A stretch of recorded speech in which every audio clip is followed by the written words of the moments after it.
everybody doing? We are actually extra organized and starting with Kyle already here. Say hello. Book club, ooh, hello. Okay. As energized a greeting as ever. Hello, everyone. Hi, Tako's supposed to arrive very sweetie. Hi, Yeah, Kai. you beat me here and I was chilling here. I was sitting in the freak Oh my because it's gosh. just too fast for You me. got like sniped out of it. Oh the You know, oh. as the person who is co-running the book club, I would have thought I would have been the first to arrive, like, Well, I think I would have being been the the person first that to arrive. knows. Yeah, but you're not allowed to do the thing. I am. Oh heck, well, thank you so much for subscribing for 2 months. I really appreciate it. I hope you enjoyed the book you got at the library this month. Hi, hello. How you doing? Thank you. Hello. Let me continue my greetings. Oh, hello, Dust. Hello, Dom. Hello, Bookless. How are you all doing? Are you excited for book club? Did you read today's book, The Gunslinger by Stephen King? Did you enjoy it? Did you do the background reading for today's book by Stephen King? Brackets the Old Testament. It's an interesting book. I'm excited to yap about it. It's a little bit different from the ones we normally cover in book club, since it's kind of almost horror-esque, more so than sci-fi and fantasy. But it's like also high whale. It is like, I would say it's not horror specifically, but it definitely has undertones of Stephen King's writing, and Stephen King is a horror writer, so it feels like sci-fi and fantasy through somebody that, like, whose eye is trained for horror, which is really interesting. yeah, I okay. like it. Yeah, I found it quite interesting. Let's shuffle over then. So we're going to be following an approximation of our usual structure, where the book club is split into two halves. We first have the spoiler-free review, where we sort of discuss the strengths of the book, any content warnings or reasons you may want to avoid it, and a general discussion of the strength of characters, the world building, themes and influences, and a little bit on if we recommend it and if so, who for. Then we will jump into the nominations for the next month's, picking our next month's book, which we will do as a voting poll, and then we will jump into the full spoilery review. It tends to be the case that although we have our planned out structure where we do kind of set up a book context, content warnings, themes, world building, characters, writing, and then wrap up for the structure that we go through the reviews in, we tend to only stick to one of them for either the spoiler free or the spoiler review, and do the other one as a bit of a kind of onslaught of ideas, because it can feel a bit difficult to mirror the same structure twice regarding one topic. So that's the general brief of what's gonna progress.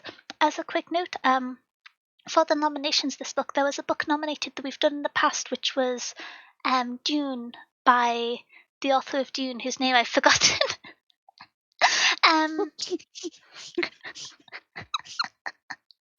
All my notes are on Stephen King. I've read the whole series. Leave me be. That's actually kind of funny. His name is Frank Herbert. Dune by Frank Herbert. As a general, don't worry. I realize that keeping track of books that have been nominated, especially for the ones that aren't archived on YouTube, can be quite difficult. And so it was just love Dune by the author of Dune.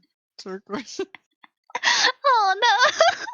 I swear I'm going to say more insightful things about books after this, I pinky promise. But yes, just as a quick heads up, that's not been included in the nominations because we've done it before.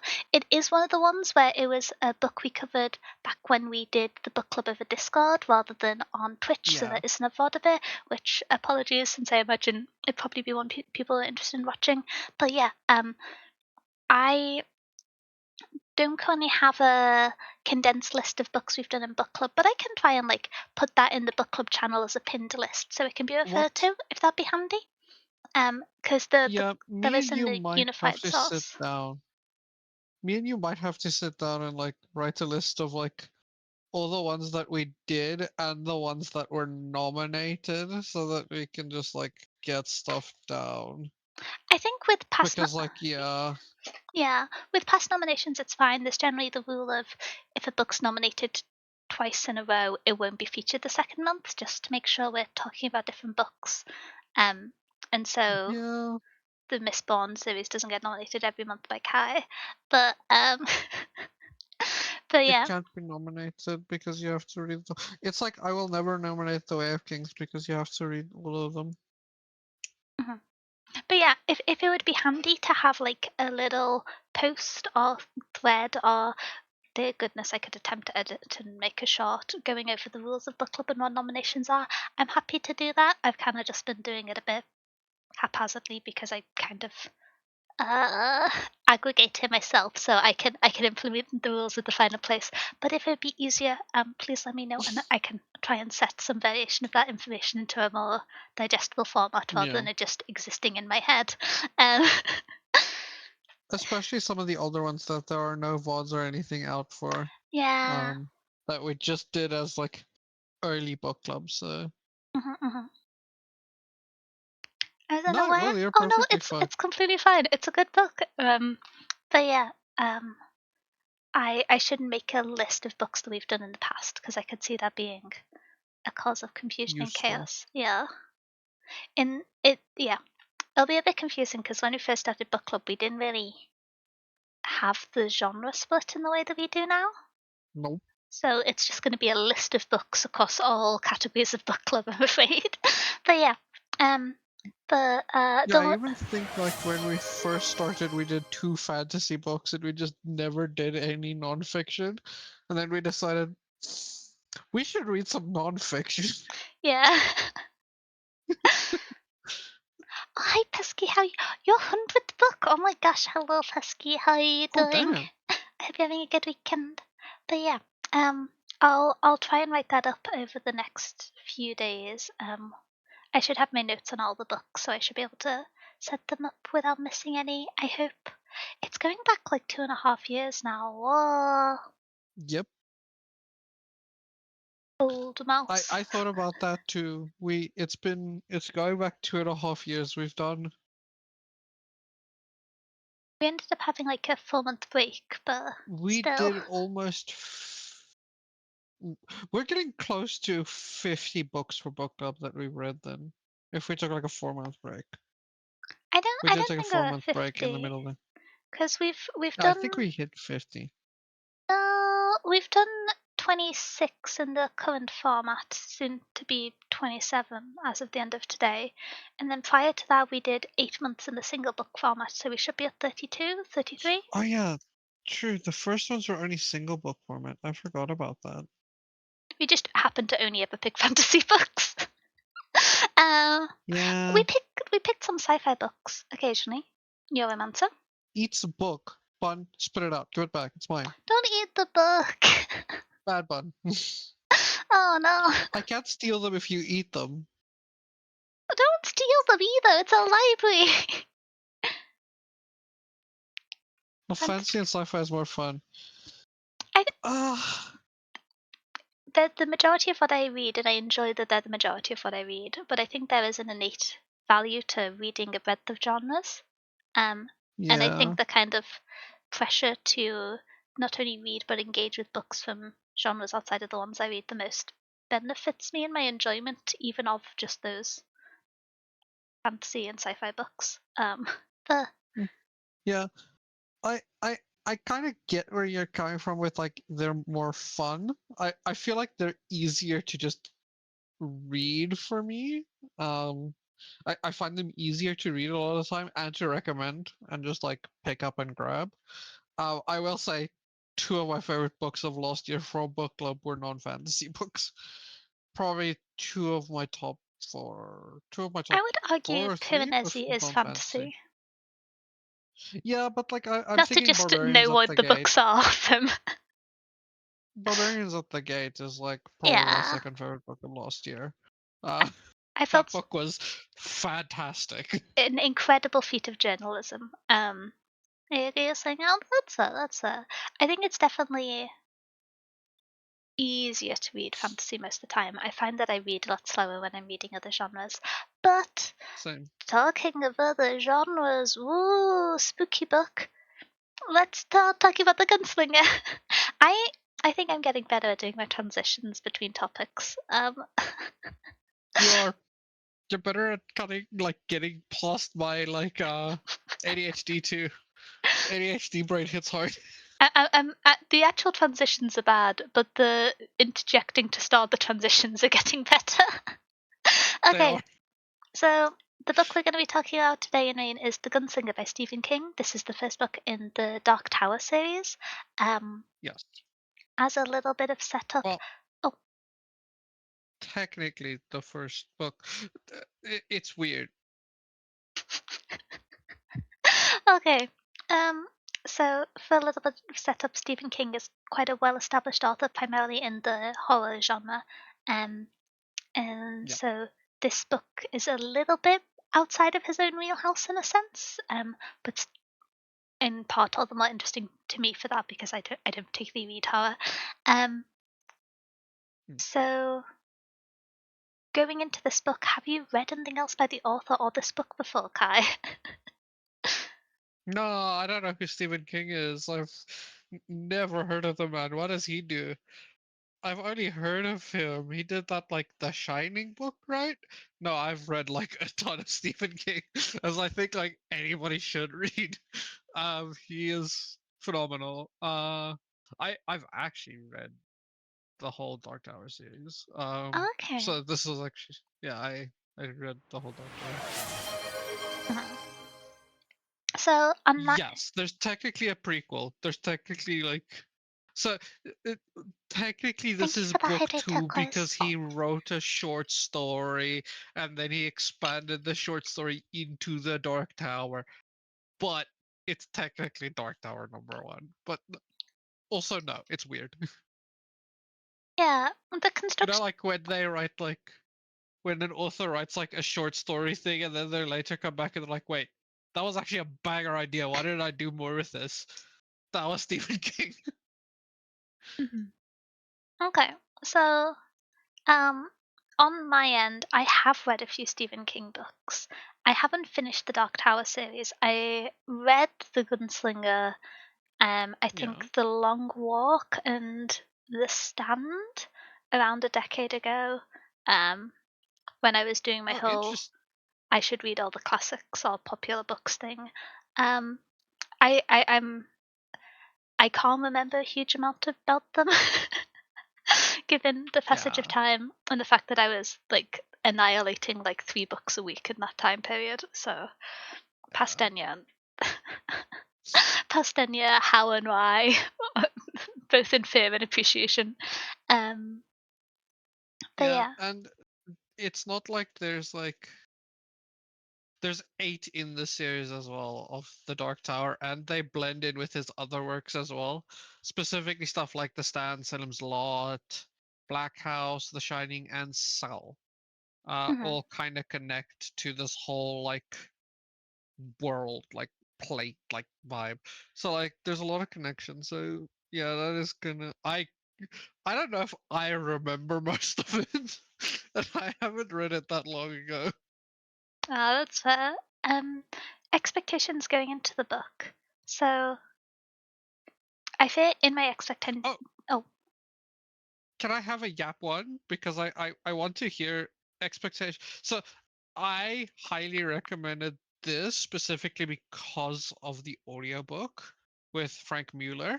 mhm. So what were your expectations going in and were they kind of met for the audiobook specifically as well? That I do want to ask you about that, So the as well as your expectations for the book. So the way I read this, I think I've mentioned it. I read this book twice for book club. I listened to the Mm, audiobook, which recommended by Frank Mueller, and then I also read it digitally. Just because I like listening to audiobooks, but I tend to only use it for rereads I'm relatively familiar with. So, for example, if I'm mm. rereading a series for a sequel, because I'm really bad at names and so struggle if I can't flick between pages, it's mostly because of that. I don't know how people keep track of a Brandon Sanderson esque world in an audiobook form with all the names and places. I'm so bad at it. But yes, Yeah. the audiobook was very atmospheric, and right? I quite liked, as a specific note in the audiobook, there was a much more enforced tension than if you read it yourself, from the pacing of the speech and the, I think, intentional slowness in places of how lines were read out, Mm. which I think added to the dramatic effect. For my expectations going into the book, I think I'm going to start out with my main negative point about Stephen King's writing in this book, which the reason why I read a few of Stephen King's books and then stopped reading them when I was smaller mouse back in the day is because as a how do I phrase this? When I read books, I am not someone who is opposed to upsetting or dark themes or kind of shocking and explicit content being contained within a book. However, I kind of have this idea that the emotional labor of discomfort or in shock and displeasure when reading something, that needs to be outweighed with intention and justification for that being present in the book. And the Stephen King, more so in some books than others, but it kind of cropped up again here, which I was kind of going into a dreading of the kind of brevity and justification of, and the like way the sexual content is included within the Gunslinger, and It's very gratuitous yeah, in its use of it.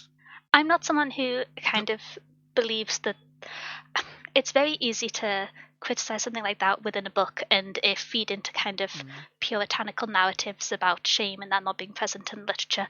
And that's not remotely what I believe. It's just especially with cases of sexual assault, which is present in the book, I think there needs to be reason and maturity and intention when handling those topics.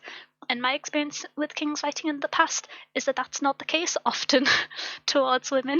And I found it a bit upsetting when I read some of his books in the past. And so I was kind of going into it with a bit of like, the on-page writing is incredible, but I know I'm going to be a bit uncomfortable with the book in part. And the other thing, which I will say, I was kind of excited going into it on the contrary because I love books that are kind of fan fiction / criticism of the Bible. Which is, these are two very strange ideas to introduce one after the other, but I think they both kind of aptly describe this book. And so yeah, that it was the second idea the first drew me to King's writing when I was younger because he's kind of discussed his struggles with his own faith and how that's interacted with his writing. And that's the part of the book that I find, especially early on in his writing, and that's the part that I find most engaging about the story. But yeah, those are my expectations going into the book, which we kind of jumped in with some heavy topics to start with, but I didn't know how to frame it otherwise. It makes sense. Yeah, it makes sense. Sadly, that is very prevalent in a lot of his early writing, and this is pretty early Stephen King. This is like 82, so this is like pretty early in his career still. He does get better at it, I will say. He gets better at it. He doesn't get great at it, but he gets better at it. But like, especially this early stuff, is not too great with it. Yeah. I have to say he gets better with it because there is still stuff like there's still stuff that he does later on that is still a little bit yikes. Yeah. But he gets better. It's one of those things where I'm kind of the opinion that I think as long as people are informed about the content going into reading a book, it's okay. I would prefer if authors were a bit more intentional when including kind of content that will cause the reader emotional labor or distress. I would hope that it's done with intent, even if that intent is just to shock and scandalize. That's almost more engaging to me than just kind of callous gratuity. But anyway, I'm gonna kind of go back to this tangent later on. But yeah, I could also tangent on that because like that is a thing in like fantasy as a whole that annoys the hell out of me. Yeah. Oh wait, hi Thunder. And Sorry, I was too busy going on a oh, tirade to notice. But yeah, welcome, Tundra. the other thing which I had 3 points outside of the discomfort with inclusion of the stylized Hmm. inclusion of sexual content, the joy of Bible fan fiction. The other is just Stephen King is incredible at what I would call like small writing or on-page writing. Hmm. Um, Within a scene, sometimes if you step back too far, it can be like a little bit raise eyebrows, but just moment to moment, especially in those kind of times of building tension or establishing an ominous, quite not quite perceived threat, or combat, especially the actual on-page writing, is really good. Just within a sentence, the way it's constructed and builds tension Yeah. is incredible, and so I was just quite excited for that. But yeah, I had a lot of It's like emotions going into this book, clearly. his on-page writing is like the second best thing I think Stephen King does. Like Interesting. that's like the second thing he is best at is on-page writing. The best thing Stephen King does, I think, is concept-wise. Like concept-wise, he's extremely good on like a broad sense of what he does and where he goes and what he does, which is weird to say because he is a what's the term they use? You've got like plotters and farmers, I think, is the two terms he Oh, uses. uh, And he is like I outright a farmer. I can use his own language to describe this if that'd be helpful, because Yeah, I didn't read it in its entirety, but I also have in front of me Stephen King's On Writing, his memoir that in part I discusses. need to read that book. Yeah, it was nominated for book club a while ago, and I got a copy of it because I thought it'd be really interesting as someone who the like micro aspect of writings I think is really incredible. Um, and I was reading little bits of it in regards to the gunslinger, which made it almost more interesting because it kind of goes against a lot of the things he says in On Writing in some ways. Um, It, the uh, there is the kind of idea of discovery writing. I I'm trying yeah, to flick through the pages and can't find the exact quote, but he talks about how he builds his stories from setting a character in an environment and then seeing how they naturally progress. Um, I remember the term he used for it now. He calls them pantsers. oh, okay.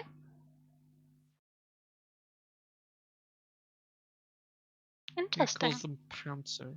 It's plotters versus pantsers, and he is a pantser, which is really interesting.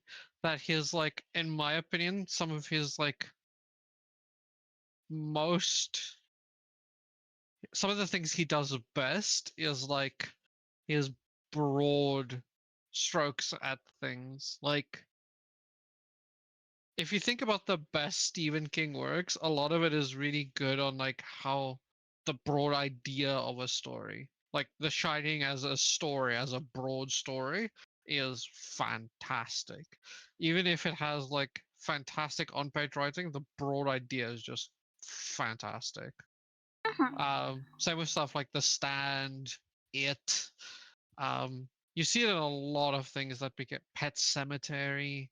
Like his like broad ideas are just phenomenal. Um, Yeah.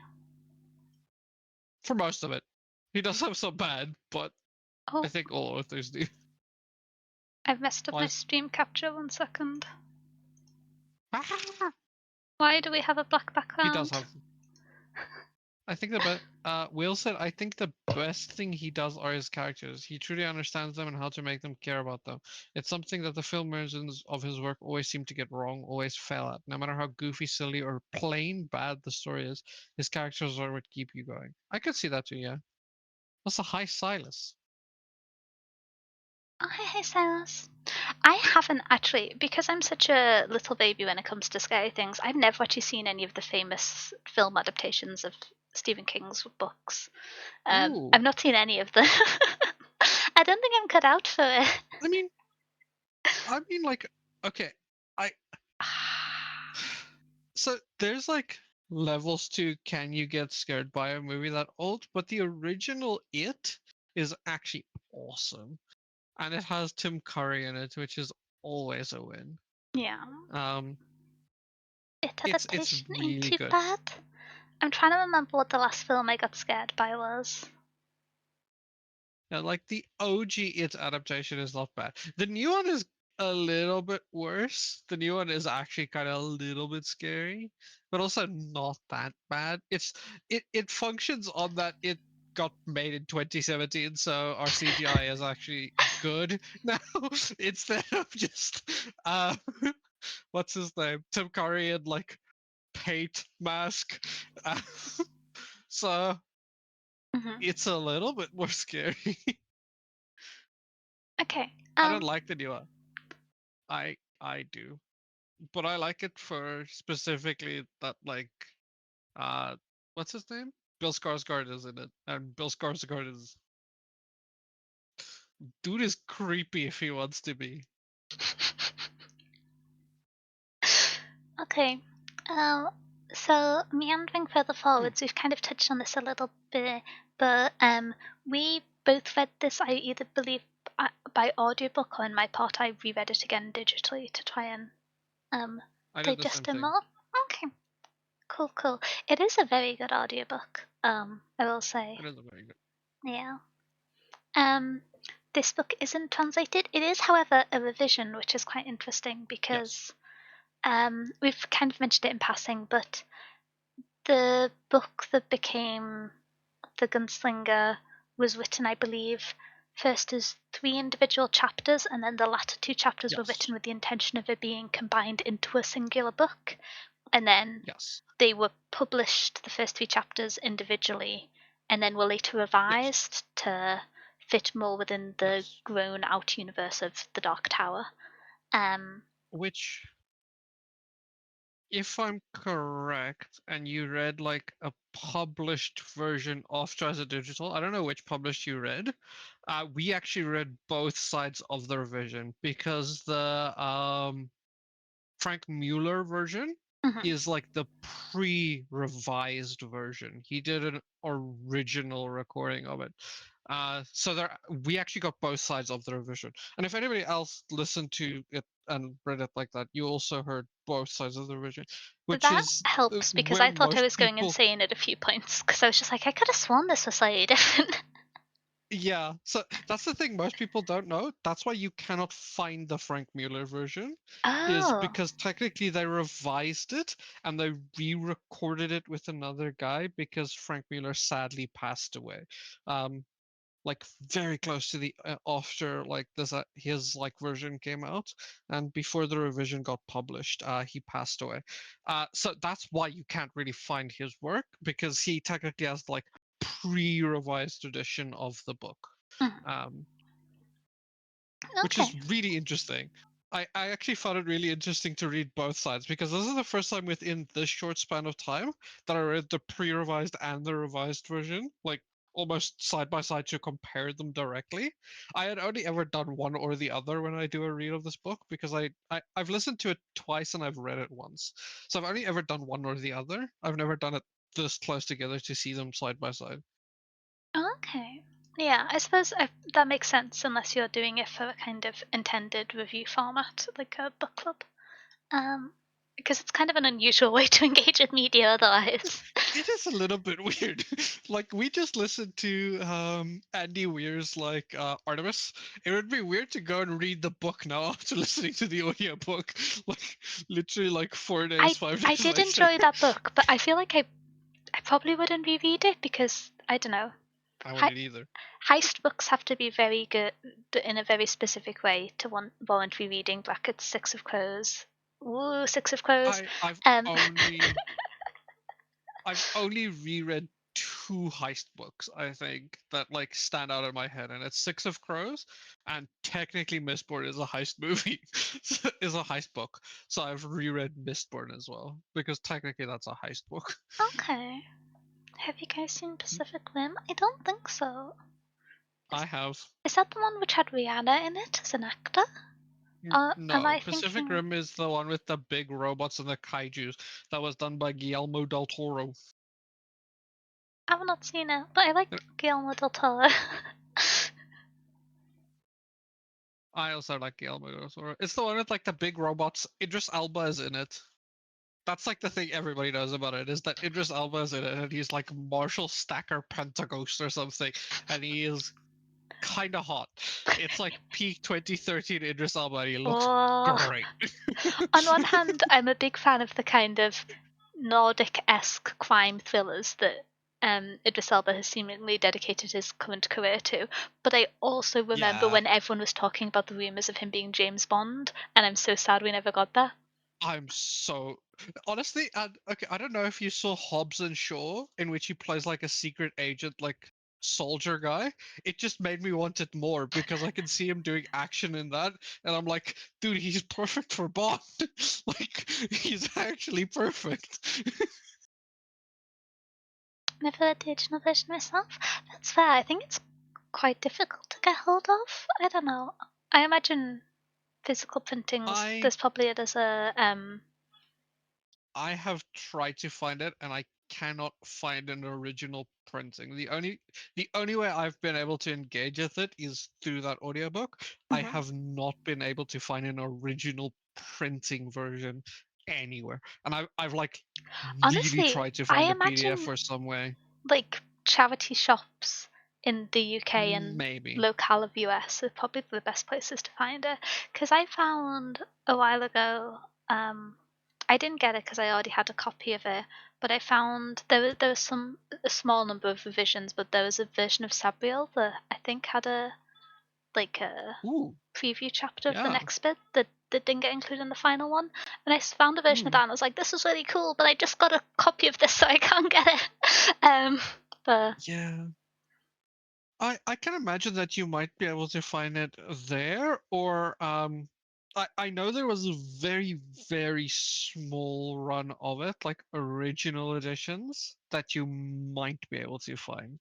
But it would be hard, and you would have to get really lucky at like a charity shop.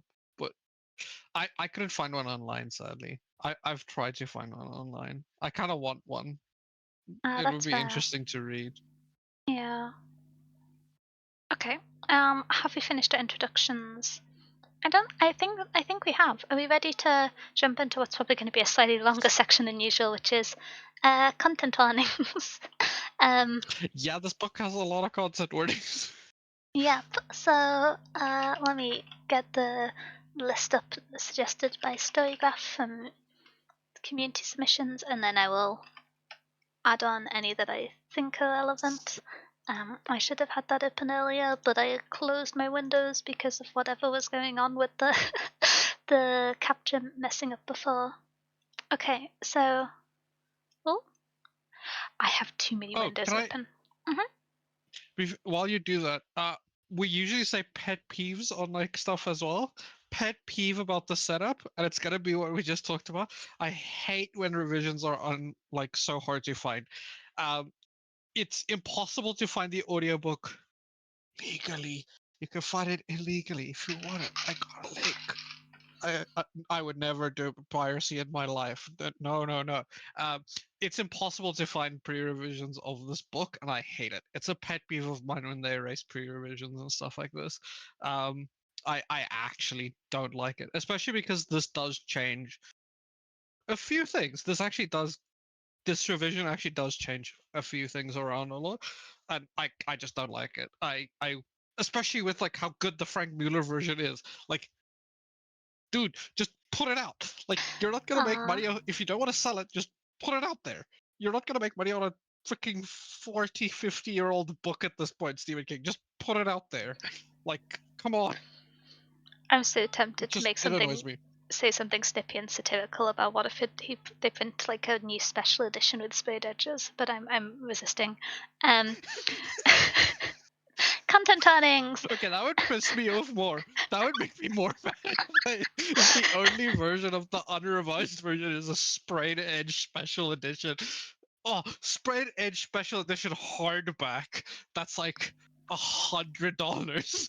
I No. will say, as I participate in this gentle ribbing of modern book practices, I am subscribed to at least one book edition crate, so I do so with shame. But anyway, it's fun. Ah, it's valid. It's mostly queer sci-fi and fantasy, which I need to find more of. I keep accidentally just following straight booktubers, and that's where I get most of my book Same. recommendations from. But anyway, Same. back to the content warnings. I'm gonna change my tune a little bit because quite a serious topic across these. Serious. For the major on-page warnings, there is gun violence, child death, death, violence, murder, blood, gore, sexual content, and not always listed as a content warning, but I think is warranted, is sexual assault. Yep.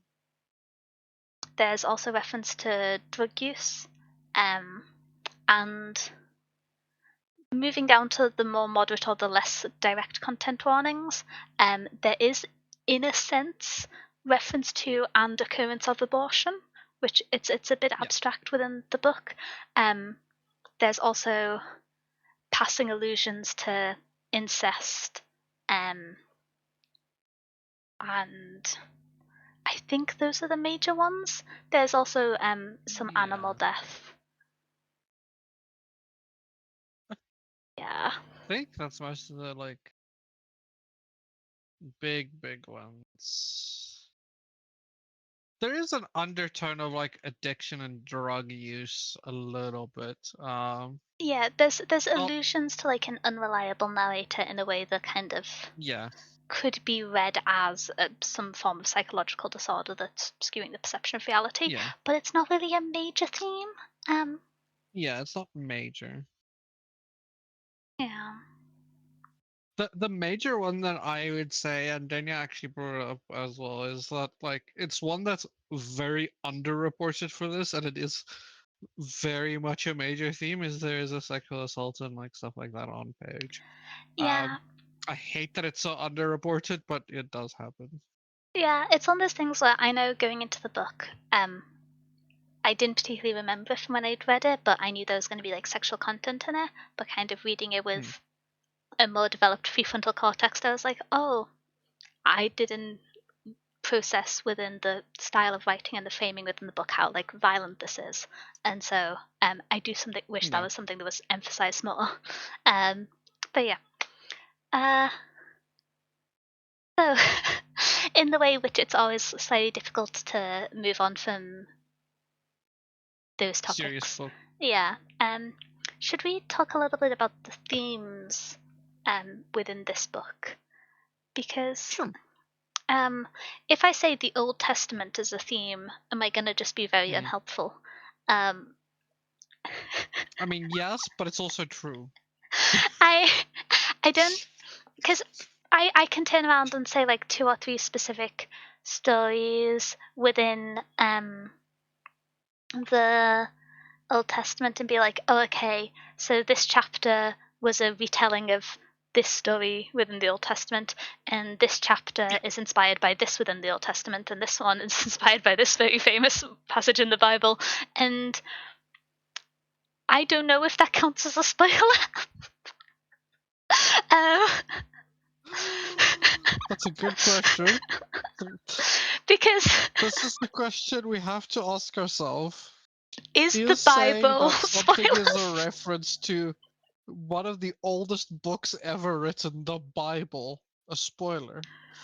Well, there's a difference between saying this is a reference to the Bible and, if we're being more specific, the first chapter, for example, being Elijah in the desert and the return against the corrupted city being the guiding and most strict inspiration for of the areas of the book which are inspired by or allude to biblical references. This was the most direct one in my reading, the first chapter, which honestly I was kind of stoked reading through it, being like, oh, I have read the Bible a number of times, probably more times than most atheists, probably more times than I would have liked to. But Same.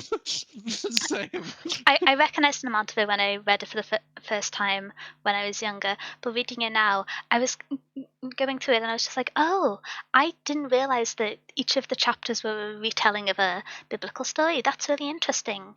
And then it moved on to the latter chapters, and there were allusions and references certainly to biblical imagery or names and references and specific points of inspiration. But in my reading, the first chapter was the only one that had a kind of one-to-one story structure parallel, with the exception potentially of chapter 4, and that's the one which I'm not going to name because that one is a spoiler. But the Slow Mutants potentially has a Oh, yeah. parallel in Yeah. part of a quite famous story within the Bible, I would say. Yeah. But yeah, Yeah. and so I would still say the most like outright one is chapter one. Chapter mhm. one is like pretty I don't want to say blatantly, but it is like explicitly like almost a retelling of Elijah and the Desert. Yeah, It's like really clear. Uh, yeah. I I did the thing when I was reading. We're probably going to refer to them by names of the chapters in part. Which there's chapter 1, which is the way station. No, sorry, chapter yeah, 1, which is the gunslinger. Chapter 2, which is the way station. Chapter 3, which is the oracle in the mountains. Chapter 4, which is the slow mutants, and chapter 5, which is the gunslinger and the dark man. Um, when I got to the end of chapter 2, the way station, I was there and I was sitting there confused, just being like, do I need to go back and reread the Bible? Have I like lost my source? I can't tell what this is a direct parable of, but I think it is only the case the following chapters aren't as direct a retelling as the first one is. yeah, yeah. The first one is like quite clearly it does like wane off a lot in like how direct the references are. It feels weird to say references. Yeah. Some of the references are just like full on retelling. Oh, Some of it gets to reference territory. Some of it is like, it, yeah. if I am I being very controversial if I say, does the Gunslinger count as a mythology retelling? Um. Honest. Okay, so here's the thing. If you ask about like pre-revision, yes. I think revision removes a little bit of Yeah. it and like kind of adds stuff that isn't fully. But like pre-revision, yes, it is a myth. Okay, but then we talk. That's a kind of words I don't want to open by calling the Bible a mythological retelling of what. Yeah, this is the thing But it which I was kind technically of like, I don't is. know how to frame it, but it's like, it kind of feels within the genre of. But yes, which Bible story do you think chapter 1 is a retelling of, if is in this family of the Bible? So in my eyes, it's a retelling of the story, which I think it's mostly referred to as Elijah in the desert. There's some, Yeah, or Elijah in the wilderness, I think is the proper one, yeah, but desert makes more sense within the framing of it. But this is a story where Elijah is a prophet who's fleeing from the prophets of Baal who've taken over a city which has been corrupted by false worship and has fallen into sin. And he goes into the desert and is preserved through food delivered to him by angels, and upon which he yeah, returns to the city and um, and takes over and eliminates the sin within the city and the corrupting power, and restores it to yeah. like the faith was is the internal context, which you can probably see Yeah. within recollection of the first chapter has quite strong parallels. um, Especially I've forgotten If his, you want like a specific section of the Bible, it's in Kings. yes, is it, Um, let me search. I think it's a King's,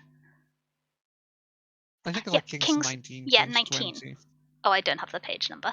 But yeah, Kings 19, from a smidgen of Googling. If you search Elijah in the wilderness, you should probably be able to find it. Um, but yeah, there's this. So, one of it's quite interesting to me.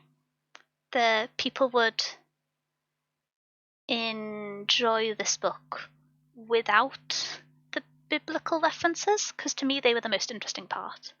Because the intentional framing of the biblical parallels seem to provide a structure which the book has otherwise quite a lot of kind of smoke and mirrors and future allusions. Um, Yeah. I guess there's some similarities based on what you said, but I didn't see it that way. Oh, that's fair. I mean, it's not exactly in the like hot hits top reference stories of the Bible, and so I think it's kind of there are other clearer parallels later on, and I'm also someone who probably reads with that lens more so than most. Yeah, I will also say a lot of it is, instead of like being we say it's like a retelling of the Bible. It's a retelling of the biblical, the symbolism that the story is in the Bible. It's not like a one-to-one retelling or like directly adhering to the doctrinal like vibe that it is. It's more like in themes, atmosphere, the symbology behind it, and like a bunch of what the story is behind the scenes. It's not like a direct, just like, that's why I also kind of don't think it's like fully a mythological retelling in the Yeah. same way that like Cersei is. Oh yeah, um it's not like it's because a Cersei faithful is like retelling. quite literally Yeah. just saying, here's Cersei from the Greek myth, here's Cersei in this one, and we're just gonna change a few things. This is more like based on like, it's like if you take a story and you have it influence your work. That's the way this is a retelling of it, with like a lot of the connection on like the themes and the atmosphere and the symbolism behind it, and a lot of the things on like how a lot of these things are framed, with like the man in black is framed in this like apocalyptic biblical imagery attached to him. A lot of this is framed in places like that. That is the framing. It's like, I don't think if you don't, yeah, I don't think if you don't think about it or like have a connection there that you can I don't think you would read it as like, ah, yes, this is just Elijah. It's more like if you know it's there and there is a lot of things that do tie to that vibe, it is there. um quite quite clearly it is, like, all of the Gunslinger has a heavy tie I to think, biblical especially with the um context of how King connections. has like publicly questioned his faith and discussed the experience Yeah. of not resonating within an organized religion or a dictated explanation of religious texts, but still found faith in God, and how that relates to the presentation and the adaptation of the stories. Because I think that's the part that's kind of interesting of where it differs. Um, but that's Another cool place that it differs is that mhm. this is not just specifically from a Christian perspective on those stories, because those stories are tellings of a lot older stories as well, specifically like pagan stories and a lot of those vibes. There's a lot of that also infused into this. It's like, I don't want to say symbolic or thematic, Will. It's more like it reads like King trying to understand what these stories mean. Um and like what's behind these stories and telling it in a way where he can make sense of it to a large degree. It's not like him trying to put a doctrine from it in. It's more like him trying to be like, okay, so what is the story trying to tell? And then telling a story with what he sees behind it and all the other places he sees that, and pulling in parts from everywhere in like the theming, the atmosphere, the symbolism, a lot of like the imagery that is used, a lot of like um what's the word, with like hymns and like how all of these things all interact into it. Um, because that's stuff that people, yeah, it's like there's a lot more to it than just like, ah, yes, it's David and Goliath, but their names are the Man in Black and Roland, right? It's like there's a lot more to it than just like a direct. What's the word when you do that? When you like just take already existing story slash trope thing and you just like tell it but just change the names. There's a term for it. um, I'm not sure. It is ironic that you picked David and Goliath, considering there is a David and Goliath parallel within the story. Um, There is. hint: one of the characters is called David. um, Yes, yes, there is. but yeah, it's quite interesting because to me, this text is outside of the small on-page writing, which I don't know if I have the tools to properly emphasize and discuss, but in the kind of larger between pages story connections, the references are some of the more interesting parts to me, or at least they're the parts of the story which are most clear. But I'll do my best to kind of cite things when alluding to them in case it wants to be read about more.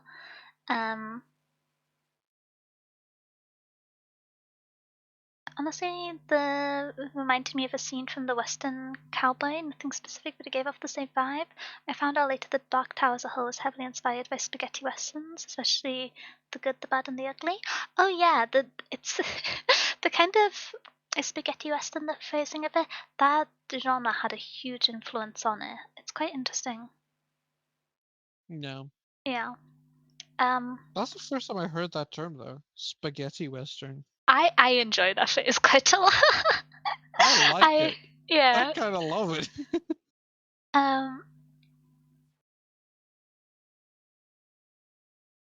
But yeah, the biblical allusions are quite interesting to me. I did find them a little how do I phrase this? So sometimes in media there can be the case where if an artist says or alludes to the fact that there's secret depths in the work, then people will go hunting for things, and sometimes they'll find them, and other times they'll keep looking for things when they aren't there. Yeah. And every now and then, because I sometimes like to look, once I finish the book and made my own notes, to look at reviews that other people have made, and sometimes the like biblical references or allusions, I feel like maybe it is me not seeing a precise reference, but sometimes I feel like people start seeing phantoms of biblical references within this text. So there's certainly a lot of them, but I saw like a few pages of people talking about the number 3 keeps appearing, and I'm like, I mean, yeah. Yeah.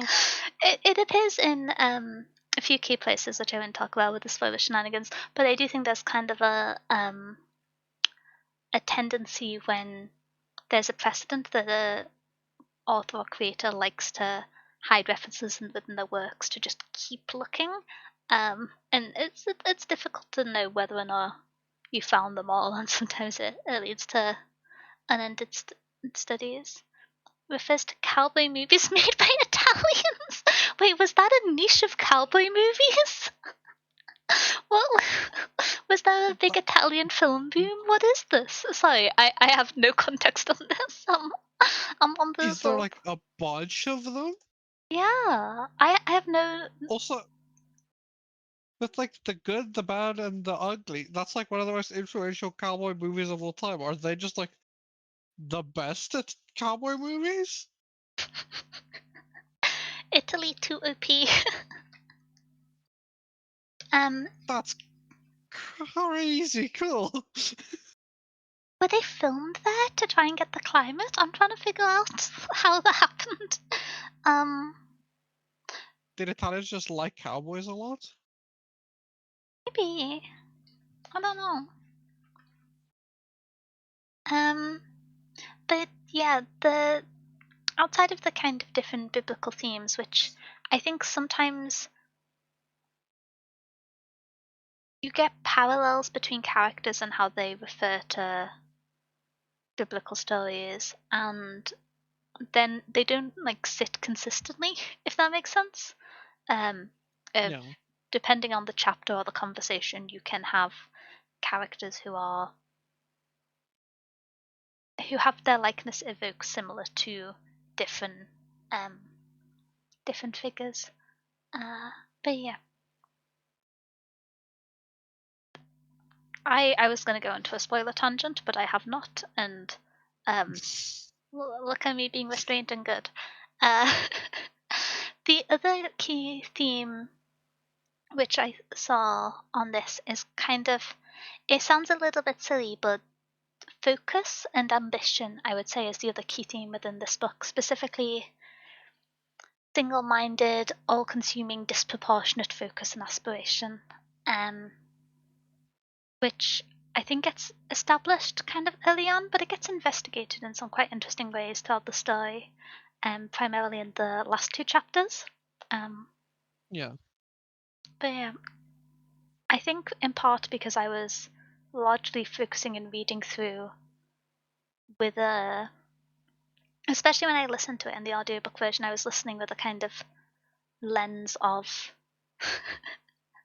I was looking for other Old Testament references after the opening chapter being a parallel to Elijah in the wilderness.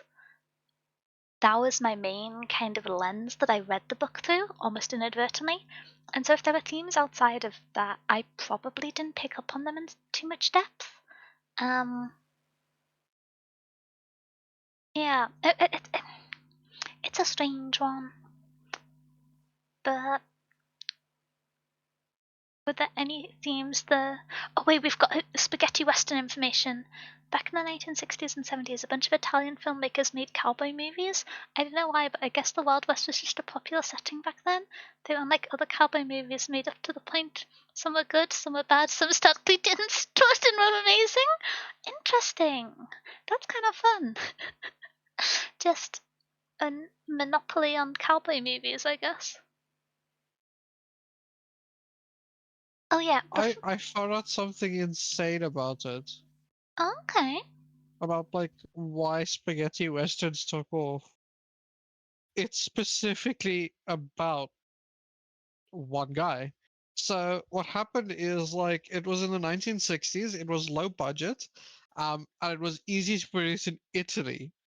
Specifically, Sergio Leone, the director for The Good, the Bad, and the Ugly, just blew it up almost on his own. He did the whole thing with like cynical anti-heroes and like the whole vibe of it, and then Clint Eastwood did a breakout role in one of them, and that just blew up the genre. It was legitimately just like one guy and Clint Eastwood that just essentially made a genre. Also, remakes of the Japanese samurai films? Wait, this is interesting. Yeah, that's awesome. I kind of want to watch I Western didn't know that films too. now. That's kind of cool. Also, I did find out there's two other Western subgenres that I'm kind of curious about now. Um, Okay. there's one called acid Western. Oh, I. This is gonna be a very silly. There's a song which I quite like, which I think its music video is described as acid western, which is um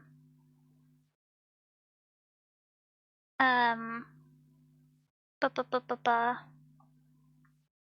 You know when the name of a song is also the name of a person, then you suffer. Um, Yeah, but yeah, there's acid Western, which has like it's like essentially like a Western, but like uh, I was thinking of wrong. Frank Sinatra by the Avalanches, which now that I think Ooh, about it, the music video is kind of Stephen King-esque in a way. pretty yeah. And the other one that I found out about, which is also one kind of like spaghetti western, apparently Australia did the same thing. And there's just Australian western, also called meat pie westerns. I was expecting like kangaroo or something. Meat pie? It's Australian, so you joke, it's called Australian western, also known as meat pie western, sometimes called kangaroo westerns, Okay, okay. which is just a western set in the Australian outback, by the way. As in intentionally said there or filmed there? Filmed and set there mostly.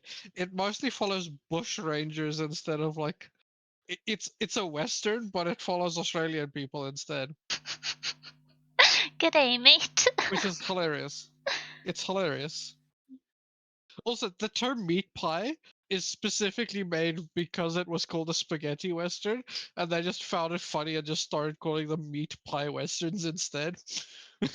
Okay, that's quite good. But yeah, yes, it is inspired by the Dollars trilogy. Oh yeah, it's also I wasn't sure when to talk about this, but the inspiration point of Roland and the Dark Tower came, Mm. which is a poem by Robert Browning. Robert, I'm guessing. I put I'm R guessing Browning in my Robert. notes. Robert seems right. Um, yeah, it's one of those things where older poems, sometimes long, Yeah, not like long in the sense of poetic either, but like y- long in the sense of 34 stanzas, each of which I think is 5 or 6 lines. yeah, But yeah, um, I believe that was the inspiration point for the structure of the book in like an abstract sense of the motivation of it. Um, I feel that the themes. yeah, How do we talk about this without it being spoilers? Um, yeah. It's kind of hard. yeah. I'll say I think the It's. themes. Oh, Have you read this? You said you read some of the follow-up books. How many of the rest of the like Dark Tower did you read? when I first read The Dark Tower, like a decade ago, I read the first 2 books, but I can't remember much of them, and so Okay. yeah. Then you're maybe better off talking about some of the themes because like some of it blends to the future because like we just said, it is based on like a lot of the stuff is around that, and there's a lot of inspirations that he took for the series that is in the first book. So I know a little bit more about like what is themes for the series as well that will stay themes and or like almost like setups for themes for all 8 books. Um, I will say there's one pretty big one, which is fate. Um, Yeah, like destiny. Um, is like a very big theme in this book. I feel like I read it more so as inevitability rather than destiny, which I realize is Yeah. like a slight pernickety phrase, but I think it's like a different framing because destiny can be seen as almost benevolent, and I don't think that's how it's framed. Well, so there's also um so that kind of ties into a sub theme of like how with like obsession Mm-hmm. um and like the cost of obsession and like I don't want to say duty, but the cost of that like pursuit of this idea. Um, so I would say it is kind of destiny and fate, but it gets grayed a lot by how obsessive it is into like an inevitability of what will happen because of how he views he views it. Like he views his destiny as it, and it kind of makes it an inevitability of what his actions will lead to. Because I do agree, destiny does read a bit more like almost wholesome. Like destiny is usually a Yeah. good thing for the most part. You say my destiny is to love you forever, not my destiny is to be single-mindedly obsessed with the pursuit of the Dark Tower to sacrifice my own humanity, relationships, my morality, literally everything about myself for this pursuit. Mm-hmm. Not usually what you say when you say like, "Oh yes, my fate." Yeah. Um, I will say in terms of how the themes were integrated and used, I mentioned it a bit with the first chapter, but it seemed to me that the use of theming and its significance within the story and how much it was emphasized seemed to vary quite a bit. Um, Yeah, in terms of, it makes sense that there's like key pivotal points that are the key call to reference or establishing moments that allude to the audience that a theme is a part of the story or um, that continue and conclude them. But it felt like there were some themes that were similarly central that were Yeah. in parts called to very clearly, and other points, even when maybe it felt like the more significant expansion happened, were only kind of gently alluded to and not called out quite as clearly. Yeah. If that makes a little bit of sense. Because if you kind of Yeah. read with, you sort of gain a sense of how sensitively almost to read a writer's work as you progress through the story, of what level you should continue to look past the direct writing and to analyze it as you move on, because it varies from book to book, from author to author. And I felt like it varied quite a lot across these stories, which makes sense with them being separate works, but I found it a little bit bamboozling at times. Yeah. I don't know if that's something that anyone else noticed or if that was just me. um, A little bit. I do think there is like, I think there's like three like big themes that like kind of tie all of them together to a large degree. There is definitely a few major themes in this that does tie together, but there is a little bit of it reads like it is a few separate stories that he wrote at different times, and you can see that he wrote this. So he wrote this between 1971 and 1989, and he wrote 3 books in that time as well, like 3 published works of his got written and published in that time, and you could definitely tell some of it is like different than some of it.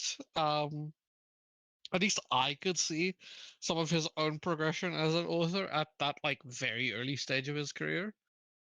Because to me, chapter one reads a lot different than some of the other chapters. Um, yeah, Less so in the revision, though. Less so in the revision. The revision does kind of fix some of it because I think he might have actually sat down and rewrote it as one thing, um, specifically. I I don't know that for a fact, but I think he might have because it does read a lot more cohesive.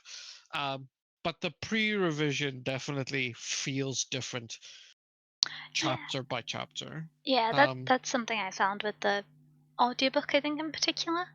Um, hmm, I don't know where to kind of reference this as within our structure. But one thing I noticed in terms of,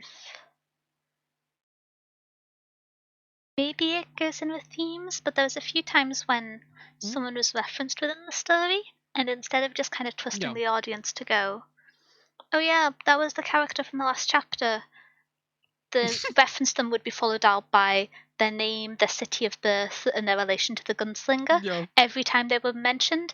And that was a bit confusing to me because this is quite a layered story, I think. And yeah. so the duality of not trusting your audience to remember the names of characters, which are bad at names, I understand, but I feel like there's a line in the sand, yet also I kind of handling and maneuvering these like quite dense themes and references felt strange to me. yeah. like I will say I kind of get it from the perspective, like so if you think about it from like a fan fiction perspective, right? And I'm gonna make this comparison, and we can talk about it a little bit, and then we can get off of it. But if you think about it from a fan fiction perspective, and you think he did write this over like 9 years, if I had to wait like 5 months between like the last chapter and this chapter, of a fan fiction, I would want you to remind me, bro. I would want you to remind me too.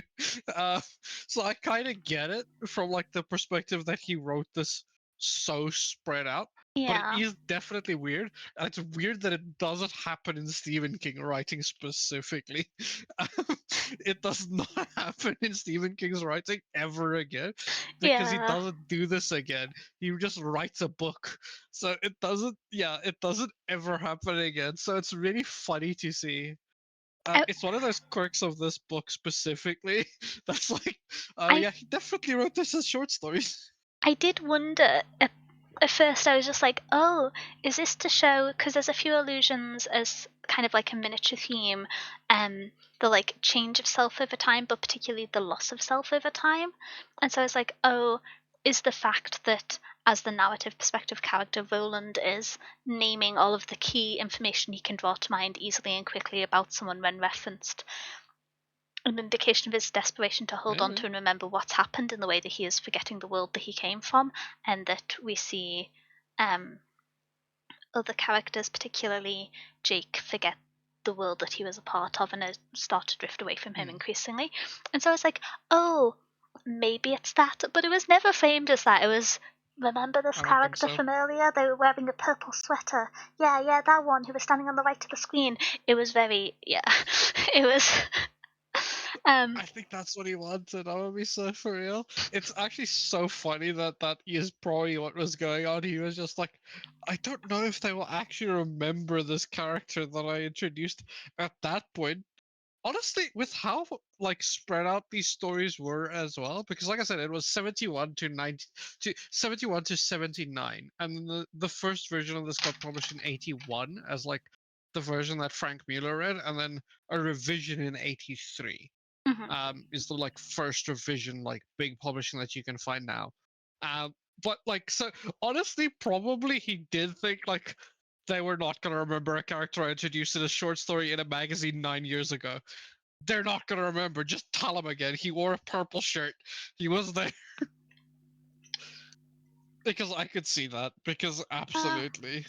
I will say, there is sometimes within the text allusion to things as named objects or patterns and abilities that are not explained within the text. And so, in this book, so more than others, alluding to a character and then not naming or explaining them would have been consistent. I think a good example is in the opening first few pages, I think, where you have the discussion of those who through training stop needing to eat or drink, and how he's only achieved certain levels of training and therefore hasn't mastered that. That's like a framing technique to establish that he's part of like some bygone art and it's potentially fantastical, etc. But it's never touched upon again at all. No, he kind of does just drop that for the rest of the book, really.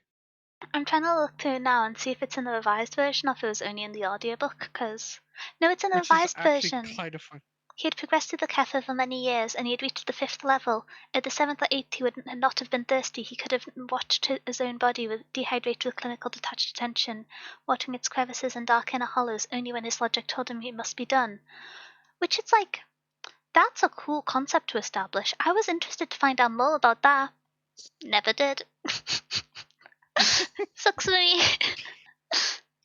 I will say that is very Stephen King sometimes when he does stuff like that. That is the plotter versus pantser of the world that he sometimes does. He does do this sometimes. I've seen it in some other things that he does as well, where he would just introduce something and you're like, wait, that's the coolest thing I've ever heard. That's so cool. Then he just never talks about it again. You're like, huh? What? Yeah. Why? Why? Bring it back. Does that get used at all in the later stories I in the ain't spoiling series? anything for a later book, bro. I'm just so confused. But anyway, I ain't spoiling. This is the spoiler-free section of the first book. I ain't spoiling stuff that happens in the next 7. you know, fair enough, fair enough. That would be horrible. That's like getting you to read Stormlight number 1 and I tell you what happens at the end of Stormlight 5. That's messed up. I can't do that. Okay. But yeah, I think we've kind of moved a little bit past themes. I think we're gonna need to get back to them in the spoilery section. So should we talk a little bit Yeah, about the world building? I do think the 3 big main themes are a Oh yeah. little bit spoilery. Uh, at least 2 are. I will say one of them is probably just like one of them is very easily just a blanket of like survival. Is a very big theme throughout this book in a lot of ways. Survival is a very big theme in this, and honestly, the Dark Tower as a whole is a very survival focused book. But that comes with the That's kind of genre. interesting Westerns because I westerns have always been survival themed. I didn't really read survival as a primary focus. I read the emphasis on survival as being something that's necessitated by the drive to complete the goal and the task. And so Hmm. yeah, it's definitely something that's very like present on page, but I hadn't kind of just realized you're behind the little avatars. I'm gonna make you taller as apology. I'm Um, tiny. I'm taller. Um, but yeah, just being artsy there. Yeah. Yeah, but yeah, no, there is a yeah. Hmm.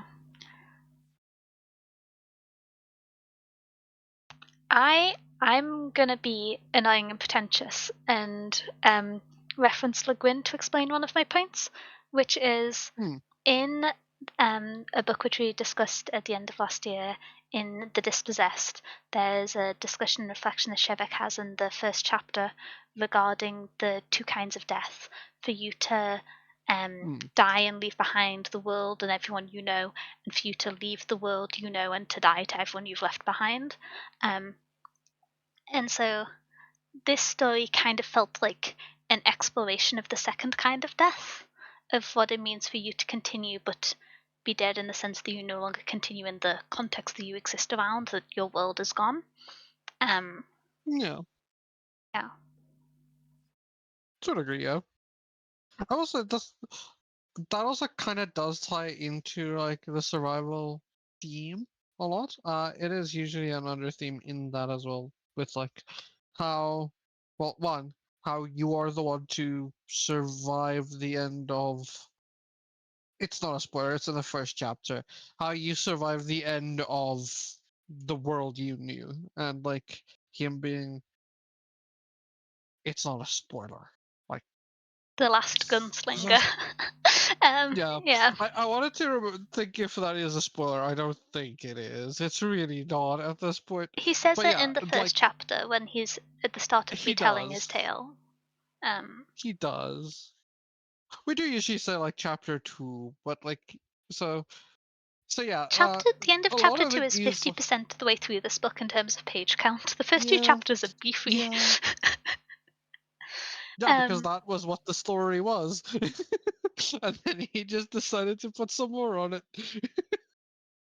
yeah. That's why I thought Rowan was trapped in a past. He's kind of dead on the inside due to the world moving on without him. Symbolically, anyway. Yeah. My kind of reading on Um. that is that he was. It's referenced at a few points, but there is like allusions to Roland's decreasing mental stability. Um, Yeah. and so a lot of the references to the past to me were him trying to ground himself in that um, if you're in an environment where nothing makes sense anymore when you're not familiar with anything, thinking back to things which you understand and make sense are like a common grounding technique when trying to stay put together in some way. um, and so, Hmm. yeah, I kind of, yeah, I think that was how it felt to me of him trying to hold on to himself almost, and by preserving some part of himself, preserving the context in which he previously existed, he could allow himself to make sense in the new world he was stuck in. Yeah.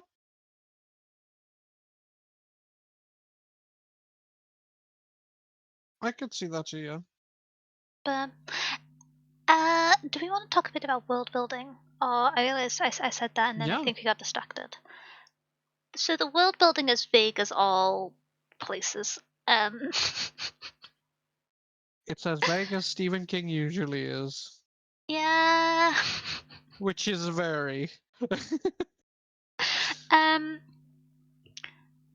it's quite interesting because I kind of I feel like I'm going to be repeating this endlessly, but I kind of clung on to the biblical references within this book because I'm normally used to most of the books which I read have more concrete world building, and so Yeah. this much ambiguity was kind of alien to me, and so I sought clarification through the things that were being referenced and alluded to, which is why I was kind of so intent to map on parallels and stories to the world and to make more sense of it by adding in the logic that was in those stories but not on the page.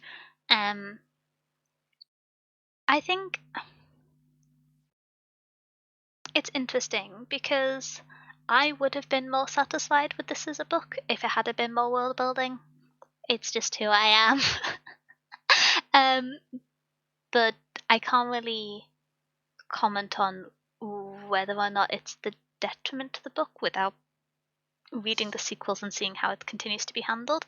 I know it's King's just style of writing. He is It is very much King's style of writing. yeah. And that's generally not, I think it can work well in stories, but it's there's some incredible I think books he where it's the does it well. case, but it's my favorite books normally don't have it, if that makes sense. Because like my Yeah. favorite book last year was So Piranesi, so I can't say vague ambiguity in a world isn't allowed. I yeah. So here's the thing. I will say, specifically talking about Piranesi and where this sits. It is very weird. So Piranesi is fantasy, but that's like a term that I don't love for it necessarily. Is like the idea that it is fantasy. It feels a lot more like a classic in a lot of ways, in like classic literature type of vibe than like fantasy.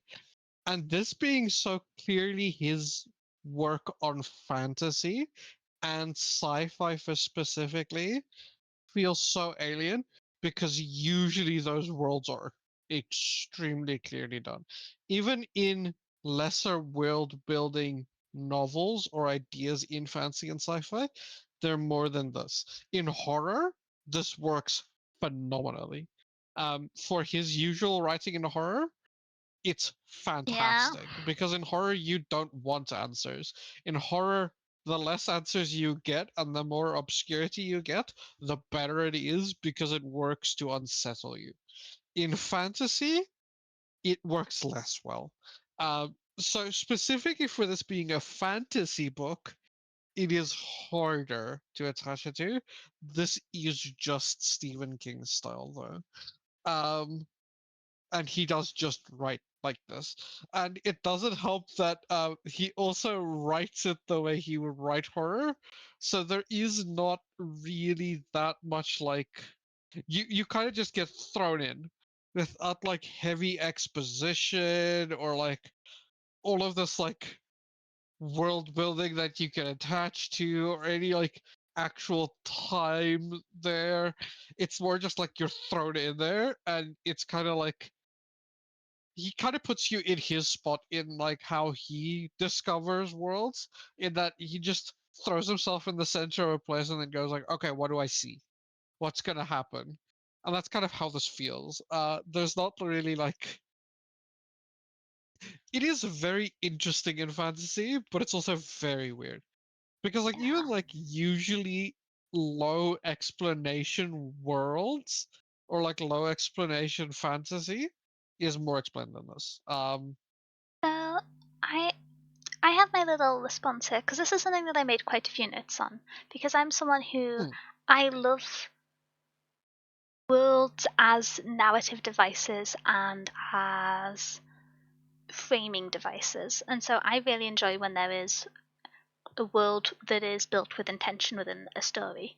And so my Yeah. kind of response and struggle with this was in two halves. The first of which is I am very happy to spend a story exploring a world and we find something out, oh, we were wrong, it gets revised, we continue on, and that being one of the main narrative motivations to make you want to find out what's happened, to make you want to understand the Hmm. world you're in, especially if you are in a position with a character who is either um, an outsider in a new environment trying to figure it out, or someone who is like peeling back a mystery and unraveling it, which I think to some extent Yeah. both apply to the gunslinger here.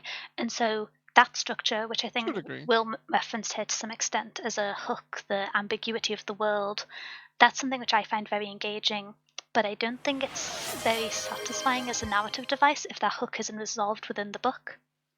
And I to me, if that was going to be the motivation for me reading to page, which it wasn't, the on-page writing did that for me, but yeah yeah if that was the Stephen reason I King was did that. continuing to read and excited for the next page, I think I would feel the book feeling a little disheartened because Yeah, it wasn't concluded.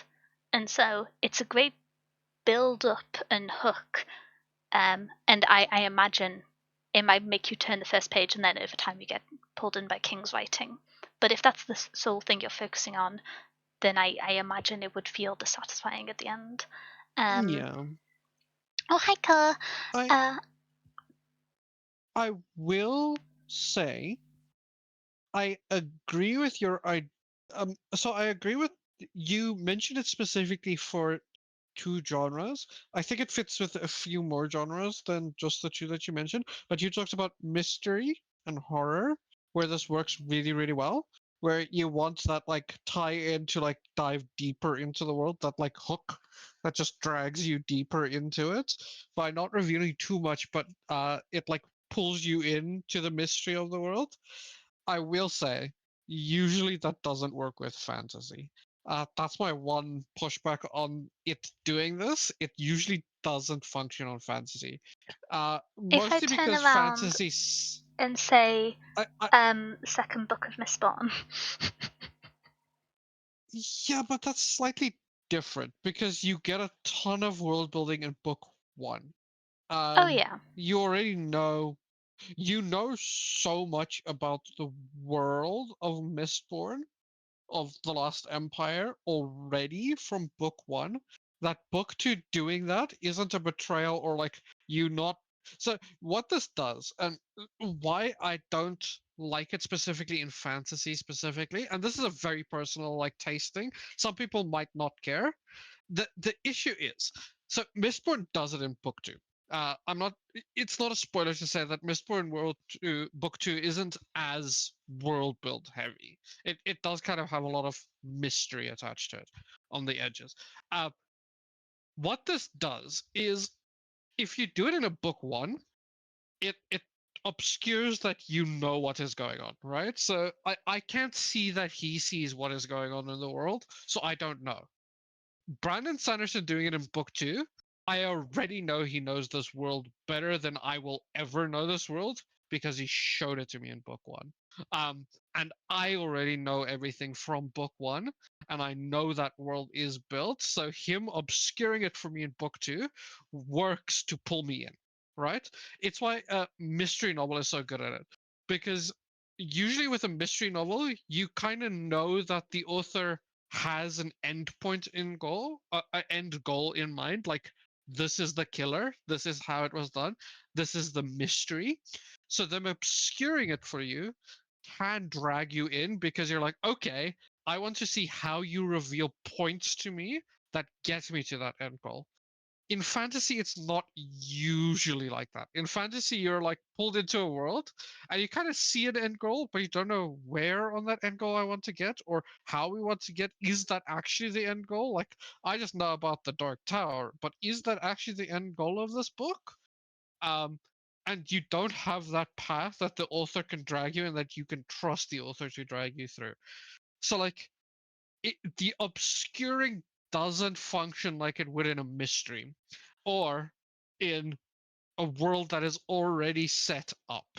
Um, it functions more like in a horror where, and it is kind of a horror fantasy, but like it functions a lot more in a horror, but it frames the book in a different way. Where in a horror, you're kind of like on edge on what is out there.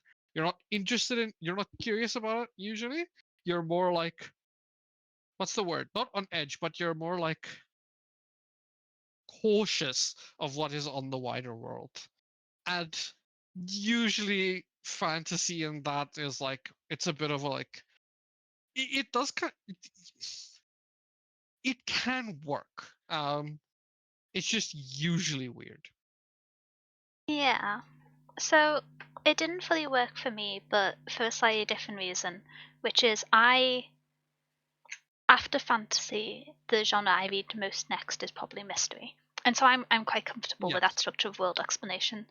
Um, Hmm. but the reason it didn't work for me is kind of the one which I referenced at the very start, which is to some extent, particularly with included content and narrative emphasis, the I lost.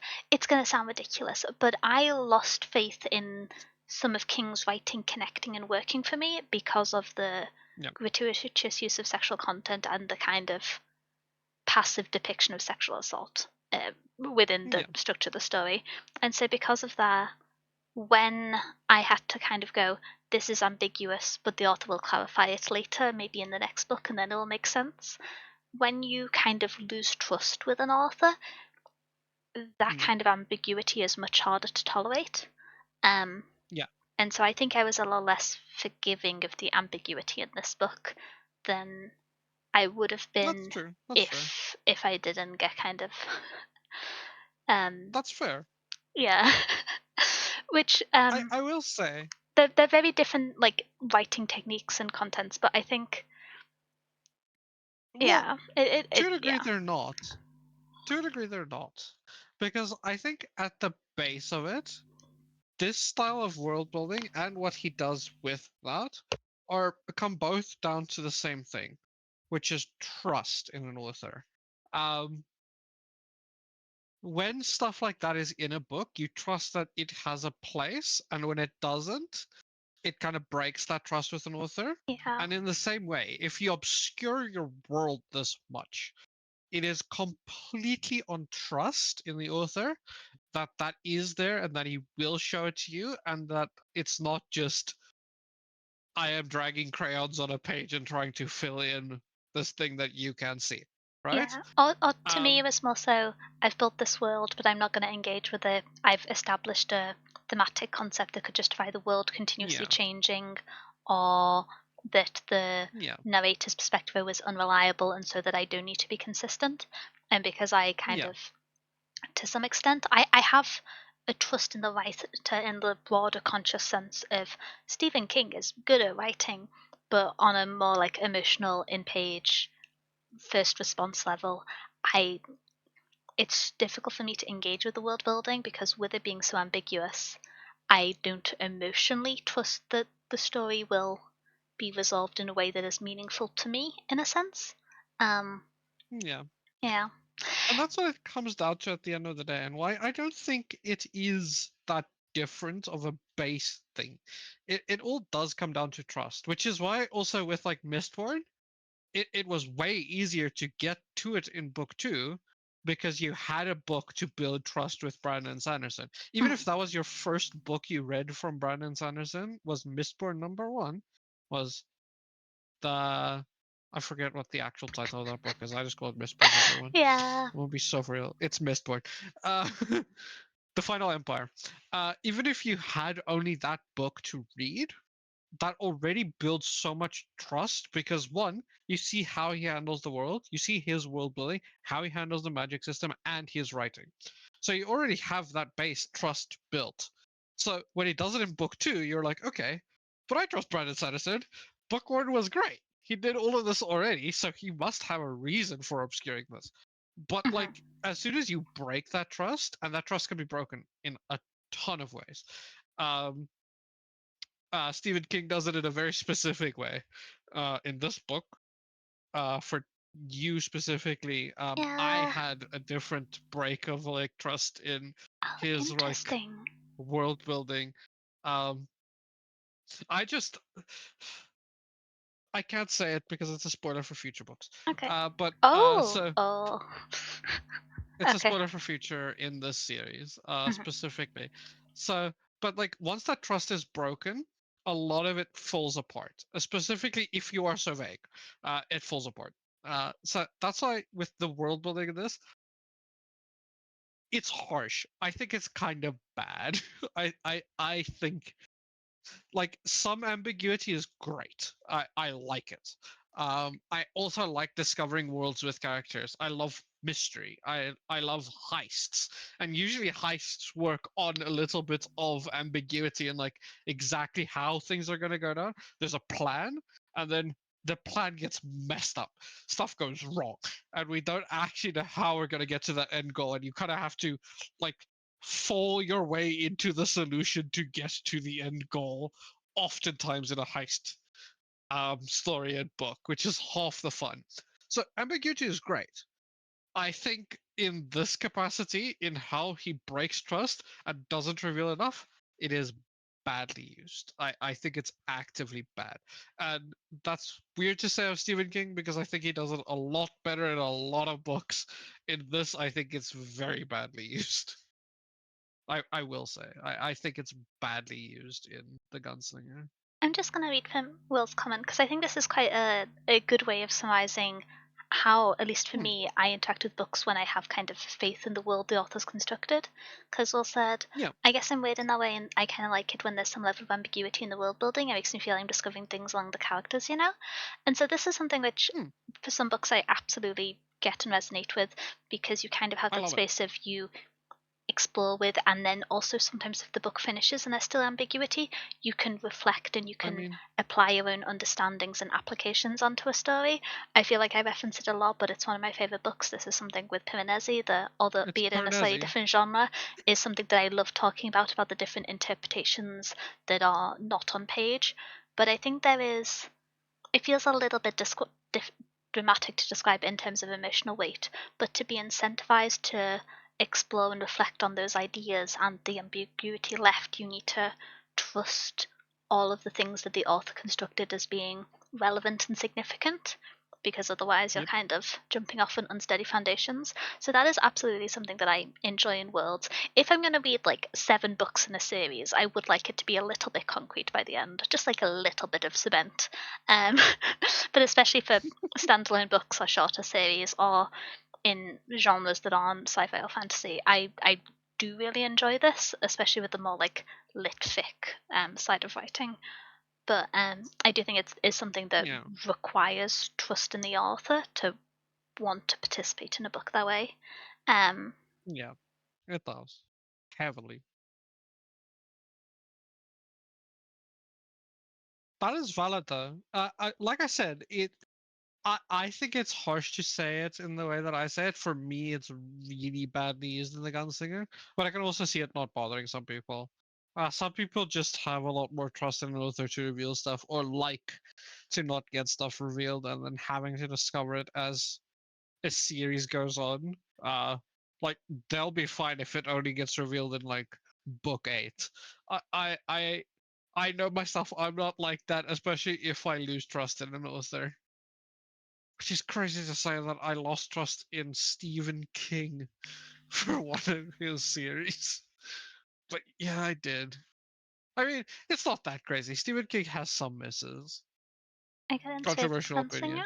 Oh, that's fair. Yeah, I mean, there's a lot of like really good and engaging things about this book. I just kind of, There is. I fear that I almost thought myself into a negative framing with the book, and that I hit an emotional stopper and then struggled to engage with it in a kind of Yeah. optimistic manner, which is a shame because, like, even as I was reading it, I was like, "There's some really cool things going on in the kind of narrative construction and the in-page craft." And I also think that I'm jumping to a different topic, but I think we've talked about the world building.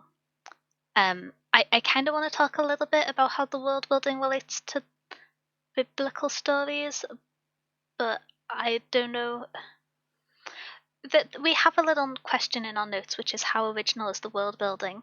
And I think the world building is pretty original. I think it's intentionally referential. Something which I've Yeah. seen referred to with King writing this book is that he wanted a Lord of the Rings. He wanted his quest under the mountain, etc. And I think there are intentional framings, be it the desert in Elijah in the Wilderness or the subsequent locations that you visit throughout the story, that are referential, but I think it's done in interesting ways, in often ways in kind of admiring ways. I'm far more happy with references when I read them as that being the creator being a fan of the craft rather than that creator using it as emotive shorthand. This is a dark academia book now because everything is described as being beige and brown. Sorry. But yeah, I think there's the aestheticization of the but yeah, with world aestheticization of building and framing. shorthand of it. Because sometimes I think it can be used You to should kind of. have mentioned Dark Academia. I shouldn't have. I just realized I was trying to That's the describe one how. that pisses me off the most. That's like the one we talked about this when we did Babel. That's the one that pisses me off the most. Is like the aestheticization of like a genre, but not just a genre of like a theme in books being aestheticized for. Yeah. I hate it. I hate it. But anyway, with world building, I don't mind when things are borrowed as references, as to me Same. as either abstracted and well studied inspiration or kind of in reverence, which I think in some small parts was done with Tolkien in this book. In like one specific Small thing. part. Pardon? Small part. I think a bunch of this book is like very Tolkien Well, inspired. it's inspired in the way that it's a fantasy book post Tolkien. But in terms of like direct world building inspiration is what I'm talking about in the kind of Okay. geography of it. I think there's like one Yeah. clear, yeah. That's fair. Yeah, that's fair then. Direct world like geography wise, yeah, there's like one Yeah. pretty clear, pretty big one. But anyway, slowly, there is especially I think if I say writers like King in this time period where he was working, there is very clear footsteps of Tolkien in their work. I think for the better. I like The Hobbit and The Lord of the Rings, Specifically not a in hot fantasy. take. but, Yeah, but yeah, specifically in fantasy at specifically in this fantasy. time. Yeah. And so there is definitely kind of footprints or evocations of it throughout the book. But yeah, I was thinking more in the kind of literal world building sense. Probably a bit more literal than usual when we talk about it. Yeah, But quite literal. how was the world building told to us? It wasn't really. Final It wasn't. question. One thing which I was going to Next say, question. how I could don't know. I think the question on how cohesive the world building is to the world is an interesting one, but we're going to need to talk about it in the spoiler section. Okay, I can see why. Yeah, I would say we can mention like a little bit. Yeah. Because like to a degree, I think it is cohesive to the world in that it's cohesive to what he wants to do with the story. Um, in that the story isn't meant to.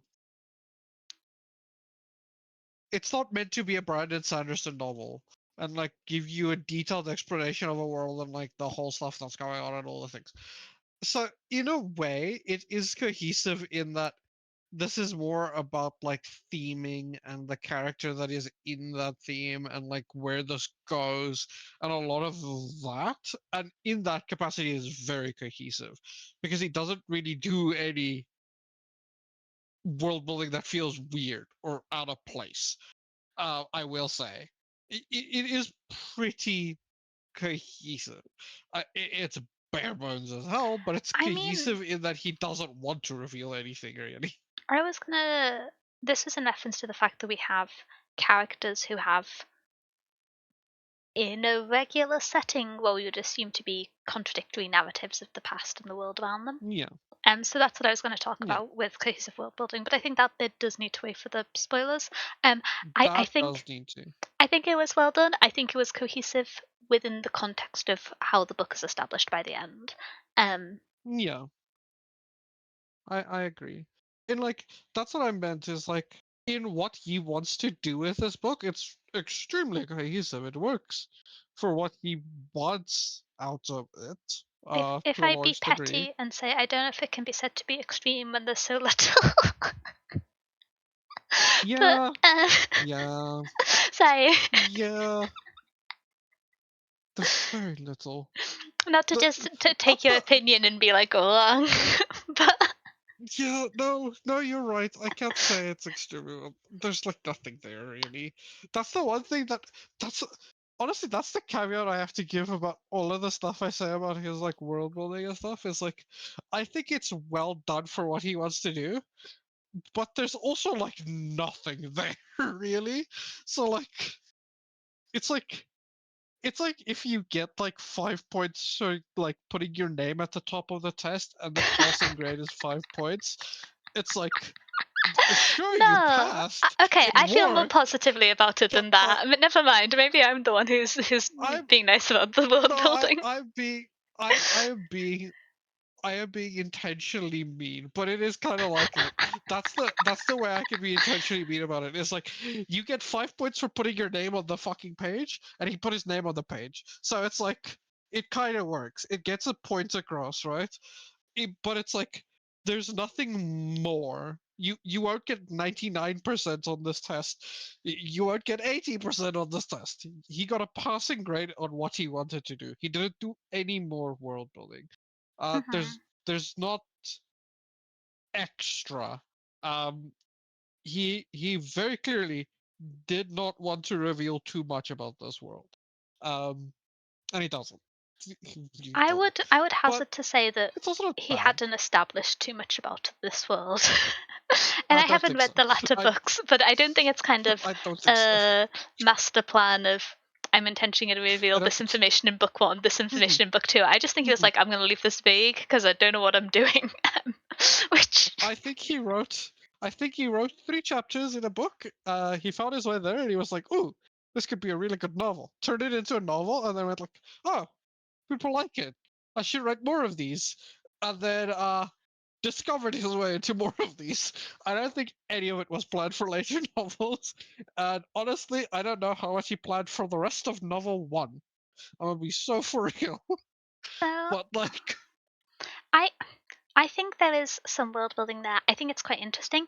I'm going to tentatively say that within the construction of this world, as spoiler, it's almost more character building than world building that we hold on to. yes, And I think that because the character building is so well done, I don't mind that the world building is largely told through how those characters sit in the world. Um, yeah. if you showed it more than he Uh, told it, I it's interesting to me because there was quite a lot of like reflections and one character telling another about something that had happened to them in the past within this book, and yeah, I could see the argument that that's a classic case of like telling not showing narrative building and world building.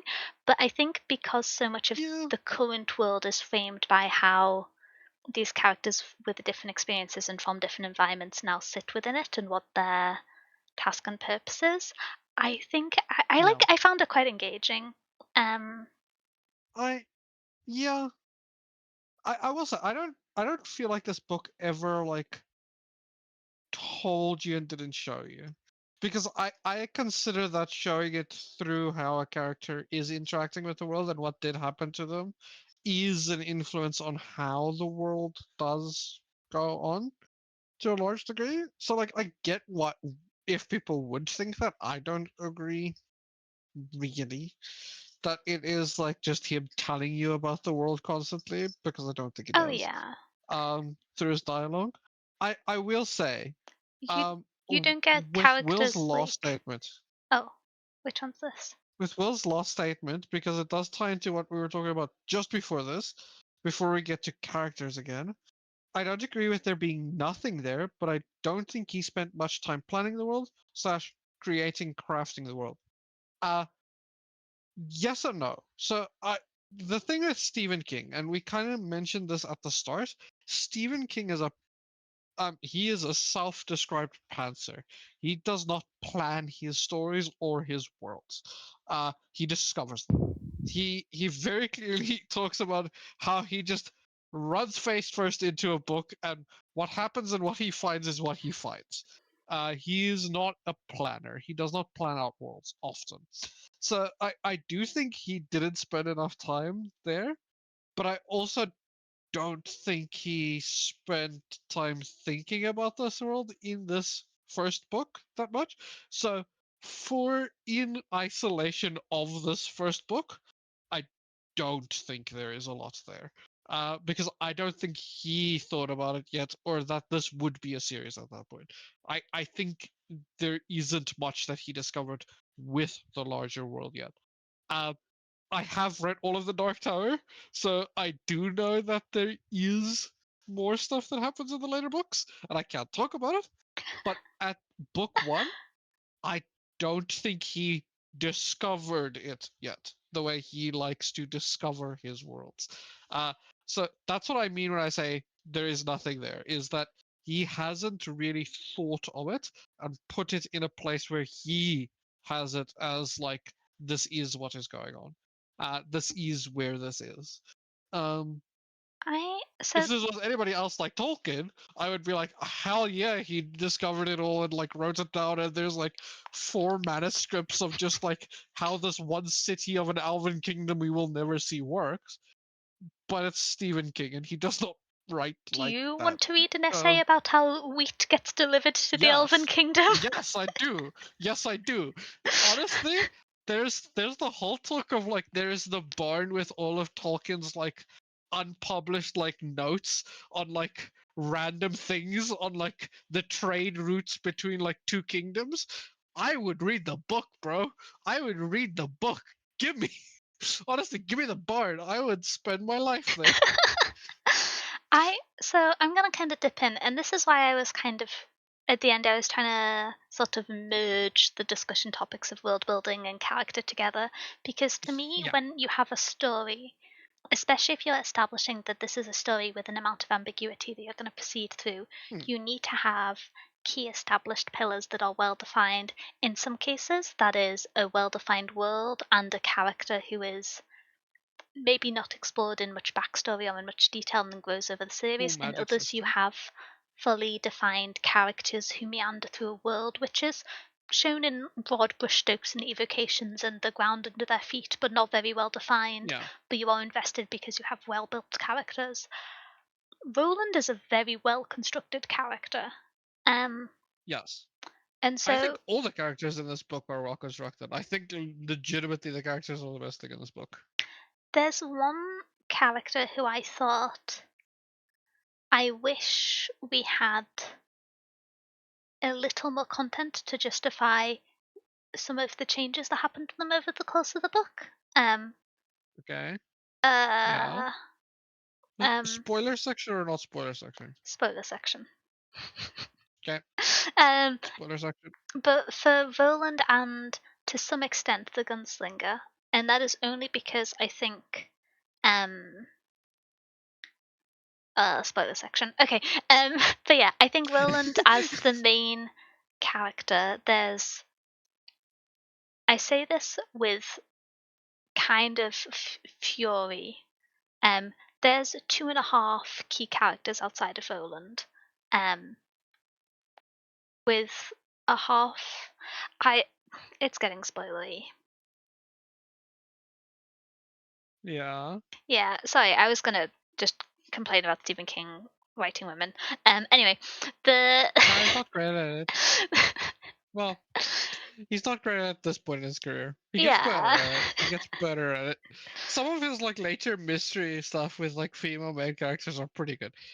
He's I will go as far as to say he's really bad at it here. Like extremely bad at it here. He made me annoyed at him here, but He's I've also had a early Stephen King lifetime is really bad at of it. reading fantasy and sci-fi from this era of writing and Yeah. built up frustration. So I'm kind of sensitive to it in books. I just find it tiring. Um, To be fair, he's also really bad at writing children. It showed that. He's not great at writing children either. So like well, this that was the thing which I was going to discuss in terms of all the characters are really well written. I was going to be like, so I would say that the third most important character in this book, I have some qualms Jake. about. Yeah, um, the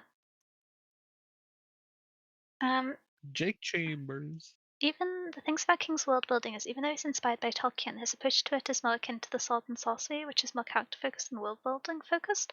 Oh yeah, I think that makes a lot of sense, both in terms of inspiration and also in terms of King's skill set. I don't have a compared to most people who spend as much time talking about books as I do, I haven't read much of King's discography, and so I don't feel particularly qualified to comment You on it in have. broad Oh wait. strokes. I've read 3 books. I was gonna be. I 4. was gonna be surprised, and then I remembered you don't really like horror all that I much. don't really like You don't horror. really read the. Yeah, you don't really read that much Uh, horror. I I'm going to go on a brief tangent, believe it or not, which is one of the reasons I don't read a huge amount of Tangents? horror is I talked about it at the start about how if a book is making you do emotional labor and engage in topics that are upsetting or distressing, then I think for me there needs to be justification of why they're included, and the framework of horror books often has a different Fair. bar of what is an appropriate level of certain upsetting topics to be included kind of passively without much justification than I really want Yep. to engage with. So every now and then I'll read a horror book and find it really good, but I just find them draining because there's an amount of Yeah. acceptance and normalization of upsetting themes that I don't want to engage with unless they're done more thoughtfully, but it's just kind of an establishing footprint of the genre, and sometimes it's done really well, but it's kind of difficult within established horror readers and circles to get them to clarify, yes, there's body horror and gore, but is there a reason behind it? Some of my favorite series and books have, I would say, quite a bit of gore and body horror, and I'm okay Hmm. with it because it's done very intentionally and there is a contextual reason why the characters and why you as a reader experience the emotions you do reading that. And it doesn't align That's fair. with me in a lot of horror, or particularly in the way people recommend horror, and so I find it difficult to find. Um, Fair. yeah, Yeah, I'm because if also you a ask scaredy for just cat. like general horror recommendations, people just give you like the scary ones that don't really tie into themes. It's like if you ask for a horror movie recommendation and people are like, "Yeah, just go watch Saw." It's like, okay, but like that's just shock value for shock value most of the time, especially the newer ones.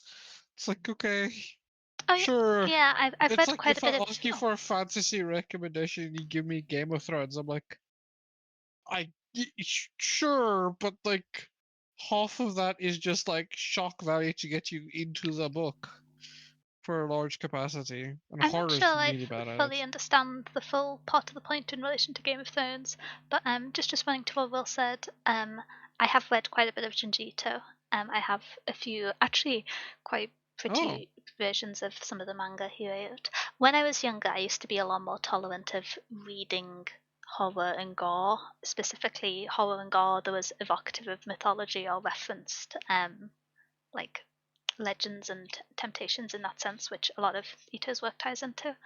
Um, I also just that's was a sick. big manga nerd when I was a teenager, and yeah, Was.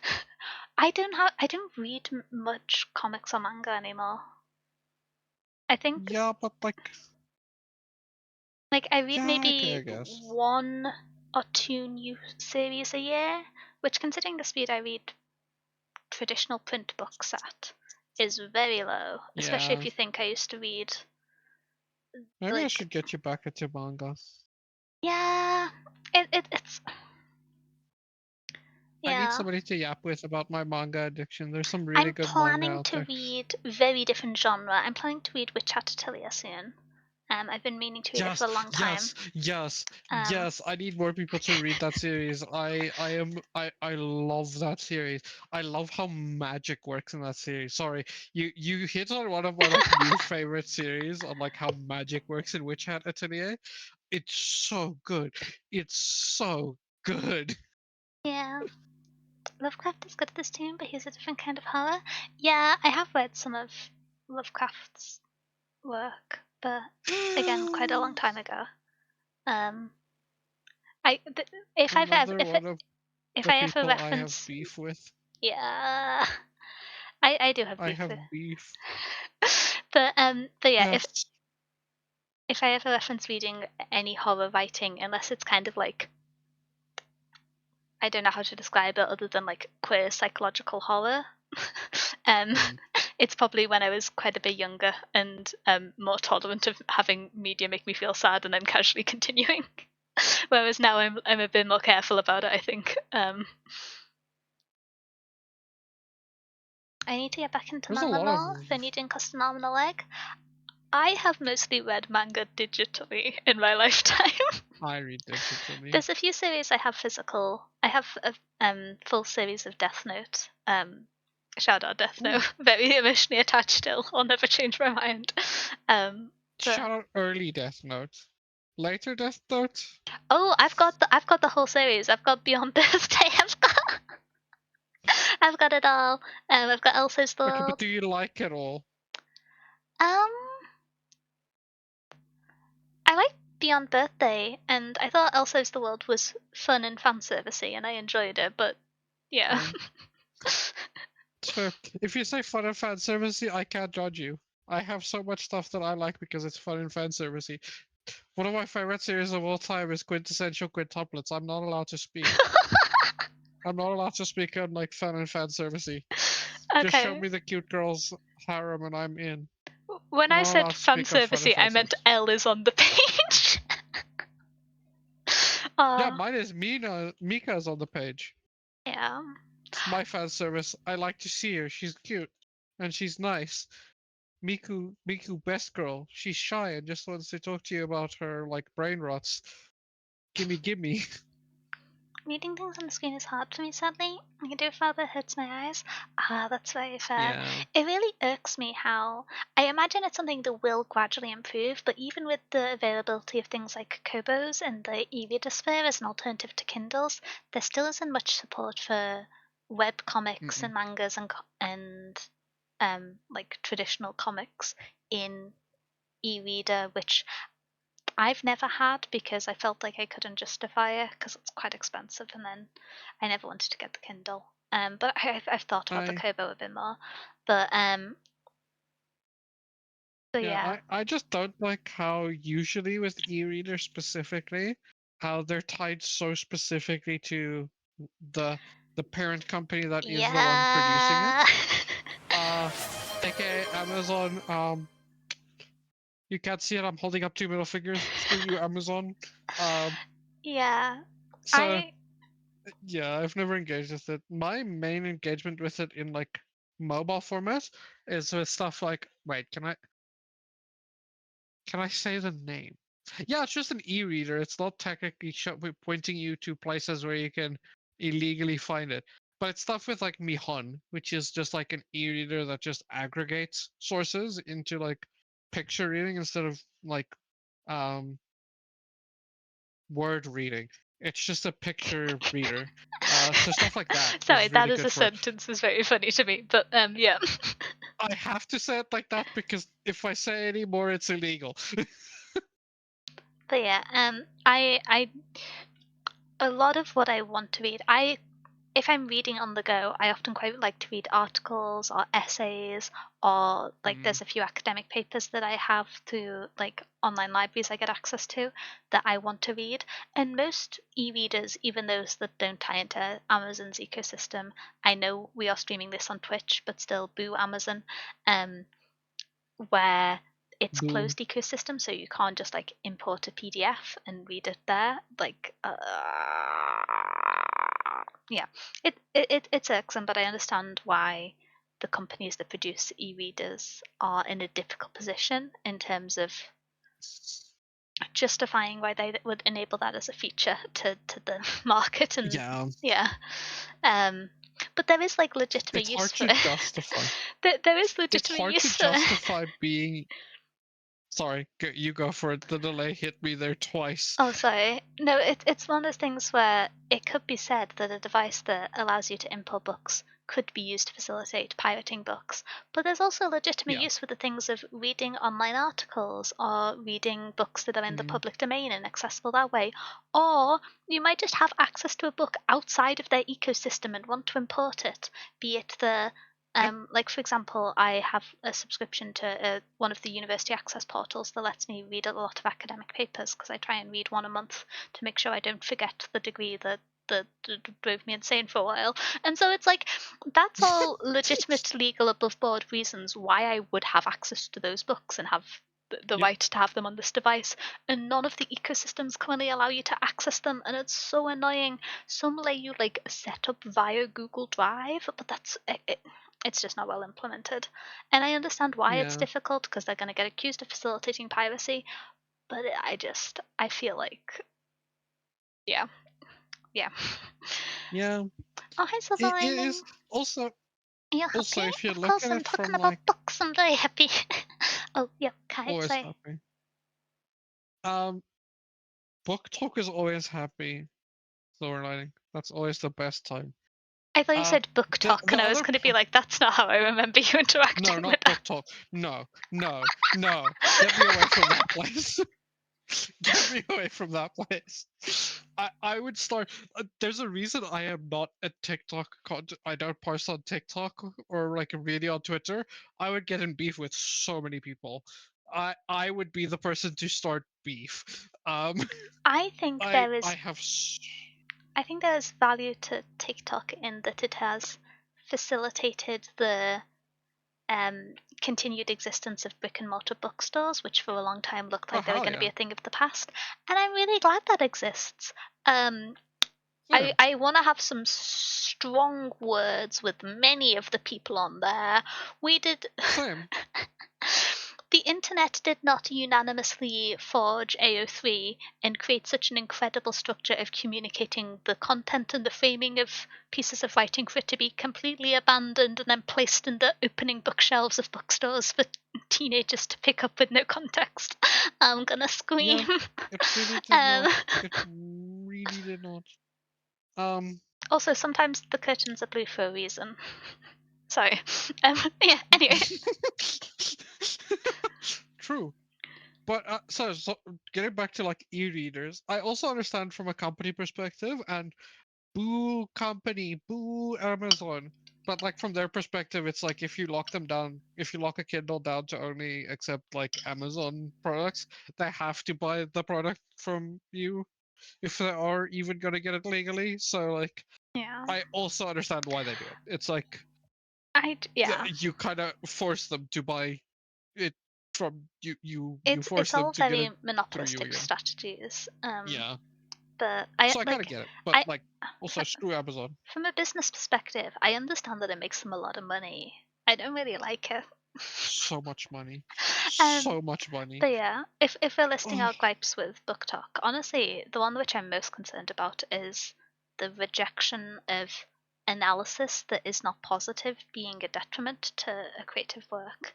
It drives me insane. Sometimes I It, want to see an actual review for an arc, not a list of it, reviews where if the author rated it below 4.5 stars, it didn't get included. That's insane. What am I meant to do? That's not what arcs are for. Sorry. it, dude, it annoyed the hell out of me a while ago. I saw somebody talk about it, and there's a reason I'm not on TikTok and I'm not on Twitter unless I like and reply to my cool VTuber friends stuff and like my friends stuff and be like, yeah, you look great today. Yeah, let's go Shout stream on out this the day. visible pattern of Uh, Kai not having Twitter but having it on like phone somewhere in the distance where they have notifications on for like 3 people, and once or twice a day opening the app to interact with them and then that's what I do. closing it for good. The only way to engage with Twitter without losing mental sanity, I think. So well That's done on that. legitimately all I do. That's legitimately all I do. I would get in so much beef because, like, yes, that. You see, I'm fine to scroll Twitter more because I don't feel the innate urge to argue with people. um, but You know, what's another issue to me about like there's another one with book talk that I'm like incredibly annoyed with because it leads to an issue. Um, and it's not just book talk that has this issue. It's kind of like a media consumption issue at this point. Because it's also happening in manhwa and manga that you can see. okay. Um, it's this idea that so there's a genre I like, right? Let's say there's a genre I like. We can use manhwa as an example. We can use book talk as an example. Manhwa is probably the more like cypher version to do this. I like tower fantasy, right? I like when they go into a tower, we get a progression system, they level up a bit, and we go oop, up until I like conquer the top of the tower. There's an idea in book talk and in the anime community that the presence of a genre is more important than if it is good or if it is Yeah. creative. And if you criticize something for like this is really basic and bad, it is the same thing as saying that their taste is horrible and that the genre sucks. And I no, it's not. I like the genre. I don't want solo leveling number 24 this season. Please give me something else. I mean, this is the thing that I have with the kind of. I think Will is right to some extent that it predates book talk, but the acceleration and the normalization of the attitude, the criticism of media you like is criticism of you. The book talk Yeah, normalizes, which intersects with criticism of genre you enjoy is criticism of you, which I think is the point you were making to some extent. But anyway, yeah. if we It's complain like about book talk, we will do that until next year. And so we can complain about most things. I don't. also I hate that book talk became a like. Sorry, this is the last one. I hate that book talk and book I don't believe you. Twitter. I hate that book talk and book Twitter became shorthand for dark romance or cheap romance or smut. It's not.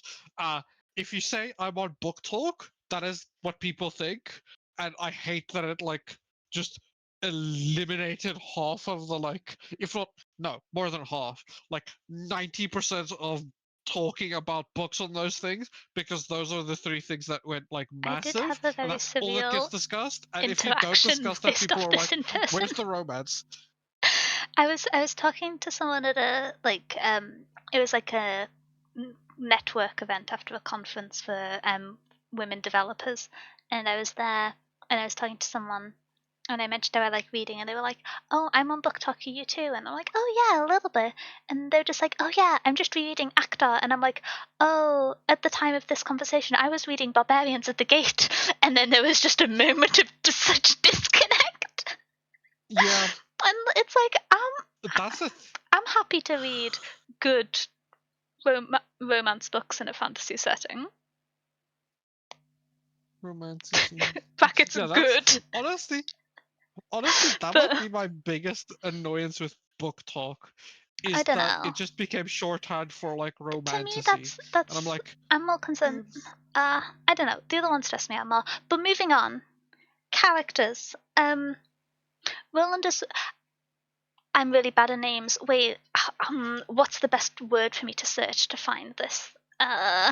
who are you? What's the person? What Um, vibe? the teacher from the past.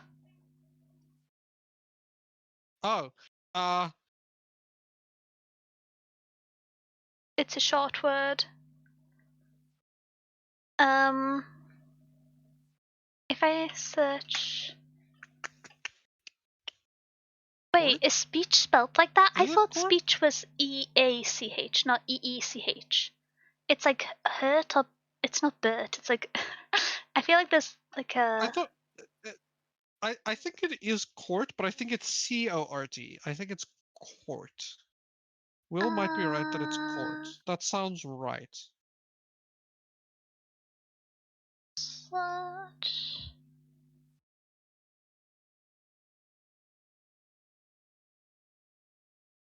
Yeah, CORT Cort. Okay. Cort is a very well constructed character to me. I found him quite interesting. I hmm.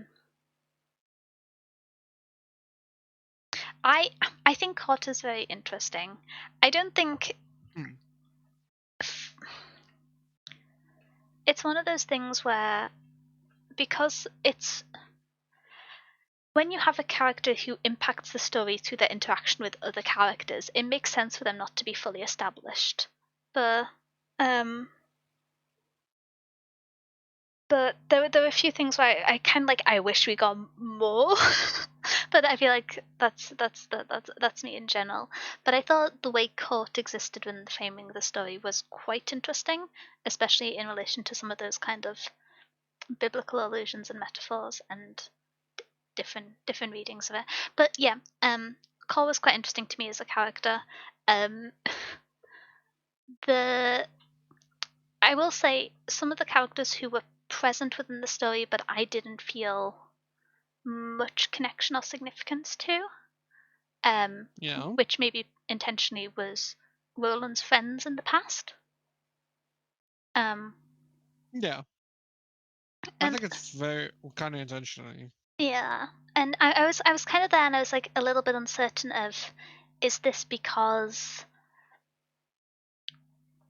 the well, it's a little strange because when they were on page in the kind of present tense, alive and young, and so it didn't feel like they were being framed as distant because of sorrow and separation, particularly. But I didn't know if it was like a gunslinger thing. I don't know. I think I'd probably have to get into the spoiler section to talk about it a little more. But I didn't know if they were used in a way that they were just kind of there. And a lot of the other characters that got as much page time as they did were constructed in a way where they had specific significance and emphasis on the plot and its development. And so I wondered, if am I missing something? It's like a story of young boys like growing old, acknowledging the world and becoming men. So like I've read a fair few fantasy books about that, but I'm probably not the expert in identifying it. But it it didn't feel too integrated to me. But yeah, I the characters were very well written. One thing which I noticed between the how do I phrase this? There was an emphasis between the characters as it's something that happens quite early on in the first chapter, so I'm going to talk about how it continues in the book. But there's a discussion with ba, ba, ba, ba, ba,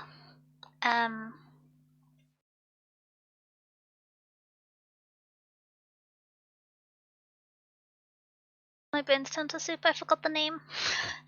The first character Roland meets within the order of the story, not like chronologically, but on page.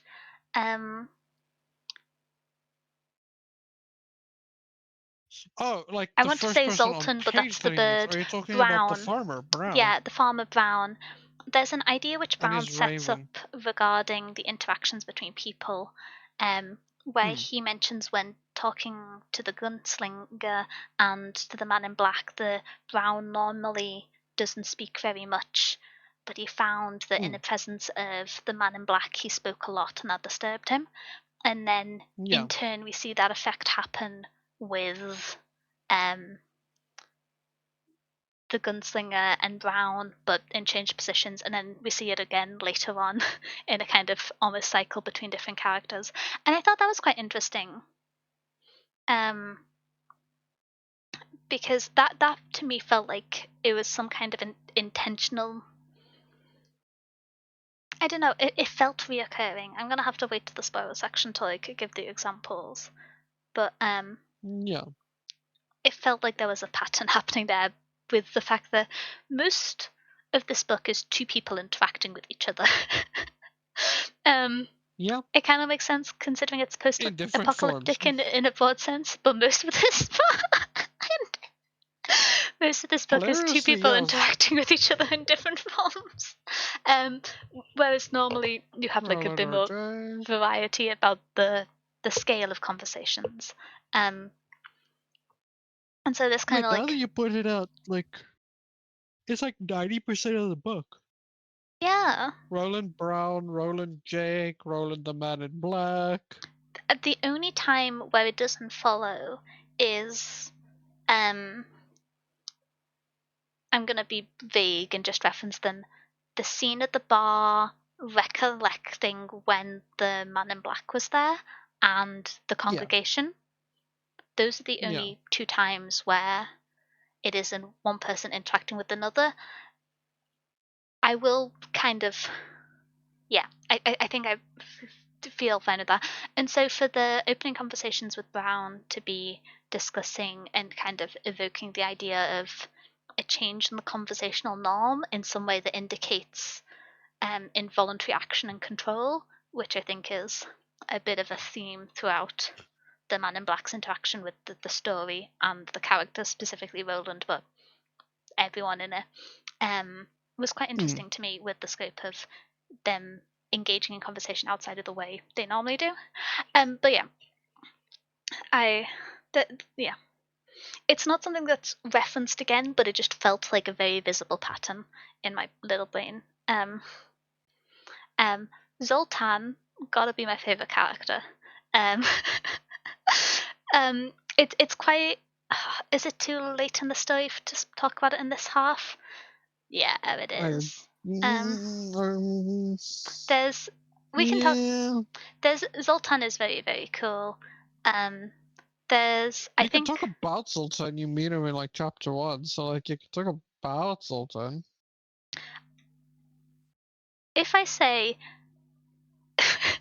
this feels like an unusually common theme in that like there's quite a bit of discussion, especially if you look at it through the religious lens of where King sees himself in relation to characters in the book and that sort of thing. And I think that I think there's a strong argument in part that he is Zoltan. Yeah, I could like, see that. More so than the other characters, because I think there's yeah. I would more so if I don't think this book is intended to have a direct one-to-one mapping of a character onto any existing. No, I don't think there's a self-insert. Yeah, I don't think there's a self-insert. I also don't think that there's like a true Jesus self-insert, which is an insane sentence to say, no. But it could be applicable in this book. Honestly, with this book, it kind of fits. Yeah. So, but I think Zoltan is very fun. Doesn't appear again outside of the first chapter, but nope.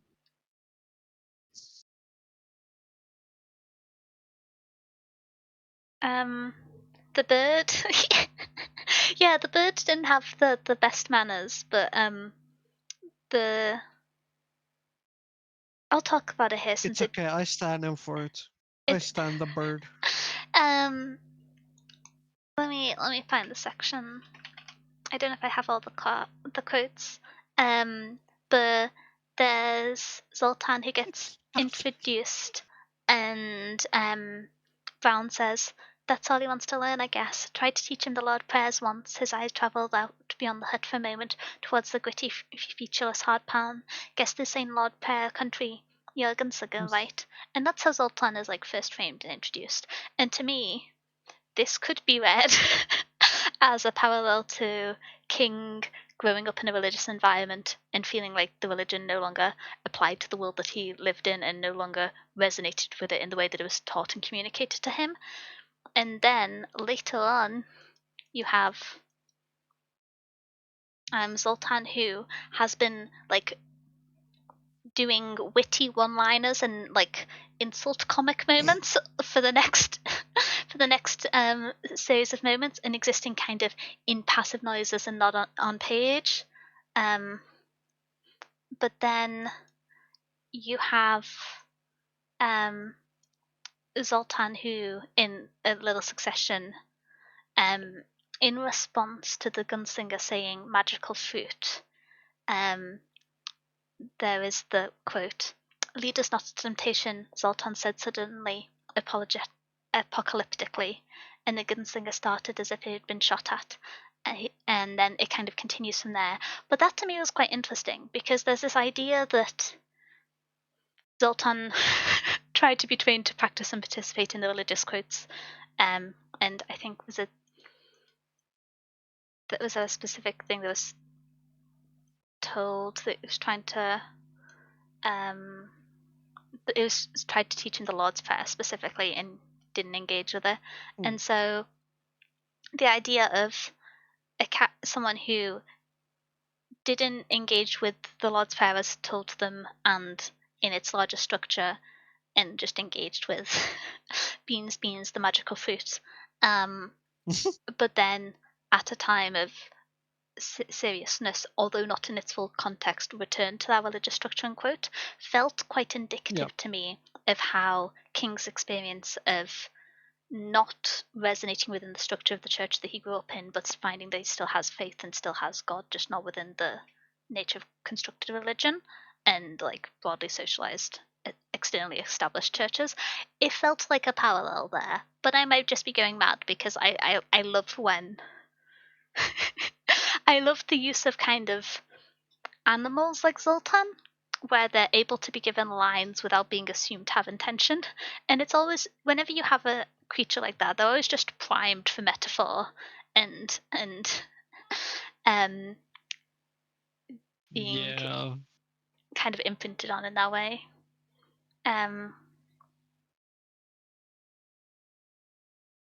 Going back to the biblical references, Sultan recited part of the Lord's Prayer.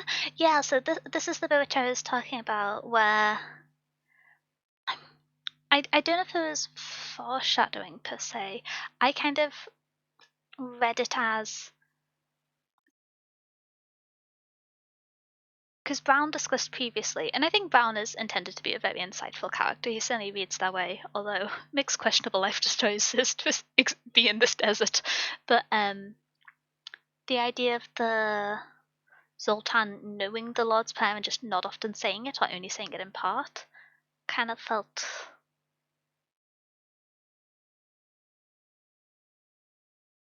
It felt like some evocation of taking a lesson in part, or taking only the part you choose from a lesson, to me. But I think I might have just like latched onto the idea of it being King's Faith and not left much space in my brain to read it other ways. I don't know. I like Zoltan. Rude bird. Yeah.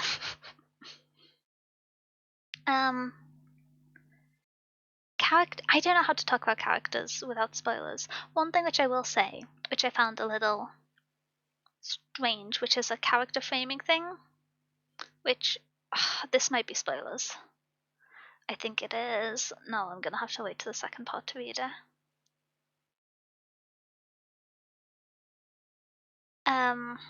Yeah, okay. I'm gonna have to read it. What specifically are you thinking about? Oh wait, I can't ask you what specifically you're thinking about because if you said the framing of the gunslinger's intention regarding the man in black.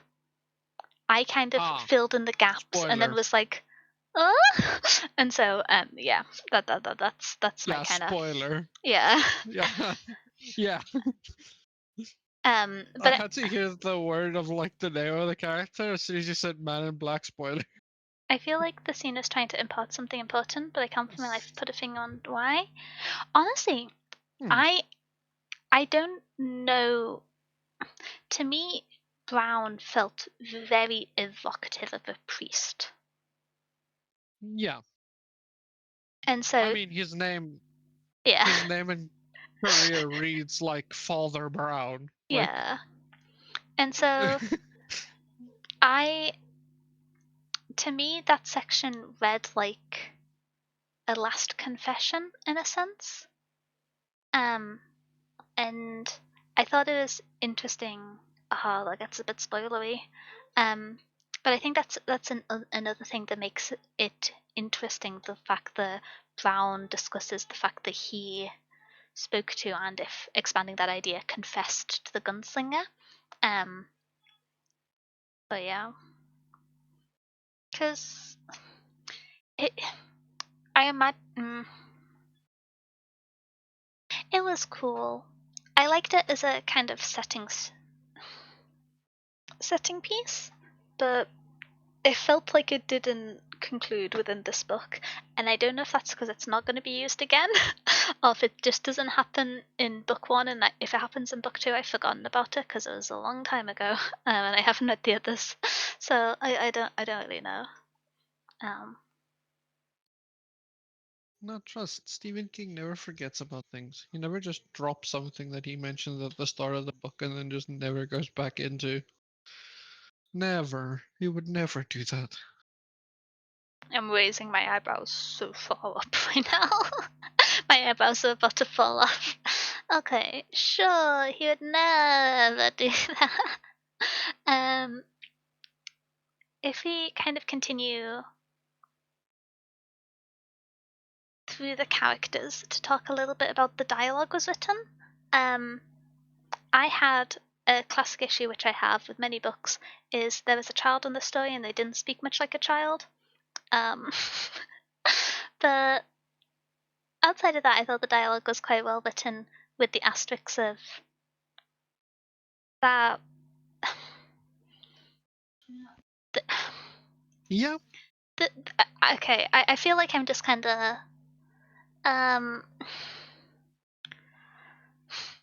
Mm. I feel like I'm kind of returning to this point more than necessary, but it is relevant here, which is Yeah.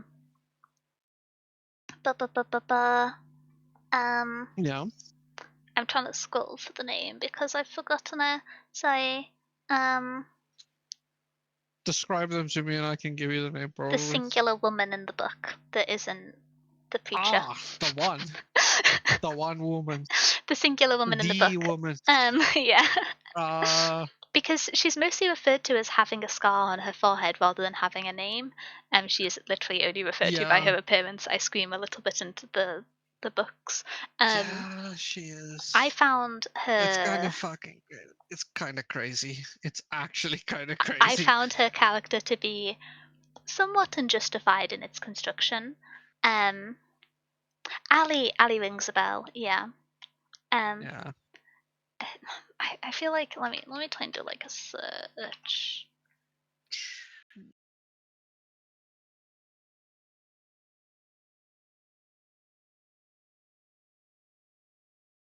If I search for scar corkscrew across the forehead, um, da da da da da. But yeah, anyway, her character was absolutely insane. Um, and as a result, the No. dialogue that she came out with was also ridiculous, and her actions, etc. I think we've Yep. stressed that I don't like how Stephen King writes women in this book. Um, uh, Valid. um, yeah, but yeah, as long as Roland wasn't interacting with women, the dialogue was really good. Um, Women or children. some of the So like. I thought the way that Roland interacted with singular child, Jake, made sense from Roland's perspective, The but kid. Jake's responses didn't super often. Yeah. Which Yeah, but is like. Yeah. because So to I see it as like you could good dialogue needs to be good from both sides. So I still consider his interactions with Jake clunky at best, even if his side was fine. Jake's side is not written like a child, so I think the dialogue as a whole suffers. That's why I say like his interactions as like with the women or children are bad because I feel like dialogue needs two sides to be good. You know what I mean? Like I get it that Jake is like that Roland's side of the conversations are well written, but like yeah, I that think it's a monologue it that's good. we'll talk about it in the spoiler section. But I think there is justification for some of Jake's dialogue, but Yeah, but the strength like of this book outside of the like in-page writing intention for me was the characters and Jake's yeah. character quite important, but was the um if I say that Ali, although referenced quite frequently throughout the book, didn't feel much like a character in the way the others in the Mm, book did, much to my lamentation, um she felt like an archetype or like a plot device. Um and screams, but I mean suffers. I mean I mean, she kind of was. So, I mean, well, you could say that even more so about Jake, I think. Well, yeah. I'm not saying it about Jake. Yeah, but yeah, I don't know. Some of the characters were written really well. Others were women written by Stephen King at the start of his career, and then others were just children who are hard to write in a book like this. But both of those detracted from the story at various points for me, to be honest. Oh, hi, Prince. I found Jake fascinating as a character. So I found Jake interesting, but I found him. I don't know how to talk about this without getting spoilery, but essentially, I thought his establishment was interesting, and I thought several of his subsequent points were interesting. And some of the character development made sense, but some of it didn't. And a lot of it happened given that he wasn't the perspective character and he was being narrated by Roland. It didn't Yeah. all feel like a natural series of developments to me. And so for a long time I found Jake fascinating and interesting, but towards the end it didn't feel like we had reached the point which he was behaving at, in a sense. Yeah. We never saw him get from point A to point B to get to Yeah, in, in, where in we two see him different at the ways. end. Yeah. In terms of Ali, like there was some interesting points, but I'm just kind of so furious about how how the only two women in the book were both written in and primarily defined as sexual objects, that any attempts for other characterization when the conclusion of every interaction with a woman in the book, outside of one child who is also referenced sexually in a roundabout way, is some kind of sexual interaction with them. It just makes me too kind of grumpy to try and engage with the Yeah. other aspects that could be interesting. Like, heck, discussion of the impact of menopause on women doesn't get talked about in books a huge amount. That's interesting. Framing it as an opposition to her opportunity to sleep with the gunslinger, less interesting. Less, less of a meaningful That's exploration to interesting. me. But yeah, I'm sure there are some interesting points there. I just get a bit grumpy, and so I can't engage with them very well. But yes, I think I think that's all that section. How is representation? Bad. But Oh. um, I mean, you're not wrong. I don't know what you want me to say. No, it was bad. Yeah, it was bad. Honestly, it's not even like a bad in the capacity of like, are there any like African American people or like Asian people? No. It's bad in the fact that there's like one woman and like her main thing is like I want to sleep with the main character. there are Um there are like 4 and women there's one named child. and referenced. One of whom is named because is seemingly engaging in sexual activities in the middle of the bar. One of which is the bartender who he sleeps with. One of which he sexually assaults, and the other of which is a child who is passively inferred to be a victim of incest. That is all of the women in this story. Yep. Insane. Sorry. It's not even like LGBTQ representation is bad or like racial representation bad. Nah, female representation in this book sucks ass. It's like not bad. It's like Sometimes we have a baseline bad. higher bar. Sometimes we're just like, oh, is there thoughtful depiction of people from different backgrounds, be that racial or education or class, or is there people's sexualities and gender portrayed in a way that is informed and thoughtful? You have like levels that you can reach. Level 0 is women existing in the story, and it's yeah. Yeah. I feel I've become a bit And hysterical this one about it, fails. but yeah, there wasn't any No. no. I don't think there's a single female character that does not get sexualized or talked to in that capacity or is framed by that. So, hmm. Oh, hey, Mustang. Hello, nerd. Hello, also nerd. What do you do if No, locked out you're of the your nerd. house? You talk to the lock as communication is the key.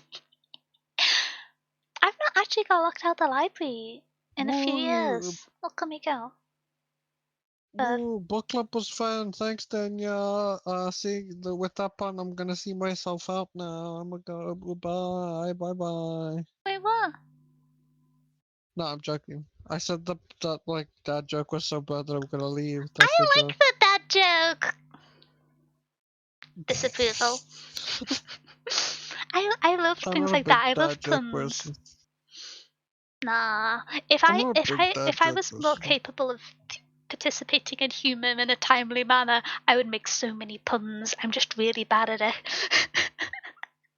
I feel like you are very punny. You do give a lot of pun vibes.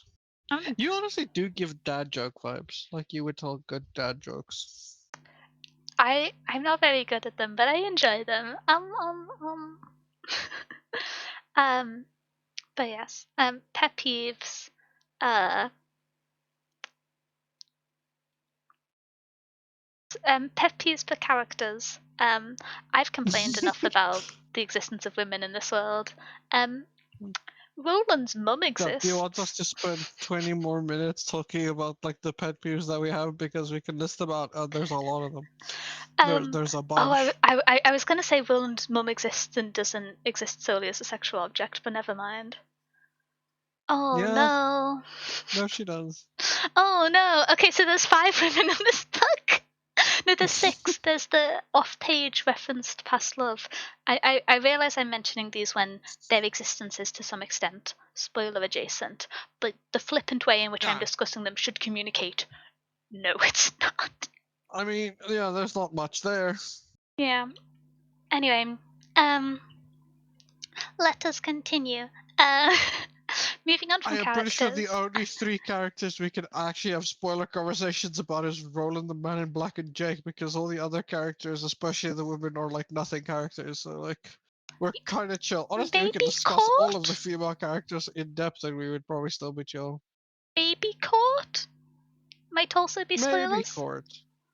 Um, Maybe Court and maybe Martin. Arguably, Roland's mother could be spoilers, but only because of her relation to other male characters. True, Ah. true. You're not wrong. Okay, sorry. Um, I know this is like the start of King's career, and he gets better at writing women. I'm still mad at him. Yeah. I like I this is the thing of I've read some of King's work before, and I decided to stop reading the series because I was fed up of how women were written. And maybe at some point I will go back and read some of his later work, and I will be able to enjoy them more. Honestly, how do I phrase it? I think specifically for the Gunslinger, I am almost kind of forgiving when books are not great about women in the fact that they're just not present at all. But when they're present only in Yeah. regards to their kind of sexual interaction with characters and them as an object of desire or conquest and domination, it, it grinds my gears. I'm not very tolerant of it, I think, because I've just encountered it so many times in so many books that I I get a bit prickly about it. And honestly, I think it's fair enough. I I am maybe overreacting, but like it's not great. I don't know. I don't Yeah, blame it's you. not great. Yeah, we'll see. Maybe one day I'll I read don't some either. of King's later writing, but I'm just not particularly a horror person. So if I was to read a series, Honestly, more a season, it would his maybe mystery be The is good. Gunslinger. The mystery, maybe. If there's any recommendations, His oh, his mystery. There's one specific one that I'm thinking of. That's like really pretty good. Specifically in his mystery, like more like the Mr. Mercedes trilogy is actually pretty good, which is more like detective themed. Like they're more like I think I've murder. detective themes and like horror, which they're actually pretty good. There's another one that I know is actually really good in like his mystery work. Potato. Oh. I gave you a bonus Whoop. potato. It's already played. Okay, I know. But yeah, moving. The reason which it's like in part, I would be willing to engage in other King's work because the on-page writing is just really good. And Yeah. I have been told by enough people and believe enough people that it does improve in the ways that I have qualms with it. Don't start a riot. You got an extra potato. Um, the the clarity of writing. I wouldn't say the writing is clear, but I don't think that that's dramatically to its detriment. Um, I really care.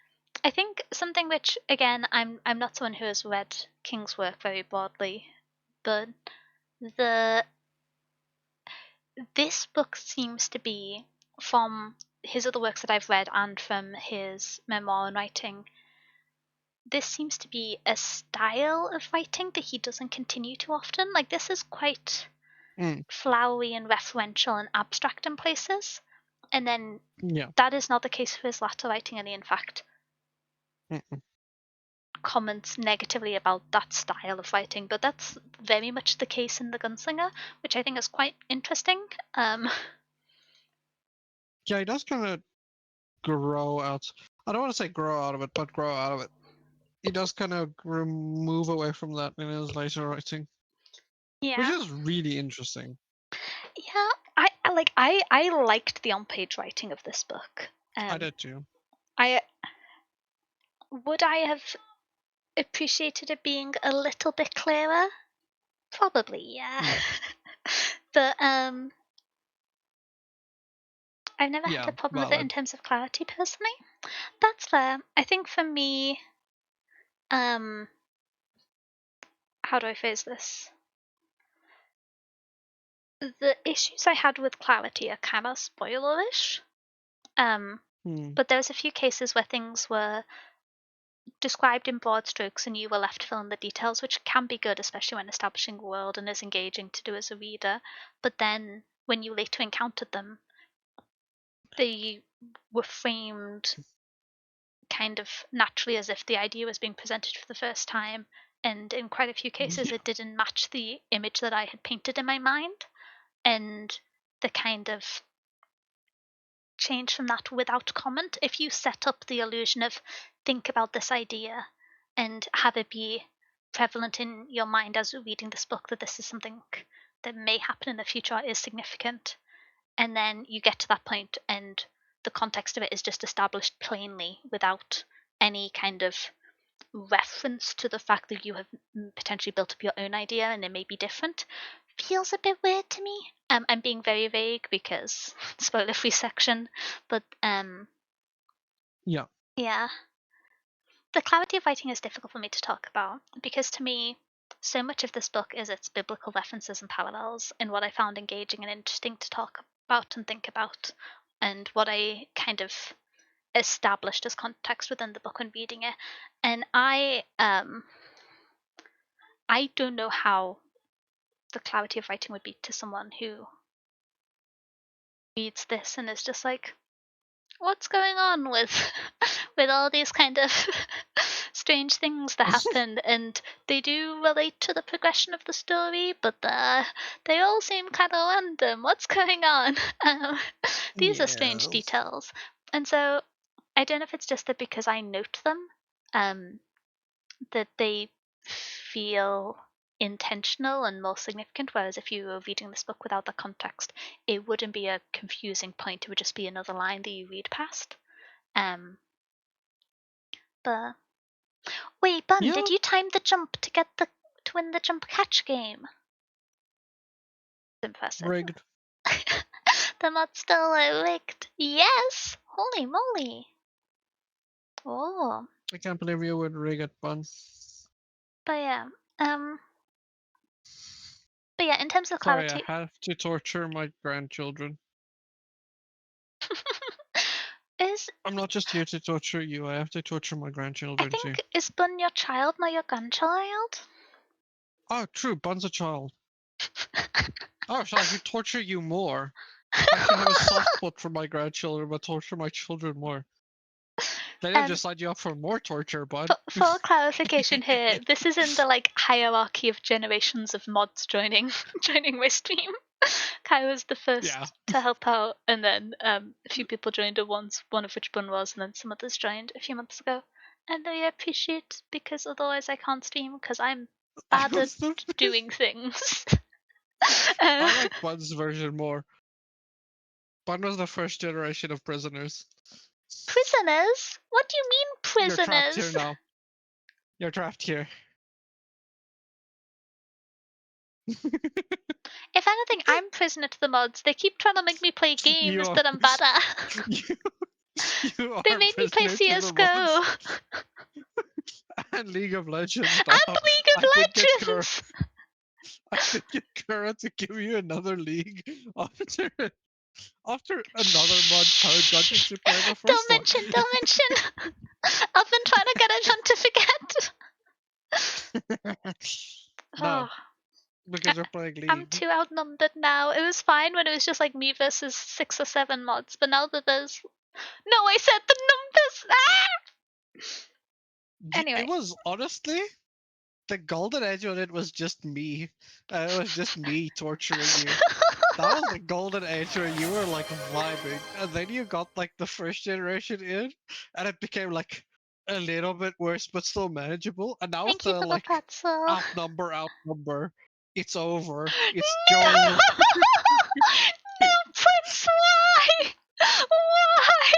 Why would you do But it this? was just me. You didn't even have to deal with redeems because I was in your stream too much, so I just got too many points, and you got me to agree preemptively that I wouldn't just torture you with my points. Kai, look at So the I just channel don't point redeem redeems. things. Hey, let's go, baby! Thanks, Prince. Prince, you the goat. The league, the league of counter is now on 2. Okay, guys, I'm suddenly going on hiatus. Oh, thank you for the picking next Honestly, game, Redeem Prince. now you need to put Ah. next to your hydrate redeem a league. Your hydrate counter. You need a league debt, and it's at 2. No, because that will taunt people into redeeming League more. I don't want to become a League of Legends streamer. I'm bad at it. I want to talk about books and Hoshiguma and puzzles. Iron. I can do I them could both. do Never mind, more never if mind, you never mind. wanted Thank you me very much. to. Let's move on to Stephen King. Thank you for the stretch. um, but yeah, in terms of the clarity of writing, I think it was very interesting, but I don't think it was particularly clear at a few points. This may just be because I'm more familiar with in time, specifically in a fantasy setting, having a bit more establishing information. But Mm, some things, especially in the last chapter, which I can't talk too much about, not very clear. Thematically, yeah. there were some things which were clear, but the actual Mm, occurrences and their meaning within the world, not as thematic ideas, but understanding events as they progress, and know what they mean from a narrative perspective, quite confusing to me. Um, yeah. yeah. No, I agree. I hard agree. In terms of ease of reading, on my opinion on this, I don't know if you have anything to say on clarity of writing. I just jumped over to the next one. Um, No, I agree with you. I don't have much more to say about it. okay, for ease of reading, the main note which I had was that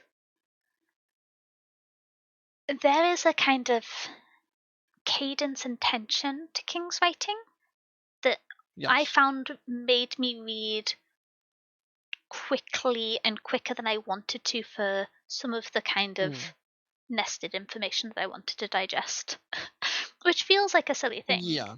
to say the No, I, I I, know I what you fell mean. into reading this book faster than I wanted to at a few times, because especially when I did my Yeah. reread and it was reading more so at my own pace rather than an audiobook, I wanted to kind of pause and go, oh, okay, is that another biblical reference, and try and like hunt them out, because I was quite interested in that, and I feel somewhat qualified to spot them. And so I found myself accidentally falling into the pattern of just steamrolling through because of the tension and the phrasing, and I think that's fine and good, and I think it works well for um the genres which King often writes for. But I do think it makes it a little bit more difficult to engage with some of the themes and topics of the book. But maybe I'm just someone who likes to stop and pause a bunch. And and so I suppose it depends on how you read. But for me, I didn't feel like I could kind of meander and think and jump in and out of sentences as easily as I normally do. Um, I know a book you can read, Dania, the League of Legends strategy guide booklet. Is there a section on the tree man? I like being the tree man. The worst part of the League of Legends redeem is everyone else is going to have to try and win the game whilst I'm the jungler, and that's not going to go well. the Hey, it went fine last time with the tree. I don't know if it did. I was like 2 and 7. It was fine. It didn't go great, but it was fine. I think core carrying is a separate outcome. But Yeah, that's another. they were like Benny and make a The League of Legends separate expensive redeem. no, please don't. It's all. Hey, don't say that. It's already expensive. Don't give Danny ideas. You say it's expensive, but channel point inflation has occurred. There are multiple people with over Uh, 100,000 channel points. I should be scared. I don't want you to be able to queue up 20 League of Legends games between my mods. And I think that oh, that's an wait. Are underestimation. you gonna include me? Yes. Yeah, I was gonna say, are you gonna include me? Because like I have like what am I on now? 400k channel points. See? Kai is So banned if you from include spending channel me, points. Outside of Waluigi, I think, was the rule. Um, no hype. yeah, mostly because I find Waluigi funny. Also, because you picked Arknights as pick a game, and now Yeah, that's half of what I stream, and it's your fault, and so you're not allowed to pick any more games. yeah, Um, yeah, because I would get you addicted to another one. you're not. You're never allowed to recommend a gacha game to me again. um, oh I my did start gosh. an addiction with you. I just think Hoshigumo is To be really, really fair, neat. Have you seen how practical her armor is? Sorry. to be fair, to be fair, I did warn you constantly, and I talked about it with like you for like 2 months before I redeemed it, where I was like, Daniel, I think you would like this game. Daniel, this game is really fun. I think the gacha is fine. And I talked to you about it a ton before I got you addicted to it. I didn't just drop you into the game. I set a Propaganda. groundwork for you. No, I set a groundwork for you. It's only propaganda if it's wrong. It was true. The game is really fun. You do really like it. The gameplay is really cool, and there's hot women in armor. Yeah. No propaganda. Yeah. That's just all true. It's an Okay. advertisement. Um. But yeah, ease of What were writing. we on about Oh, Stephen King? yeah. Ease of yeah. So, or Honestly, ease of reading that's rather. weird. Ease of um. reading. Ease of writing, really hard. He's really good at writing, really good on-page writing. I think it's probably really hard for me to write like that. For me to read it was very easy, I will say. I really love Stephen King's writing. I will say I sometimes found myself I'd read a few pages and then I would pause because I would like have a drink, eat a Mm, biscuit or something, and then go, I read yeah. everything that happened, but I'm not sure how much I processed all of it. And I think some of that's the kind of broad stroke narration that happens at points. Um, Mm, I don't know if that's like me being more used to yeah. detail orientated storytelling and Yeah, the no, I tempo can and see tension that. of the writing making me miss it in the moment but catch it in breaks. But yeah, it Hmm. was. There weren't very many times where there might have been one or two times where I was a little bit confused by word choice or use. Um, I got confused by "gone to Timothy" because when I was rereading this and I was in, I don't know how to describe it other than Bible mode. Um, there's the phrase quite early on, which is even the Timothy was yellow and gone to Timothy, which in my oh, what's happened there? Why is the Fugi invisible? Hello? Mm. Oh, you appear to have vanished and I That's don't know why. wait, I'm gone. I didn't even notice. When did that happen? I'm dead. I'm gone. I don't know what to do about that. I'm scared, Daniel. Daniel, I'm scared. Oh, I've just moved an image without knowing which one. Uh, okay, let me move this to the top layer, and I that got, way. I got, I got Thanos snapped, bro. I got Oh, disappeared. Honestly, it's concerning that you can't find it. I really did get Thanos snapped. well, Thanos the thing snapped. which is confusing is I can find you in OBS, but when I interact with your object, you're not appearing on the screen. um, I got Thanos snapped. Thanos snapped. Holy. if I Honestly, I was looking at the duplicate you, gunslinger notes I have trying to find that out. I look back at the screen and I'm just gone. um, That's actually funny. um, I'm curious. Wait, what could would Fugi going down be a cause of it? Like the Fugi Fugi side could be itself? down. That could be the Like explanation. that's I all I can think of because you're still talking to me, which means it's not a Discord connection issue. And it's not your OBS connection issue because you can find the layer. So yeah, it might be Fugi that's down. that is my current reflection as well. I am also having strange things happen in OBS where the layers I'm clicking on are not corresponding to the things that are moving. Um, Huh? uh, okay, let me try and. Oh, Maybe uh, I did get maybe I did get offed by your like OBS and your OBS is haunted now. okay, I'm gonna properties. I have your PNG saved, so I'm just gonna add that back in. Um, Bro, I'm a PNG this time, baby.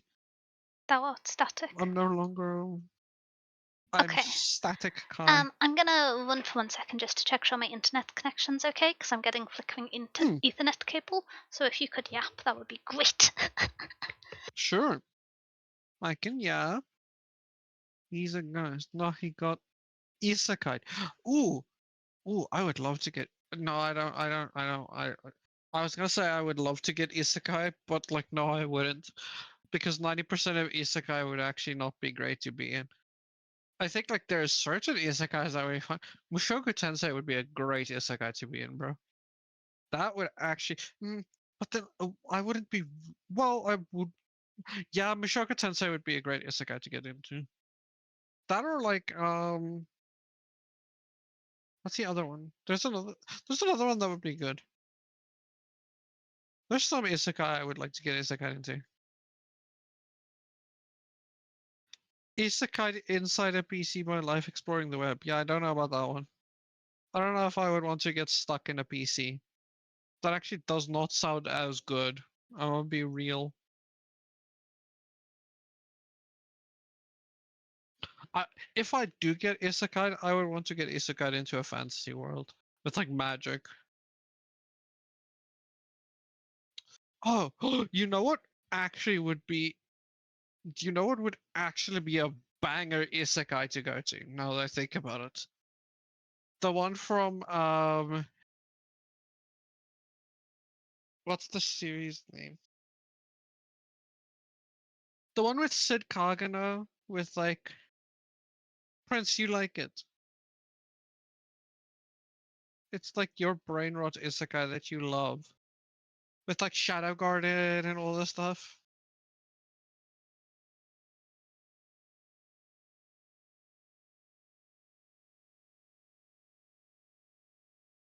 Middle Earth, Hyrule, or so Prince, Sid Kagano. Not where do you I say Sid Kagano, how do you get solo level? Or Randland. Yeah, that would be actually kind of fun. I thought it's your brain rot that you really like it. Where did you get solo leveling? Sid Kagano or like Shadow Garden? What's the series name, man?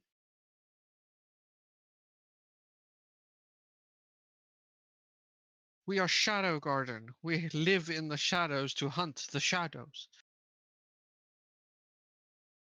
What's that series called? Okay, I think that's okay. Bye. I don't know what's going on. Um, um, apologies for the technical difficulties. I don't know what happened there. There were 2 copies of Fugi that are Oh, visible, weird. refreshed, and not working. Oh, Interesting. Fugi's down, I'm pretty sure. Ah. Bye, Fugi. I shall be PNG. Yeah, I shall okay. be Smiley Kai. How do you Also, think for a it's the while I can eminence in just shadow. like wobble Kai manually with the mouse whenever they speak? When I speak, you just wobble me up and down. Yeah.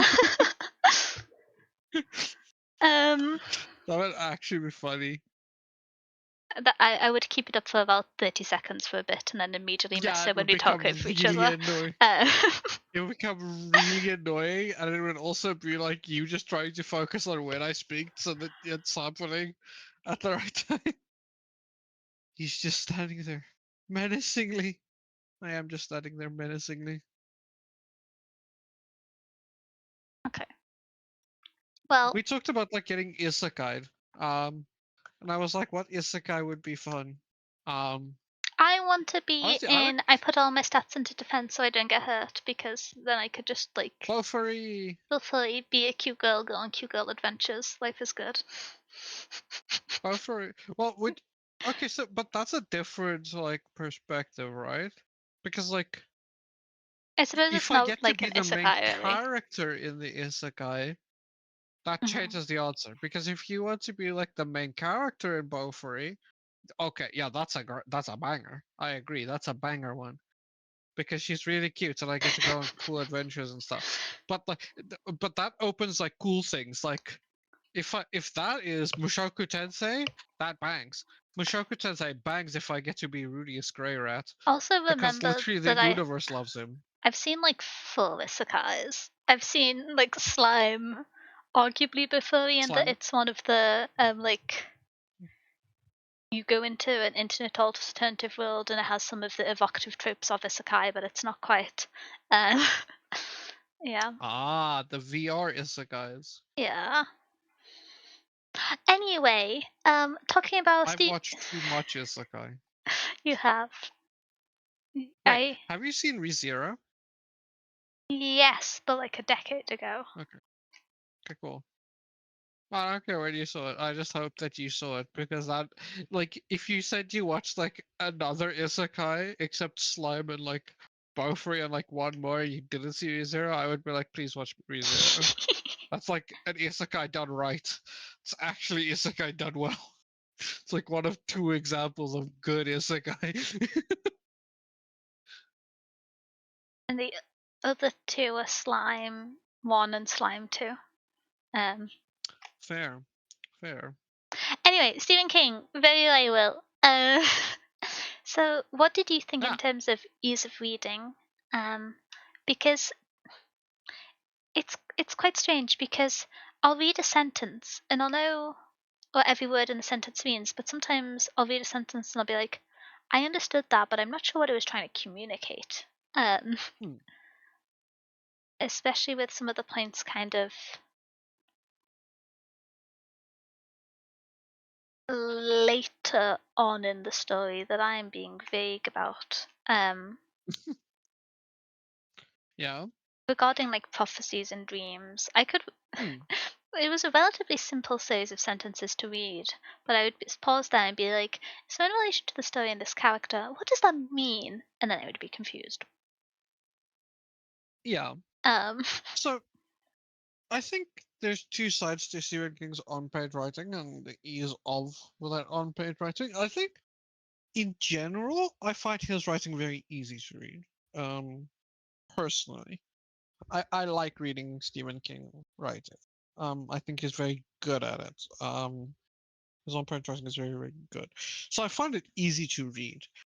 I will say I kind of agree that the some of it I do find that section specifically as well.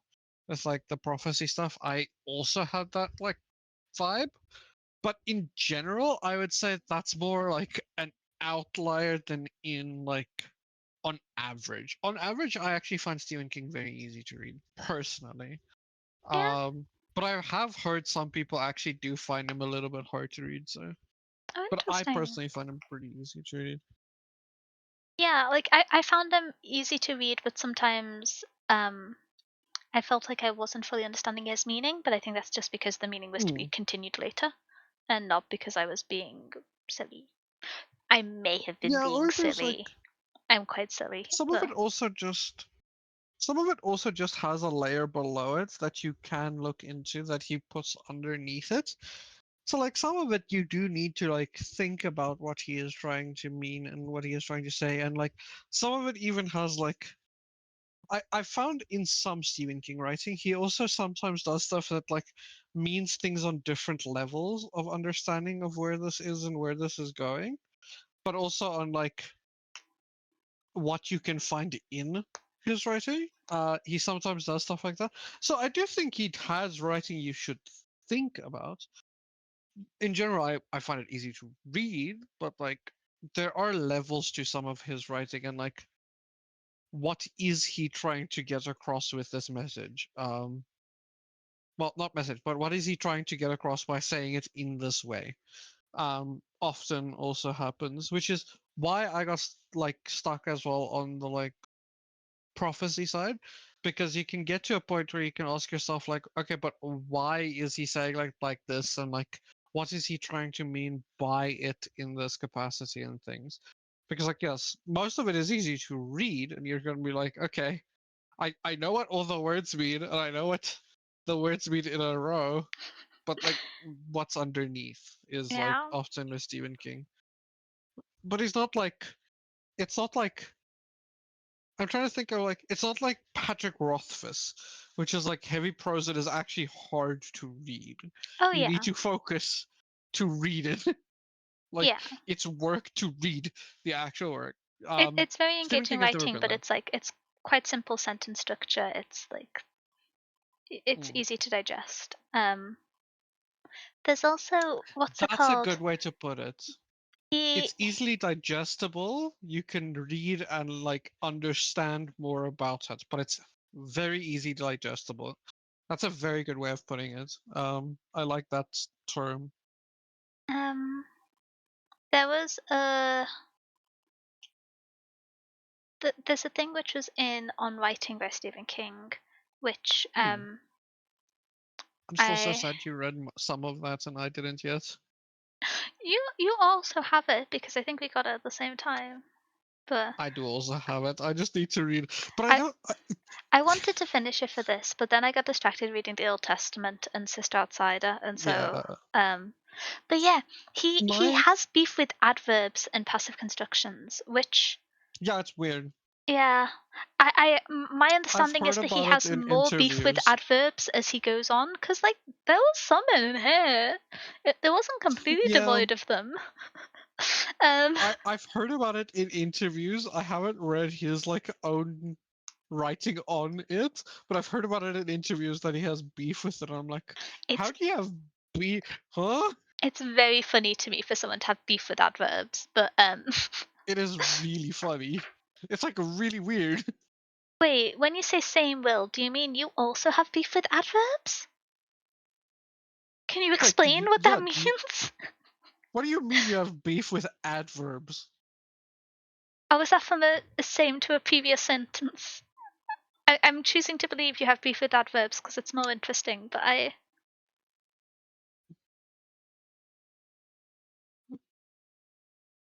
yeah. I've heard about his beef with adverbs. It's actually kind of.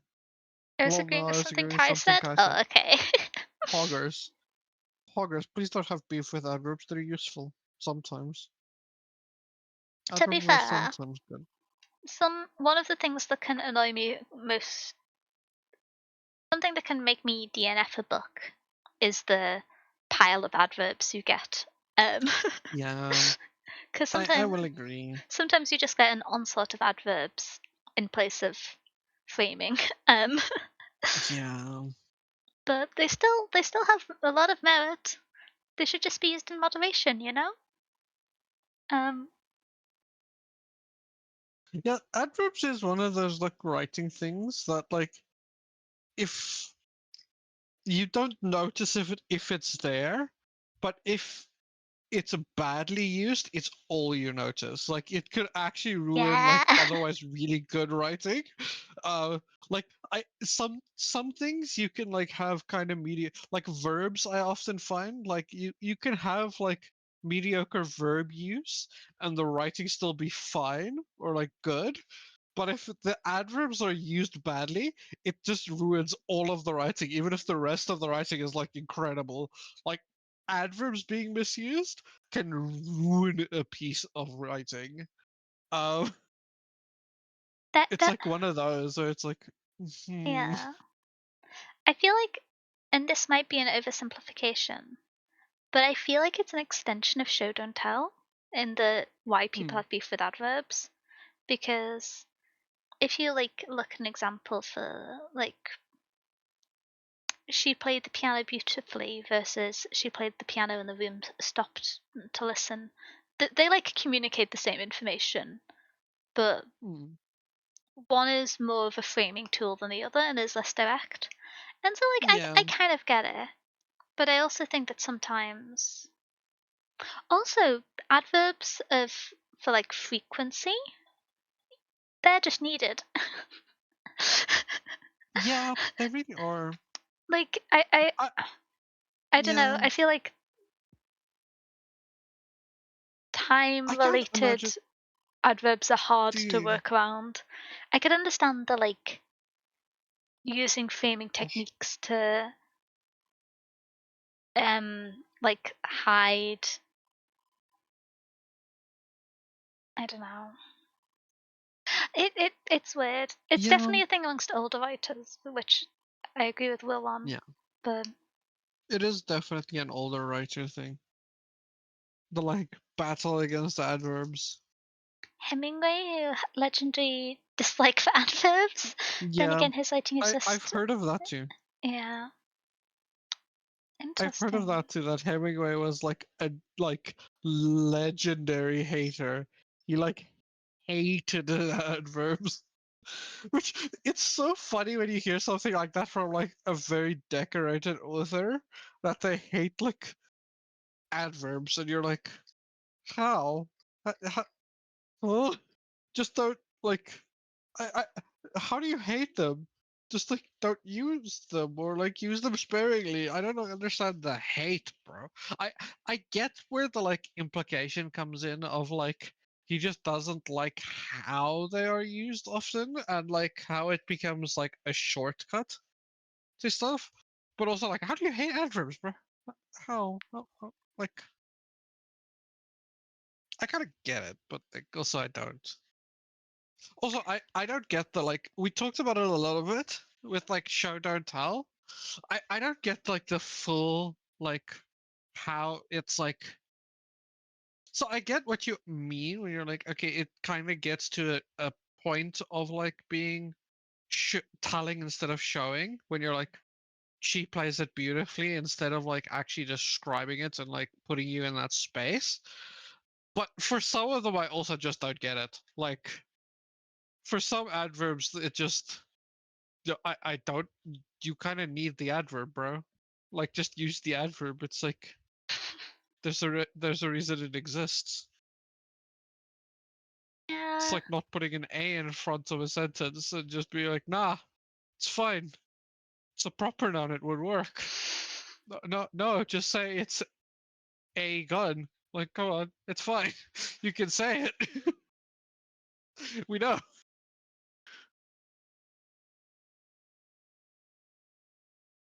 He could have used more adverbs. His choppy sentence construction drives me insane.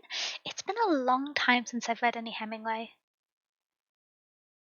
I think the last time I I did haven't was when I either. was trying to speed read through all the classics as a small mouse. The classic speed run. I still want to know what all you sped run read there. I I think it would be fun devoured to so know. many books. I don't think Yeah, I have a that's list of why. them anywhere. I have physical copies of some of them, but I lent a lot of them out. Yeah, Um, I would be curious what you did read, but like, I think it would be one of those things because of how you've spoken of it and how it's been a while. I don't think there will ever be like a full version of it out there of like everything you read, sadly. yeah. But I would be curious. Well, as I would of be curious. 2024, I'm tracking every book I read on Storygraph, which I'm quite enjoying. I don't know. I I need to start doing it. I'm just Yeah, bad at you it. do. I forget- I keep forgetting. I'm like, I'll track my like reading progress as I like do a book club book with you, and then I do like one day, or I like start for one day, and then I forget. You know, if you go to community, you can see the updates on your friends of when they start and finish books, and I can just see I do. in shame the day that I pestered Kai to get Storygraph and started the pending book club books and then never finished them. Shake my head. Oh, Yeah, wait, I yeah. should plug the Storygraph. Um, if You should. you like statistics, you can join the book club Storygraph if you have an account. It's very easy to make, and I think Storygraph is neat, partially because they are an Amazon alternative who intentionally avoids the use of AI Ooh, Amazon. integrations on their website and is not owned by Amazon, which like feels like a strange thing to clarify, but it's not true for many companies at this point. And so, Yeah, it's like um, entertainment media that's not owned by Disney. It's like yeah, weird thing to clarify, but scary amounts of them are. So like, I'm glad I'm clarifying. yeah, uh, mm, I, I'm gonna stop. I'm not gonna talk about the media landscape. But yeah, we have our book club. The current meeting is not showing as being scheduled because it was set to start at 7 p.m. and therefore is over. But if you look, Yeah. there'll be a leaderboard of all the books we've read based off the average rating. I haven't entered my rating for the Gunslinger yet because So, I feel like I'm going to rate it a lot lower than most people, and I was trying to decide if I was a hater or if I just got upset at the book and therefore wanted to not give it a high number. But like maybe that's the truth, and maybe that's fine. But talking about the things that I love about uh, this book, the on-page writing is just really good. yeah, I don't. I really like it. Yeah, I think it adds a lot of drive to the book Hmm. where Yeah. I it's interesting. There's a lot of it feels like there's very intentional framing of the choice of words, even though it's very digestible. Because I think that it can be quite easy to assume that if writing looks simple, then it's passively constructed, and I don't think that's the case here, especially with some of the levels of integration of references there is. Um, it makes me all the more grumpy of how women are written, but I'm gonna not go on that tangent. Um, and so I mean, I, it's fair. I do, yeah, it's fair, but I don't think I have anything else to say on it. And so, outside of talking Yeah. about the mother in the spoiler section, I'm gonna give it a rest. I don't like being grumpy, but yeah, the prose and the writing style is deceptively simple. I would say Yeah. Yeah. I think because it's incredibly. it's incredibly intentionally written, and it's like it seems more simple than it is if you want to write like this. I think it's very intentionally done Hmm. for large part. Yeah. I don't know how to say. Which does make some of our other points more egregious, but we don't talk about that for now. Yeah. One thing which uh, this is gonna. I feel like this carries over from being a horror writer, but King is very comfortable writing short sentences, which He does. He is. as someone who reads a lot of meandering books, and at the rare occasion I have time to writes Right. much worse meandering writing. Um, there is brevity, there is skill in short sentences, both in when to employ them and how to have them not feel incomplete. And they just kind of Yeah. appear fluently within King's writing. And I feel like some amount of that comes from Honestly, the staccato nature of short sentences and how that yeah. relates to horror and tension. But they're just well done. Honestly, with both, with that in that capacity, I agree with that. Also, with like how there's like a lot of difficulty in how simple his writing is, which is also a thing from horror, in that like you don't want to confuse people with what you're saying, because it creates a barrier of entry to like the horror aspect of it, and it's like surprisingly hard to get as good as he is at it, at like how simple his writing feels. Um, because his writing never feels like a very high barrier of entry. His writing always feels like pretty simple, and it's actually quite hard to achieve. I feel like with how well he does it, because his writing is so easy to read and get into, but like to write this is actually quite hard. Yeah, it's To difficult to get layer in as good. tension whilst maintaining this cadence of simplicity, I think. So hard. Especially with everything else he does, just like you mentioned, his short sentences and all the other stuff. It's like really hard to balance that. Um he does it very well. I will say, I love his on page writing. one thing which I'm going to say is I don't think this book is indicative of King's on page writing in a huge No. extent. And again, not read much of his writing for a while, but his later writing is still very good on page. But there's kind of. I have the digital version I was reading open in front of me, but things like this is going to sound silly, but the idea of the sentence his path had been undeviatingly south. I feel like that's not a sentence that you would Mm, find in a latter King book because no.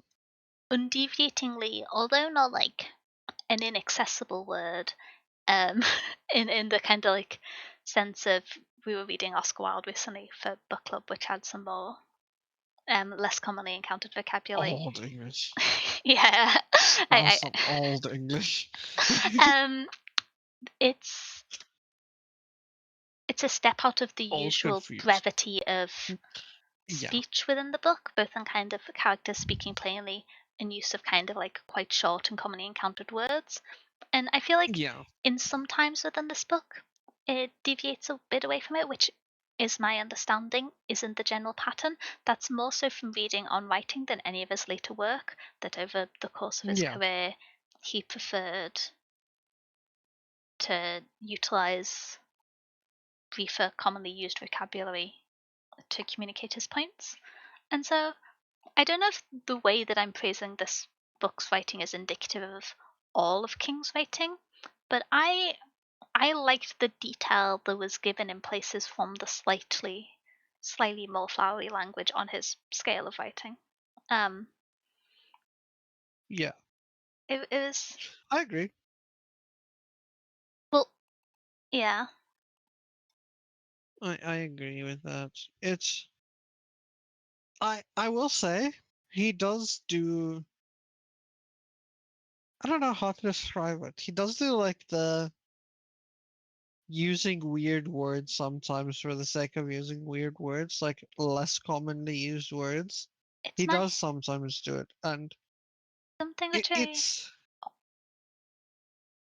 I think some of it is a like implication of when he is like when this was written, because like obviously there was like older English forms in like 82 to 80 like 5 when he was writing this. That's I pretty don't know if recently, that's I'm the gonna exact. be honest. Yeah, I but like like I wouldn't expect you don't YOLO to see show how up, much the but yeah, but the internet age has like specifically slang, but like the internet age skyrocketed so much change so quickly in that capacity that like honestly a lot of slang developed in the last like 30-ish years, 20-ish years. I I don't would be know surprised if it was. how true that is. Slang changed how it developed, but it was previously more of a geographical thing than a subcultural thing. Yeah, yeah. I'm not saying like slang came to be in the last 30 years, but the way we kind of use it now under the internet age as like a universal language, I feel like at least has been popularized in the last 30 years to this degree.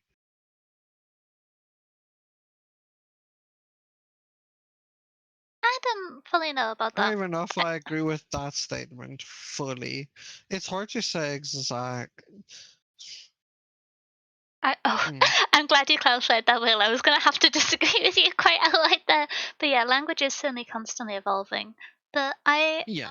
I would expect the changes of the last 40 years to more so be in maybe some of the attitudes that have changed, brackets women, um, Oh, very. and not so much in the actual use of language, and maybe language that we wouldn't use anymore because of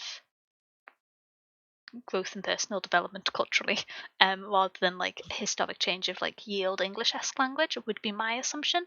But Yeah. maybe I just read a lot of old things. This is very much like Well, the 80s and the 90s was where most of the books I read when I was younger are from, and so yeah, yeah. it feels very at home to So me. It might have changed from modern language, but I've not changed with it, so it still feels very at home. um, I will say it's less like I don't think there's like an idea of like we kind of mentioned this the other day when we were talking about something, but like I think it's less the idea of like policing of slang or words or like development of it, and it's more like a lowering of the barrier of entry socially to these things, which like lowers these like weird words getting used, like words that people won't inherently know the meaning of, often get used less because of how online it is and how the social understanding of it shifted so much, I which leads to this capacity of it. That's what I was trying to get at. Is that it's not necessarily that like slang to that capacity was invented at that point, but it got like popularized to a point where like you lower the bar of entry so that you don't use like words like discombobulate because a lot of people won't I love a good easily get into it. discombobulation. I do too, but like that's just an example. But like I feel like it's more like a pushing down of like how complicated you want to get with words often now. As like a social understanding of like communication as a whole, where we want that universal communication more. Um, not that we didn't Oh, want it in the past, but it's become such an integral thing I have a now. response to that, but in the meantime, welcome in, Raiders. Hello, Pesky. Hello, Toad. How are you doing? We are currently talking about The Whoa! Gunslinger by Stephen King. I hope you had a good stream. Were you streaming together, I'm assuming? What chaos were you I did see participating they in? were doing BG3. Oh, Hector, thank you so much for subscribing for 22 months of 2 tier months. 2. I was going to say 2 months at tier 23. um, Ooh, I'm very good at both reading and numbers, but thank you very much. I really appreciate it. I hope you enjoy whatever 2 books you get at the library this month. We're almost at two Toad broke the years. Oh my system. gosh. Hello, skeletons. Hello, pirates. How are you doing? Um, if you need to grab a drink, grab a snack, make sure to take care of yourself. And as like a quick point of context, this book has some heavy themes. There is like reference of death, child death, sexual assault, sexual content, and I think those are the key ones, but there's some other ones it might be best to look it Yeah. up. Storygraph is a great resource for it. And so we're just going to be continuing to talk about the book, but make sure to take care of yourself. We're currently on the spoiler-free section. And then we're going to do democracy soon, which is quite exciting. You get to participate, potentially. Yeah, Democracy is fun. we're at the end wrap up basically now. We're spoiler free, and then we're gonna do democracy. So if you want to vote for Yes. democracy, Um, but yeah, I think the other thing I was going we to were say, yapping about word we use. were yapping about word use. I think I actually disagree with what you were saying, but it's not going to make any sense to the readers for me to just go on a tangent about how that's actually an indicator of how class affects language and the fact that it is no longer the upper Ooh, class who are the most visible in communicating, and therefore that's why it appears the occurrence of slang has changed, and that it's just always been the same. It's just not been that's visible in this way. Um, but I think that was a relatively concise version of saying that, so I'm going to continue on now. that um, actually was. yeah, look at me saying Wow. things quickly. It won't Whoa. happen again. The Yeah, probably not. Same with me. um, I will never be that concise. I think um, I don't. One thing which I was going to talk about a little bit, which is more so on the structure of the Hmm. book, which I don't know where falls into outside of this like wrap up on the discussion Yeah. of writing, is the chapter subchapter structure is quite interesting. And differs a little bit from Hmm. normal book construction, because it's quite common now for like big fantasy books to have part 1, part 2, part 3. And I think maybe this Yeah. book is best read as part 1, part 2, part 3, part 4, part 5, and then chapters within them. um, Yeah. but yeah, I just kind of wanted to remark on that since it was framed in a slightly atypical manner. Yeah. I would agree with that. That's probably the best way to read. That was what it was written like. So I do think that that is probably the best way to read it. Or like, not even if you read it like that, you can kind of read past it, but like understanding that that is the capacity it was written in. That it was like essentially a part one, part two, part three, part four, part five with like chapter one, two, three, four, whatever Hmm. in those parts. Oh, thank you for Because like shouting that the is shout out kind of. mods. Sorry. Right, you just said thank you to me. I shouted out. Let's go, Ah, baby. I you're got welcome. thanked. No, I do agree. I do think that, and it is interesting with that that it was like that. Yeah, that is a good call out. Yeah, call Yeah, out. I just think You use the word atypical shout. structures That's are a good interesting. shout. Right, Yeah. that's the British term for it, right? That's a good shout. Yeah, so yeah. Um uh I don't oh, even ever think about it, to be honest. That's also fair. yeah. I will say that is also fair. One thing which I was going to say, and this is going to sound a bit silly, but this Hmm, book has liberal use of world internally constructed proper nouns, which I'm a big fan of. same. And it's not something It was you a whole constructed language, right? there Like a there is full. reference to the high language, but we're not really it's not much about it is communicated to us. I Big don't remember if it's like a full constructed language. Like a conlang. I think it is because he took a lot of inspiration from J.R.R. Tolkien in that capacity, but I forget if it's like an actual conlang. It's not it's written in the text as English, and so if it's a conlang, it's outside of the pages of the book. Um, Interesting. but things like the interloper as a capitalized name, um, Yeah, I'm a the big fan of gunslinger. when stories do that, which sounds a little silly, Same. but the existence of kind of proper nouns and recognized individual terms and names within a world is a very normalized thing, and it's something that gets lost in audiobooks, but I do think it can have a change in how things are emphasized. Structure did make more sense when I learned how the story was originally published. Yeah, for sure. um, but yeah, I don't know if I have any other notes on the writing other than it was good and I love a proper noun and a correct implementation of a short sentence. Um, yeah. thing with I don't think I have much either, except like I just love Stephen King's writing. shout out all the His M like on page writing dashes. is great. I feel the need whenever I see an Ooh, M dash yes, to shout out the M dash, not written by ChatGPT. Lots of yes. good M dashes in here. Ooh, M Primarily dashes. M dashes to indicate interruption, but still love a good M dash.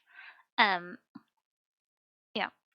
I think me and Denya might be on like the council of M dash fans because I also really get excited when I see M People dashes in accused like me these of older. using AI, and I'm just like, no, I've Yeah, used too many commas, so I used an M dash. Leave me be.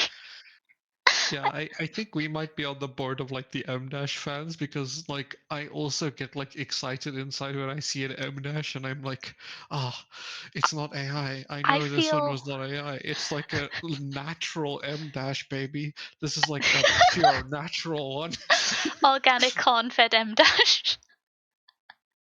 This is my Oh. GMO free M dash baby. Give it to me. Yeah. I feel the need for sentences to continue with pauses and intonation, and sometimes you gotta go beyond there. This is gonna sound dumb. What's an M dash? How do I best explain this? Um, it's a piece of punctuation that it's got a few different uses, but it's most commonly used to indicate a pause similar to a comma or parentheses, but it's intended to it's intended to have a longer pause. So in the way that you sometimes naturally use a comma to combine ideas or to separate components within a sentence, you could use an M dash in place like that. More formally, it's used quite commonly in text where if you present, say, the Orient Express, M dash, the finest train in the land, M dash, and then continue the sentence from there, it's often used that way as a kind of way to set up further explanation, if that makes sense. Um, yeah. There is also the N dash, which makes it more confusing because you have EM dashes and EN dashes.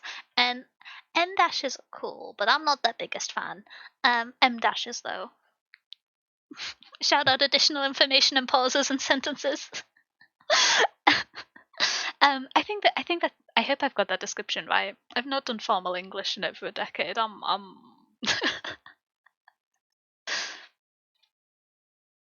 Hologram. What is the answer? That's the way I would describe it. Yeah. I was trying to think of if there's a different way that I would describe it or like give an example of use, but that's the way I would describe it. So Yeah. I hope it's right. As the two preemptive people on the Council of M Dash fans, I hope we're correct. Yeah. That's what they're called? Yeah. I think that it's difficult. It's different from like a regular hyphen, which I I find it a bit visually difficult to distinguish between a hyphen and an N dash, but like love a good M dash. N dash. Most of the time when I see an N dash, I actually assume it's a hyphen, and then I get confused. But yeah,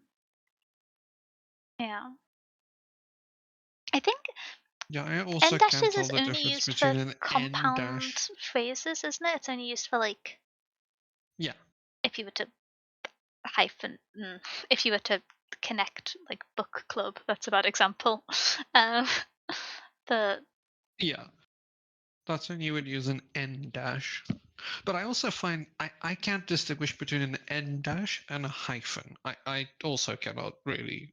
I don't see a visual difference myself, so I get confused.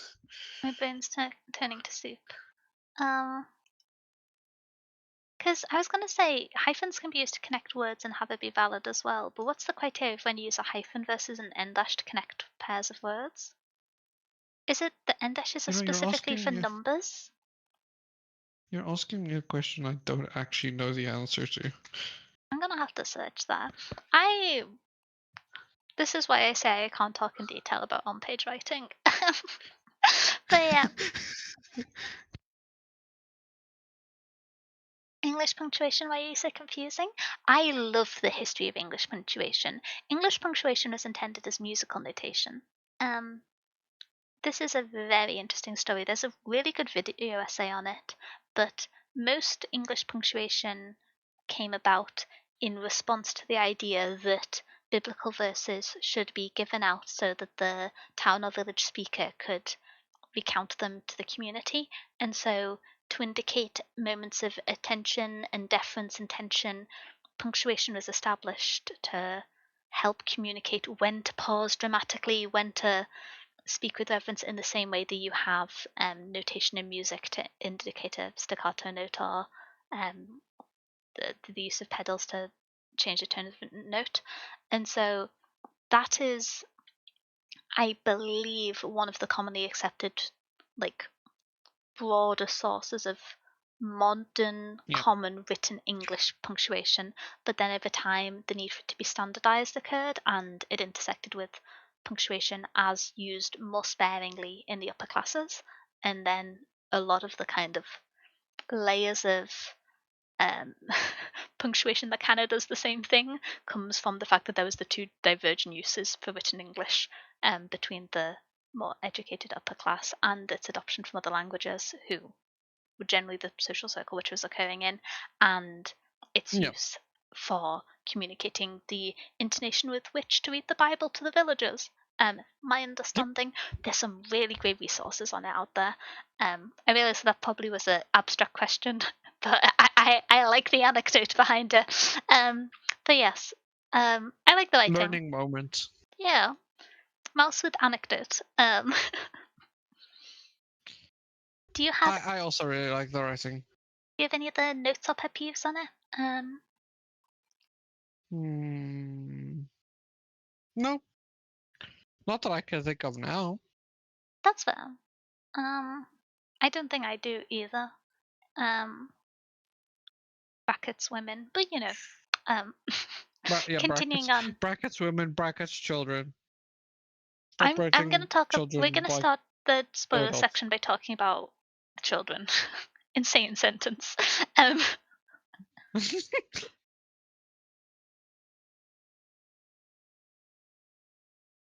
I get feeling this has to Wrap be up is because of time. punctuation. Oh, Punctuation, I feel like, is taught in a very confusing way.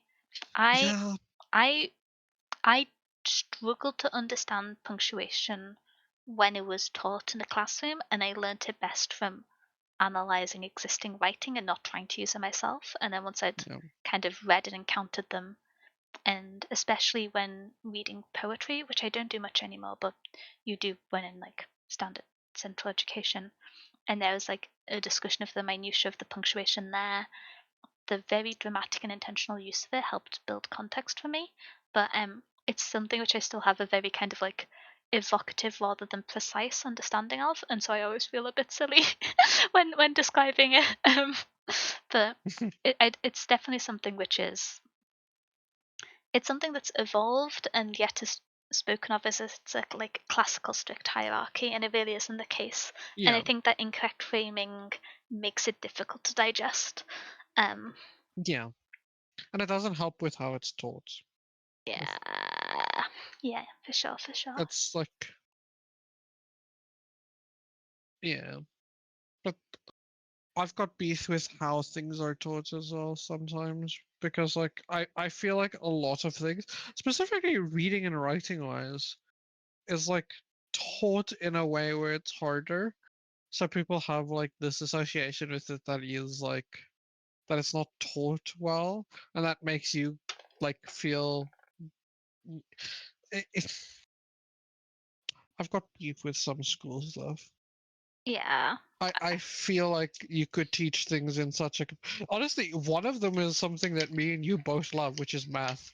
Math is taught in a way where people hate math after it. And I'm like, no, it's just that it was taught badly. You would like math. Math is fun, bro. math There's is so much fun. cool math. There's so much cool math, but because you got taught by a shitty math teacher in like the ninth grade, you hate it. And I get it. They were shitty, but like math is fun. My whole There's some thing really with fun math. math gets framed as a kind of um you either get maths or you don't. With other Yeah. subjects, there's like an understanding that you would learn it, but there is this strange social framing within maths that you learn to apply an idea, but the idea is either something that you know or you do not know. And that's not the case. I would hesitate to confidently say that I know maths.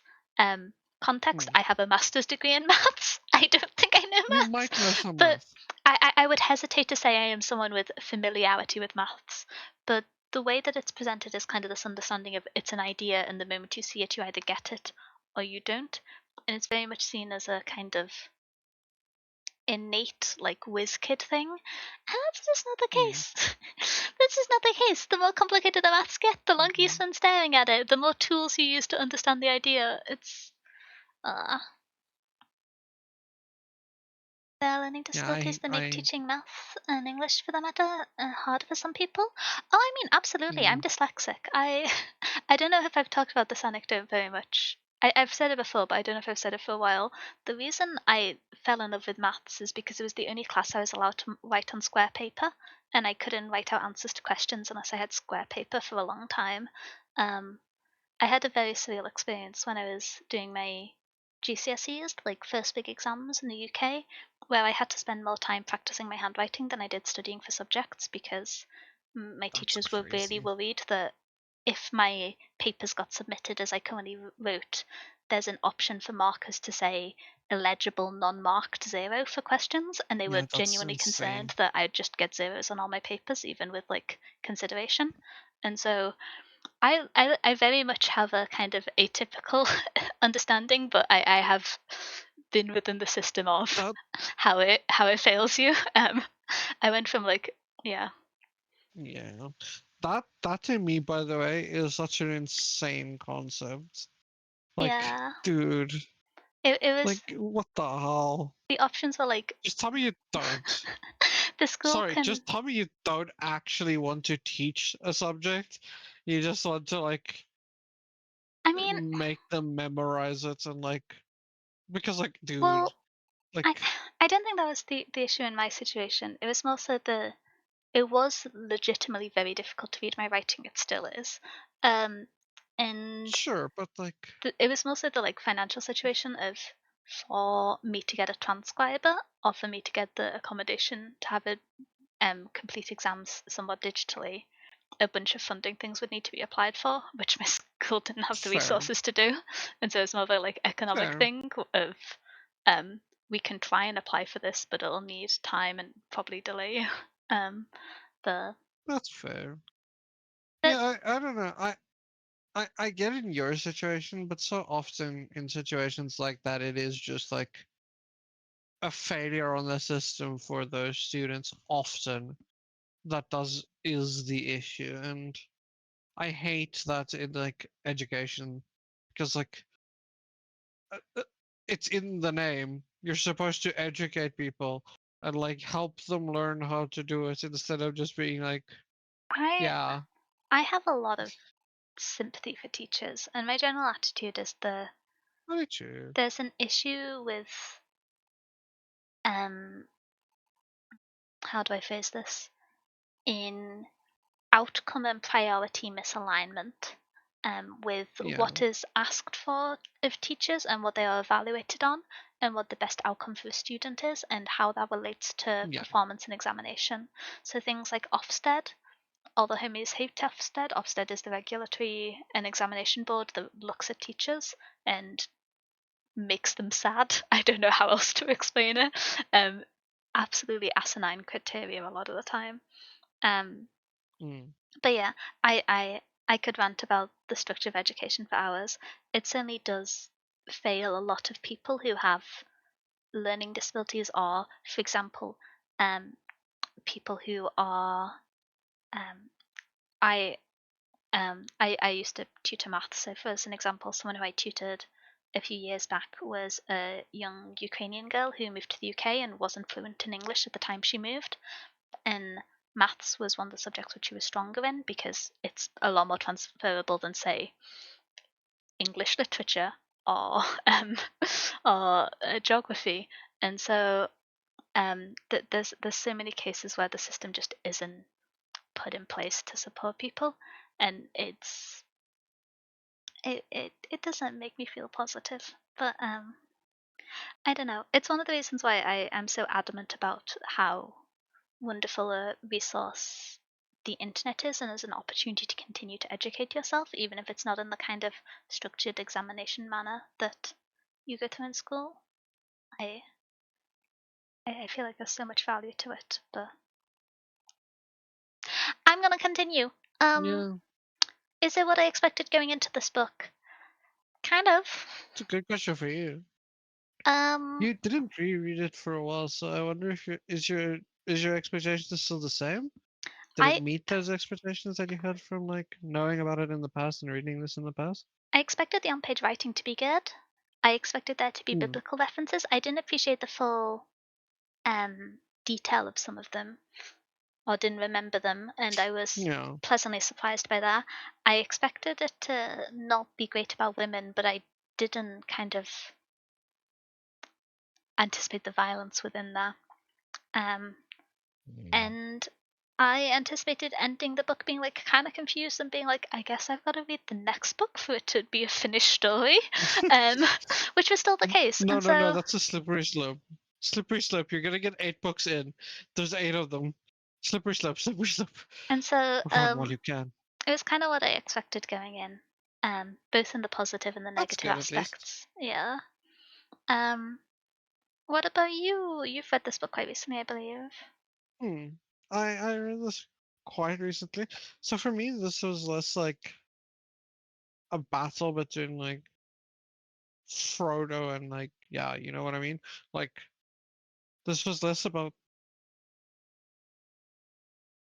I'm trying to think about what how This to say it. was not a conclusion.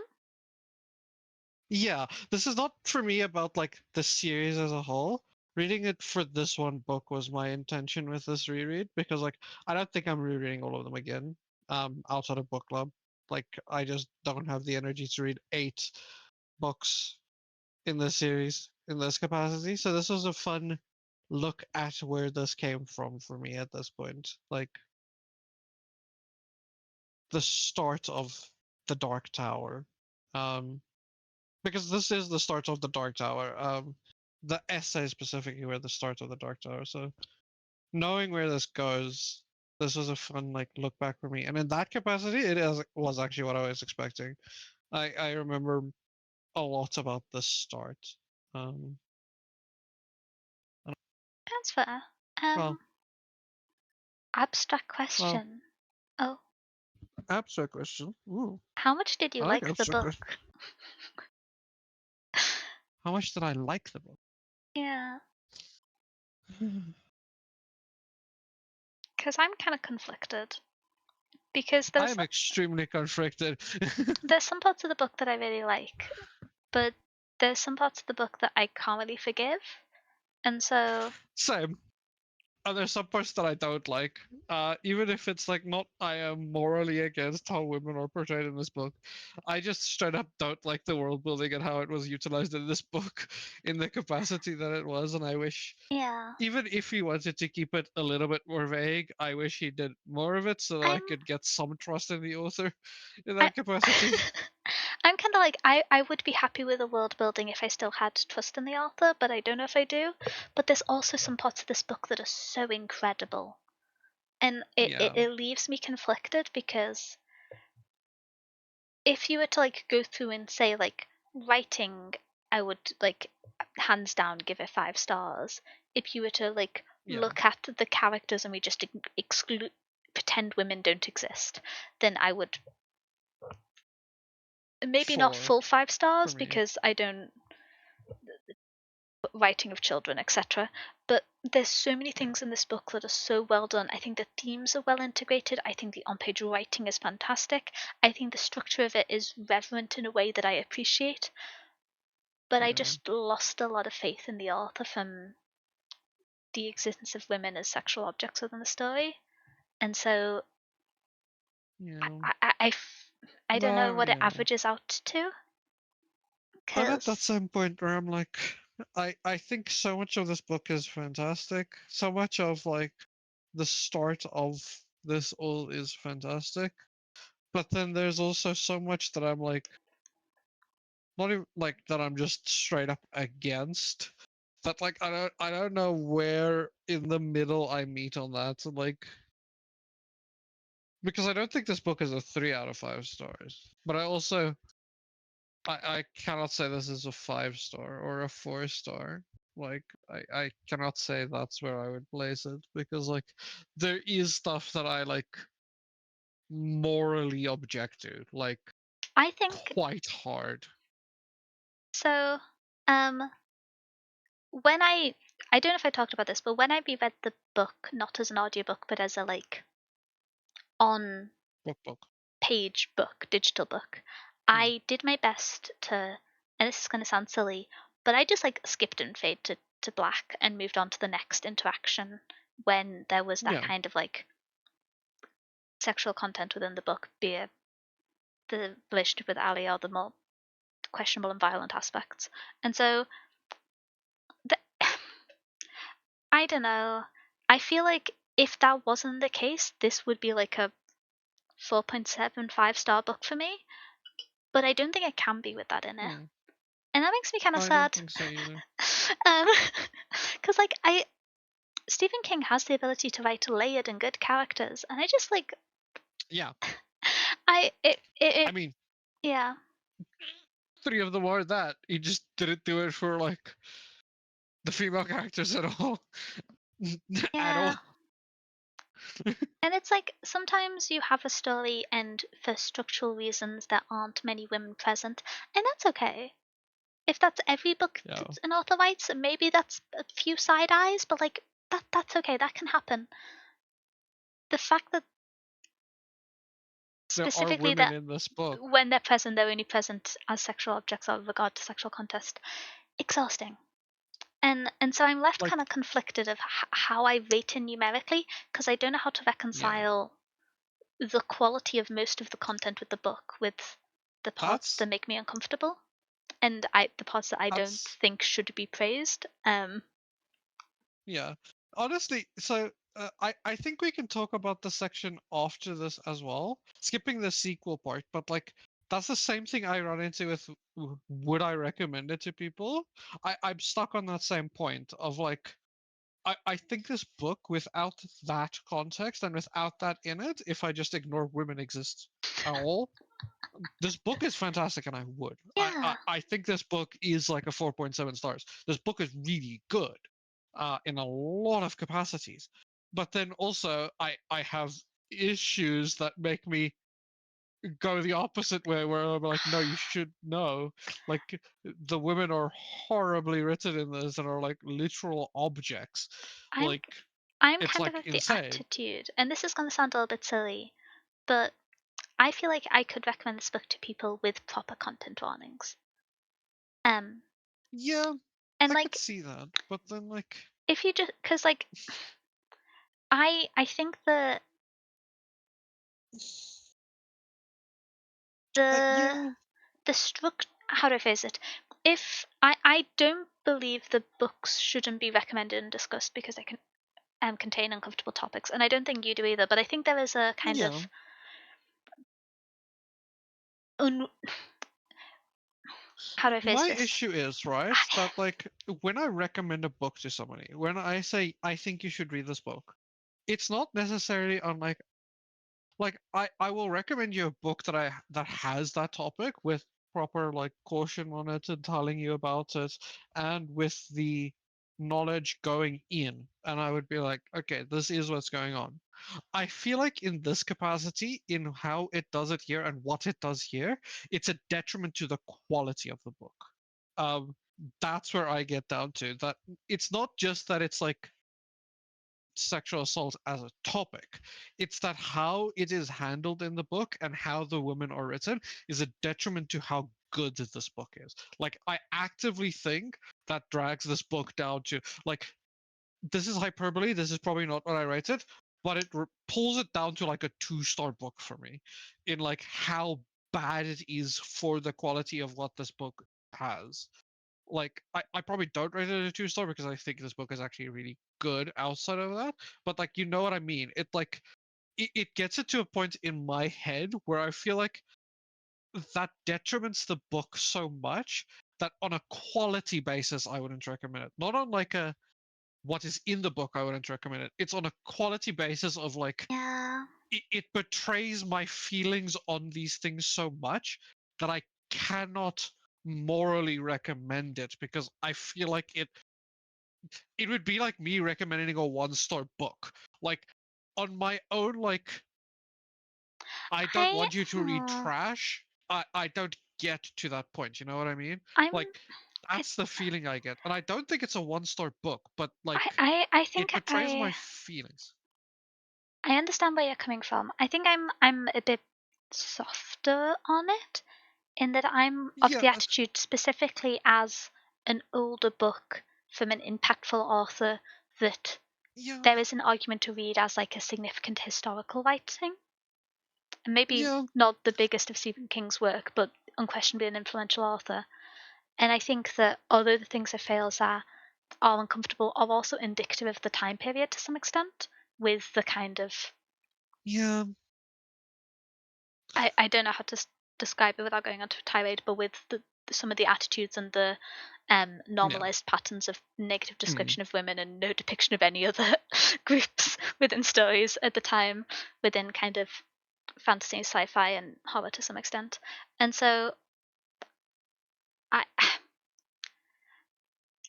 I feel like it's maybe one where, and this is going to sound a bit silly, but it's a product of, yeah, it is a product of its time, but it's yeah, sufficiently influential product of its time where we do read historical books that are old and have things that we that are disparate from the current worldview that we hold and are upsetting to us, but we accept they are a product of their time and still engage with the content because it is valuable as a yeah. classic, but also as a historical record. I think this book falls into a I could weird see that. place where it is recent enough that having that separation and realizing the progress that has been made in the accepted standard of how across broad topics, but specifically for this writing, women are handled in media has improved so much in the time period that it doesn't feel like writing Yeah, from another time, but it is just kind of reflective of the change in social communication of the influence for someone writing essentially 50 years ago to now, considering yeah. it came out I in 81, took 12 years to write, I think. And so yeah. in my eyes, it's like it's kind of like one of those I classics where you say it's got its issues from yeah. the time, and it's harder to say because it's still in like it's a lot more recent than them. It's a living memory, but there is that separation of time that you have to kind of accept and conceptualize, Yeah. especially with King evolving as a writer over the years. And Mm, so I'm a yeah. bit more lenient on it because to me it I feels, yeah. I can see it in that context. That context does soften my like view of it. I I'm still it's not happy with still Mr. like King. yeah, And I I think he's learnt it, his lesson, but it I'm not happy with him about it. yeah. I don't know. I have such a moral like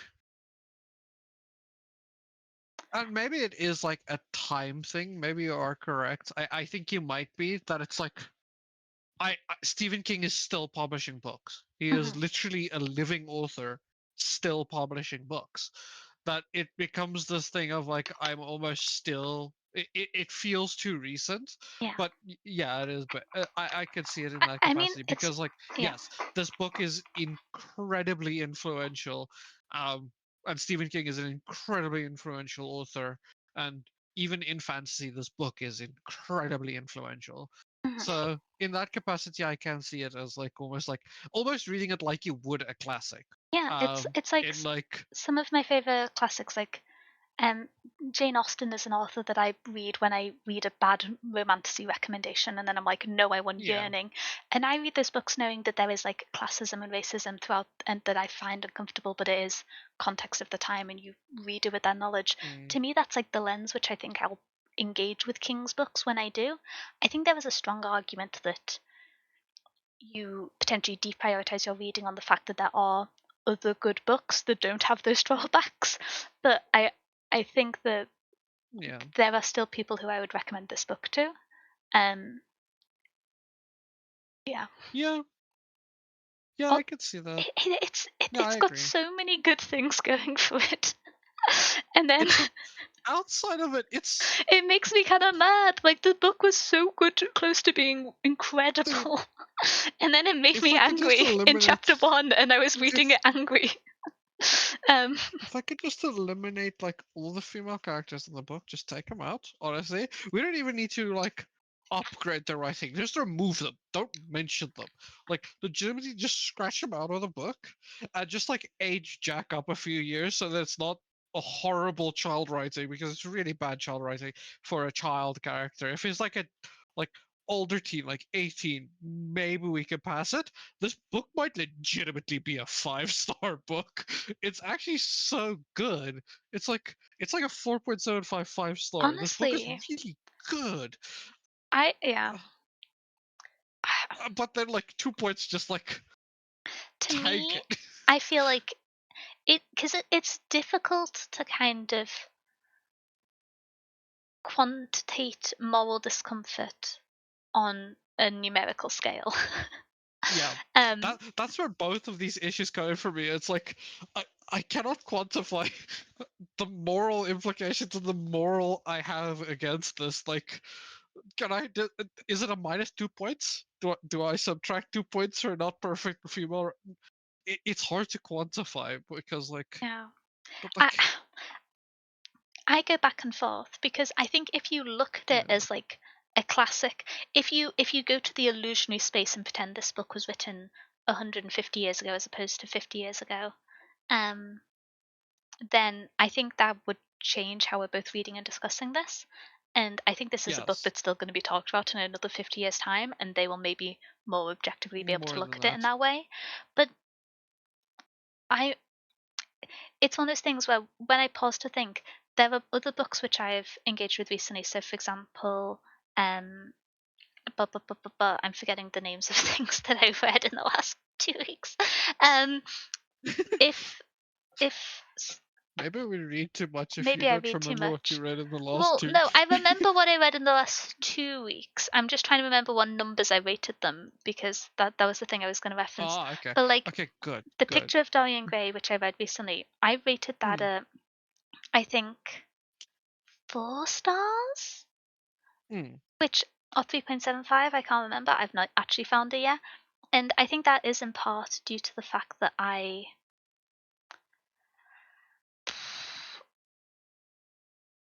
how do I phrase it? Um, the the issues that oh no, that's why I rated it 4.25 stars. But the other Hmm. example would be Sense and Sensibility. I was going to rate it 4.5 Hmm. stars, and I got reminded of the 17-year age gap where one of the people is Yeah. 17, and it Yep. lost a point. And so I think that this is something that I And the do other kind one's of. like 35. Yeah, it was the yeah. Yikes. I'm not gonna. Yikes. I don't want to spoil Sense and Sensibility for anyone, but at first I was just like, oh, she's. At first I just like I don't know if the ages weren't stated, but I had a jump scare I because I was like remember. quite happily enjoying it, and I'm like, the what get age gap?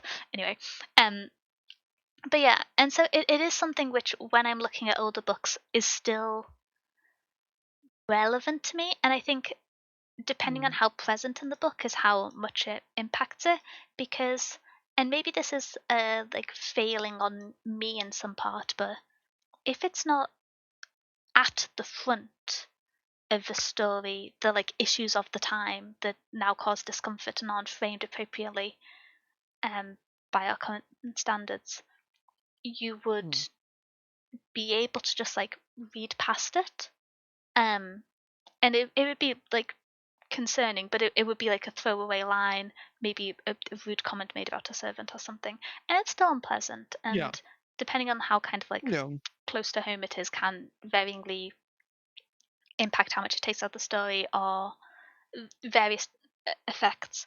And so I think it's just because it's such a prevalent part of the story, specifically within the first chapter, because it's only in the first Yeah. chapter.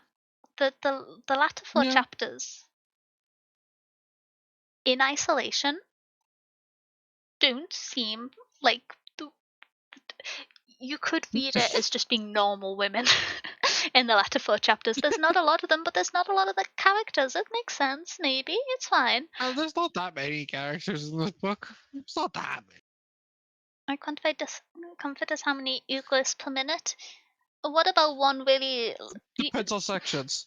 Yeah. Depends on the amount of sections, and some of them are very gross. Like they're not like gross with like lower space.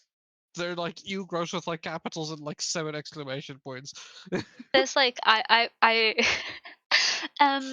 gunslinger. I had the thing that I got in beef with the moderator on a teachers board for English literature because the gunslinger is referenced as like not one of the central books but can be taught in English literature in the UK, I believe, on one of the exams Yeah. board.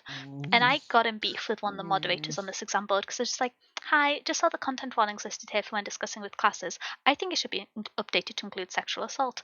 And I got in an argument with like 2 teachers over it, and I'm like, I question the education of the youth, and you're teaching English anyway.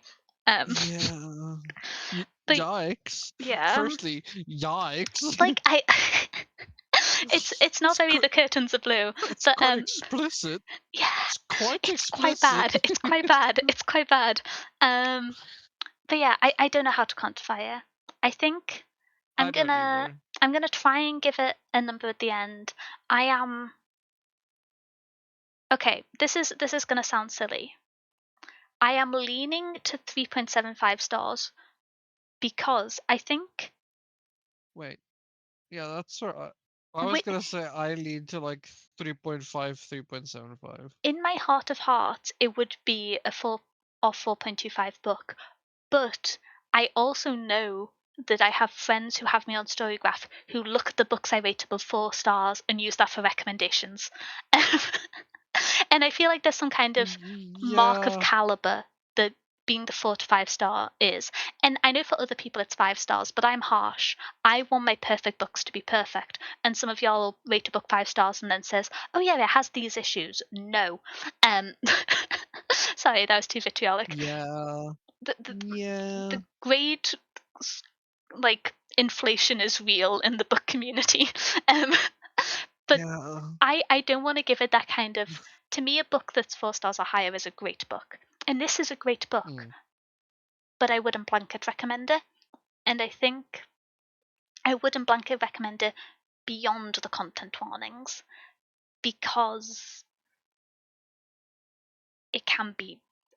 It feels too recent in the mind, even if not in terms of historic social change, being quite a distance away for it to expect the level of discomfort which it caused. I think many of us when Mm. reading it. And so I Yeah. kind of don't want to give it that, like, in my insignificant contribution, to give it that accolade. But Yeah. it's an I incredibly agree. well written book, and it just makes me frustrated. And I'm saying it over and over again because it's how I feel. Like you could have just like talked about women better, and I'd be so excited about this book. I'd have bought the rest of your books, but no. Thank you for the pat, Will. Sorry, I feel like I'm just looping around in circles, but yeah. No, but that is where this kind of gets to. Is like this is one of those situations where just becomes a circle because like I I'm so sad.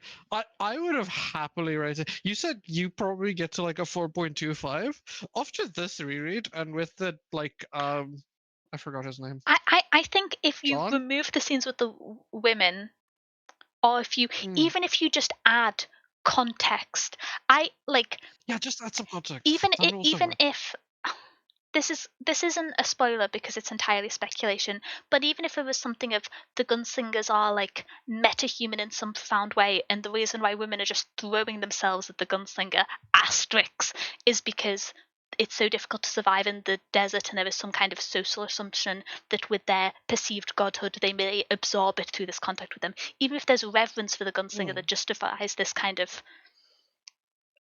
unnatural social Honestly, interaction without context. If that was there, it would make sense as a framing mechanic.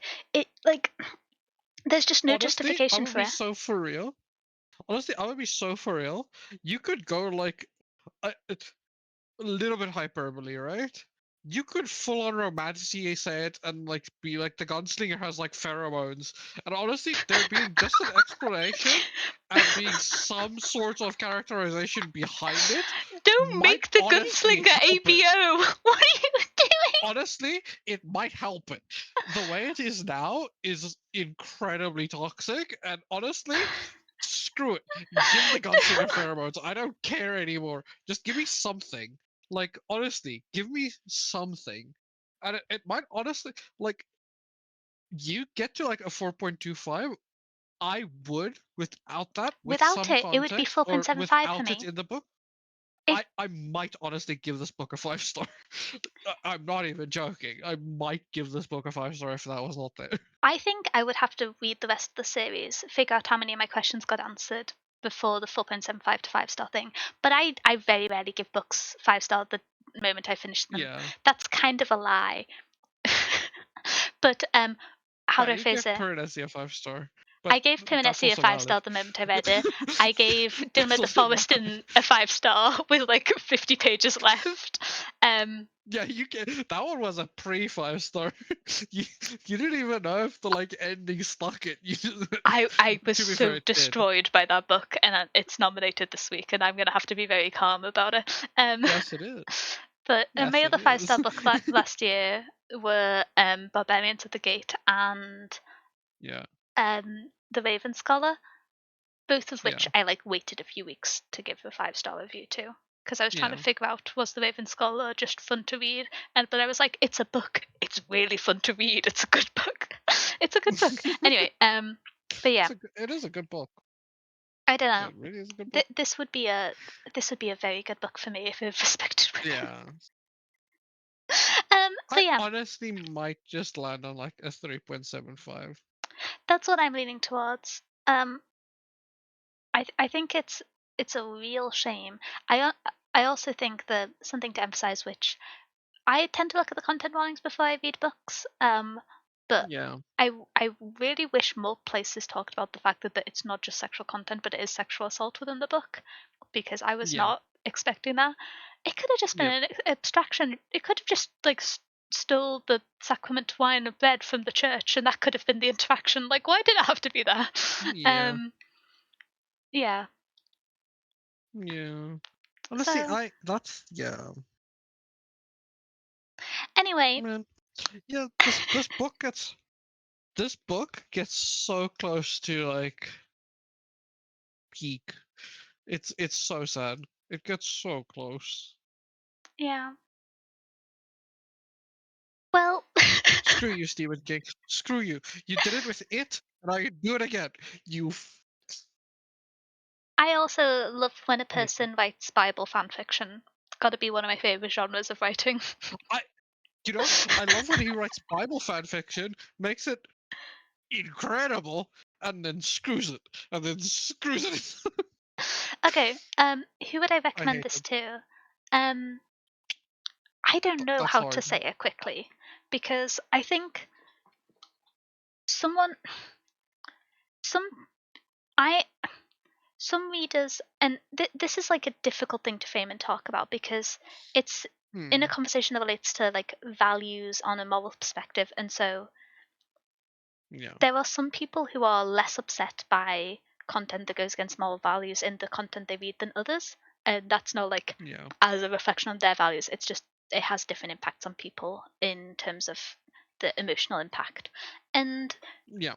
that's a hard thing to quantify in a reader. Um, but it is Extremely. definitely the case. And so I think there are an audience of people who would very much enjoy it. I think there are many things it does incredibly well. Um, I I don't particularly know hmm, where it sits as a target market because I would say, particularly with the kind of discomfort around the essay in the book, that Hmm. there is. I wouldn't recommend this to like the average fantasy reader, I wouldn't either. and This honestly, wait, for me, is it insane if for me, I how do yeah, I? This is gonna sound silly, but you know the kind of like relatively modern, like gritty modern fantasy that contains a lot of like. I'm trying to think of a good example, and I'm not coming up with one that's precise. But there's a few Dresden Files. it's more modern than that. I'm trying to, because I there Well, is there is late a Dresden Files is very modern, like late Dresden Files, because it's still getting published. that's yeah, but I haven't read late Dresden Files, and so I can't really comment on it. That's I've only fair. read early ones, and I have been What's a told that it gets what's really a good. I have modern not one? made it through. I'm It thinking gets specifically. fantastic. I'm It thinking gets so good. specifically. Sorry. It gets so good. There's an I have to say that because I made you read like number one, and number one is pretty bad in comparison to how good it on a gets. scale of It gets the so much woman better. breasts boobily, it was at least an 8. Um, Yeah, it's not the and woman that quote dresses is now in my beautifully. digital footprint, so you It know. is. It is. But yes, I think there is a genre of fantasy reader who likes gritty fantasy with morally dubious, almost antagonist protagonists, and I think Yeah. this could work for them. I think if you Yeah. take it out, and it wasn't an actual line from the book, but it's I believe it's from a famous skit. Was it an It's from a SNL very famous skit? skit. And Yeah, it's it's from used as an SNL skit. shorthand for like um, objectifying and shallow depiction of women in writing. Um, but it's one of those things where on specific corners of the internet is an infamous quote, and unless I think Tumblr in the mid 2010s, unless you were a resident of Tumblr during that time period, I would have just sounded insane for 2 seconds. Um, but Yeah. but There's yeah, a the there's a few variations on that wheel. There's also the like one she breasted boobily to the stairs, which is another meme on it, which is like the whole shorthand for how those characters, how it sounds, how they are written, and like how ridiculous it actually is to describe it like that. It's more like making fun of how those things are written like that, because that is what some of it is written like. yeah, Um, it's drawing attention to how very normal activities are used to as points of like emphasis for sexual objectification or emphasis of yeah, women, and it definitely exists within a lot of kind of like, if I say so like, much, if so much. even like, I think it started to like become at least only in more niche genres in the mid 2010s, but it was like there was still like even a fair bit of it in Artemis, I would say. um, Yeah, yeah, there was. Not like capital letters, but there was like a fair bit of it. But yeah, it's one of those things. I think there's compilation posts of some of the most ridiculous ones that are kind of entertaining and a horrifying way to read. Um, Yeah, some of them are like incredible. yeah. That's like, how the hell are you a published author writing this? Also, It's I don't kind of think you understand crazy. the mechanics of how a bar works. I don't think any of them do. But anyway, Honestly, uh, honestly, bro, that's like rocket science. Some people don't understand like how anatomy works, bro. not one Like mention of back pain. they sag, they sag, their skin. They don't point straight up while you're lying on your back, bro. That's not how it works. Okay, so returning to the Stephen King novel, who would I recommend it Yeah, for? I think there is a category of fantasy reader who likes I gritty, agree. morally ambiguous protagonists who don't behave in good ways that this would work well for. Um, I don't Yeah, know if a lot of the people who I recommend books to are that reader, and so I don't know if I I don't will think be so either. recommending it to anyone. But like, I think there's people who would enjoy this and benefit reading it.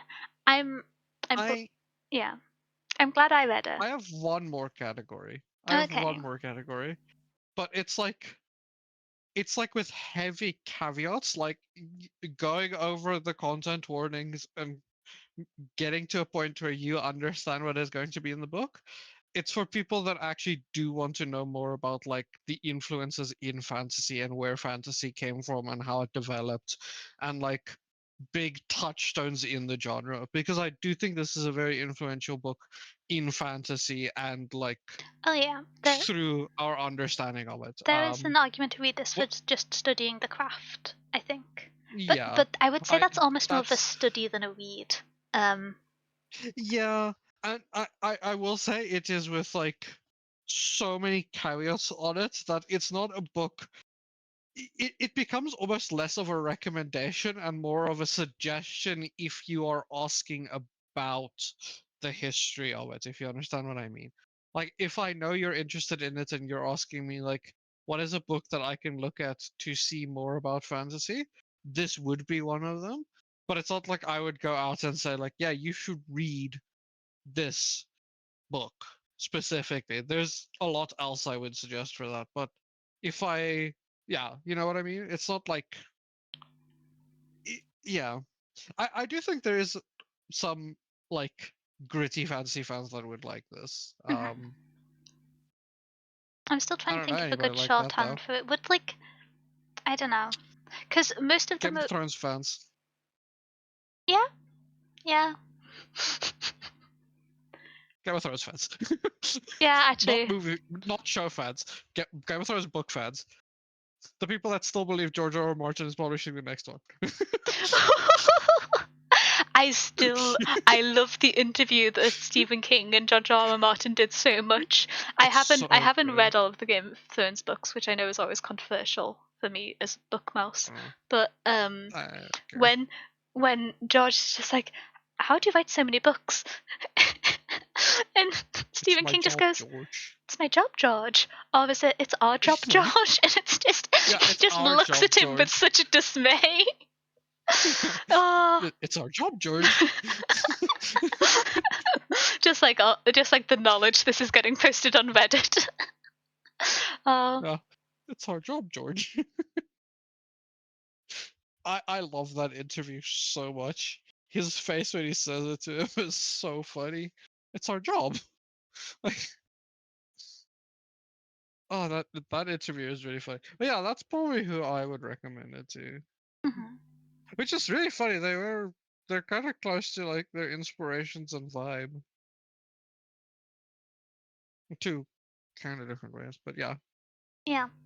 But yes, I think we've wrapped up here. We got distracted being a little bit grumpy, but you know that happens sometimes. Um, Also, I have decided it is a 3.75 for me. That's my locked in one on the okay. book club section. I have influenced you. I will take credit for this. Yeah, that's probably where I go to. It is difficult to kind of conceptualize the rating of Yeah, discomfort versus the quality. quality. Yeah. Michael And how much does Moorcock works? discomfort? I don't know if I've actually read any of Michael Moorcock's books. Is that going to be scandalous? I feel like he's not as Hmm, um. How do I phrase this? And I'm either gonna I might sound really silly, but I feel like, wait, he is English? I thought he was American. Never mind. I was gonna sound silly. nice. I was gonna say I feel like that's one of those authors that's bigger in America than England, but it's normally. Sometimes people would just be like, I can't believe people haven't read the great American classics, and I'm just like, there's so many other countries, man. There's so many other Yeah, countries. Like, so the is this great a really American classics insightful or not? depiction of like America in the 1920s? Maybe. There's also the rest of the world and Yeah, history. I've read a lot of the American classics, but it's not my most favorite genre. Like, sorry. yeah, I got distracted. yeah. But you know, I haven't actually read many of. Oh, I don't remember reading any of his books. That doesn't mean much. I'm old and sleepy. You're you're neither of the. If you're old, that means I'm old because I'm older than you. So you're not old because I don't want to be old. So no old mouse. Sleepy Mouse, you could do that one. I just That got, one is okay, but you can't say you're old you know what, fair enough. because then It, you're calling me older, and I don't like that. well, I mean, alien hologram. Um, It's like I can't call Yuto old because we're the same age. That's just shooting myself in the foot. I just got jump scared by the description. He met both Tolkien and C.S. Lewis in his teens. Sorry, the passage of Yeah, time scares me sometimes. yeah. My Honestly, conceptualization of when authors were alive is very, very rough. honestly, that's the one that hits me the hardest in when Tolkien was alive. I imagine him like 1800s type vibe. No, he was alive in the 1900s. Like, bro actually met like some of these people, and I'm like, huh? What do you mean? What do you mean he was around? What do you mean he met J.R.R. Tolkien? Hey, when did Tolkien pass away? 1973? 19. Yeah, What? yeah, it was late 70s.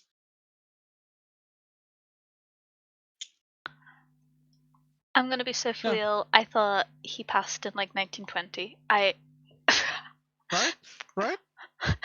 Right? The idea of That's my computers brain too. existing at the same time as Tolkien doesn't sit right to me. Yeah, Um, yeah. The crazy part is like, I've this isn't stun given an locked exact myself. date because it's not exactly. Technically, he only passed 20 years before I was born. That feels crazy to me. That feels crazy. I imagine this man as like in the 1800s, dude. I imagine this man as 1800s. Nope. Yeah, He only passed away 20 years before I was born. It I I cannot fathom it. that's kind of wild. Okay. Um, I think with a little bit of getting distracted, brackets, imagine us getting distracted, we have finished our I spoiler-free don't think we review. tangent. We are going We don't to tangent meander here. over to the book nominations, and then we will be doing the full spoiler review where we Democracy. talk about the book in a little bit more detail and read out some quotes and discuss like writing on page. So let us meander over for some democracy. Do you remember an hour ago when we got a raid Democracy. and said we were about to finish talking about the book? No, we would never get distracted. Okay. I, So for one, have never gotten distracted in my life. never. Um, our nominations this month. So I'm gonna I'm gonna talk a little bit about genres and classifications. I mentioned it at the start. But Yes. we have like broad categories of sci-fi and fantasy. This can include dystopian novels. It's worth mentioning, but it's a like Hmm. general um fiction, but not like, how do I phrase this? It's sci-fi, fantasy, dystopian novels. I think is the best way of Yeah. framing it. And you end up having too many caveats if you go all the way through. Um, Yeah. We're not gonna list all of them, but just like cozy fantasy can get in here if you want to nominate cozy fantasy. I've done that before. Like it, basically fiction yeah, minus like lit fiction because we've got lit fiction in the other category because like we've noticed that classics don't win in this category and we do want to read more classics, so those just go in the other category. But like anything fiction realistically, like another aspect is lit RPG. I've now nominated a lit RPG for this as well. hmm um so like it's kind of open. it's a very diverse It's a genre. you'll know it Yeah, if you see it. You'll yeah. know it when you see it. Like, here's an example of a book. I'm currently reading Parable of the Sower by Octavia Butler, Hmm. and like that would fit in here, even though it's not like Yeah. fantasy-esque. If you ever are uncertain about what category to nominate a book to, feel free to ping me a message and I'm happy to clarify, or you Hey, can just submit it to the one you think is best, and if it doesn't seem to fit, I'll swap it out to the other category. Um, yeah. yeah. Um, in terms of nomination rules, I think that's got it covered. The only other caveat of if we've read a book before, we won't include it if it gets submitted. We didn't previously have a book of all nominated or past read books, and we're going to add that in because I realised that would be handy to have. So I'll do that over the course of the next 2 weeks before the next book club. But having finished that and jumping into the books for book club, we have one of one last rule for people that are new and don't know yet. These books, don't recommend them again next time. We leave a month. Oh, we leave 1 month worth of nominations, and then you can nominate them again the next time. So if any of these don't win and you really want to nominate them, just wait a week, and then the next time you can do them again. Yeah. Otherwise, I would just keep nominating Brandon Sanderson literally every single week. Only first books of series. No, like nominating a sequel, even if you've read the first book. Like I want to read the entirety of Legendborn, and we started it on this book club, but we want to make it easy for people to hop in at any point, and so only first books of series. Anyway. Yeah, non-spoilers. Non-spoilers for sequels don't work because it spoils the first book. So I'm gonna be jumping in with one of my favourite living authors, the only book of hers that I haven't read, which is Ladies of Grace Adieu and Other Stories by Susanna Clarke. And there's an illustrated version with illustrations by Charles Vess. And this is, as you can probably tell by the title, a collection of short stories, but they are majoritively historical. Well, they are historical fantasy stories. They're a little bit more light-hearted than some of her other works. If you've read Jonathan Strange and Mr. Norrell or Piranesi, this I think is a little bit lighter in terms of topic and theme. I'm gonna read out the content warnings and then we're gonna jump into the descriptions. This is a book which I couldn't find a huge amount of content warnings for, which surprised me a little bit considering the popularity of Piranesi and her other works. But reading them off as is, since I've not read it myself, it's mentioned to have animal cruelty, kidnapping, death of a parent, and some minor mentions of body horror and sexism and classism are the main ones that I can see.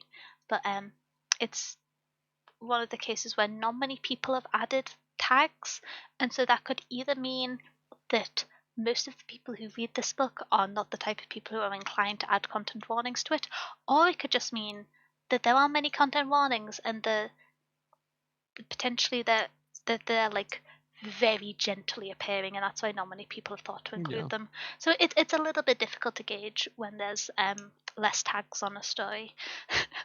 I would guess, based off the number of reviews, that any of the content warnings, they may appear in the book, but probably not in the extent of which we would like describe the content warning for the gunslinger, etc. That was a poor phrasing, but it's a topic that has some ambiguity and it's kind of difficult if no one present has read the book. So yes, jumping in. One rule with these, with the ones that we cannot fully nail down the content warnings, if these do get chosen, me or Danielle will like speed read it usually. We'll like read it within like the first week. Usually I do it within the first 4 days, or Danielle does it in the first 4 days, and we'll post it in the Discord if we do see anything that is not mentioned and that is quite explicit for people, so that you do get warnings for it. So don't worry if there is something you are scared of that isn't mentioned. We usually do speed read these because me and Daniel read really fast and a lot, so we usually speed read these and give you updates if there's anything that stands out. Okay, so I'm gonna jump into the description of this. So with Clarke's characteristic historical detail and diction, these dark, enchanting tales unfold in a slightly distorted version of our own world, where people are bedeviled by mischievous interventions from the fairies, with the appearance and beloved characters from her novel, including Jonathan Strange and Childermas, and an entirely new spin on certain historical figures, including Mary, Queen of Scots. This is a must-have for fans of Susanna Clarke, an enticing introduction to her work for new readers. As this, and it's my understanding that the creation of this was prompted from she wrote one of the stories in this as a one-off for a New York Times short story anthology, and then later built it out to be a collection. It's very interesting to see and anticipate her next novel, fall 2008, knowing when Piranesi comes out. But yeah, Ladies of Grace and other stories. I love Piranesi so much. And I really enjoy Jonathan Strange and Mr. Knoll, but I can't nominate it because it's 1,000 pages, and I learned my lesson after nominating Priory of the Orange Tree. Yeah. And so I wanted to nominate this instead. I think it's Susanna Clarke's least talked about book, but I've loved her other writing. And we also haven't read many anthologies, and so I thought this could be nice. Yeah. Yeah. Only 1K. Yeah, only 1K. You must understand, Bun, that I think I average like 80 to 100 pages a day, which is a lot. Yeah. And the issue is, Bun, it's not a lot for me or Denya to read. It's a lot for anybody else to read. I will don't add the want to caveat expect somebody to read. that I am a mood reader, and I read like 80 to 50 to 100 pages a day across like 3 to 5 books at a time. And so needing to consistently read 1,000 pages of one book within a month is not something that I commonly achieve. Brackets, one day I will finish catching up with The Inheritance Cycle by Christopher Poloni, because I found out like 5 years later there's sequels that follow Murtagh, and I have to read them. I have to read them. I'm so close to buying fancy versions of the original series, but I'm going to wait and read the sequels. And if I love them as much as I loved the original series when I was small, then I will buy them. But yeah. Yeah, it's more also a thing of we don't want to expect anybody to have to read 1,000 pages for like if they want to not get spoiled for book club. Book club is most when people engage with their comments when reading the book, and although the kind of format of it as a stream does kind of center mine and Kai's discussion, it is really nice to see people talking about it. And so I think any books over like 700 pages we do with a little bit of hesitation. But like that's getting to like the ooh part is like if we hit 700 pages, they were like, this one's long. This one's long. Yeah. Even me and Danny, I regularly read 700 pages fantasy books and like it. Yeah, it's also like mood reading, etc. Reading a book that you've been told to read rather than a book you've picked out. As much as reading things for book club is fun, it's like a different attitude, and so, but yeah, this book, 235 pages.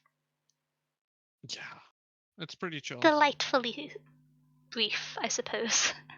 It's like a pretty short book to me. And so, that's the first book.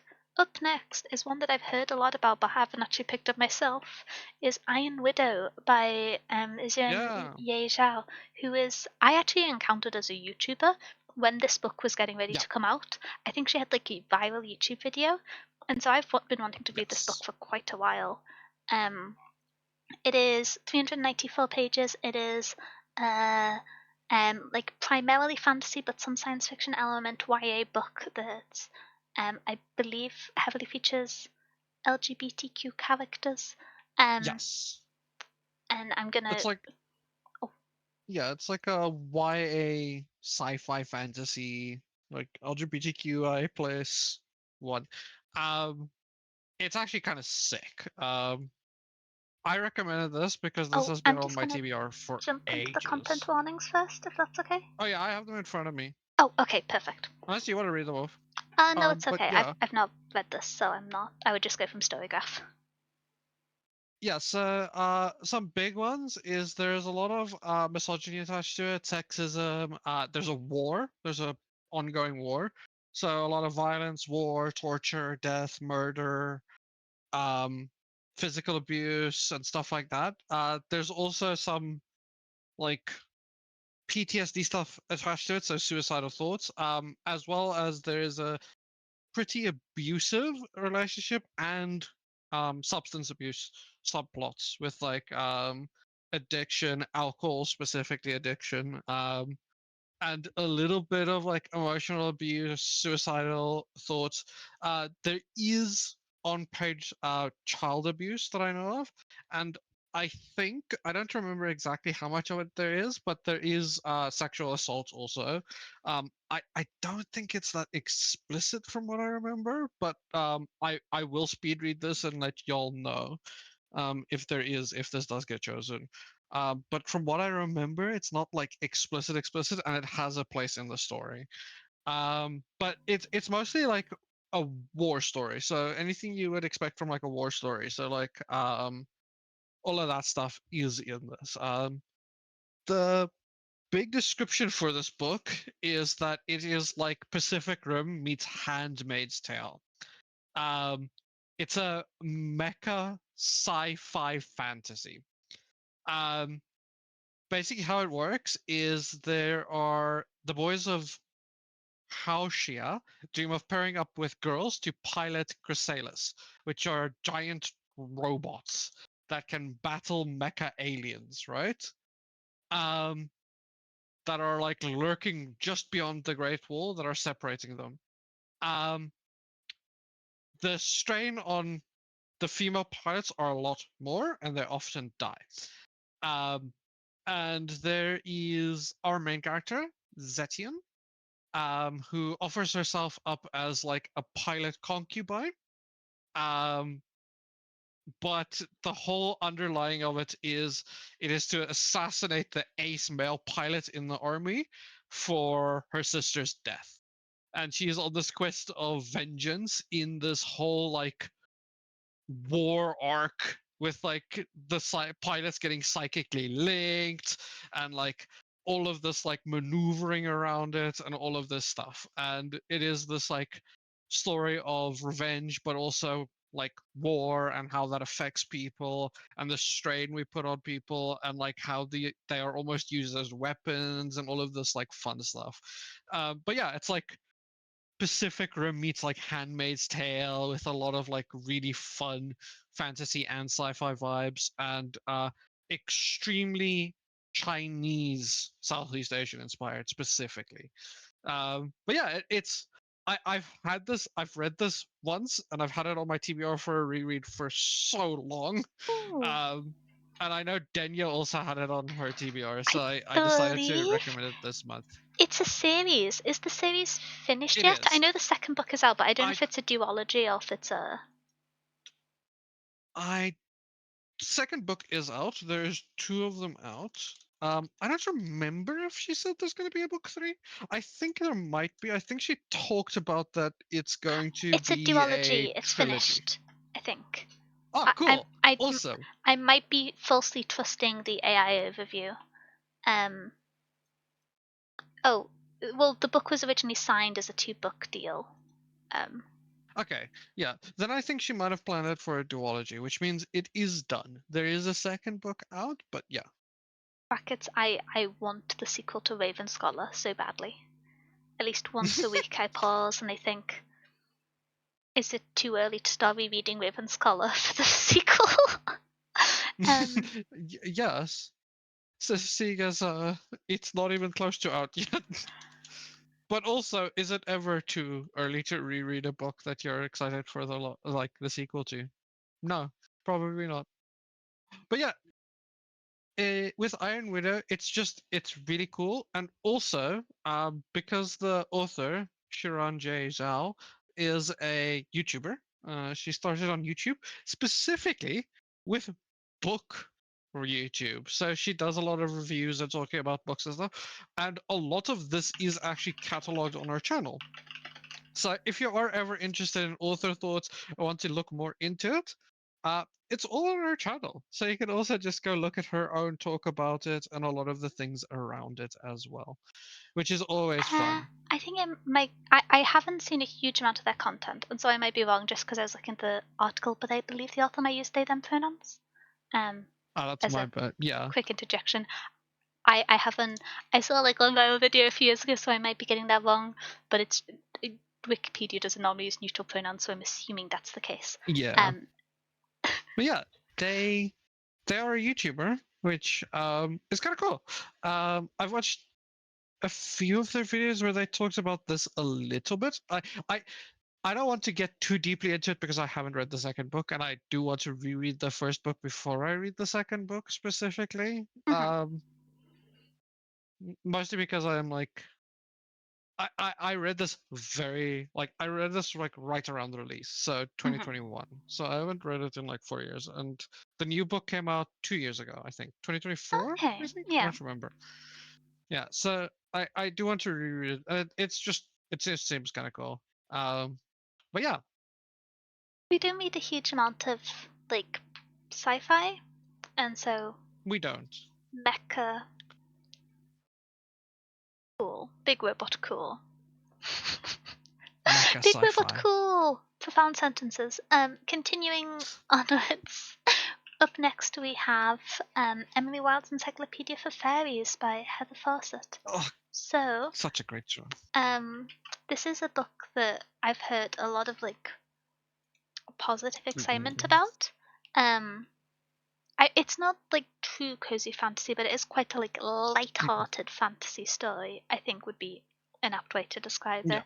It is a historical fantasy. For content warnings, I believe Kai's read it, so I'm just going to go off Storygraph. I'll go through them and then you can add in if there's any Mm. notes or changes.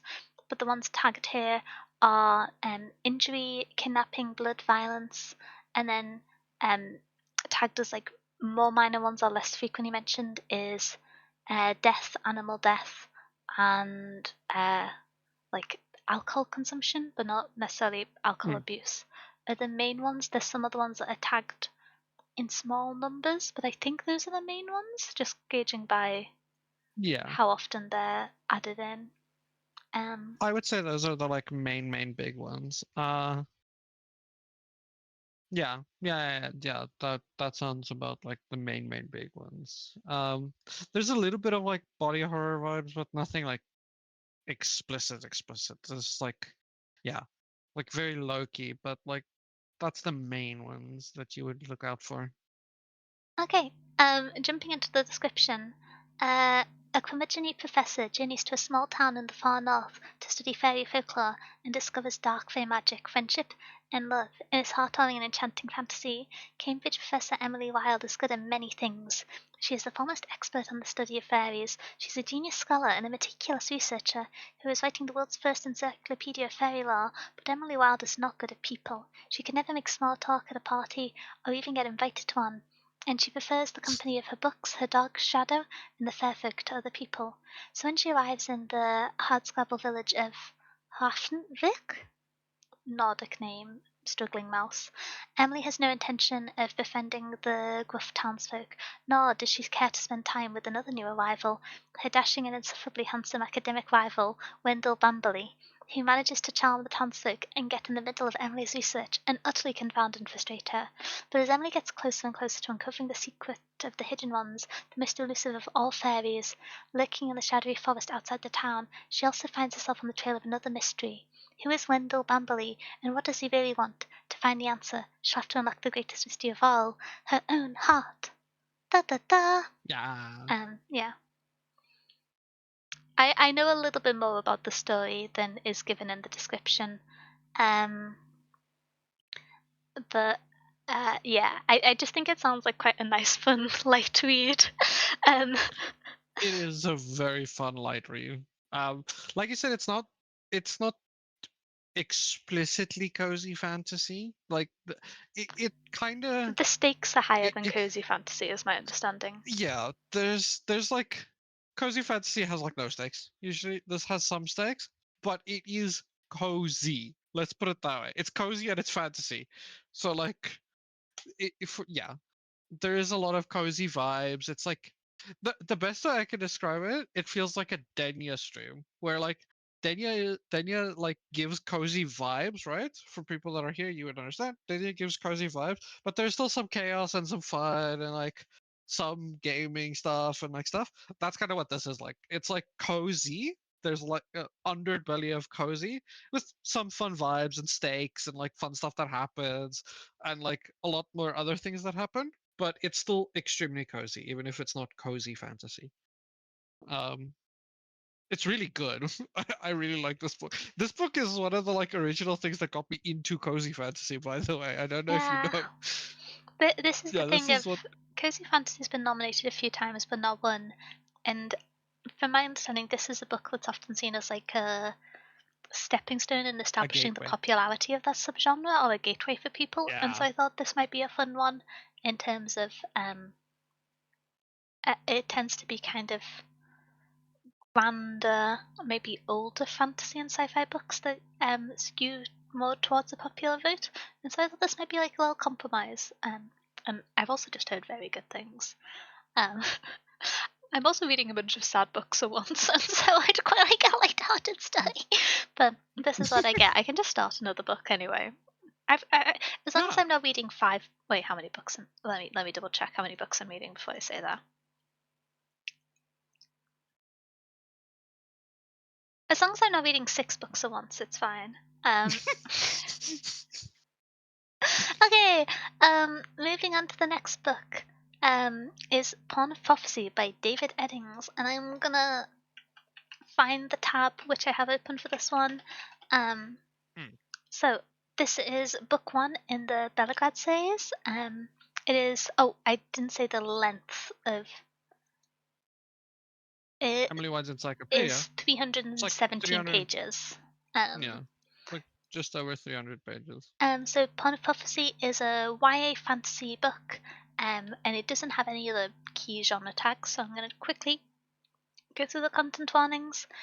There's not a huge amount. I think this is a slightly older book, and so they tend to get It less is. content warnings because reader skew, etc. But the ones tagged here are violence, death, xenophobia, child abuse, and then as more minor content warnings are tagged as death of a parent, racism, war, injury details, specifically fire injury, and then minor or generally read as off-page warnings for allusions to sexual assault. Yeah, I think those Yeah, are the main ones. Again, with older books, there tend not to be as much documentation online for this sort of thing, which is a little bit irksome. But myself or Kai will speed read and then update if that list needs to be amended if we pick it. So don't worry, you'll have a proper list within a week of starting. So going through the yeah. description. Um, a magnificent epic set against a history of 7,000 years and the struggles of gods and kings and men, of strange lands and events, of fate and prophecy that must be filled. The Belgrade. Long ago, so the storyteller claimed, the evil god Tarok sought dominion and drove men and gods to war. But Belgath the sorcerer led men to reclaim the orb that protected men of the West. So long as it lay at Rivere, the prophecy went, men would be safe.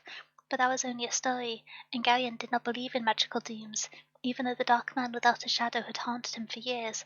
Brought up on a quiet farm by his aunt Paul, how could he know that my dyslexia is occurring? Um, the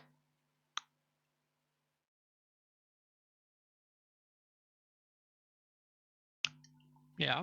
words are swimming because I'm reading from a not. Anyway, Yeah.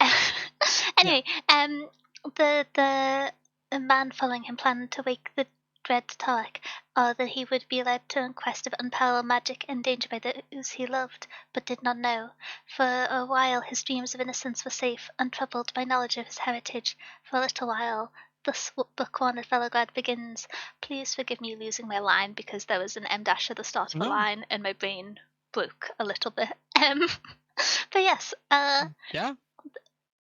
I believe this is quite a long series. I hadn't heard of it, but I Yes. looked it up. I think it's 5 or 6 books. Um, Yeah. Finished since it was started in 1982. So caught up. But yeah, I can't say much about this. This is one of the few series that I've not read. Is the Belgardia. yeah. Belgariad. Belgariad. Yeah, the Belgariad is one of the series that I've not read. I know the Seems either. cool. Yeah, it sounds interesting. It's always curious to see how fantasy has changed over the years. So this being slightly it's published the same year as the Gunslinger in some Yes, it versions, is. 1982. That's actually kind of funny. Oh, fitting. But yeah, I haven't read. I don't think I've heard of this book previously, so a little bit of a new one to me, but it's interesting. I'm always, whenever there's a reference to betrayal, I'm always intrigued. um, True. There's always spice there involved. Some fun times. okay. If we meander over to the next book, we have, um, Yes. we have It's time, "Don't baby. Let the Forest In" by C.G. Drews. I will try to be normal about this and hand this over to Kai. Um, I know it. I knew what I was doing when I nominated this book that you would not be normal, so I love this let's start book. with content warnings because there is some. Um Yeah, this is so Dania can also clarify a few more of the content warnings, but I'll just read some of them off of Storygraph specifically. For those that don't know, Dania loves this book. this was one And of I kind of recommended it so Dania can like yap about it on this is book my club. second favorite book of last year, and it might be better than Yeah. Piranesi to me. Um, Mm, mm. like Piranesi is so a so masterful book, but this book impacted me more than Piranesi. so yeah, so I also read this last year. I read it after In Danya like response to me being raved crazy about it. about it. Yeah. So I read it after that, and then I was like, ooh. And I've been having that hankering to reread it all this time, so I nominated it so that we have an excuse to both reread it and yap about it on book club. Also, this is a So relatively recent author, and I think they should be more popular. yes, yes, extremely so. But for content warnings, the main big one, body horror.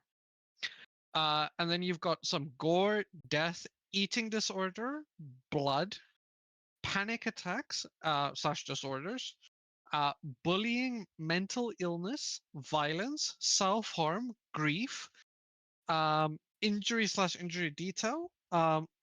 Moderate is homophobia. Some death of a parent. I can see there's some stuff about like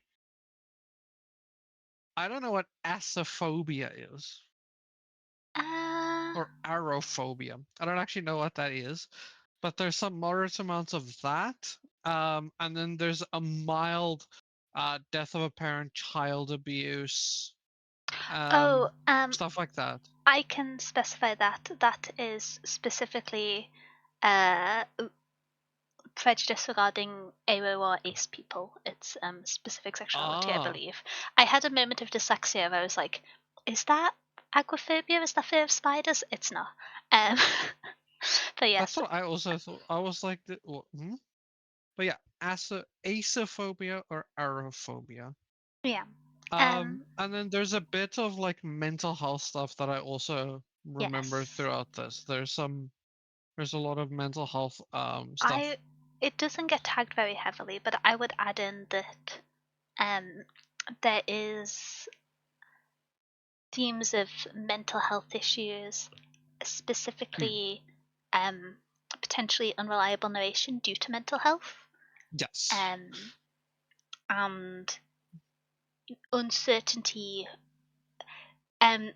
ambiguous reality, I think is the best way to describe it, where you're not Yeah. sure as a reader or from the key characters whether what they are saying and seeing and reporting to you is actually occurring. Yeah. Yeah. Yeah, that's a good one to add. But for the description, It's so good. It's so good. It's very good. Sorry. It's a so once upon a time, Andrew had cut out his heart and given it to this boy, and he was very sure Thomas had no idea that Andrew would do anything for him, protect him, lie for him, kill for him. High school senior Andrew Perrault finds refuge in the twisted fairy tales that he writes for the only person who can ground him to reality, Thomas Rye, the boy who perpetually the boy with perpetually ink-stained hands and hair like autumn leaves, and with his twin sister Dove inexplicably keeping him at a cold distance upon his return to Wickwood Academy. Andrew finds himself leaning on his friends even more. But something strange is going on with Thomas. His abusive parents have mysteriously vanished, and he arrives at school with blood on his sleeves. Thomas won't say a word about it and shuts down whenever Andrew tries to ask him questions. Stranger still, Thomas is haunted by something, and it seems to have lost interest in his artwork. Whimsical, macabre sketches of the monsters from Andrew's wicked stories. Desperate to figure out what's wrong with his friend, Andrew follows Thomas into an off-limits forest one night and catches him fighting a nightmarish monster. Thomas's drawings have come to life and are killing anyone close to him. To make sure that no one else dies, the boys battle the monsters every night. But as their obsession with each other grows stronger, so do the monsters, and Andrew begins to fear that the only way to stop the creatures might be to destroy their creator. very good book. It is a very good book. Me and Daniel might be a little bit biased because we've both read this and we both really like this book, but it's fantastic. Something which is It's really good. mentioned too much here, but a significant part of the story is that it has a really touching depiction of um, the main character who it's kind of indicated in the story, but he's Ace, and it's the experience of Mm, coming out, um, especially when romantic interest, but not sexual interest in someone, and it's yeah, incredibly when I think it's the best I've seen it handled in a book from what I've read. I loved it a lot. Um, Very good. I'm a big fan. yeah. I was also trying to think. I think it might be the best I've seen as well. It's not a very explored topic, especially in fantasy. In this capacity of fantasy. Um, because this is like dark fantasy kind of. Um, that's not a very explored It's sexuality, but also relationship, like yeah, romantic love, but not like a sexual like attraction to a person, and how the like yeah. how that functions Mhm. and like This how that yeah. shapes a relationship. It's very well done. I'm a big fan. It's I'm quite very well done. biased. I, I'm be very happy to read it. Part of me is grumbling because I ordered special editions that don't arrive until March, and I don't know if I'll be able to read it in time when they arrive. Ooh, They're set to arrive oh, like midway through March, so I might have to wait till the last week that to might be reread it. close. Yeah, That would be so we'll see. close. It's a relatively short book. I don't know if you went through the genre tags at the start, but this is a 327 page fantasy horror LGBT young adult book. I would say Yeah, young adult is a broad genre. I would yeah, say it is quite old for young adult in terms of yeah, the body horror and um just having like a, a the tone of it. yeah. Yeah, because I I, think it, I, we kind of talked about the term. a while ago when we were talking about another young adult book that kind of falls in the same place. I would say yes, it is young adult, but in like young adult. So like 18, a bit closer to that like 18, 19, 20 range Yeah. of like young adult. Like the adult part should be emphasized more than the young. It's not like young teens. Yeah. It's getting closer to adult. Because when I think This of is getting more serious. YA books we've read for book club, I think the most recent one is Waybearer, which is much younger than this in terms of YA. Yes, it's Very good much book, younger. but much younger. And so I think it's worth mentioning that for a YA book, the horror elements are a bit more there, especially as they relate Yeah, to mental health and perception. yeah, I've just thought of a content warning tag that didn't get included there. yeah. Potentially, there's a discussion of disordered eating within it. Oh, yeah. And uh, weight loss Interesting. and physical effects of that, which I would have Yeah, expected to be tagged by the community given the demographic of this book. But I interesting. suppose I do it, see some tags for dysphoria, I wouldn't describe it so but much as there's like very dysphoria, low. but it's, Yeah, yeah, it's very low for dysphoria. Interesting. sounds interesting. I would strongly recommend this book. I also strongly recommend this book. It was my second favorite book last year. I was planning, is is March too late to do a top 5 books of the year video? Because I still have the script written, I just haven't recorded and edited it. Record it and I'll edit it for you. Woo! Okay.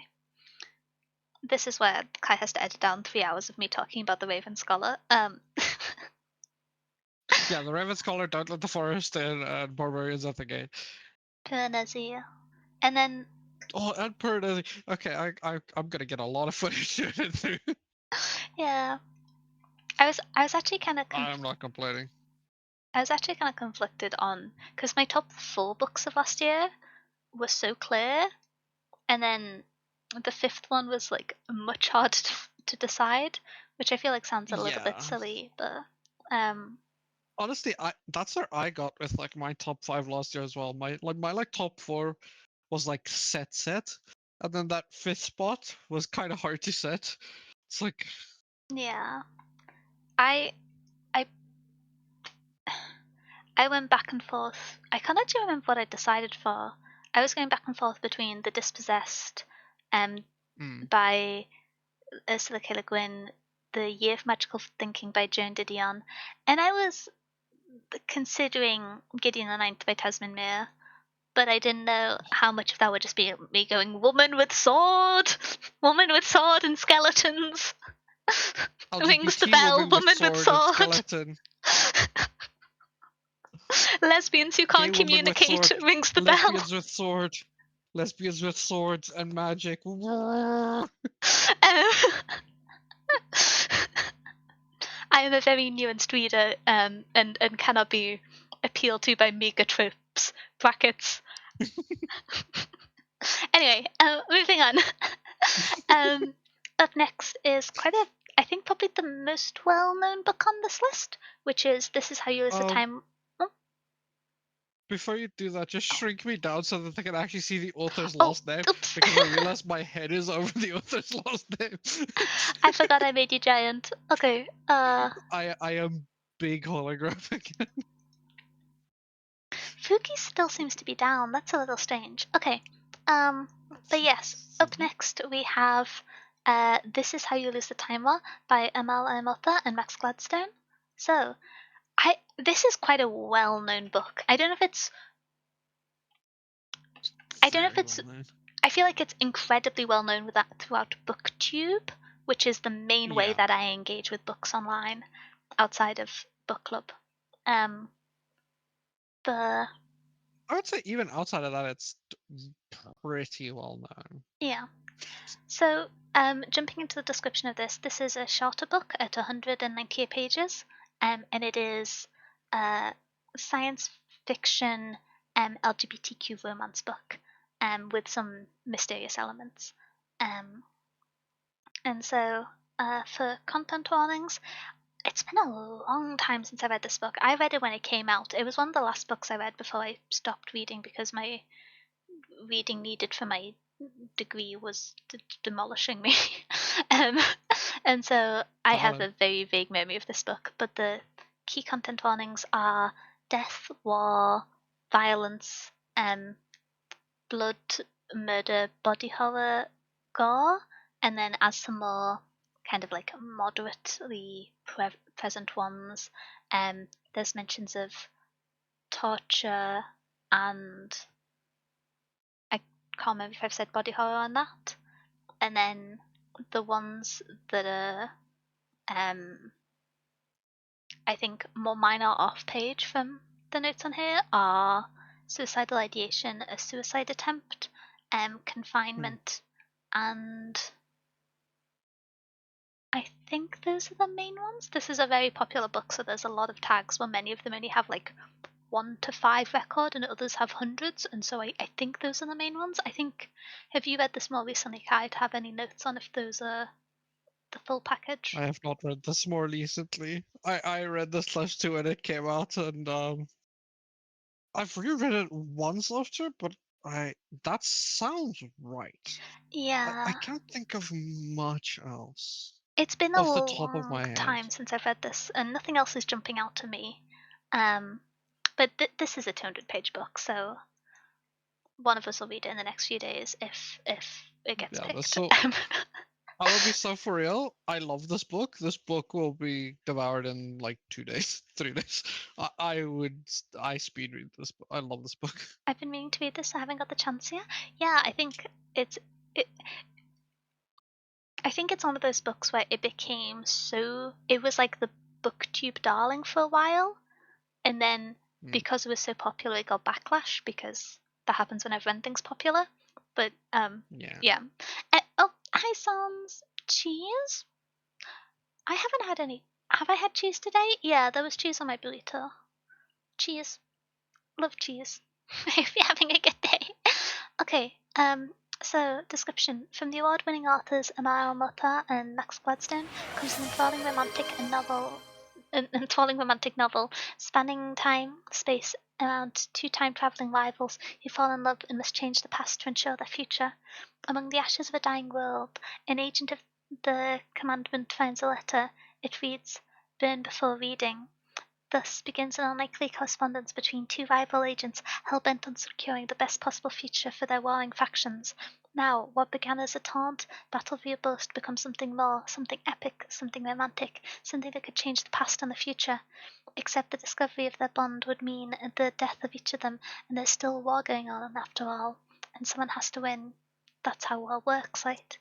Co-written by two beloved authors and an award-winning sci-fi writers, This Is How You Lose the Time Warp is an epic love story spanning time and space. Yes. Thank you for the hydrate sounds. I've just realised that it's Oh, gonna be like excellent. 1 or 2 a.m. when we finish book club, and I still have a burrito to eat because I've not had dinner yet. Oh, damn. I make a mistake. Maybe I just have burrito for breakfast. Maybe I just have Mm, burrito for breakfast. burritos are good breakfast. This book is Breakfast. fantastic, by the way. Yes, I've heard very good things about this book. Yeah. For anybody that has not read this book, highly recommend. It's very good.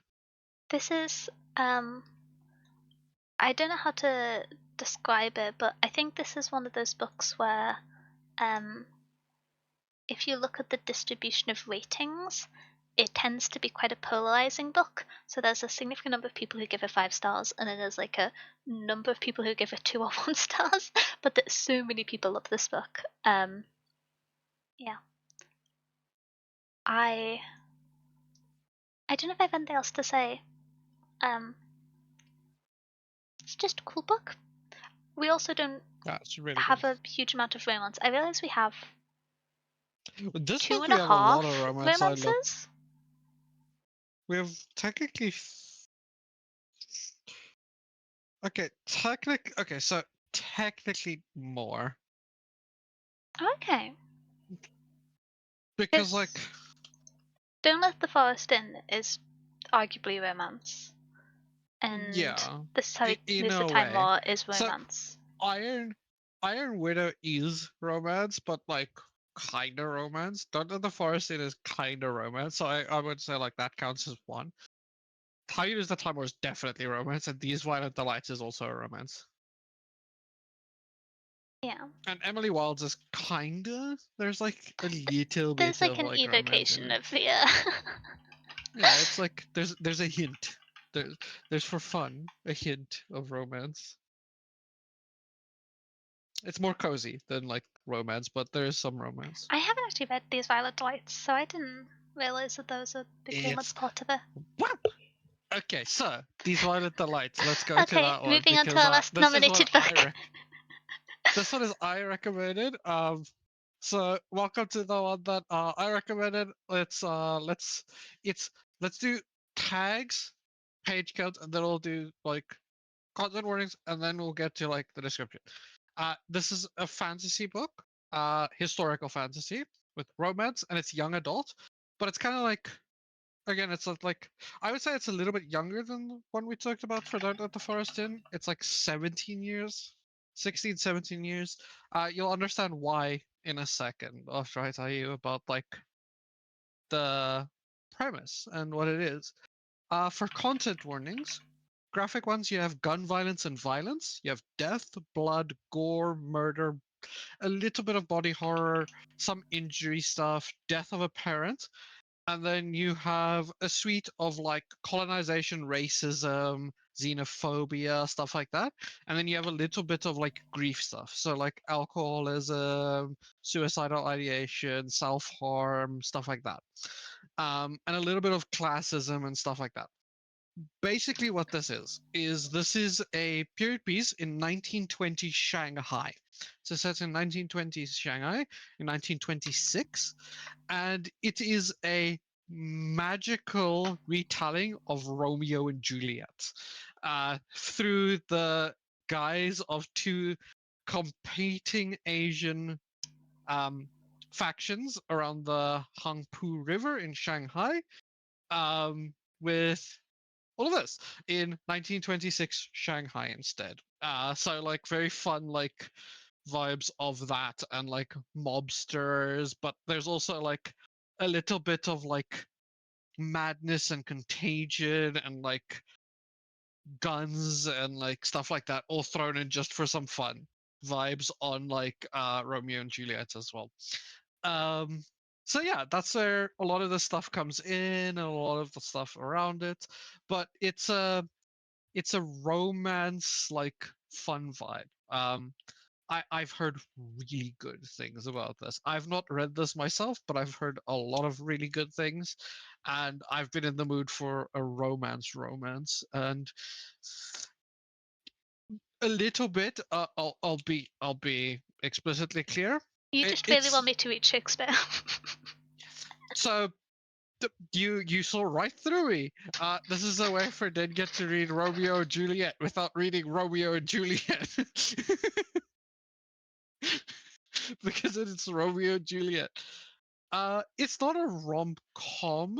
There's a little bit more darker undertone of it, of like gang wars and stuff, and like a lot of that. But it is a romance, and there is a lighthearted like first love type vibe. But there's also more of a like gangster like betrayal side to it, and like a bit more of like a actual fight for power type vibe and stuff. hmm So I wouldn't say it's a rom com, but it's romance. It's a rom drama, if anything. Okay, sounds interesting. I think, Then yeah, yeah, we'll ask Shakespeare not your thing. I have a little bit of beef with Shakespeare. Um, it mostly stems from the fact that when I had the opportunity to study English, I was discouraged from doing it in higher education because of my dyslexia, and so the only like 3 years I got of it, um, we read 6 books, and it was 5 Shakespeare and then Of Mice and Men, and I was very frustrated about that. And it kind of extends to like a general broader conversation of although Shakespeare is an incredible writer, I feel like his position as the British male writer means that he is given emphasis there. Although very talented, sometimes like there are other cool authors. You could talk about the other cool authors. We could read. We could only read 4 Shakespeare books of Shakespeare plays, and instead read 2 other authors. Like, just a little bit, please. I cannot believe you would suggest that. How dare you? So yeah, I fear Shakespeare kind of bears the brunt of my frustration with an outsized emphasis of like literary classics being based on a British perspective. Although once I benefit, and even in not that, as much of a class divided benefit as other writers. Like, true.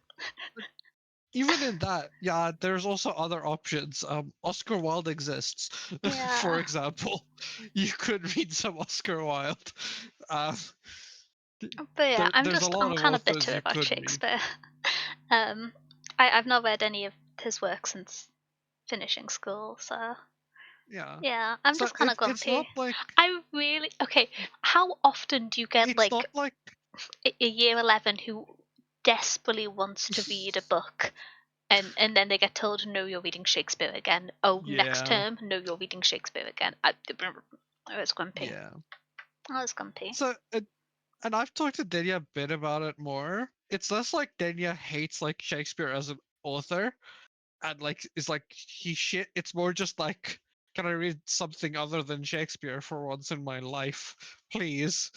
There's so many other good classical authors. Like, can we please read some Oscar Wilde or like anyone? Which Yeah. honestly, valid. Yeah. As somebody that is a Shakespeare fan, I would say he's like overexposed as like the classic author. Yeah. But moving on to democracy, I have made the first poll because I am Oh, organized. let me start the one. And so, Oh, a quick explanation on this. I went up to Pawn of Prophecy, so it's the last photo for your half. oh So heck the yeah. way voting works is we do 2 polls because Twitch is kinda bad at running polls, and so in each half you can vote for whichever book you are most interested of those listed. You can vote in both halves, and then the winner of each of the rounds essentially gets brought through to the finale, and that's where we decide of the books brought through which one to read. There is 3 minutes on the poll. You can vote once. Please participate in democracy as a general rule of thumb. Yeah. Yeah, so I do the last 3. I do Don't Let the Forest. I get Don't Let the Forest in. Let's go, baby. Yeah. It sounds like my frustrations with most English classes and I hated the fantasy and sci-fi books. Yeah. Yeah. Yeah, it's exactly that. I was just kind of tired. I was just like, if we're learning analysis, surely analyzing different types of text is important and giving us more than one author's perspective matters. And apparently that wasn't a reasonable request. But anyway, yeah, I got a little bit of beef with Shakespeare, and it's also kind of funny to say I have beef with Shakespeare. So, Yeah. It also became a meme and it, like, to annoy me with it because I really like 2 Shakespeare stories specifically. Much Ado is one of my favorite stories ever written. It's like one of my favorite comedies ever written. So like it also became a poke at me. there is also the fact that I am In a not the nice way. biggest comedy reader, and so Yeah, yeah, that's fair. partially because I'm But dumb, and for if my it's birthday, we written did from say an we are older, going to do Much Ado, baby. We get Much yeah, Ado, baby. Wow. I baited you with David Tennant for that one, though. yeah. I love you, David Tennant. I also love you, David Tennant. Shout out David What did Tennant. you vote for in the first poll? I think I know what I'm voting for. I think I'm voting for Iron Widow. I was gonna say I voted for Iron Widow because I I love Susanna Clarke, and I'm interested in reading The Lady's Grace of Dew, but I just had a moment where I thought, how on earth do we do a spoiler-free review of an anthology collection? And I got scared. I don't think we can. And so I voted I for don't Iron know. Window, because it was between those two for me. Because I think Emily Wilde's Encyclopedia of Fairies is a book that I certainly want to read, but I think that it might not be a book that I benefit from the investigation and discussion that we have in Book Club as much as some of the other ones nominated are. Yeah, that's where I was the main person that recommended cozy fantasy for this section, right? That's kind of where I got to where I read some cozy fantasy and I was like, okay, but if I do this for book club, like let's say this book gets chosen for book club, how much more can I read into this book and how much more does it actually give me out of the book and how much can we talk about it? And I realized, honestly, not that much. It kind of stagnates after a while because cozy fantasy is supposed to just be like chill reading that you can just like engage with whenever. So like it became something where I was like, I don't see much more that we can do with it. You know what I mean? Yeah, that's fair. And it looks like Iron Window has won. So that'll be Oh, the let's go. first book we're pulling through to the second round. And if now, miraculously, we have the second poll. Ooh. Okay, and now this one is between the lower This four one is results. so hard. So this is Don't Let the Forest In by C.G. Drews, This Is How You Lose the Timer by Amalia Mota, and These Violent Lights. Oh, there's only 3. I can't count. They have long titles. I got overwhelmed. Yeah, the Max Gladstone and Amal Al Motar like makes it hard to see that one. Also, I this might be the hardest poll. This one is so hard. It's not. I have to vote for Don't Let the Forest In. That's the hard part. It's like I need to vote for that. How to Lose the Timer is a very popular and good book, and I think many people will vote for it. And if we read it, I'll be quite happy because I think I could do with a reread where I can get to properly engage with it, rather than I think I genuinely read the book in one sitting when I was having insomnia. I think so Um, too. and so it'd be nice to engage with it properly, but I am on a mission to use whatever clout I have to tell people to read Don't Let the Forest In by C.G. Drews. This is my life mission. Yeah. I'm a big fan of this Honestly, book. yeah, I need to. I voted for it. I can't not vote for it. I'm a big I need to spread the gospel of this book. This book is fantastic. it's one of those things of I I don't understand how the internet and popularity works, but I want more people to read this book. I think not only is it a good book, but it handles themes and topics that are under discussed in a lot of the common parallel media very well, and Yeah, has nuance and kindness, but also it's so. rage that is natural and human, and it's so good. I'm very biased. I would get in trouble if this was like a this is not equal airtime shenanigans. But yes, we have Yeah, good books nominated this month. this this one's actually hard. Honestly, I feel like some of these could have won in other months. Like, I could see Emily Wilde's actually doing well in another month. It's just like it's next to two other books that are just like really good. And the same in this capacity. Like How to Lose the Time or Don't Let the Forest In both could win another month. It's just that they're next to each other and next to like these other books. Like some of like this month is stacked. Okay, the poll is concluding, and it is a draw. And I forgot to start making the finale poll, even though I probably should have guessed which ones it was going to be. So in the finale, if you give me a few minutes to write it out, we will have Iron Window by J. Zhao, we will have Don't Let the Forest In by C.G. Drews, and This Is How You Lose the Time War by Amalie Motha and Max Gladstone. Did I say by C.G. Drews for Don't Let the Forest In? I can't remember because it's 2 You did. initials. Okay. CG Drews. I've just done so many typos because I wasn't looking whilst typing and now I'm having to redo it. I'm felt. very good I at do that so typing much. if I place my hands on the keyboard correctly, but I will very happily place my hands like I one can't. off the keyboard without noticing. Um, That's a skill I just don't have. I can't touch type. I um, I can't do it. I fear that with my job, if I didn't touch type, I would go insane.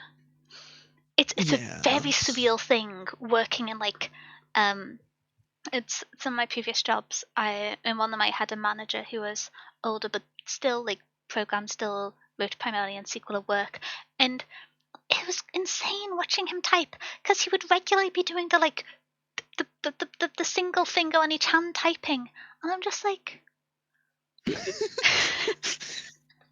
was so That sounds confused. crazy. Like, I understand that that's relatively common for people who don't use computers a lot. Like, especially if you use a laptop, the keyboards are worse than having a separate like keyboard on a computer. But I was just like, Yeah. how do I code with like even if you don't touch type? Yeah, I was in shock. Um, This honestly, this poll is hard. I would be This one is so happy hard. to read any of these books. I Um, would too. but I have to start Don't Let the Forest in propaganda. Um, it's not propaganda because it's true. Um, Oh. but also, a part of me feels silly because I'm just like, I clearly have such an emotional attachment to this book. I feel kind of bad in case anyone reads it and doesn't enjoy it. But I would very strongly recommend Don't Let the Forest in. And Uh, honestly, well, I one, am. I don't think you can't enjoy this book. This book is fantastic. Um, Yeah, I mean, I'm biased. it's just, But it's also, very masterfully written. the other two books I haven't read, and I think there's some joy in having a fresh read in like a selfish perspective for book club. So, Um, yeah. Okay, so I'll let you in on my thought. I haven't voted, right? mhm. That's exactly where I am. If I have to choose, so I've read all three of these, right? Yeah. And I know you've not read Iron Widow, Mhm. and a few people here have not read Iron Widow, and I think that would be a very interesting discussion of a book. Specifically, we don't read a lot of sci-fi, we don't read a lot of mecha sci-fi, and we don't read a lot of. There's not a lot of Eastern, Southeast Asian inspired mecha sci-fi, or any of these things that we usually read. So it Yeah. would be a very interesting discussion. Mhm. Don't Let the Forest In is a fantastic book, and I cannot not write for it, and I am gonna pull my hair out of my head. Uh, Yeah, that's where it's I'm stuck. tough. Is like I am. So this is How You Lose the Time War. I love. I think it's a very good book. Um, I am extremely stuck between Don't Let the Forest In and Iron Widow. Like extremely stuck. Oh, Don't Let the Forest In is so good. Ooh, Iron Widow pulled ahead. Ooh. Wait, are we gonna have a tie? Oh dear. If I decide to vote for Don't Let the Forest In, maybe it's so tempting. Okay, it looks like we have 1 minute left. So if you would like to make Kai more stressed by making it a tie again, or alleviate Kai's discomfort by making it not a not a close race that is determined by the vote, or I don't know, some other form of I, voting I I can't participation. not vote for Don't Let the Forest In. I can't not. I need to vote for it. Okay, but what's gonna happen if it's a I don't tie? know, but I need to vote for it. I need to vote for it. I can't not. This book is fantastic. In the I, past, when it's been a tie, it's gone down to my discretion, but that's not fair because I've read one of these books and I haven't read the other. Do we uh, coin I, flip? I, I can't. There's like I 30 can't not seconds spread left. the propaganda. Advertisement I started! can't No! not. Sorry. Oh, No ads. Ads, go away. oh We need dear. the people to vote. Um, oh We need the people to gosh. hear us and then vote, so that we don't have a tie. I fear that, I fear it might be a tie. I fear it might be a tie. Should we do a coin toss? Okay, so somebody did vote for this is how you lose the time war. Technically, if we do We a can do runoff a vote rerun without that one, excluding it. Okay, I'll start it'll making the be poll one. No. uneven. Okay. Yeah, it'll be uneven with that one Could you start person making the voting poll, for because one of mine's you. still running? Sure. I can slam a poll quickly. Okay, and so the poll labeled book club finale was a lie. We're going to have a new finale, which is a draw between Iron Window and Don't Let the Forest In. And so we'll be doing a final run of food. I'm sorry to whoever voted for this is how you lose the time war last time. You're going to have to participate again. Okay. We go again. We go again.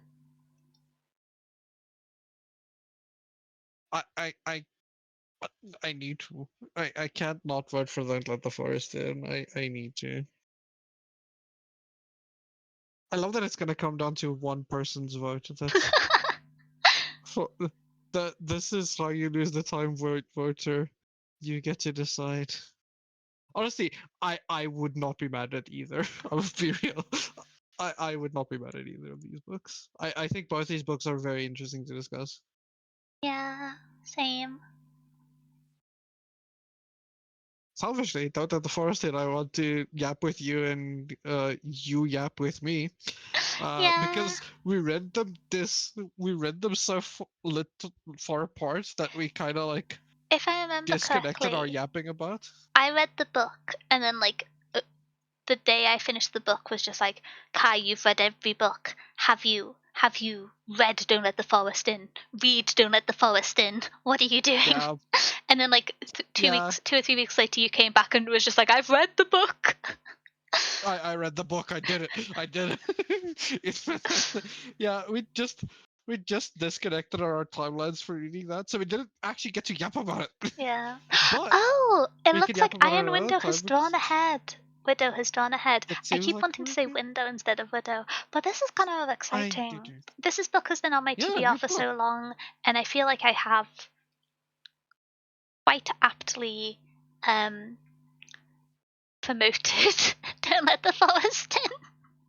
And so I Also, will, you're I will, saved. You don't need to reread before your special copy comes in, so you can read your special we copy. can wait 2 months and nominate it again, and then I can read my beautiful version, which it does have sprayed edges. I'm going to upset Kai. But thank you for participating in Democracy Will. Okay, and it looks like we have our book club book for next month. We'll be reading Iron Widow by Jean J. Zhao, which I'm very excited for. Like I said, this is a book which I Same. heard about leading up to its release, and the author is like an active participant in BookTube, which I just think is cool and neat when authors can do that, especially with how scary the internet can be. And so I'm very excited for this. We don't get to read too much science fiction, um, and we also don't read a huge amount of historical fantasy now that I think about it. We don't. Honestly, this is a book we don't Yeah. read that often. So I'm very excited. All of the books that made it through to the finale are books that I actively want to read or reread. On any given day, you will have me thinking about rereading Don't Let the Forest In. Honestly, same. Okay. Ooh, we have our book. Iron Window. I hope everyone is excited. Our next book club, I'm just going to give the brief information. We'll be meeting at 7 p.m. again, and next time it will be on the 21st of March. It's going to be the same day again because there are 28 days in February. Okay. Giant robots? That's completely fair, don't I? Valid. I understand the Valid. appeal of giant robots. I gotta say, as as someone who is very easily convinced to read media by the strong, although not necessarily detailed argument of woman with sword, woman in mech suit is like also it's a compelling argument to me. Also, I understand. It sounds very interesting. Oh, but yes, we are meandering back to our discussion of the gunslinger, partially because I misclicked and moved on to the next page. But I think it's also time to do that as well.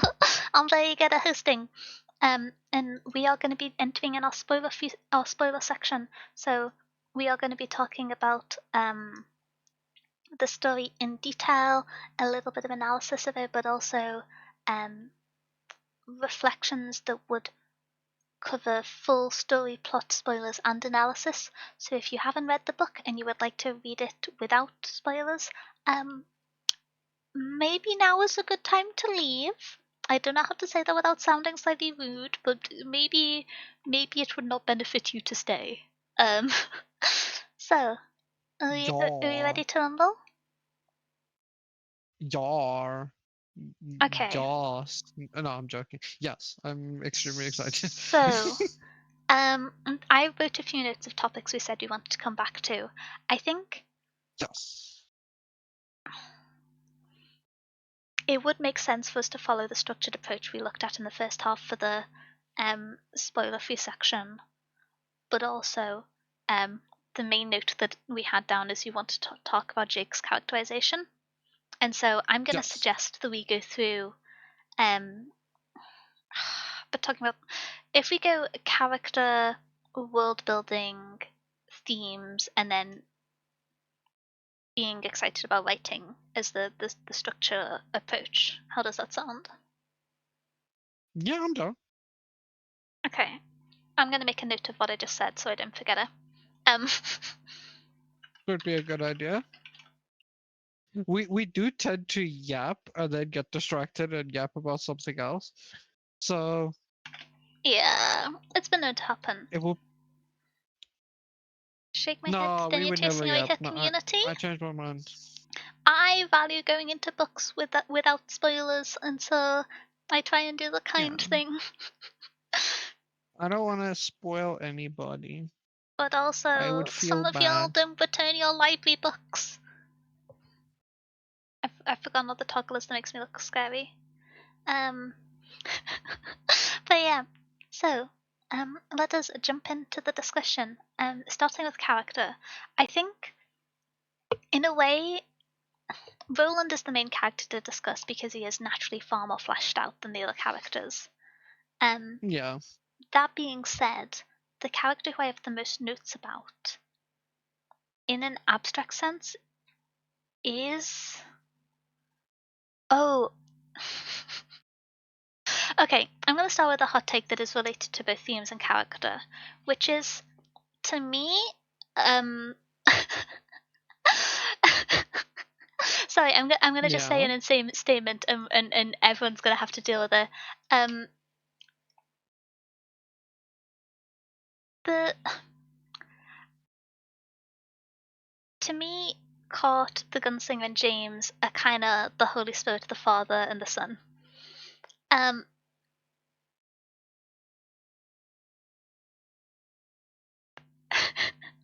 do, Interesting. how do you feel about the statement?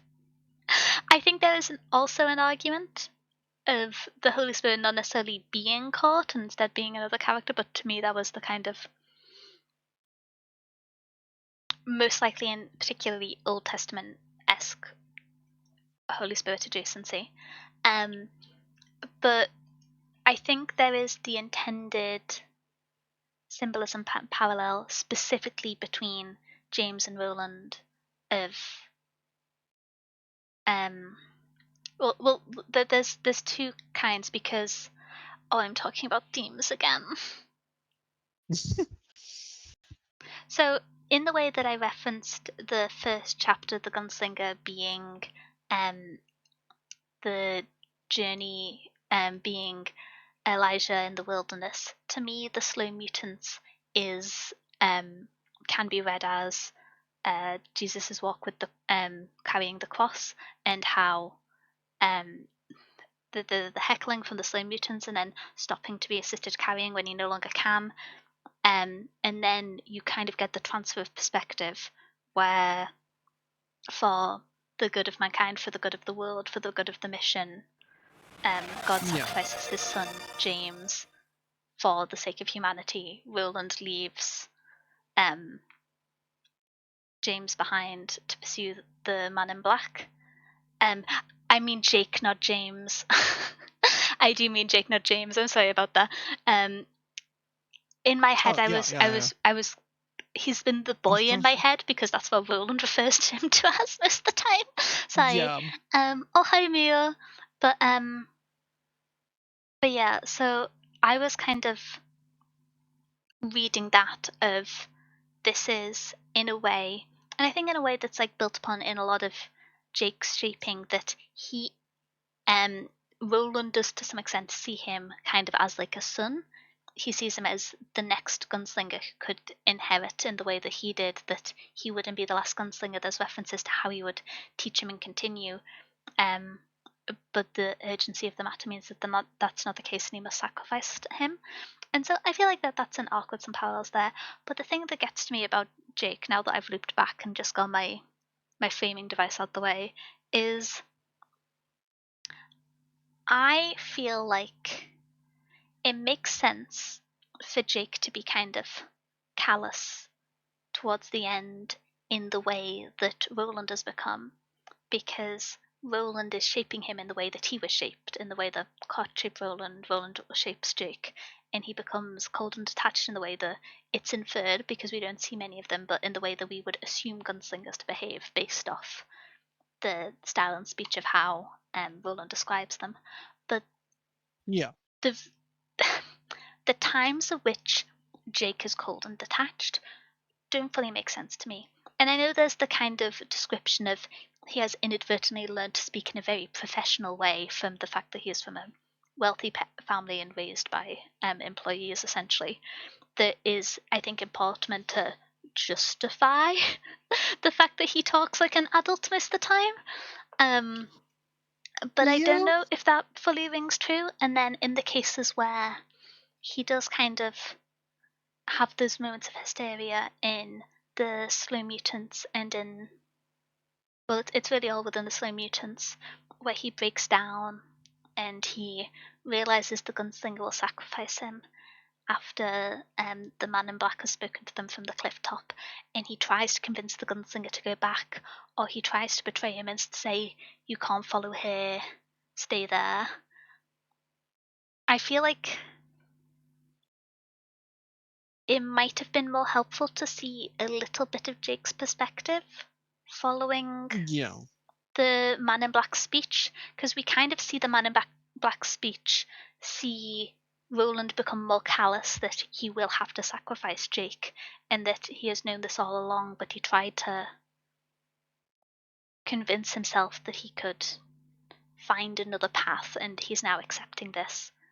But I feel like it would have benefited to have some moment of communication from Jake, because that swap, although it made sense, it didn't feel like where we last saw the character. yeah, Yeah, especially with the yeah. fact I that up agree. until that point he hadn't been described as being kind of desperate and childish and slightly erratic in the way that those later moments present, and that would be expected because it's quite a unusual circumstance, and so acting in an erratic way is understandable. But being left alone in a desert after and remembering your own death is also quite dramatic, and so Yeah, it's kind of like one extreme circumstance to another, um, and so I don't know if it fully kind of resonated with I me, the tone and presentation he had throughout. Um, yeah, I see where you're coming from because I had that same feeling on that moment where it's like I don't even know how to say it because like what happens, right? And you could tell me if I'm so where I got to it is like I could see it's like yes, the place you got is right, right? mhm, Like from step A to step B, you are right. That is where that character would go, right? I could see that is the step. But you don't take the step and you just get to the other place. So now I can't see the progression of how I got from here to there. yeah, So it feels very weird. It feels like, yes, I know that this character can get there, but I never saw them take this step. So I am at this point where I'm like, okay, but like, it feels weird because it's right, but like, Yeah. it's not right in the way that I know that like it happened. It just kind of is there. I So think like, it's the thing that it's like, makes the step being kind of off page more difficult is the fact that we've seen Jake respond in an atypical way to extreme environments before. And so yeah, assuming how he would respond doesn't really work for this character because he's been intentionally framed as this kind of hardened youth in the way that the violent training that only produces the gunslingers has anomalously occurred in him from this separate world. yeah. And so you would expect him to maybe not respond in the natural way, so the happening off page doesn't feel like it can be intuited entirely. Um, But even so, the interesting thing is, right? Because I feel like even with that context, if the step is shown, or if you see it from his perspective, it would help in that like making it make sense. It's just weird because it the way it made me feel is that so you get to a point where you're like, yes, this is logical, right? That this could happen. This could be where this character goes. And it kind of makes sense. But because I don't see the step, it feels like it isn't. Do you know what I mean? Like it mhm. feels out of Yeah. character because I don't see him make that leap, even though it feels like an in-character progression. Like it feels like it would be an in-character step, but because I don't see the step, it feels so alien. It feels out of Yeah. character. When I Like, listened to the audiobook the first time, I kind of felt emotionally my experience listening to the audiobook was enjoyment, distress, kind of struggling to get back into the pace of the story. And then mm, during Slow Mutants, I was like getting back into the rhythm of the writing again, and I'd kind of distanced myself a bit from the aspects in chapter one that do detract from this book for me. But then mm. this bit didn't feel emotionally coherent from where I was at in the Yeah, that's story. And so it kind of, yeah. yeah. On It reread, it made more sense, but I think that was also just because I knew it was coming on reread, and we get a lot of mm, premonition. Um, I don't know if I have anything to expand on in terms of the fact that I didn't feel like that step was justified. One thing which I will say, which I absolutely adore, which I didn't catch until I reread, which is there's the two yeah. moments where Jake either begs the gunslinger to go back and stay, and suddenly Mm, tries to convince him that the path ahead is dangerous. And those are when they are at a station brackets a crossroad in the story, and just after Jake yeah. has taken a leap across the planks, which those to me feel very intentional as Yeah. background settings that also mirror the language and the framing which are used to describe changes in character development. And so I like that detail. Yeah. That felt very intentional to me. But It is very cool. that's a fun detail. That didn't justify that the build up didn't happen on page, but it was like nice and Nope. fun. Um, but yeah, Doesn't justify it at all, but it's cool. um, outside of the women, this was the biggest issue I Yeah. had with the book, I think. Um, Yeah. because this I, did feel like the emotional core. It felt like the final it chapter, does. although it is technically the conclusion of the story. The final chapter was Mm, more so set up for the series yeah. and King talking about religion. Um, not that the Yeah. whole book isn't, but a bit more directly. And so this was intended to be the emotional conclusion for the story, This is and yeah. the next chapter is This is the intended to be, big emotional moment. Like this yeah. is the you feel something about what's going on here, and yeah, it didn't land for me either. And Um, this is something that I was curious to ask about because I didn't know if, because like I talked about, I lost faith in King a little bit as a writer. Crazy thing to say, mm, but because of the depiction of it's true women though. and essay in the first chapter, I didn't know if that was skewing my perspective. And I was honestly kind of No, expecting people to disagree with me and say, no, like it makes sense that that would happen off page because it also shows. I went through this conversation in my head and I was like, I could see people saying that it makes sense the Roland doesn't see the changes because he has withdrawn from Jake, and there's depiction of their separation, that they're quiet when they normally speak, and that it's Roland intentionally preparing himself to abandon the boy, and that's what causes this. But I don't know. I feel like if there was just like a moment of Roland turning around and seeing like Jake reaching out for like a hand to help him up and Roland doesn't offer it, like even just something as small as that would have set this up, I think, sufficiently, because the framework is there. But that's where I get to it, because like I see what you mean, right? With your like theoretical talk about yourself and like where people might see it. I see it. I kind of get it, right? Because like we are in the perspective of Roland and he does not really attach to that. But the issue is I feel like that that's not an excuse for keeping the readers in the dark about it and making that, because it does feel extremely awkward and weird for a reader perspective. And two, it is so easy to hint at it where Roland still does not know, and the effect is better on the reader. I think actually what might have made it work more is because there's this back and forth that happens leading up to it, where Roland tries to affirm to the boy that he will save him, he will not abandon him as prophesized, he will look after him, and the boy just kind of neutrally believes him. If there was either a doubtful response or a evangelized response, either of them would have made it more compelling. But because it's so neutral, it doesn't feel like a change has occurred. Yeah. It was a little strange. I think I will say I saw a number of people being confused that Jake was inferred to have died. It confused me how he was still talking. A little bit. I wasn't sure of the like physical setting of what had happened, because I was under the impression that when the gunslinger leapt, Jake fell. And I didn't know if it was only like a short distance, but he can't get back up. But there wasn't like a crash sound or anything, so I didn't understand, like, in terms of like stage production left, what physically happened there. But I did understand that he had been left behind, etc. He was doomed to die. But the kind of death being inferred at a later date didn't feel.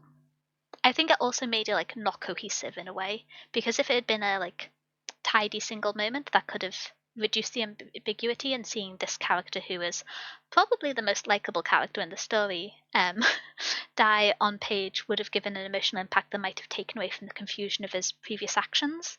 But the fact that it was kind of an ambiguous, you feel the betrayal, but it's an inferred pass. Yeah.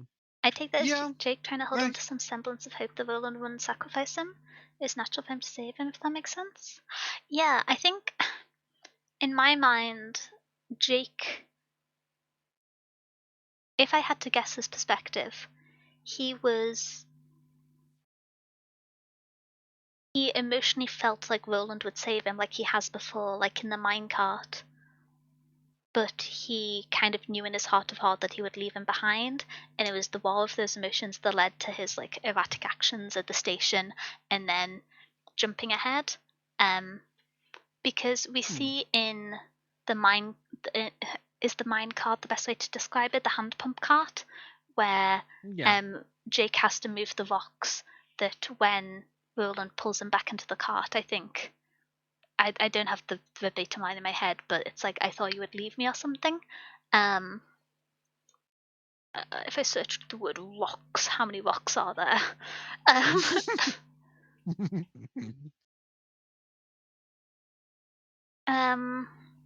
But yeah, if I look at that part in the story,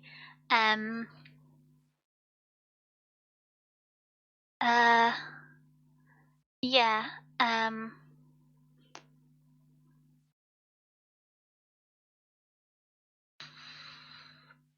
do I have the quote? No, I don't. Oh! I think this is actually different in the original version and the revision, and I didn't realize it when I was reading it. Oh, that's cool. I don't know that. I believe in the revision, there is less discussion after the minecart incident. I don't have typed up copies of both of them to compare, so I can't do it on the fly. Yeah. The I'm just going to read it aloud, so I'm not quietly skim reading for a second. But after the rock interaction, there's the dialogue. All right, the gunslinger said, get on quick. When the boy moved, the mutants came at them. Jake was over the side, scrambling to his feet. The gunslinger was already pumping again. All out. Both guns were holstered now. They must run. Strange hands slapped the metal plane of the car's surface. The boy was holding on his belt with both hands now, his face pressed tightly into the small of the gunslinger's back.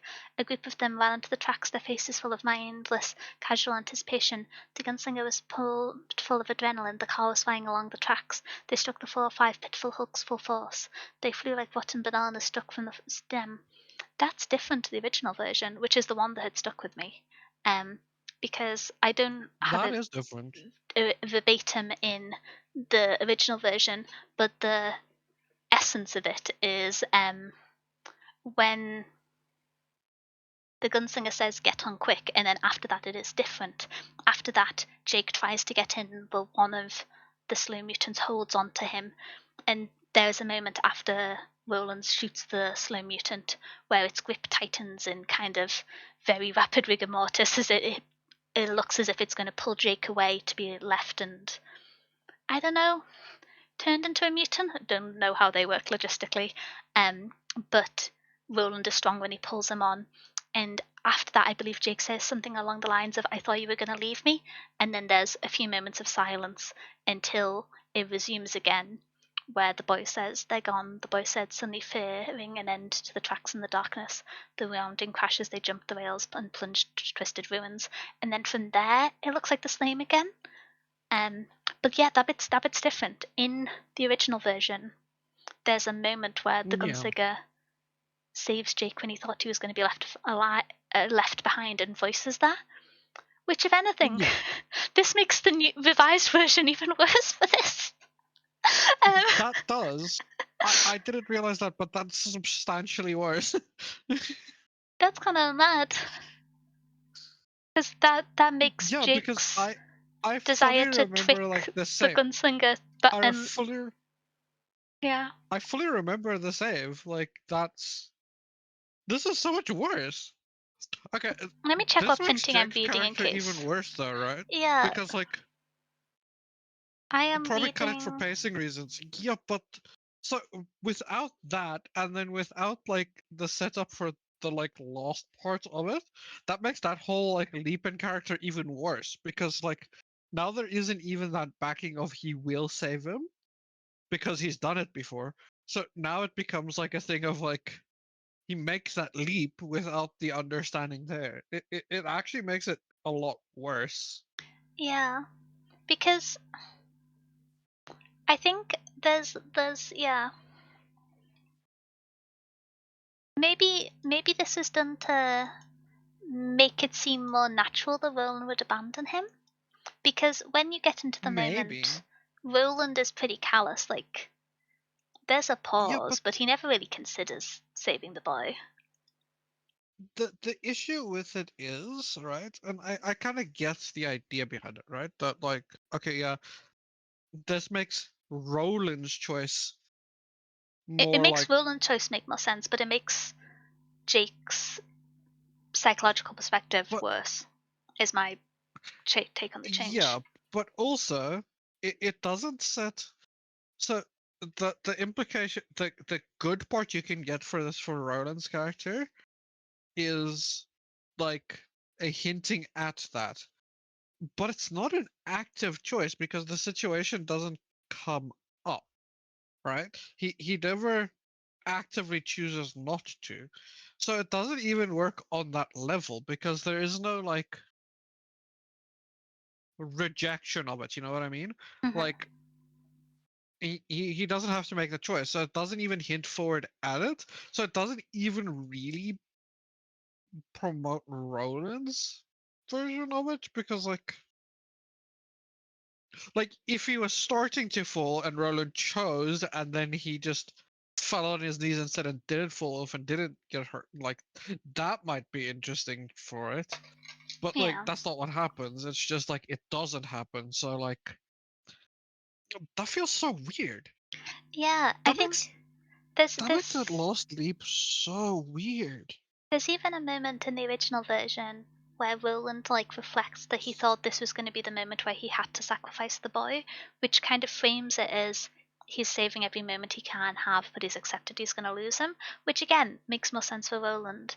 But yeah, That works for Roland's character so well. I I, That's so weird. I can't say I understand this revision. Um, I don't get that I either. would, a general rule of thumb, defer to Stephen King's opinion of writing brackets not women over mine, but this one I don't understand. Uh, I don't get this one. I don't get it. but There's yes, like honestly, it actively makes both sides of this relationship worse. yeah, I guess. Because it doesn't help Roland's side. It doesn't enforce anything on Roland's side. It honestly doesn't like cut into a what's the word? Like a hard choice for Roland to make because he doesn't choose to save him and then have to deal with the like, okay, but I'm gonna have to do this at some point. Like, is this a choice I'm gonna make at some point? Because he never gets to do that save. It never becomes like a thing of like now sitting there and thinking about when is that time.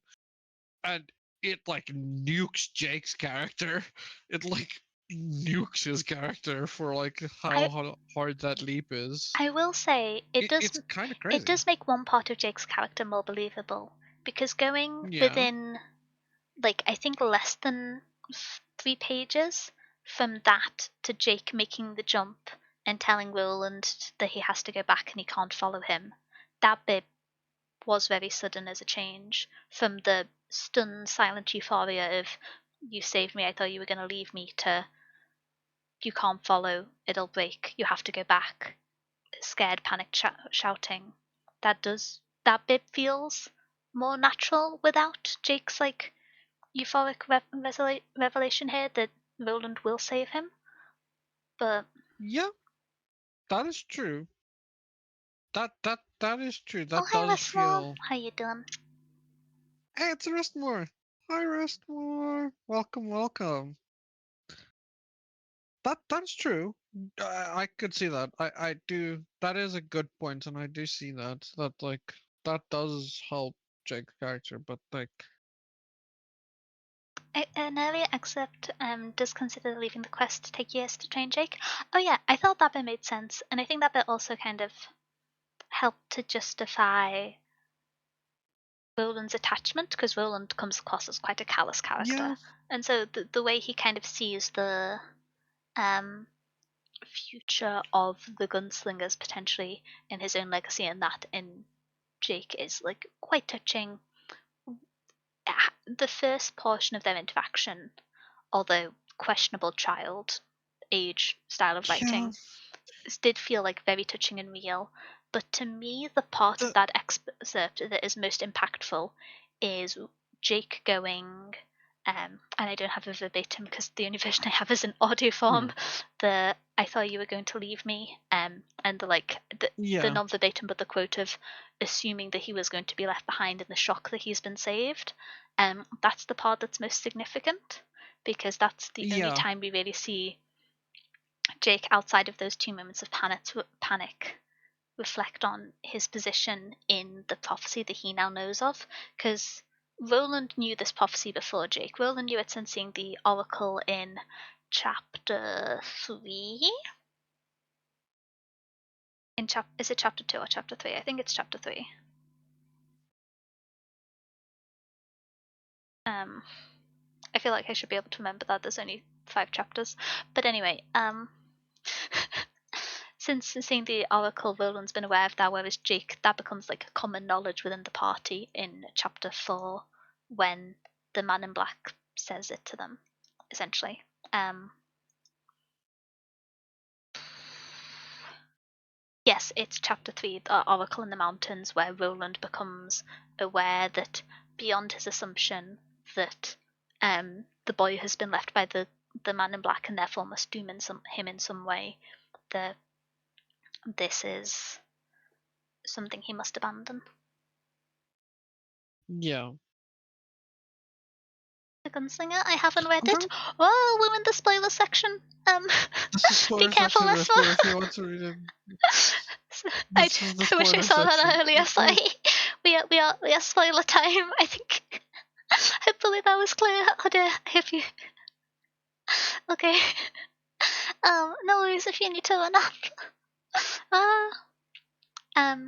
But yeah. I also think with that whole, and to get back to what Will said about that, like, I get the idea, right? On like Roland having that doubt because he's like, I'll leave the quest and do the thing, like do that whole thing, right? I get the idea behind that. The issue is with a character like Roland specifically, is you get to a point where you kind of have to enforce that behavior, right? You have to show that that is the behavior he believes in. Um, so Hi you have to Fenrir, get thank to you a for the point. stretch and the hydrate. Otherwise, Sorry. so like that gives you the like dichotomy of like, okay, yes, he is going to like he might make either choice. He might save and might not. The issue is you need to balance it to a point where like the final choice kind of is a surprise, but also makes sense. And in this capacity, it just balances it out. Like this is just like, okay, you might make any choice. Oh, okay, that's a choice you make. Cool, cool, cool. If you make him make the choice first to save him, and then have to struggle with it, and what that does for Jake's character, you get to the point where he's like, okay, he might actually save him. He just did it, which makes Jake's character understand it a bit more and also leads to a better progression for both characters in those moments. But because you take that out, you kind of get left with just like, okay, I think it makes he more said he sense would. with a reordering. If you were to have Jake to make the leap, then the minecart with the rocks, then the betrayal, I think that would make complete sense. Yes, But the minecart, then the that would leap, then the be great. betrayal is an awkward ordering, and so I understand why King removed it from that level. If it had been Yeah. getting onto the minecart in some way, and that's when Jake does the no, you have to go back. I don't the like sign he doesn't trust him, and then being reestablished in his faith by being saved. Then I could get it, and I think using faith is appropriate here, considering all of the Bible shenanigans. um, Yeah. I'll delete my memory next morning. Okay, okay. Um, Yeah, hopefully that it's would. all been quite abstract, at least for now. Um, Take care I of will delete yourself. my Always, memories always. next You too. morning. That's crazy, Restmore. But yeah, I don't know. I agree with like the reordering. Yeah. Because yeah, the Jake definitely feels weird with his leap. But now that you actually pointed out, and now that that seed is removed in my head as well, that's such a weird thing for that. For like Roland as well. Yeah. Because that moment is great. With him saving him. It actually leads to Well, the thing which yeah. I think is quite interesting there is it's relatively passive. Because Roland is preserving himself and continuing to go forwards, and he's just last Yeah. ditch attempt to save Jake was continuing to move forwards, and it happens to work. And so Jake sees that as Roland going out of his way to save him, but that isn't the actuality of the behavior. And that's why it Mm. does a good job of establishing Roland. I'll keep the boy safe as long as I can, and what would be Jake's reverence and belief that he will actually save him and he'll defy the prophecy. Um, and so I think that scene made a lot of sense. I do think that the swap to Jake trying to leave the gunslinger behind, I think one of those two, either the minecart or the jump, needed to change. I'm actually going to go back and read through the jump um, ahead and see if that's changed because I clearly didn't digest the changes as much as I thought when I reread it physically. Um, Honestly, same. Now that it's there, I'm like, did I? um,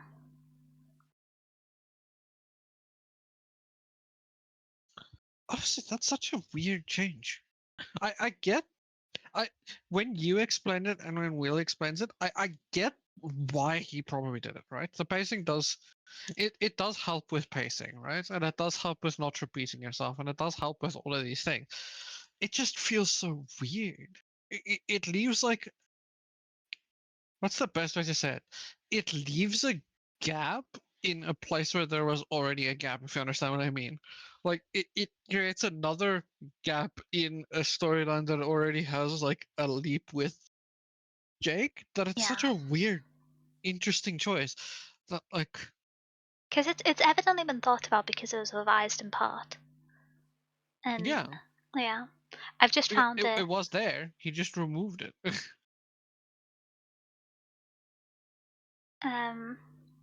but I've found the follow up section where Jake, who I believe in the final section, once they are on the like tracks suspended, is only referred to as the boy. Again, kind of like depersonalizing him in a small way, which I just wanted to note.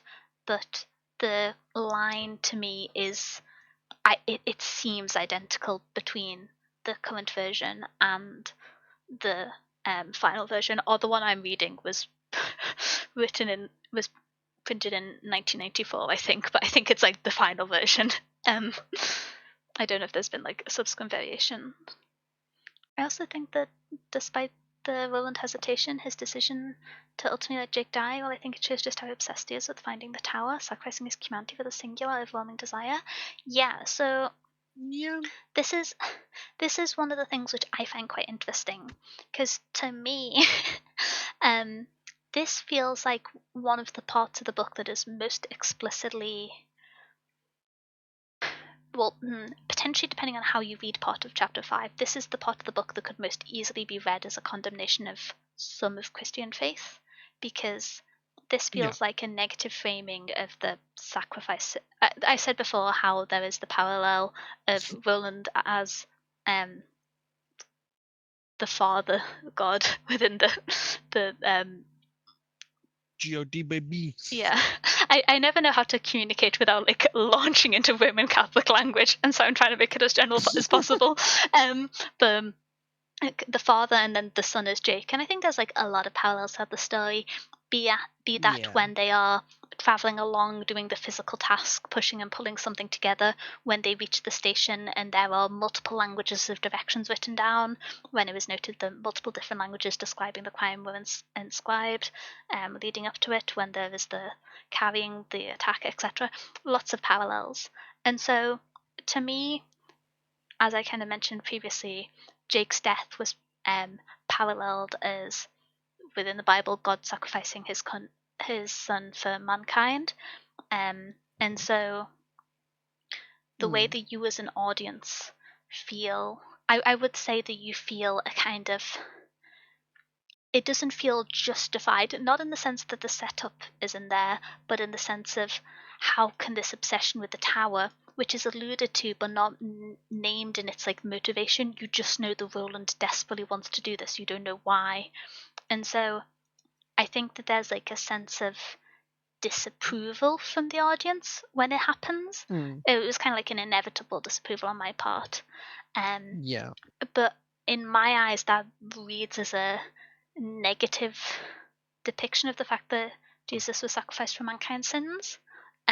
Which I don't know if that's as intended, but like the framing didn't seem happy with Roland. um, Jake just is Christ in a analog way. Yeah, that's what I read it as, especially in the fourth chapter, um, because how do I go Mm. into Bible without talking too much? In I mean, with technically, this is a spoiler section, and the Bible is 2,000 years old. I don't think yeah, you can well, spoiler it's more so the that I Bible. can talk about the like Easter passages in the Bible for more than the length of the book club, That is but fair. but That's valid. I could join you. That's very valid. in the journey when Jesus is carrying the cross, because he has to carry the cross before Mm. being crucified, he struggles and falls at one point, and someone comes to help him up. And so I would read that as when you first meet Jake in the desert, he has already been condemned by the gunslinger. and he's already been sentenced, and then Roland finds him and he helps him carry this burden, this inevitable fate, this impending crucifixion through to the end of chapter 4, where we get the clearer allusions to it with the writings in multiple languages, the notions of being attacked, the stones, kind of like being stoned as you're walking along the way, maybe getting a bit bored there, and then being sacrificed, and then someone going to bed in an abstract sense and rising after a number of days, which is unanticipated, in this case being the 10-year time skip in the next chapter, which I think is interesting and is why I've seen people saying online that you should read Roland himself as Jesus, and I don't think you should, because if Roland was Jesus, then he would rise after 3 days or 3 months or 3 years, but it's 10 years, which breaks the minor pattern of threes that occurs in the book. So I feel like I'm onto something. I have been known to have read the Bible too many times and therefore just see it in places. But to be fair, we were talking about how Romeo and Juliet might be the most influential story in rewriting of literature. There's the other big one for the English language for like Western writing. Given what I know about the series, the metaphor makes way too much sense. I feel like I'm onto something. I haven't read the rest of the series, but I know my Bible. It's not my Bible per se, but I know the Bible. But yeah, this is why I was so confused in chapter 2 and 3, because I was just like, in chapter 1 and in chapter 4, there were such strong biblical parallels to precise story points with Elijah in the wilderness and the sacrifice of Jesus for mankind's sins, or sacrifice of Jake for Roland's pursuit of the tower, which in some ways could be seen as mankind's sins and salvation. And so it was even more confusing to me that 2, 3, and 5 didn't have like as clear parallels, and I'm like, it's been a decade since I've read the Bible cover to cover. Maybe I'm getting old. Maybe I'm losing my source. Maybe I need to reread it.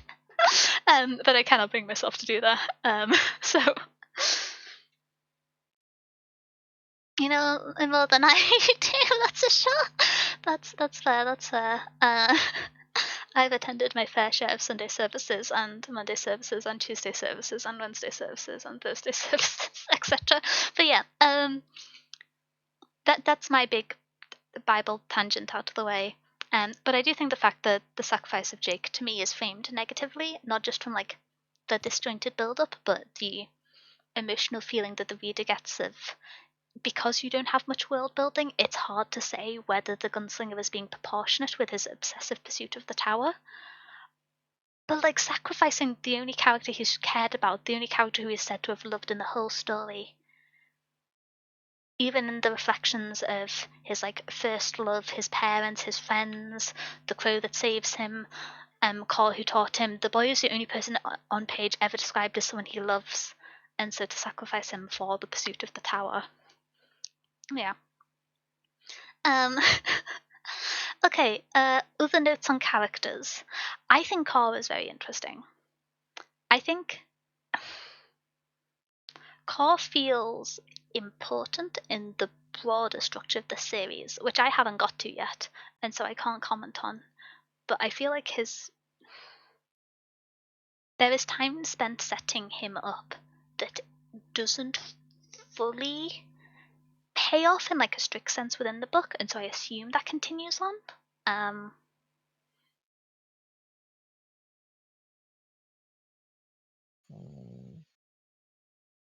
Oh, you okay there, Kai? Yeah. Oh, sorry, you just gone quiet for a while, so I wasn't sure. No, I've been. I was thinking about it. Yeah, it's.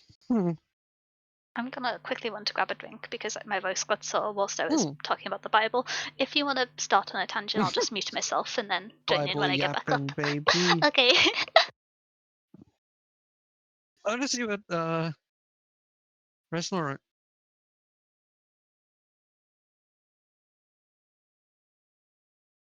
Ooh, talking about the Steiny Parable. Steiny Parable is really good. It's a great game.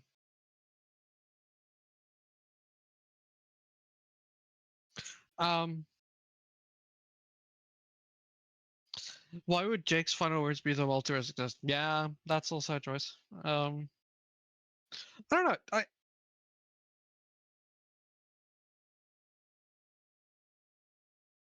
I don't think Daniel would like the Stanley Parable. I just don't know if Daniel has played the Stanley Parable.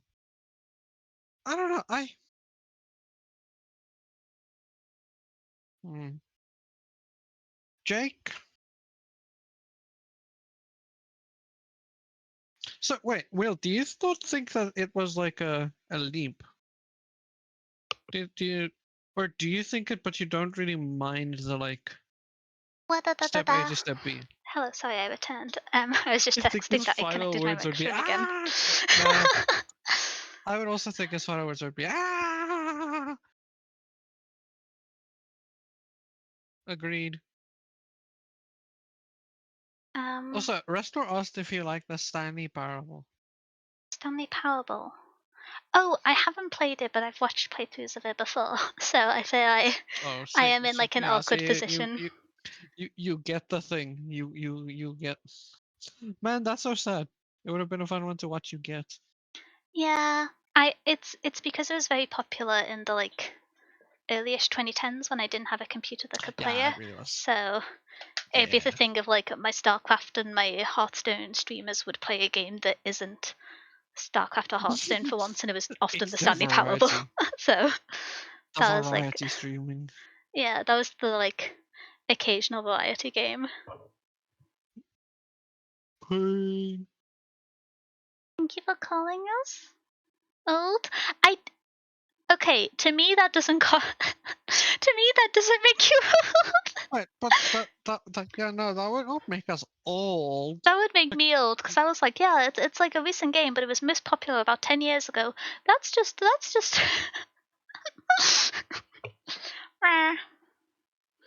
um. that if anything, that makes Denya old. Wait, no, Denya's very young. Denya's the youngest. No, Denya would never be old.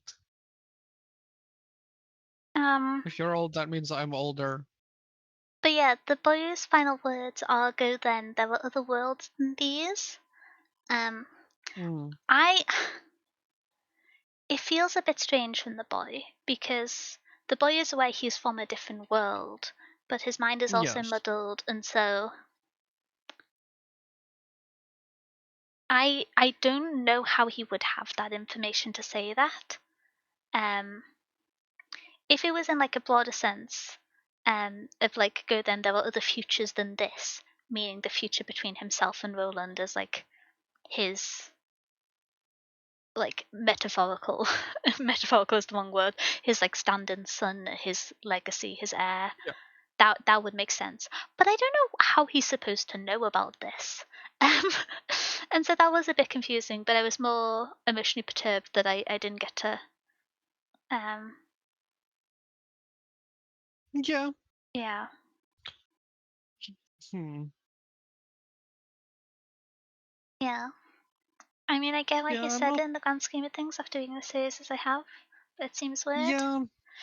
It's one of those things where I think it makes sense in the series, but it doesn't make sense in the character, which I think happens to Jake quite a bit It towards the doesn't. end. It Um, doesn't make sense in the moment. Like although it is the it's like same such a from the first weird version to nonsense. the rewrite, and so that kind of hinders the argument it was done for setting up the rest of the books. Yeah. It's a That is weird so moment. weird. Yeah. Honestly, Jake's. There's so many Jake moments that are like that now that I see it. It's it's kind of what's the word? It's kind of like I'm thinking of a word. It's kind Um, of like weird. Just like I would say like it misses the goal if you understand what I mean. There's like an idea there like of like it misses. There's so much nice setup for it, but then you miss like two scenes that you cut out. Well, not cut out, but there's like a scene you cut out, and then like a scene that you don't have to make them, and then just like it's just I don't know. It kind of misses the mark on like what I think it might because have. like I get. If it was something less magnanimous and okay, I'm going to connect two ideas here. I Hmm, alluded earlier on to how my assumption of Roland's interaction with the gunslinger and the desire from hmm. following him was going to be to kill him. Um, I Yes. don't know if I'm just like violent or if that's what everyone else assumed, but considering he like psychologically enslaved a whole town and led them to madness, he brought a boy from another dimension and he's doing so whilst playing tricks and mocking this one person. Seems like a dangerous individual. The notion that you're pursuing them to hunt them down and you are described as the gunslinger following someone, I didn't assume it was to have a philosophical conversation about the scale of the universe. And so when that was what Yeah. happened and that was just expected and framed as the natural conclusion, especially after he just forced him to kill and abandon Jake, that felt very confusing. And Yeah. there's the little acknowledgement of you kill me no more than you kill yourself, but even in the moments leading up to it, when the gunslinger saw the man in black on the cliff face and he instinctively shoots at him, it kind of solidifies the idea that the man in black is not there for like a chit chat. The gunslinger is there to kill him. And he references a few times when talking to the boy that he needs information from the man in black. But Hmm. I I was a bit confused by the fact that they just like sat down amicably, had some food, smoked together, and then the gunslinger just fell asleep next to him, and that was the conclusion. Um, Yeah, I don't know. It's like, to me, the "you kill me no more than you kill yourself" line was like a little bit shallow, even if it was just like Howard is a bit interesting. because to me that feels like that's been put there to dissuade the audience who thought they were going to fight to the death. Um, because Yeah. there are references leading up to this of like, oh, he needs information, he needs to find out how to get to the tower. But there's also inferred Yeah. and referenced being this like internal honing beacon or compass that leads him towards the man in black, which is never Hmm. explained. And so the idea Nope. that that applies only to the man in black and not the tower, considering its erratic nature, isn't something that I ever considered. I just thought he was a problem and needed dealing with, and that the information was going to Yeah. just be like, what awaits me at the tower? Okay, thanks. And then gunslinging. Um, but And he gunslinged away. yeah. Um, yeah, I don't know. Okay, so I will say there's a few moments at the end that do feel just like you used the term there that I kind of liked, that I like the idea of, is like that is the way it should happen, so that's the way he makes it happen to a degree. You know what I mean? Like he got to a point where he's like, okay, this is the point where they sit down and talk so that I can do the like thingy, cool, cool, cool, and we do it. Hmm. Or like this is the point where Jake gets to this point. This is the point where Jake goes like, ah yes, I'm from another world. There's more than one. Like a lot of these are points that he was like, okay, I need to get here, right? Mm. I need this to be where this ends. Yeah, But I like see what you mean. he kind of just like gets there.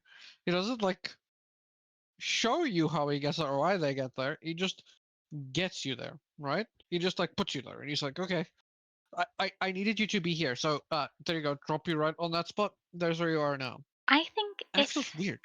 if it had been phrased as like maybe if the idea that he needed to get the information from the man in black, or that he was following not just the man in black, but the man in black was returning to the tower, and that's why he was following him.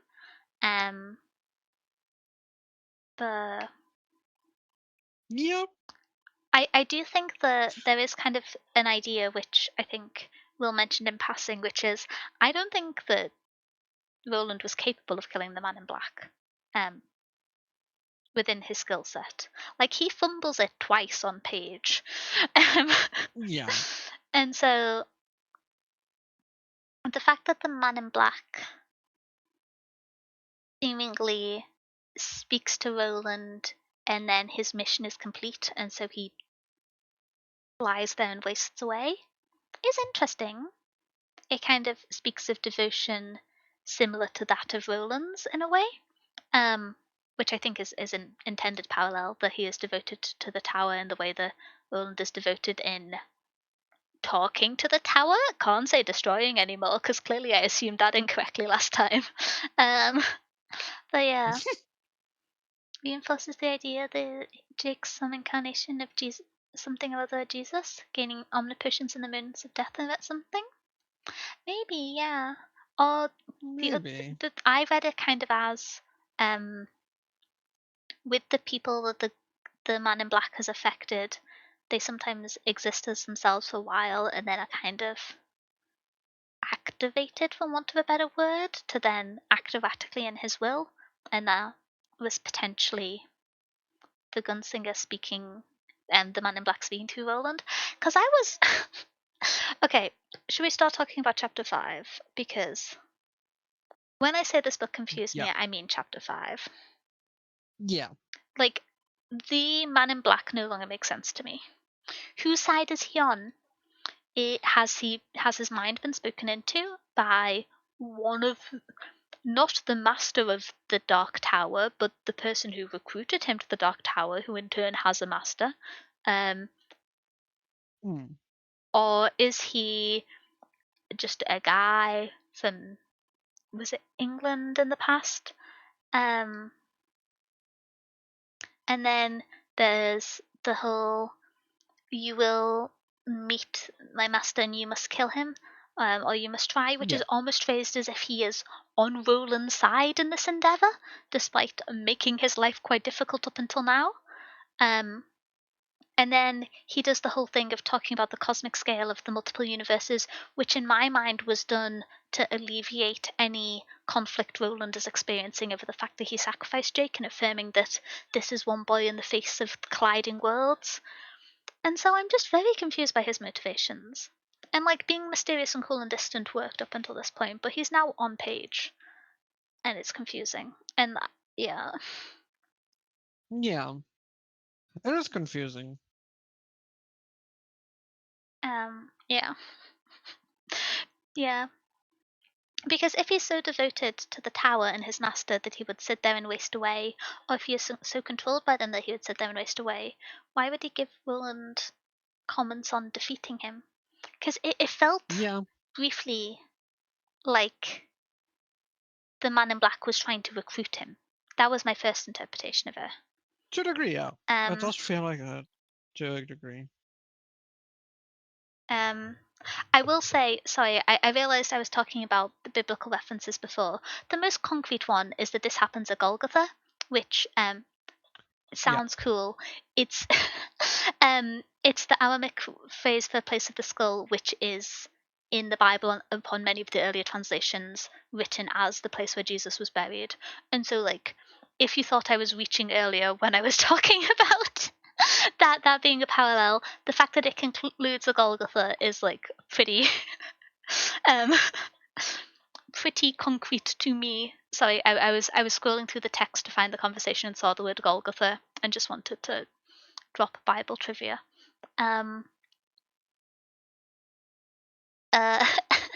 Continuing onwards. But yeah,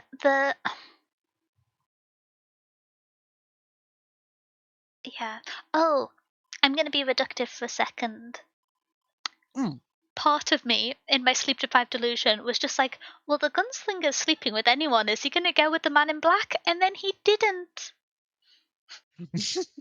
Like, if it had just been every adult he spoke to for more than 2 minutes who wasn't an undead, even one spirit he slept with, if it was just every adult he spoke to, or like one adult per act, then I would be more okay with it. But no, had the most romantic tension of any characters in the story. Sorry, I'm being slightly silly in my complaints, but I was just like, that might justify the like bizarre out of place hypersexuality, but nope, never mind. Yeah. Also, yeah, then I found out who the man in black was. If you read the stand, you know who I mean. Yeah. Yeah, I've not read this. Also, makes sense, by the way. Don't worry about the typos. Honestly, I had a horrible day today writing typos as well. So I get it. I feel you. I am typo. Perpetual typo. Oh, also, how do I phrase this? The tower reading felt Yeah. strange to me. Yeah, it does. Because it makes sense with the tower. Yeah. But the other thing is, I'm not someone who is particularly knowledgeable about tarot, but I have a few friends who do tarot readings, and I've had it done for me twice. And I always thought that 3 cards get Hi. pulled in tarot Interesting. readings, and doesn't the It man in black depends. pulls about 5? It depends. Um, there's a few different versions. You can do a few different spreads. You can do a few different sets of it. The most common one is 3. The most common one is 3, which is like um. So it depends on like what you want. You can do 1 card readings. You can do 3 card readings. You could do up to like 9 card readings. There's like massive ones. There's massive tarot spreads. But yeah, it was very confusing to me because I will say, not explaining it is kind of insane. Uh, because it the doesn't cards let that you get in on pulled for what's him going on. are the sailor, the prisoner, Yeah, the lady of shadows, death, and the tower. So 6 cards get pulled for him. yeah. Again, I'm not a tarot expert, but I don't have any variations where 6 cards get pulled. There also isn't like, I don't know. It was confusing to me. Um, 6 card spreads. but yeah, if we're looking at the cards as like, I would assume they are a summary of this story in part and then an extension to the next. So I would assume Mm, that, as kind of referred to in the text, the sailor is Jake. I would assume that the prisoner is the man in black, and then the Lady of Shadows, I think, is a future reference. Or it could be Ali, given her betrayal and the corruption of the man in black. And then the last 2 cards, which are Death and the Tower, um, which to me I would have read as Death for the man in black and the Tower for Roland. But it doesn't really follow that full symmetry. I don't know. It's a lot. there There's are like 6 card spreads. It's just like I don't know. The issue with it is that it's like so vague that even knowing there are 6 card spreads and even knowing like what the oh, implication and the idea behind some of the cards are, it was actually it's 7 hard to cards. see. Sorry. The 7th card is Jeez. life. The man in black says Oh, softly, but yeah. not for you. Um, The issue is, right, without knowing what he was exactly going for, it's hard to interpret what it is and stuff. But it's like, even without that, it is so unnecessarily weird. Like, it's so shrouded that it's like, what's the word? It doesn't make sense that it is so shrouded because, like, even if, and this is giving a very heavy if, there is an idea to plan behind it. There was a spread idea. There was like an idea of what each card was supposed to be. It obfuscates it so much that it doesn't matter that there was an actual answer because my first because instinct would like be there's no way to see it. 7 books, 7 tarot cards, but that doesn't really I make sense doubt he had that plan. structurally.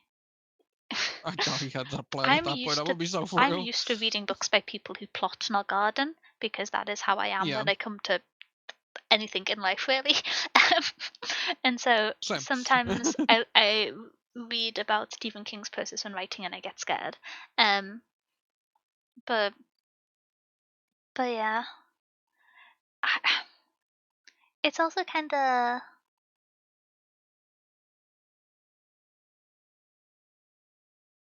it feels so. Immediately after the tower reading, I'm going to go through chapter 5 in some detail, because to me, like, Hmm, the words in the sentence make sense. How they follow each other to create a coherent storyline that makes sense beyond it is a description of a thing that is happening in a dream. Confusing to me. And this is what I was talking about when I was saying that his writing isn't always clear. And I was trying to be vague, just being like, in prophecies, in dreams. You have the letters of light, and then now darkness overhead with stars, and there's the construction of this, and the man in black shows the construction of a vast world which is different from the world the gunslinger currently lives in, and kind of demonstrates life in a way that is not present throughout the book. And then he zooms out, and then he keeps saying, "Let there be light," brackets, woo, the Bible. Anyway, and continues out to create the other worlds, and then far beyond the last one, the lonely ball of ice and rock twirling in the dead darkness about a sun that glittered no brighter than a tarnished penny, darkness. And then the gunslinger interrupts then, and then seems to like regain some consciousness within the dream, and then interacts, and he kind of rejects this scale.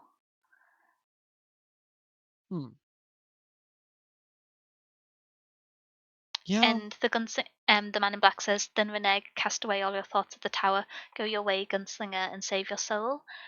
And this is confusing to me, because when I read this for the first time, I was like, oh, the gunslinger is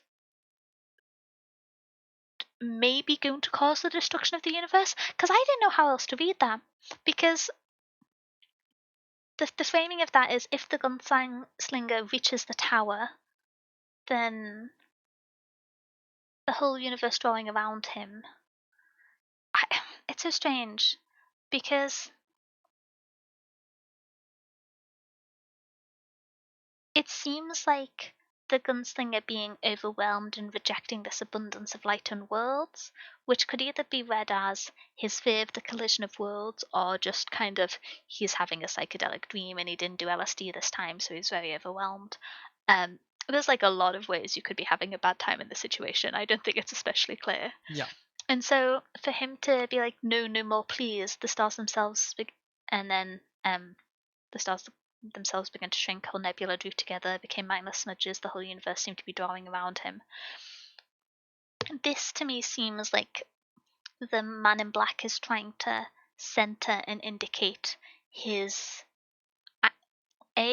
small nature within the universe, but also his significance in it, in part, in that the whole universe seemed to be drawing around him.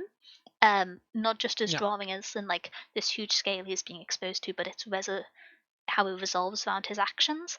And so to me, this was the man in black trying to almost recruit the gunslinger, and then he rejects her. Yeah. It definitely kind of reads like that. But then it's a strange phrasing, because then Renee, cast your thoughts away of the tower, go your own way, gunslinger, and save your soul. He's already sacrificed his soul. He already sacrificed Jake. Yeah. Like, I could read the sequel for it to make sense, but that doesn't feel very satisfactory, and I don't think I want to right now.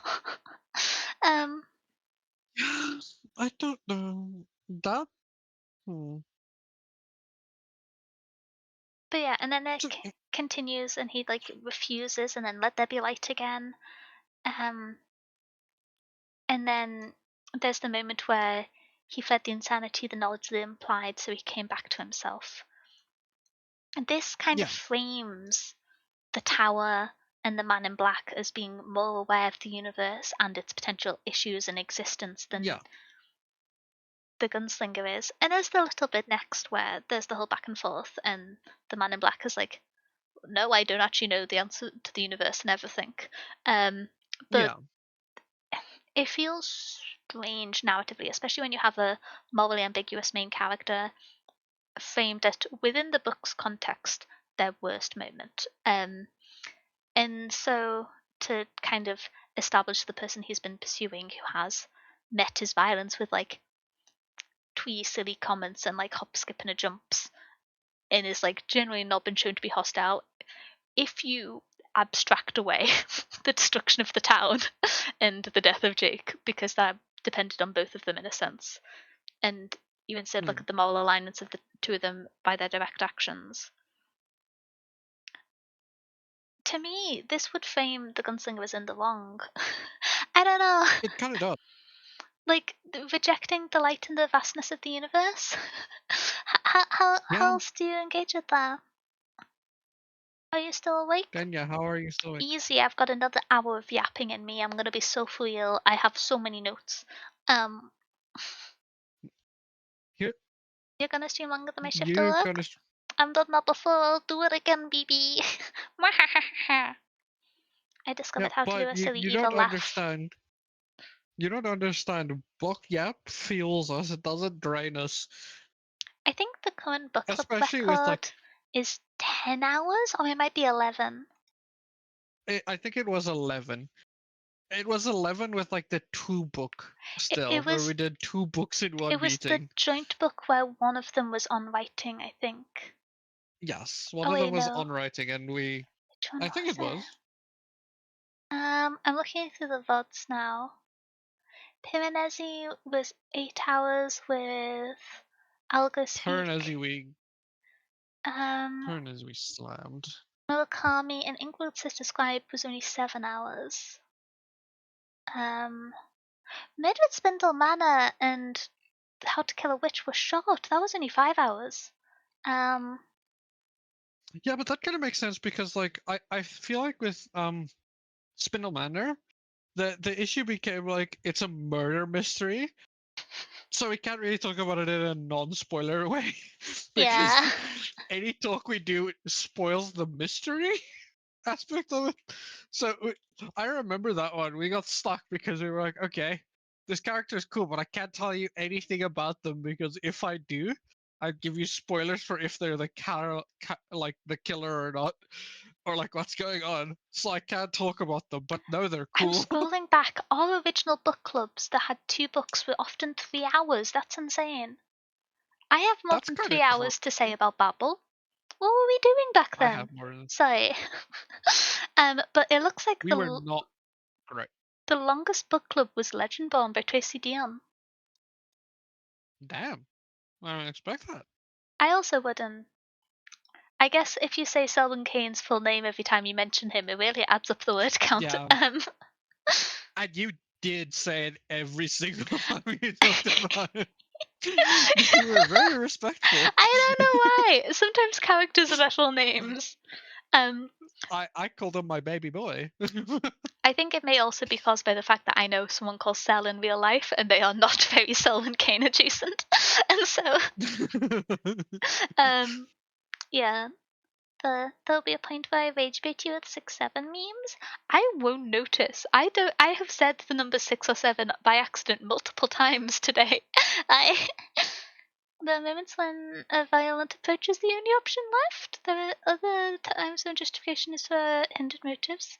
In all means, I really don't try to touch the Dark Tower saga. It's just too convoluted for my taste. That's fair. Yeah.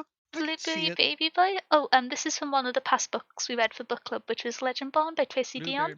I would recommend it. I am planning to read the sequel next week. Good. I'm very excited.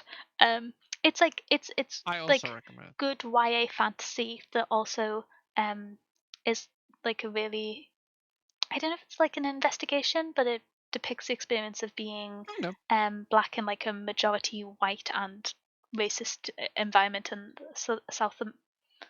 a southern US state. I was going to say South America, but that's not the right phrase. I always stumble over my words in saying Southern that because America. I would say like south of the UK, but yeah, in the southern US states. And so it was interesting. It's also fun.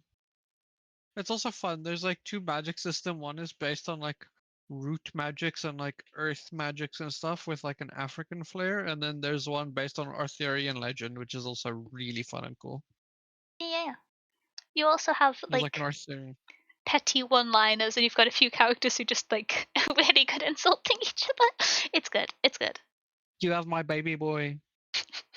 My baby boy Sal. I love him. There's a slightly evil angry man. Powerful. Not evil.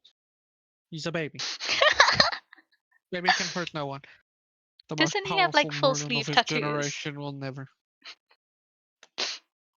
I love him. I love Selwyn. Okay. He's my baby. He's my baby, just like Why is his name escaping me? Is Six of Crows Murder Man? Yeah, Six of Crows. Name come back.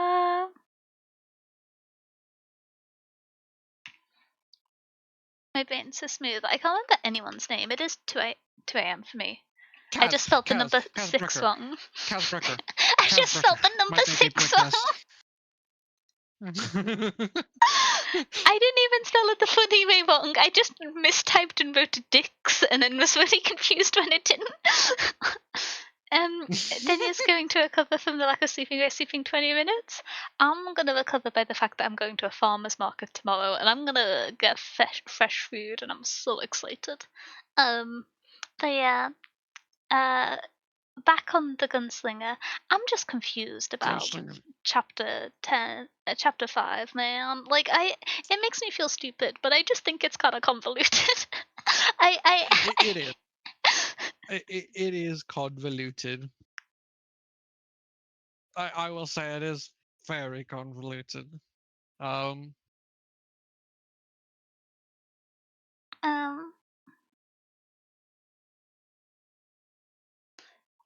It's Six of Crows is the name of the book. The universe.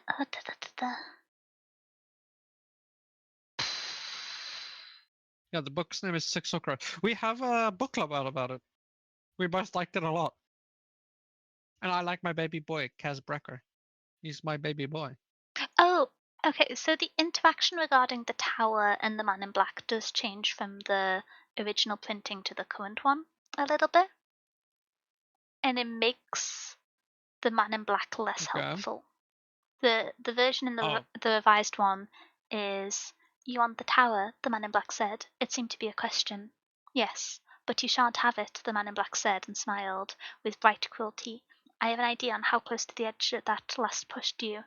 The tower will kill you half a world away." "You know nothing of me," the gunslinger said quietly, and a smile faded from the other's lips. "I made your father when I broke him," the man in black said grimly. "I came to your mother through Martin and took her. It was written, and as it was, I am the furthest minion of the Dark Tower. Earth has been given into my head."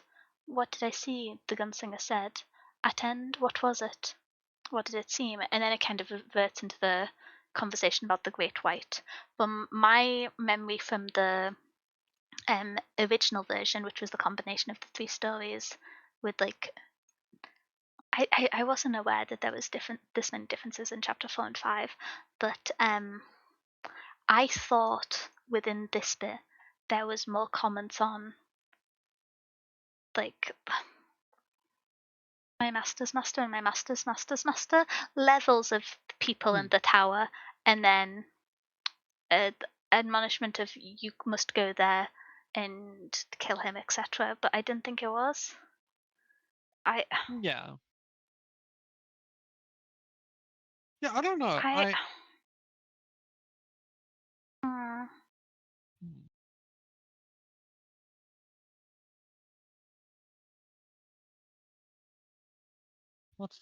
This chapter is actually quite different now. I'm reading it again with my notes and both in front of me. Yeah. Oh.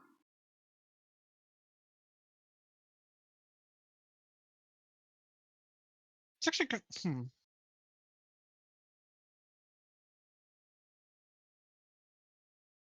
I also did find chapter 5 kind of confusing. I'm gonna be real. I was very confused by chapter 5.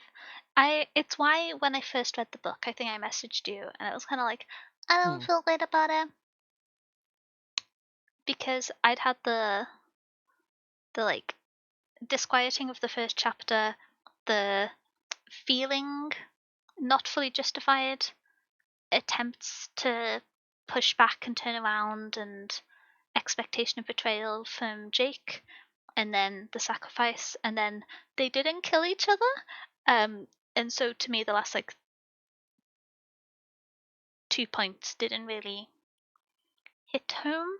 And on reread, I think it's when you're not trying to figure out what happens next and instead just focusing on the writing, it's incredible. But Yeah. yeah. Um Hmm. Yeah. I wonder how much of it is like. So yes, he does talk about like there's a lot of foreshadowing for the rest of the series, but like, I wonder how much of it is confusing for confusion's sake. You know what I mean? Like he doesn't want you to get the answer, but he wants to have some form of answer there that he can point to and be like, ah, yes, this is where this comes from. You know what I mean? yeah. I Because don't some of it know. is just confusing, and it seems confusing by design, not by like complexity. Complexity? Yeah, complexity. Yeah. Sorry, I'm so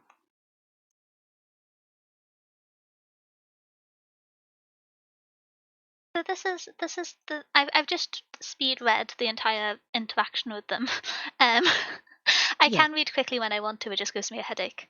Um yeah, in the revised version, the part which I was referencing where the man in black alludes to a necessity of Roland to reach the tower and confront his master doesn't occur. There's still Merlin and the beast named, but there's not um the kind of ambiguity of perspective from the man in black. So that makes his character Okay. tidier.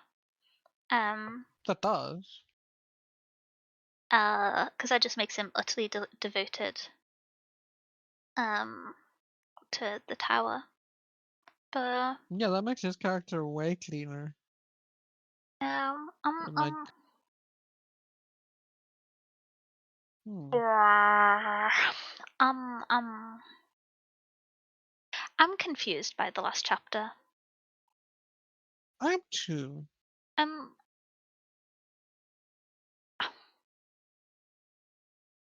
I also don't. If the man in black was looking for directions to the tower, don't know where he got them from in that interaction.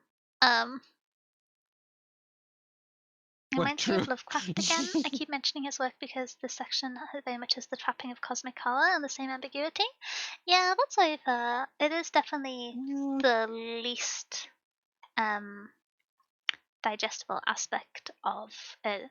I will say, potentially the coolest part of chapter 5 to me is actually how it's set up, which is the final sentence of chapter 4 is after now the man in black said, laughing, "Oh, now we all make great magic together, you and I. You kill me no more than you kill yourself." He withdrew, walking backwards, Yeah. facing the gunslinger, grinning. "Come, come, come." The gunslinger followed him, badum in broken boots to the place of counseling, which the gunslinger followed is like nice. But Yeah. chapter 5, I feel like I know that if I read the full Dark Tower series, it's not going to be for like a decade. Um, and I don't feel like within the first book, chapter 5 makes sense. I feel like ending at chapter 4 makes more sense if this is going to be one book. Admittedly, that puts starting the second book in an awkward place, but it doesn't to me feel like an emotional continuation of the narrative. It it feels weird. And I understand it's setting up the rest of the series, but I've talked a little bit in the past, and I don't think that's especially the case here because I think King always intended for this to be on. Well, once it was set to be rewritten as a book, he intended for this to be on a larger scale and for it to continue past the Yeah. first book. But the addition of setup just tacked on after the story's concluded is never a thing I love in writing. um, Yeah. I also wonder, like, because of his writing style, like, I do agree with the idea that he had like once he got to the rewrite parts of it, right? He knew he wanted this on a grander scale. But because of how he writes and his writing style, I wonder how much of that was actually already there. You know what I mean? If I start thinking like that, I'll go insane. um, Because like I wonder how much of that was actually set. to me, but then again, I'm weird. Well, it's like I can see, I can interpret things from everything that happens in the chapter, but they all feel Yeah. too loose to be the concluding point of a book. Because that's functionally what this is. This is the final beat of the story. The man in black speaks to him, and he shows his complete power and dominion over the gunslinger, and then he withers away and dies. That's the like concluding arc. And so for me to be going like I can make interpretations of that final communication, to me either feels like I have missed something in like a tie-in to the story with how it should be built up and recognized between and therefore given more context, or I have missed a biblical reference that would give him more framework to expand within. And otherwise, it's just referencing the next book at the start, the next book in the series at the end of one after the emotional beat has concluded, which like there's a little bit of framing with establishing the scale of the world, but it doesn't really further allude to the collision of worlds in any way. There's a bit of mention of um, something about the tower is either causing or was previously preventing the collision of worlds, and it is in relation to the tower that happens. But it's not really establishing context, it's more like theological and philosophical context. Yeah. And I don't Yeah. necessarily want a theological story beat at the end of a book. I love some theology in a book, but not as Same. its conclusion. Um, Yeah. in the way that it's implemented here. But then I also, this is the type of thing where if you are not engaged and along for the ride with the author's writing, will struggle to get the value out of. That was the point, the way I see it. I thought that was the point. I thought that, maybe. I don't know. It, it, it didn't feel integrated because I think if you can very much have a conversation between two characters as they reflect on their journey and their moments, and that reflection gives you greater understanding of what's occurred in the book and ties into future events. But it didn't feel like the things at large which the man in black was telling the gunslinger about tied into what had happened yet. Yeah. Because, like, there's mentions of the boy, There is. but never as the focal point, and only ever in, like, passive justification because of the grandeur and scale of the universe. And so, I don't know. I feel like I love a good theological tangent, but it's got to be related. It can't just be a tangent. Says me, hypocrite of the year. Yeah. But um, yeah. Yeah. I hmm. There's also the few It's things like of like, oh, sorry, I found a more concrete point, which is one of the yeah. only like concrete tied into the story points we get is that the man in black isn't Martin, which he's inferred to be at quite a few points throughout the story, and that he's instead a priest who was traveling with Martin, who I forgot the name of. Um, and so that to me, especially because it's paired with the information that the gunslinger had killed Martin 3 years after something else that happened in the throwbacks, it gets like alluded to. Um, and so I, this whole idea of like, oh, you expected the man in black to be something, to be someone, to be Martin, and he was not. And then Martin showed you Hmm. the secrets of, the man in black showed you the secrets of the universe, and then the man in black told you about what was and what was not a good idea, and then the man in black was so determined by his values that he sat and withered away.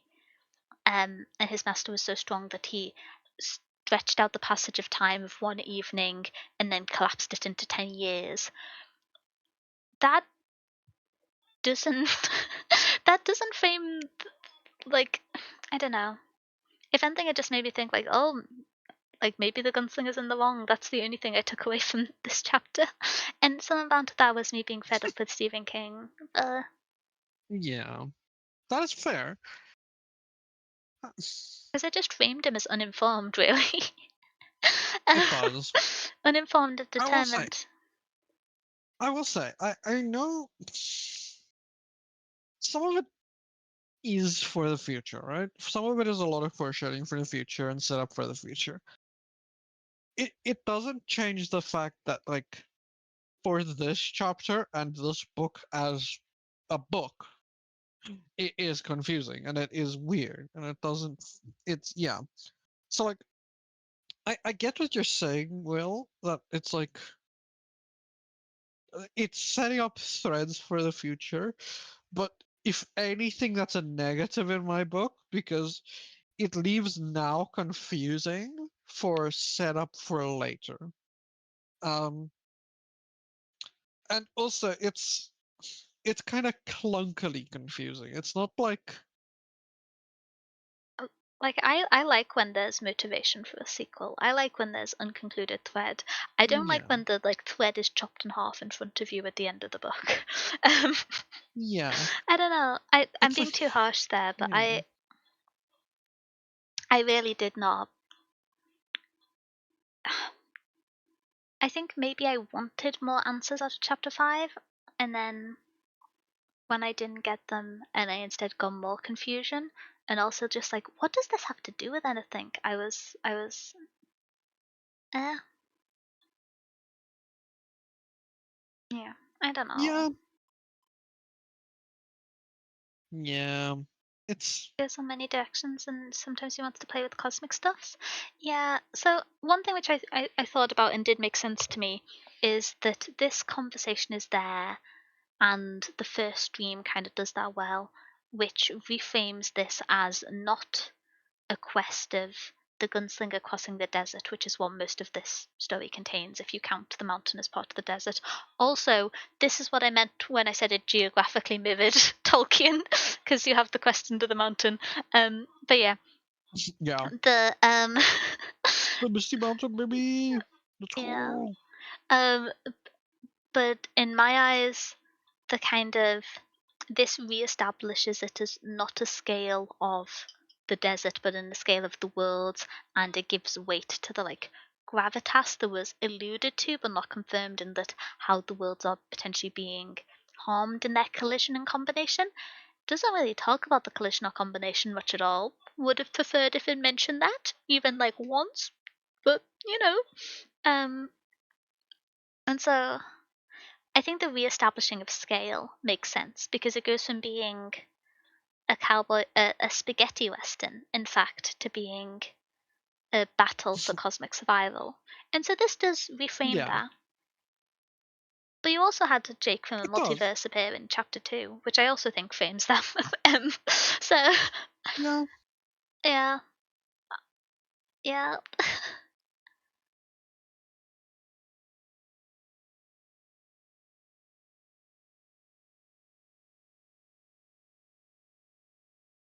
yeah. I um, don't know. I I don't want to say it's clunky, but it's kind of clunky. But that's how I feel about a lot of this book. I'm gonna be real. I do find a lot of this book kind of clunky. okay. I don't, in the sense of Uh, I I, okay, I find let me clarify. I find the fact that the book is written in like essentially 5 parts clunky and like kind of weird. In that yeah.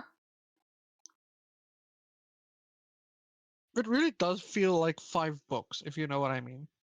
It's like 5 eras of one book.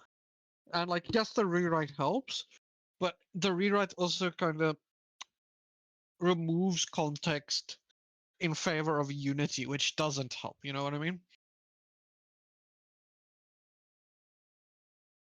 Yeah.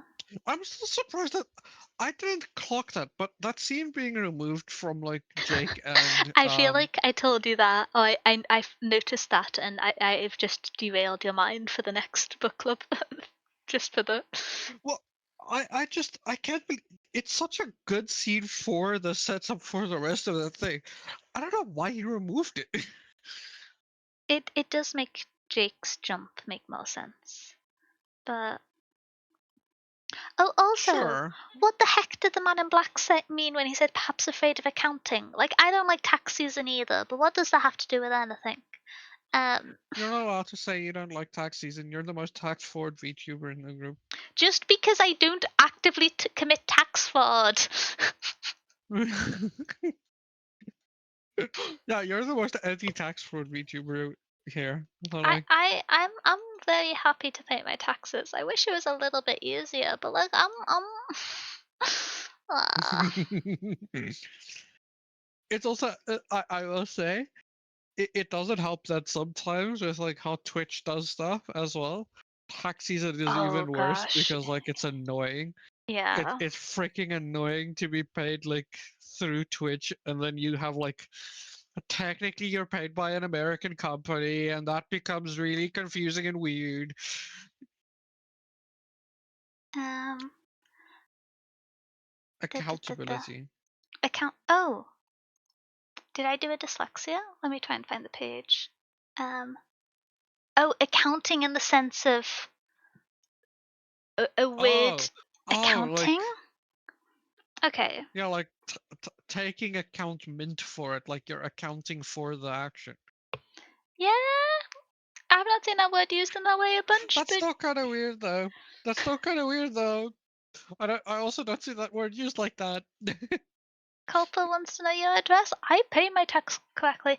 I'm gonna be so grumpy about this. I had to pay a £32 fine because I was waiting for a document and then some of my taxes got paid 8 hours late, and so I had to pay £32.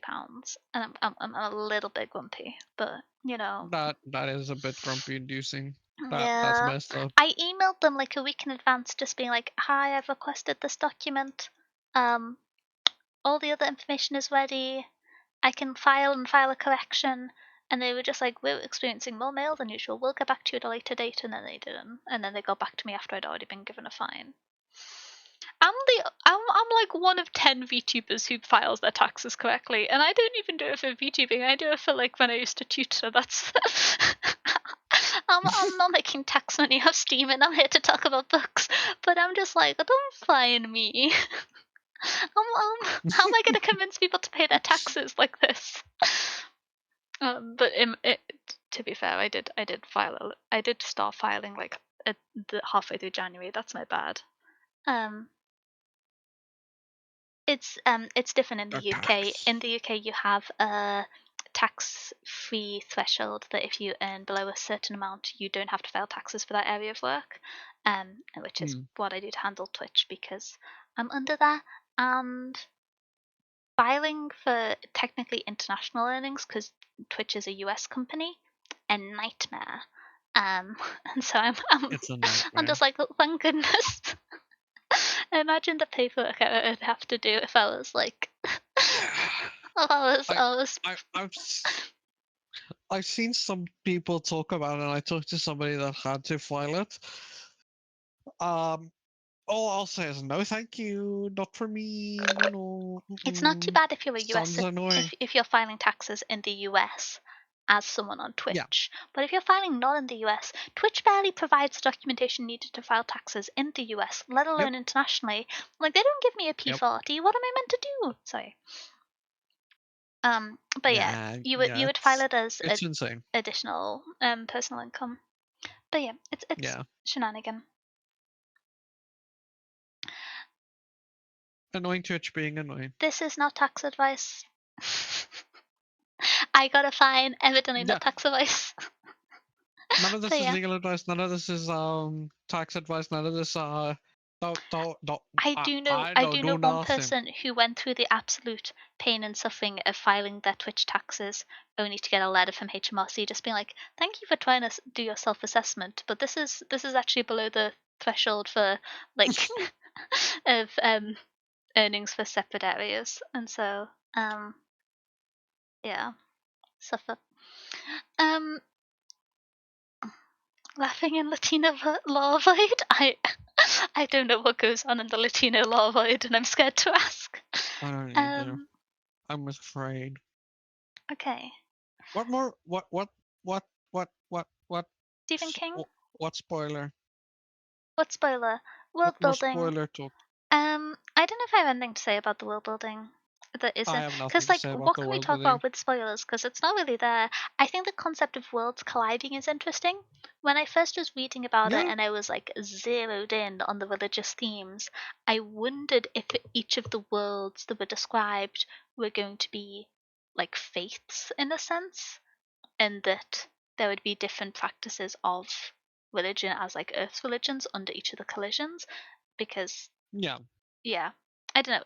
I was just like dialed into the religious approach, but that's not like alluded to be the case anywhere here. I was just like trying to connect what the worlds could mean and be. I am deaf now. Wait, was there an audio noise? I'm sorry if there was. My headset is like falling apart a little bit, but we continue. Oh hi Yuki, how are you doing? Hi Kyoki. Thank you for the hydrate. Thank you for hydrate. Oh, underpats. Let me. There you go. I guess you can pat the Daniel. I don't get pats, I cry. I don't know how to implement this on the fly. I'm messing with you. Give me 2 I'm weeks. messing with you. Don't drag stuff around on your OPS. We're already dragging Foogies around. It's not a good idea. This is where. The Foogies are already getting dragged around because the Foogie broke. Oh, Daniel the Muscle. Stupid Kai the Foogie Smart website. One. Hello, Hello, QQ the Daniel the Fox. Mouse and Kai the Smart One. Whoa, I'm a smart one. Hell yeah, baby. Ooh, Am I the How are smart you, Captain? mouse?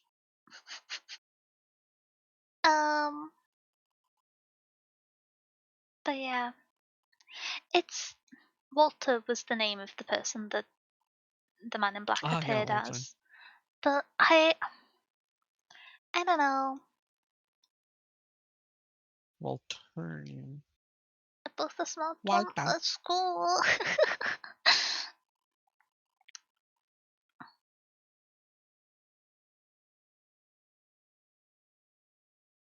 It is interesting. Oh, this is not on the scale of our previous questions, but why did Roland throw away the jawbone halfway through the story? Like, was it a single-use I don't jawbone? know. It was so helpful I later don't on, and know. then he picked up another jawbone. Like, are they single-use? I don't know how jawbones work. I thought they're like a very strong, like bone as well. So like I don't know. It seems useful to keep, if anything. Yeah. But yeah, it wasn't really explained within the story, and I was like, yeah.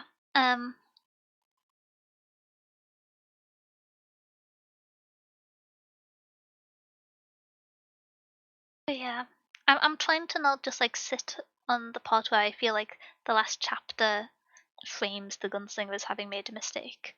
But I also figured he lost it while running away from the mutants. I believe he threw it away after the at the end of the Oracle in the Mountains, when he Yeah. goes back to Jake after his dalliance with the Oracle, and Jake's been holding on to it. He picks it out of Jake's hands and throws it aside. And then he looks for it later and he doesn't have it. Am I still alive? I'm talking about books. We Everyone are gets the book surprised. yapping. Okay, in terms of themes, I've kind of gone into most of my Bible shenanigans. They mention there's like a few references to lembas bread in here, with the whole There unleavened is a bit. bread mentions. That's what I'm saying. Why do I feel like, do I not stream for 7 hours anymore? I used to do this all the time. Why are you so Yeah, surprised? this is like This is OG Denya time, I know I've baby. not been doing a huge amount the last 2 or 3 weeks because I've been under the weather, but like I normally stream to 2 a.m. on weekends. I'm irresponsible. This is Denya time. This is when we're on demon time, baby. Oopsie daisy. This is where I am accidentally talked into joining a Valorant 5 stack. The Yeah, this is. I was about to say. I guess I need to organize more like collab stuff for Denya so that we get her on like 5 stacks and stuff, so we can do this. If y'all are so surprised. The thing is, with Valo, normally amongst our friends who would play, someone like crashes out and pauses the game after 2 hours. Yeah, yeah. And it's even worse for like other games that we can get you to play, like League. In League, somebody will crash out in like the first hour, 2 hours or so. No. Yeah, probably me. If anything. Yeah. I would just be there tending the garden as a little forest man. I'd be having a great time. Honestly, I should play support next time we play League, because that's the role I don't like crash out on, because I just find the role fun. But I want to play support with like somebody in my. Hmm, I don't know. Should I play Shin Megami Tensei? My brain has heard of that, but at 2 a.m. my brain cannot process. Is that the like my brain has it as a Hmm. Persona parallel, but I don't know if that's correct. I think kinda. Um, I don't. I kind of know what it is. I think.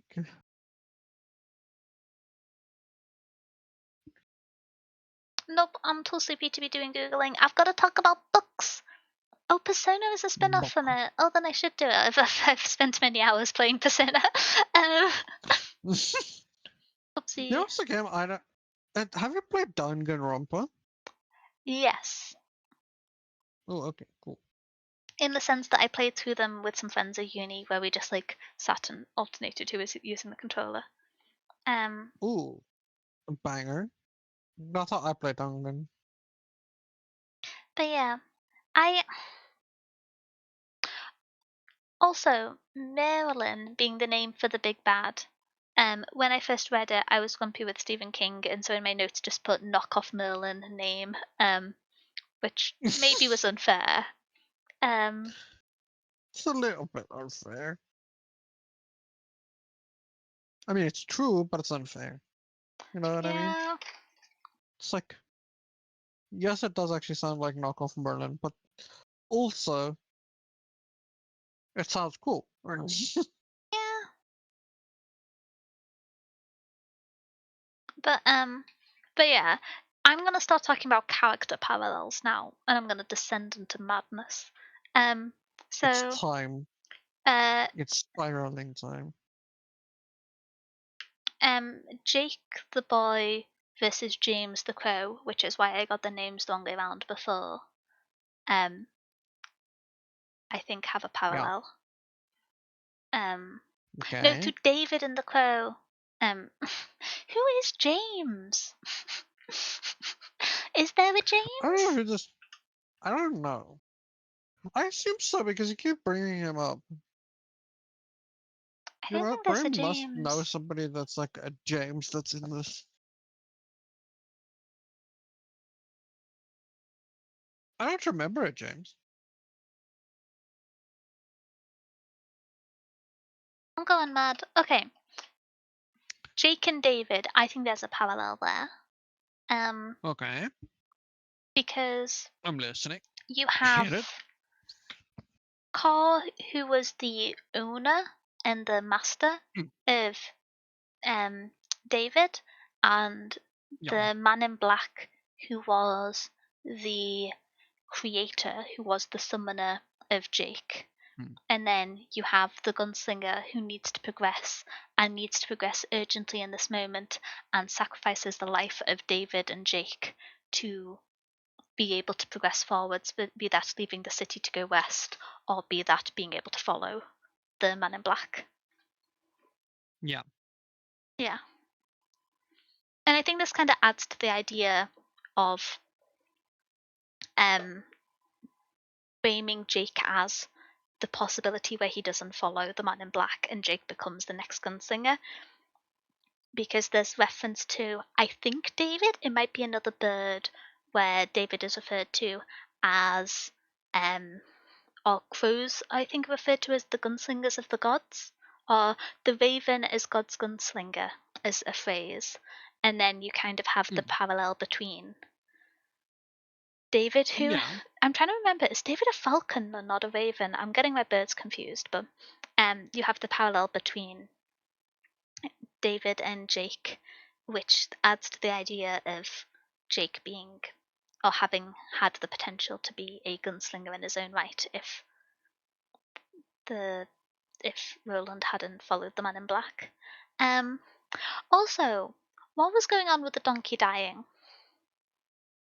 The hawk is God's gunslinger. There we go. I got my books very confused. David is the hawk. Okay, yeah.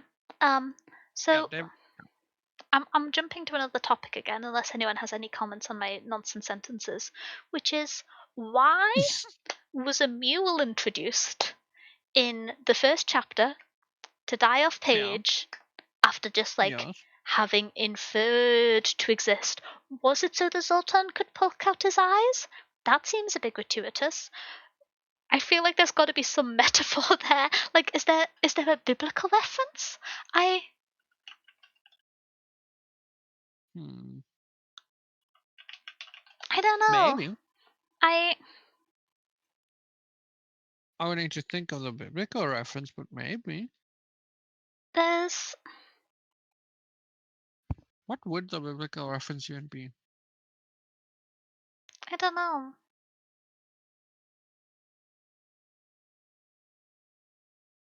It's a donkey's jawbone. Because there's the jawbone that Samson uses, and that's a donkey's jawbone. I'm trying to think of anything else. I've got nothing.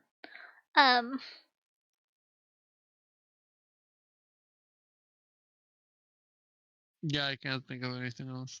I'm trying to think. There's also like the notion of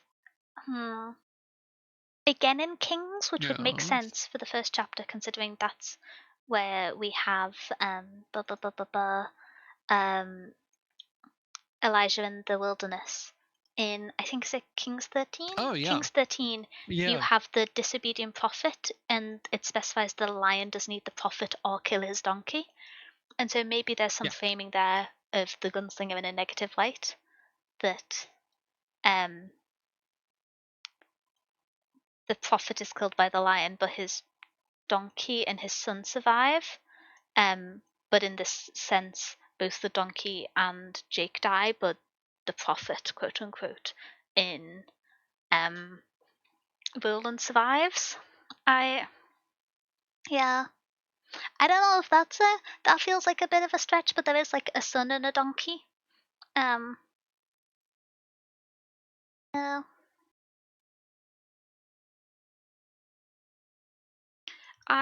Yeah. It's a very surreal moment when you go on there's lots of varyingly detailed and varyingly sincere bulletin boards for Bible discussion, some of which are by religious people, others are by atheists who find the Bible interesting. And so I went back to some of the ones I used to use, and it's very surreal to see that even the Bible bulletin boards are not getting updated as much anymore because of like the death of community discussion forums caused by AI. So I had a little bit of an existential moment about that. Don't worry, I had my AI existential moment earlier where I hated on AI for a bit.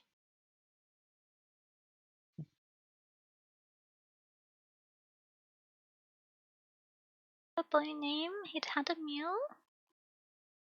Oh, what's this? Hmm? Oh, is this Where's that from?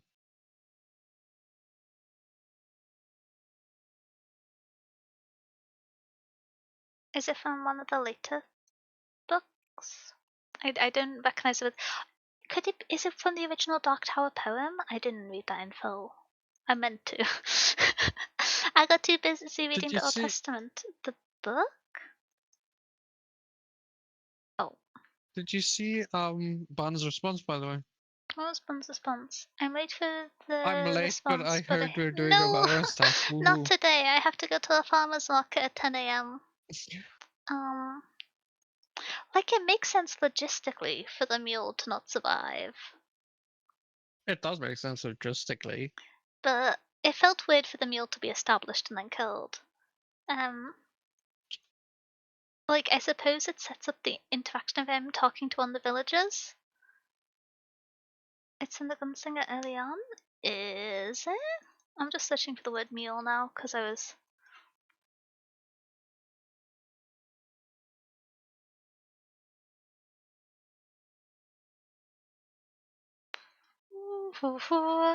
I'm searching.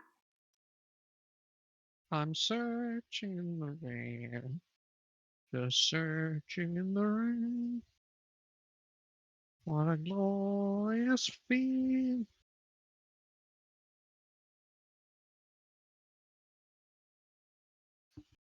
I'm pretty sure I misspelled the name, but still. I'm a little confused. I think this might be an addition shenanigan, but the digital written version I have isn't finding that quote. And I don't have a particular recollection of it. I don't either. Well, I'm just searching for the word mule because it only appears 28 times. But yeah. I'm almost out of water. Water. I'm almost out of my water. Oh gosh. Welcome in, Raiders. Did you hear the bottle of water? Are you having a good day? Hi, Seth. Welcome in, welcome in. You've been hacked by a cyber. Welcome in, Raiders. Hi, Jules. Hi, Seth. How have you been? What have you been up to? Welcome in. I hope you are having a good stream. Thank you for the pets, Jules. Let me implement the pats. There we go. Thank you for setting the shout out mods. Bottle of water? Greetings, this is a book club run by a confusing British mouse, a sleepy British mouse, but that will not stop me discussing books. We are currently in the spoilery discussion of The Gunslinger by Stephen King, the first book in the Dark Tower series. So there will be full spoilers of the story as we continue to discuss.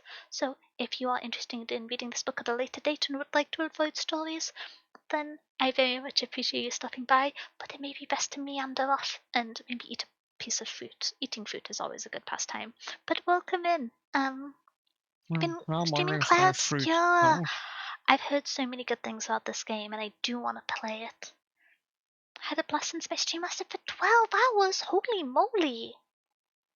That's another great commendation for me to play this game. Okay. I hope you've been enjoying it then. I assume so with the 12 hours.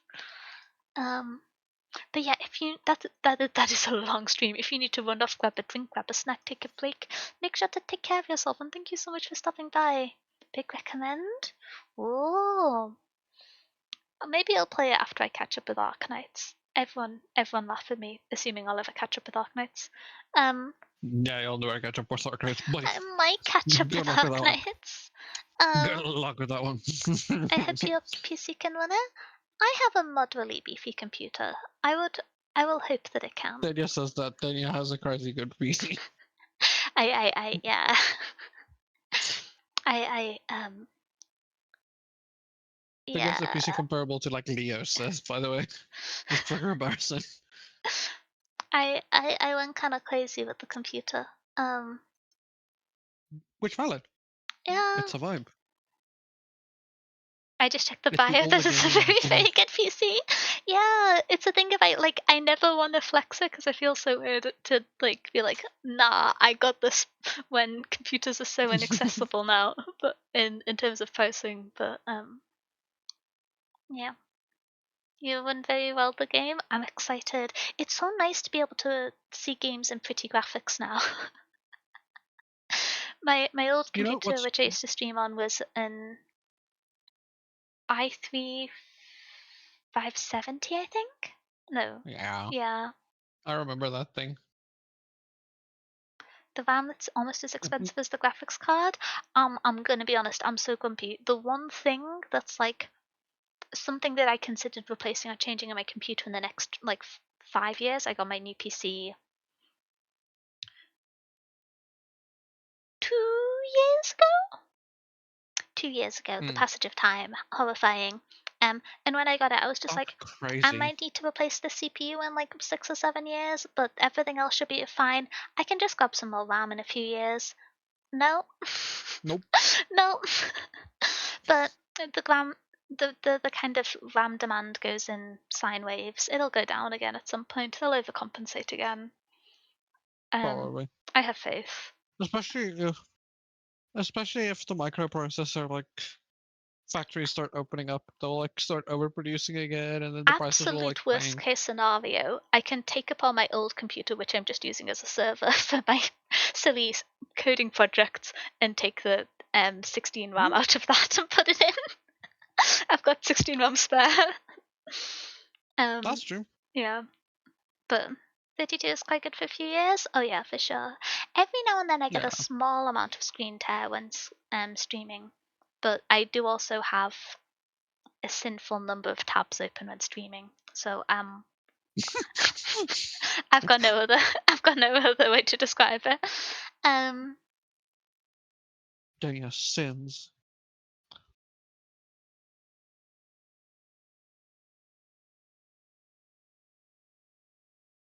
But yeah. I will say it's really funny to me that you have like a banger PC, like, ugh, this thing And then I have murders. the most crunchy microphone Your known to VTuber. mainstream game is Arknights. The game that runs on a mobile phone. So I mostly play Arknights and Command and Conquer. Yeah. The two that could probably run like on a phone.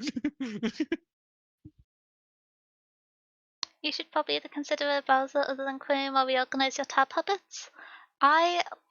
So this is the thing. If I've used, I don't use Chrome most of the time. I normally use Brave. I've used some like non-Chromium browsers, and like it's okay. I have qualms with Chrome. I have a lot of qualms with Chrome, but a lot of the time there's just kind of feature availability. If web devs are getting lazy, I can say this, I'm a software dev now, and they just only build things to work on Chromium browsers. And so if I try and use Firefox, it doesn't work. Even if I try and use like some of the less mainstream Chromium browsers, it just falls apart. And so I sulk a little bit. But my tab organization habits are facilitated by my computer specs, and this is a personal failing, but one that I accept. I'm a piece with it. I'll close tabs if I need to. I probably have 40 to 50 open at the moment. Yeah. Yeah. Maybe more.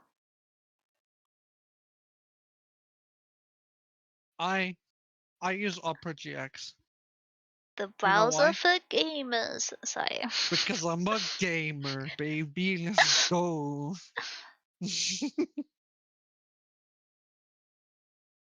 Opera is handy for some things, but I didn't find it sufficiently different to Chrome, really. And the ad block doesn't work as well as it used to. But that's every ad block nowadays. The Opera ad block sucks. I did find if you run the uBlock origin and like the Opera ad block, the built-in ad block at the same time, they catch each other's mistakes. They do sometimes fight, which Really? is really funny to see. A max PC gamer, 24 gigabytes of RAM, 4050 RTX 2 monitors, branded new processor for playing gacha games. I made up the specs. Do you want to know what's worse? My specs are actually better. Yeah. I got a Gen 9 CPU, 4090 GPU. My like bottleneck is CPUs currently available on 32 gigabytes of RAM. My computer's insane. I do impart. I don't use it in full for streaming. I have like containers open and in parallel for like silly coding projects I do to make my CV look better. But yeah,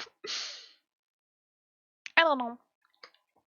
Continuing with the she's flexing on us. No, I'm trying to be factually accurate. My ability to speak is deteriorating, and I will use it to talk about the gunslinger. Okay. So I couldn't find the quote which Will referenced earlier about the mule and Shemi. I believe Shemi is a character who appears later on in the series from some googling, but I couldn't find. You're googling? Scandalous. But yeah, I couldn't find that passage in the story. I did just search for the word mule, so maybe I missed it. But yeah, I was so confused. Why establish that he is on a mule and then kill the mule within like 5 pages and kill the mule off screen?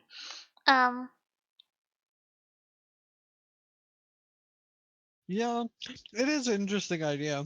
Because I made a note of it when I read it the first time, and I'm like, look that up in the Bible, try and find a mule that dies somewhere.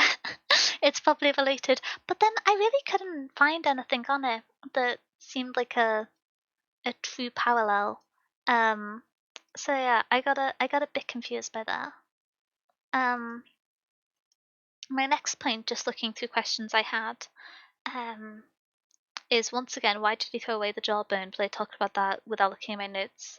There was also the quote of I think was it gather wood to remember your Isaac or remembering your Isaac, which let me check if it's still there in the.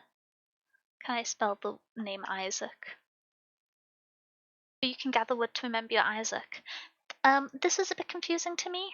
I didn't know if it was like in reference to God's covenant made with Abraham and then Isaac. That was like the only thing I could think of. But it seemed like a kind of. I should establish more context in this. This was the interaction in in the final chapter between the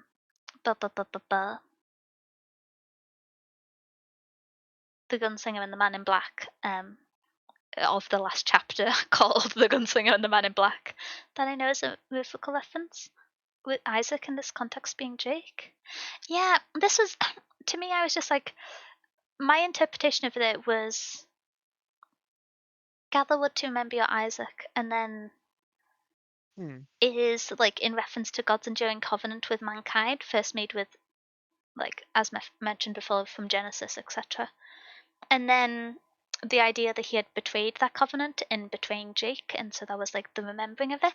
But I didn't fully see how that passed on, because like, I saw a line, but I didn't know if it made enough sense to justify it being there, or why there wouldn't be other biblical references in relation to like Easter Sunday-esque stories to pull from instead. That I know is a biblical reference in Isaac in this context being Jake. Wait, my brain's being smooth. Yeah, and like the biblical, like Jake, like Isaac in the biblical story is Jake in the gunslinger. Yeah. For this comparison. Yeah. For this Yeah. reference? Reference. Okay.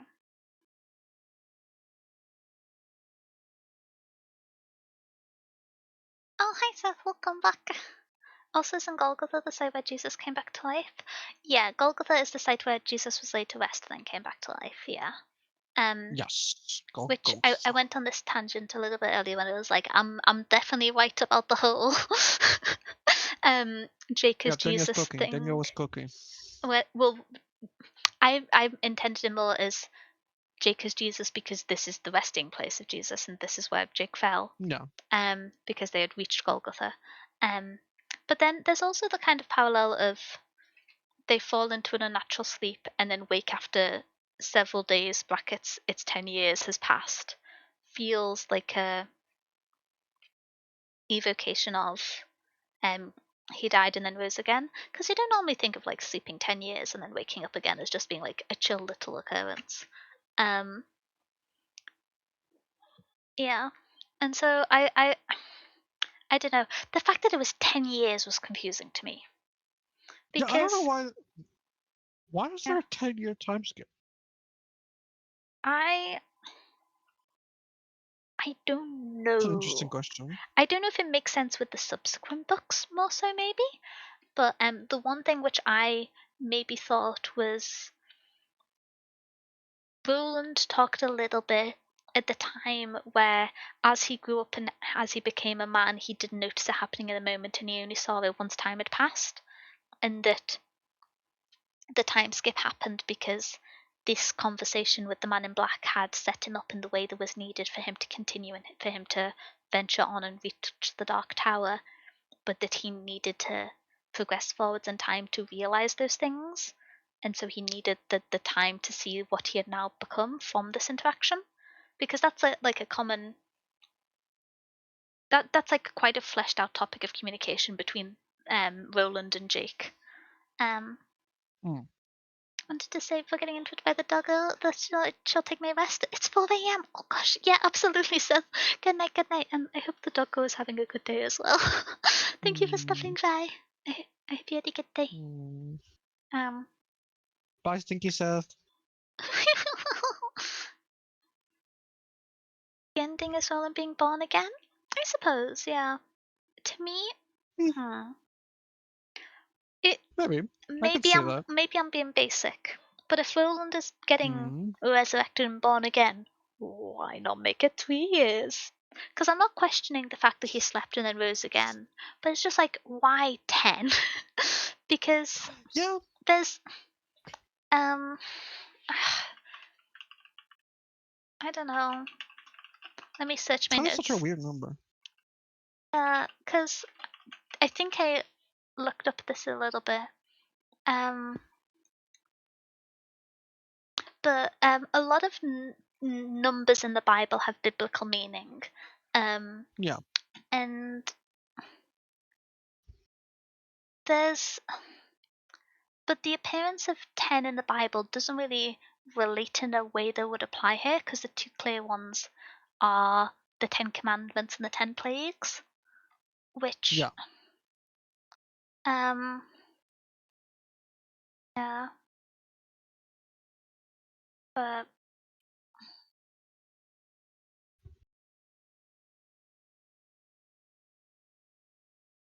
yeah. It didn't seem to have a clear reason to me, which whenever there is like a pretty obvious number for how many days, years, or months to rest for at Golga, you would assume it would be 3. Um, Yeah. was it a Rip Van Winkle reference? Oh, I'm not sure what that one is. What's the Van Winkle reference there? Because that might explain it. What's Rip Van Winkle? That sounds cool, though. Wait, Rip Van Winkle.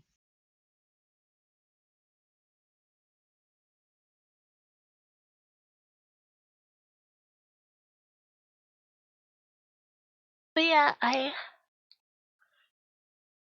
Why couldn't does it find look like anything Gandalf? when I was looking. Because there's a lot of it's not numerology. There's a lot of discussion of the importance of numbers in some fields of Bible study, and I couldn't see anything that related to the number 10 on this. And considering, Mm. although it wasn't something I'd seen, a lot of people who have a biblical reading of the gunslinger go on about the number 3, and so I was just like, maybe the number is important, and I just didn't see the number 3 because I'm so used to seeing it as a writing technique and not a biblical reference. Um, it also kind of drove me a bit insane that when people saw the 3, they saw it as the 3 days before Jesus rose rather than the 3 of the Trinity. I was just like, Shirley, wait.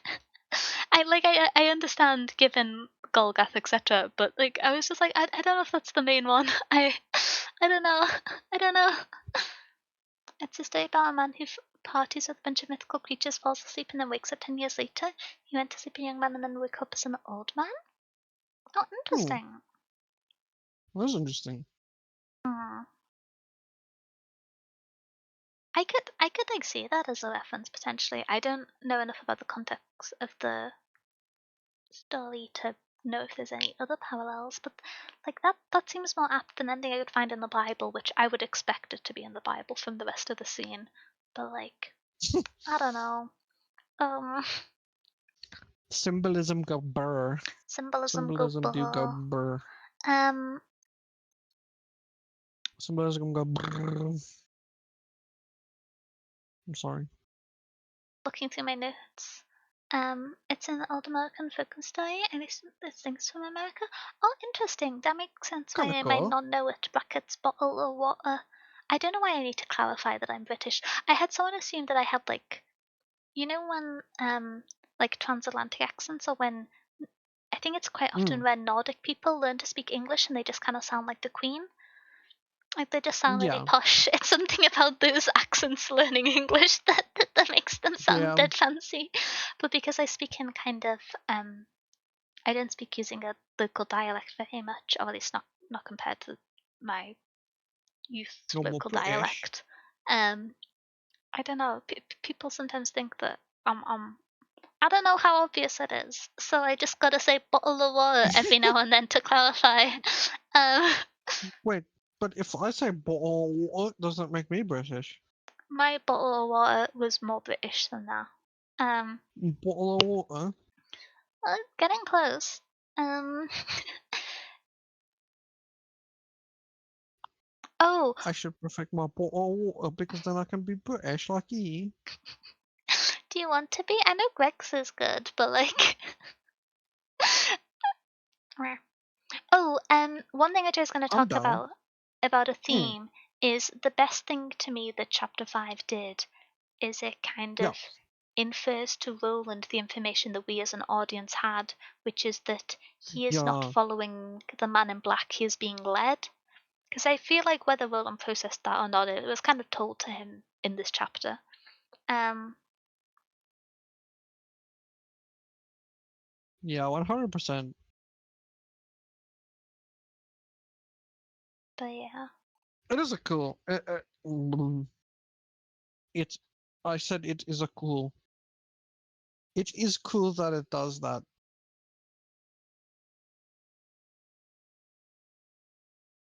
Gonna I'm say just gonna this. say this: if memory doesn't fail, most of the biblical references from Kim comes from a Christian point of view.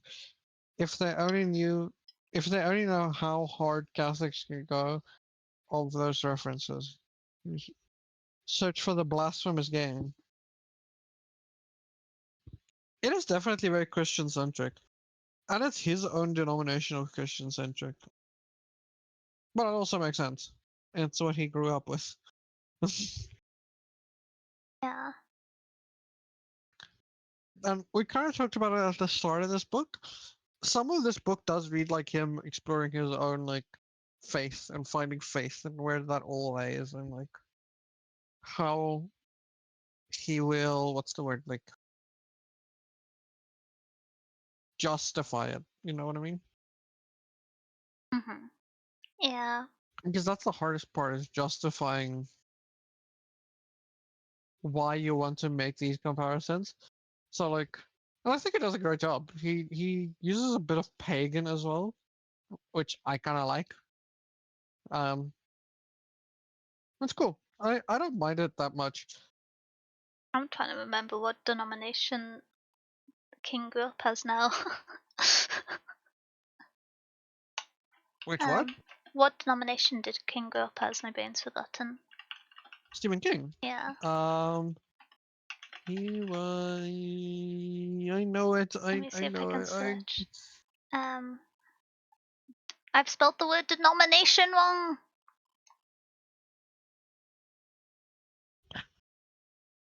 I know which one it is. I just don't A remember. Methodist. Methodist. Yeah, Okay. he's Methodist. He's Methodist in a Protestant family. I remember. Yeah, he Wanna grew know up how I attending a remember? Methodist church in Maine. Okay. There's a reason I remember it. Oh? I grew up Protestant.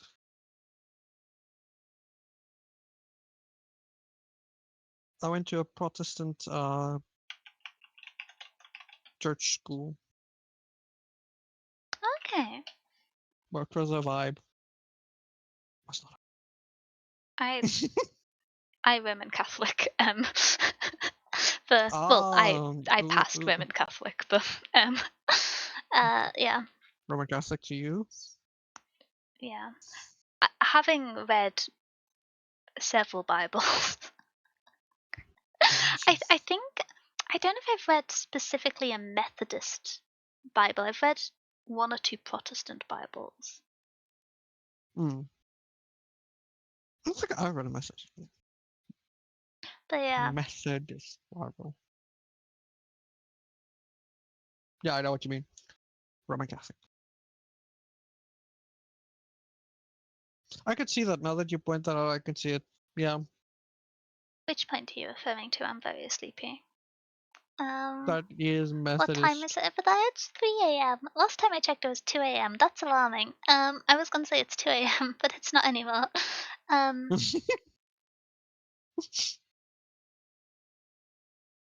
Daniel is losing like time. I am. This is what happens when I start talking about the Bible. Mm. But yeah. 1 p.m. Feel. I feel I am waking up quite early tomorrow.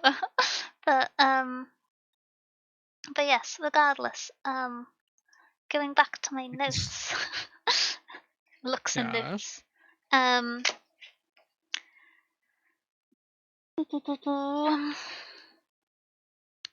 um oh yeah.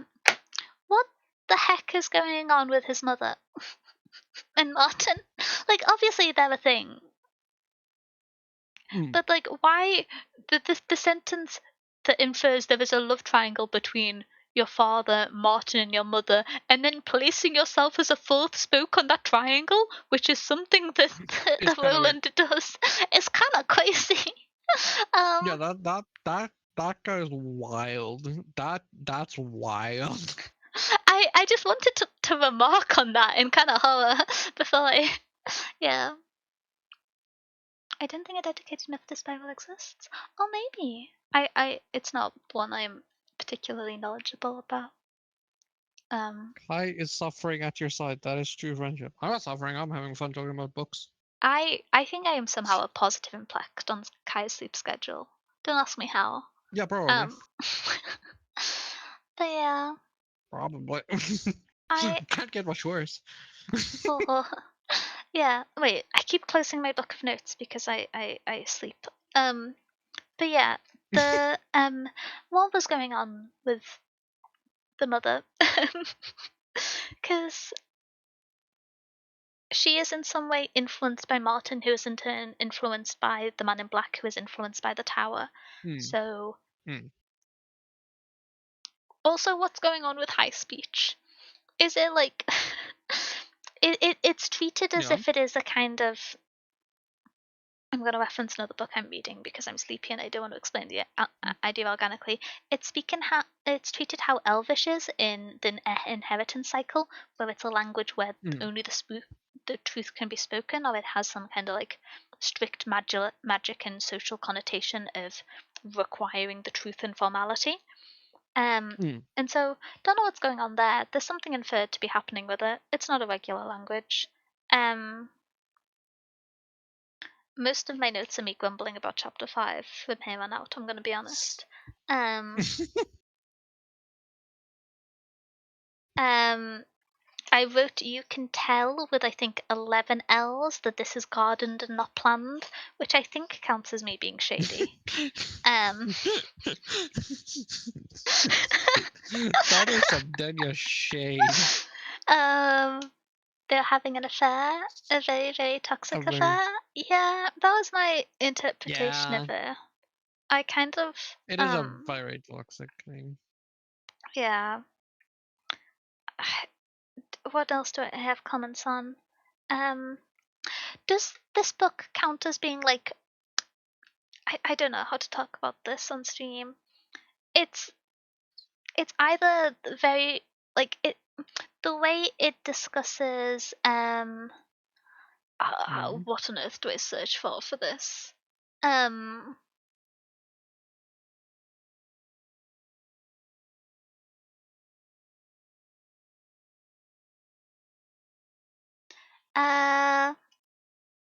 What's her name? Da da da da.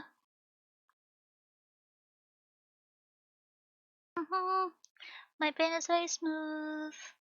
Ha ha ha. Sylvia Pittston. This book is very weird about women in general, but specifically, I think it's inferred that Sylvia Pittston, at least within the framing of the poverty and lack of food that everyone is in the desert, is like inferred to be overweight or obese, and it's very weird about that. And that's not really. Yeah.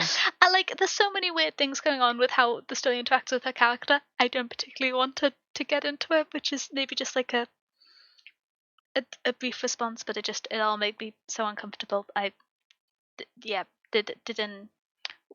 Didn't enjoy reading that part of the story, and yeah, it just like I don't know if it should be tagged as being fatphobic or if it's like there's something weird and uncomfortable going on there, parallel to the like sexual assault that just happens directly. There's other things that aren't really addressed. I don't know. It's uncomfortable. I'm trying to continue on things other than me complaining about the writing of women. But the I think the idea of I feel like we should talk about prophecy as a theme because we kind of mentioned that the key themes are the biblical references and King to some extent writing out his questions and struggles with the biblical stories, largely focusing on the Old Testament to some extent in the first half. And so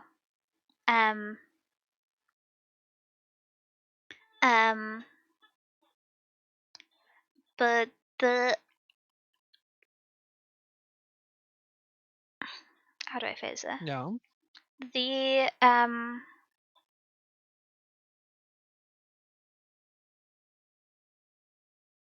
there's a few times within the story that we talk about like fate and destiny and inevitability. There's the phrase "it had already been written" that occurs within the first chapter, I believe. And then there's a few other allusions, as with seeing the oracle in chapter 3, and then again when talking with the man in black, where that talks about like a larger predetermined destiny, which is like kind of interesting as a theme because everybody in like an asterisk is giving the gunslinger an opportunity to not continue forwards. You have Ali who begs him to stay. You have Jake who begs to go away and train together and simply grow up and then we can go back and we can continue on.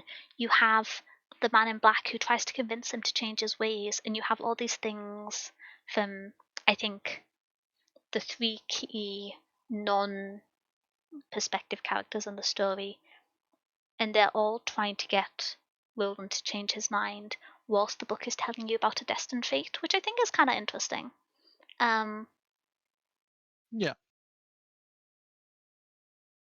She had a monstrosity. The thing which I found uncomfortable is the fact that that section contained what, from my reading, was clearly sexual assault, but wasn't framed as such, and was framed in such a way as you were meant to not kind of be sympathetic towards her. And it was very uncomfortable to me because of that, and so I don't really know how to discuss it in that sense because I just have uncomfortable feelings about it. and I don't particularly want to talk about that topic. Yeah. But like the evocation that she has some remnant spirit of the Man in Black, like yeah, I to me I didn't read that as her ever actually having been pregnant. I read that as a kind of combination of fanaticism in that she had envisaged herself and continuing on her spirit in the way that she had kind of radicalized the church. She established herself as like the new Mary, etc. Just in that's how I read that. I hadn't read that as like. It's why when we were talking about content warnings, I was just like, there is an evocation of a strange abortion. That interaction, I didn't kind of read that as there was actually a, an effect from the Man in Black in the way of a child within her, or within the way of like fetus, etc. Um, Yeah. in that I read that as in his influence had occurred to her and in turn was occurring to the town and how she was radicalizing them in preparation for the parallels to Elijah in the wilderness and the Cabal, etc. And so I I don't know. I didn't read into it too much as like a Lovecraftian monstrosity. I read to it as her being corrupted in the sense of false prophets and again parallel Elijah in the wilderness, etc. And then yeah, who knows why it got resolved like that? Stephen King, and I disagree with him. But yeah, I'm gonna move on unless anyone has any other comments because yeah. Yeah. No, I agree. It's like, yeah, I disagree with it as well. But yeah, It's yeah, it's a difficult read for sure in that part. It made me lose faith in the book for yeah. so long. But yeah, outside of saying, I do think chapter 1 is the most interesting biblical reflection, or it's like the most fun Clear. re-envisioning or clear re-envisioning of it. Like I've said, Mm. especially with Golgoth and like the carrying of the pistons, etc. The person who stops to help Jake along his way, there is kind of parallels there, but I think it's far more muddled, especially with the waking up being 10 years and it being Roland who wakes up there, and yeah, I don't know. I thought if being looked at as like a biblical deconstruction, the most cohesive one, although there were themes throughout, was the first chapter. Um, I don't know what to make of the Oracle a huge amount. I feel like I didn't really. Um, I feel like I could have engaged with him more. I feel like I actually. Mm. This is going to sound silly, but I feel like I was engaging with it, and then I was like, oh yeah, of course he's going to sleep with the spirit as well, and then I got a bit fed up with it. And I don't know if I processed it fully. Um, Yeah, but but that's fair as well. yeah. Um,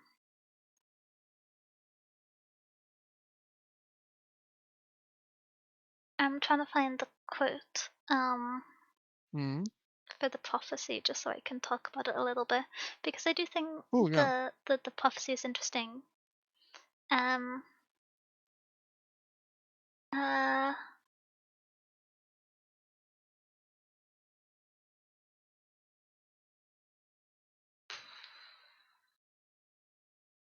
Okay. Then half asleep, the gunslinger turned his eyes up into the face in the leaves. A play was being enacted there for his amusement. Worlds rose and fell before him. Empires were built across shining suns, where forever machines toiled in abstract electronic frenzies. Empires declined and fell. Wheels that had spun like silent liquid moved more slowly, began to squeak, began to scream, stopped. Sand choked the stainless steel gutters of concentric streets, below the dark skies full of stars like the beds of cold jewels. And through it all, a dying wind of change, bringing with it the cinnamon smell of late October, the gunslinger watched as the world moved on, and then half slept. 3. That is the number of your 8. There's like a hyphen. 3. Yes, 3 is mystic. 3 stands at the heart. The mantra, which 3? We see in part, and thus the mirror of the prophecy darkened. Tell me where you can. The first is young, dark-haired. He stands at the brink of a robbery and a murder. A demon has infested him. The name of the demon is Heroine. Which demon is that? I know not it, even from the nursery stories. We see in part, and thus the mirror of the prophecy is darkened. Where are the other worlds, gunslinger, and other demons? These waters are deep. The second? She comes on wheels. Her mind is iron, but her heart and eyes are soft. I see no more. The third, in chains? The man in black, where is he? Nay, you will speak with him. Of all will we speak. The tower. The boy Jake. Tell me of the boy. The boy is your gateway to the man in black. The man in black is your gate to the three. The three are your way to the dark tower. How can that be? Why must it be? We see in part, and thus in mirror. God damn you. No, God damn me. Don't patronize me thinking I'm stronger than you. And then there's a bit of back and forth. And I don't think it really continues from there.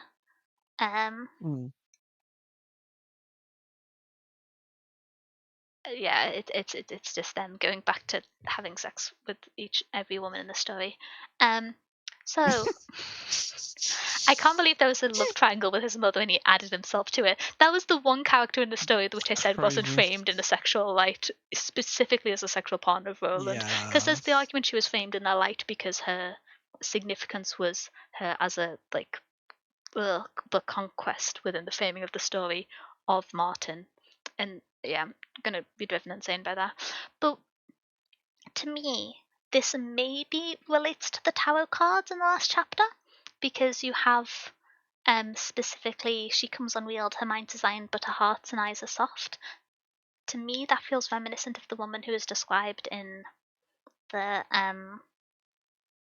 the tarot reading at the end. And then I would assume that the first is a dark-haired man who sends the brink of robbery and murder. I'm guessing, probably incorrect, but this feels like this is the original life of the man in black, which he was pulled from by the tower whispering into his dreams.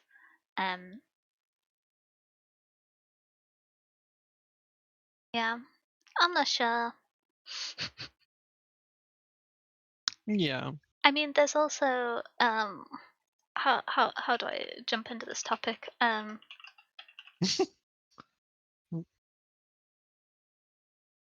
I don't know. I don't believe it is the main one, but I know Stephen King has documented and discussed his dependency on drug use, and so I don't know if Yeah. that's why heroin was referenced.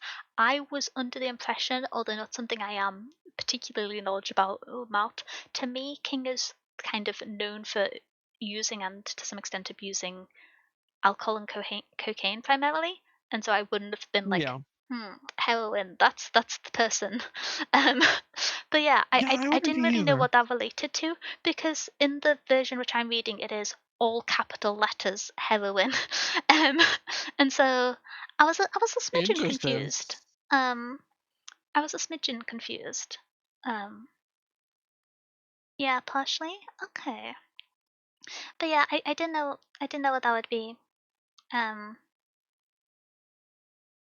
yeah, it might. The all capital letters, like heroin is crazy. Yeah, He because uses heroin.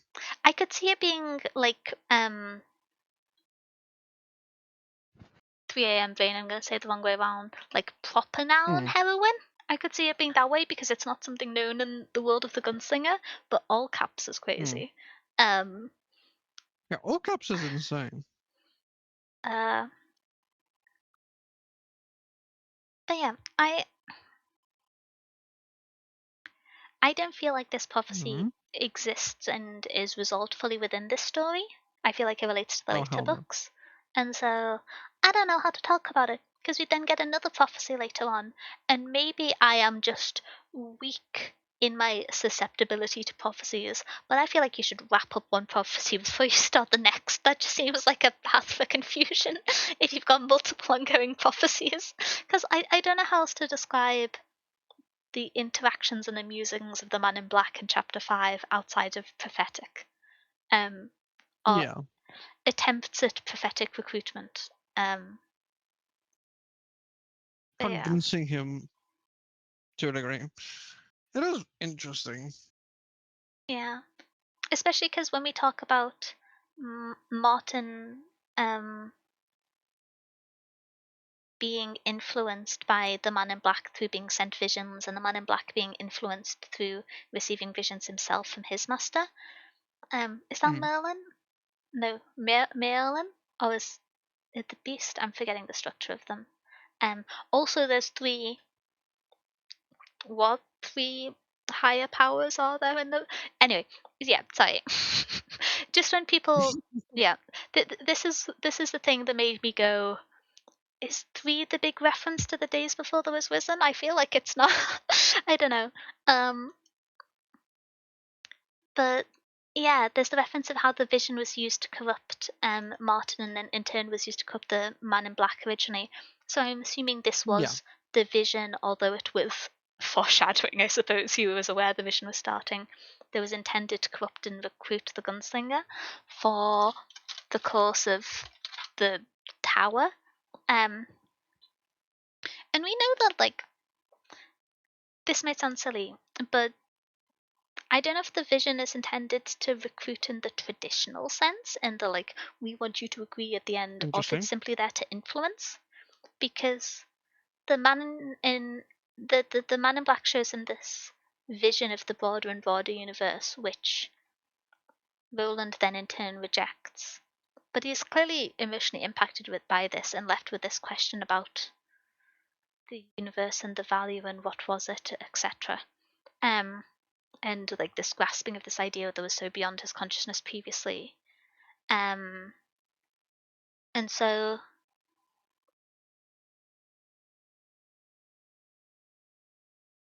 it is not fully clear to me whether or not the visions are there to convince someone and then command them to do their bidding of the Tower et al., or if they're there to influence someone into doing the bidding of the Tower et al., and in showing them the vision, the gunslinger has in fact been influenced, because we know he's been changed by the visions in some part. If that makes sense.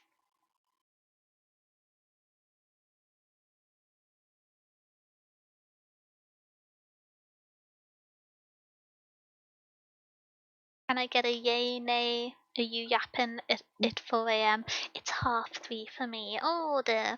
Okay. Um. Any other notes? What was the structure I was looking at? Um. Yay Should and a nay. I agree with that one. yay and a nay. No, That's not very I agree. conclusive. um. But yeah. I Yeah, think I agree with what Will said. It makes sense. I wasn't listening. Yeah, Sorry, I'm that's at the main thing. work. It's okay, Ben. Wait, go do your work. How are you watching stream at work? Um. Right, yeah. You have work, bud. Bad bun. Your work is not like a work from home work where you can watch stream. How are you doing that? Bad um, bun. Bad.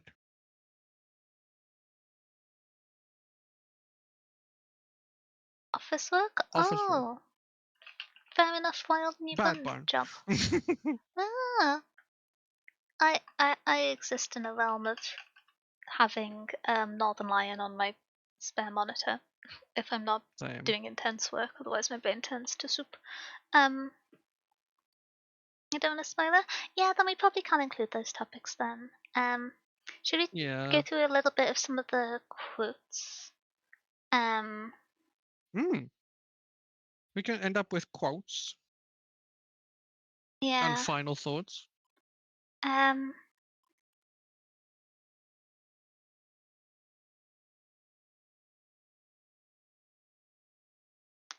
um, Hmm. I'm doing the thing where I haven't made notes on a huge amount of writing. Um, but I was looking at the top quotes on um Goodreads because it has better quote aggregation than Storygraph. Brackets boo Goodreads. Um, Boo, Goodreads. I have one I like that I wrote down. okay. I was just gonna say that the second highest one I don't recognize, and it makes me feel silly. The second highest one. I don't even know what that reference is. I just wrote them in my Notion page. Ah, I liked Times the Thief of Memory. yeah, yep. This this to me potentially is the reason for the 10-year time skip. Yeah, maybe. That would check out. But Yeah, yeah, that's one of my favorites. It's so good. again, I like maybe it's because I have a digital version of an older printing, but the one I was reading doesn't have the second most popular quote, which there's a reoccurring phrase throughout the story about forgetting the face of the father. Um, Mm. can I remember how to spell the word forgetting? Is it double T? Uh,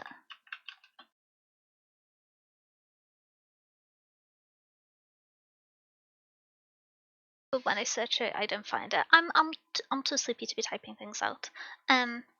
But yeah. Uh,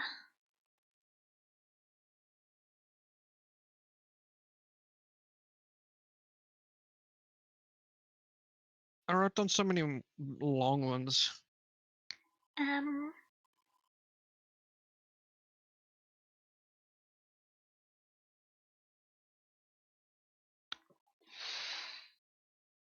I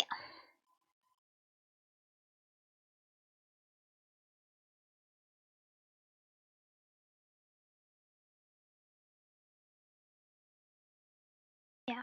I Yeah, fear I've gotten too sleepy. Um, it do uh, be sleepy time.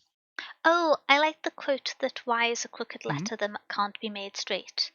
Um, Yeah, I love that that was one. fun. um, that was one I had written down.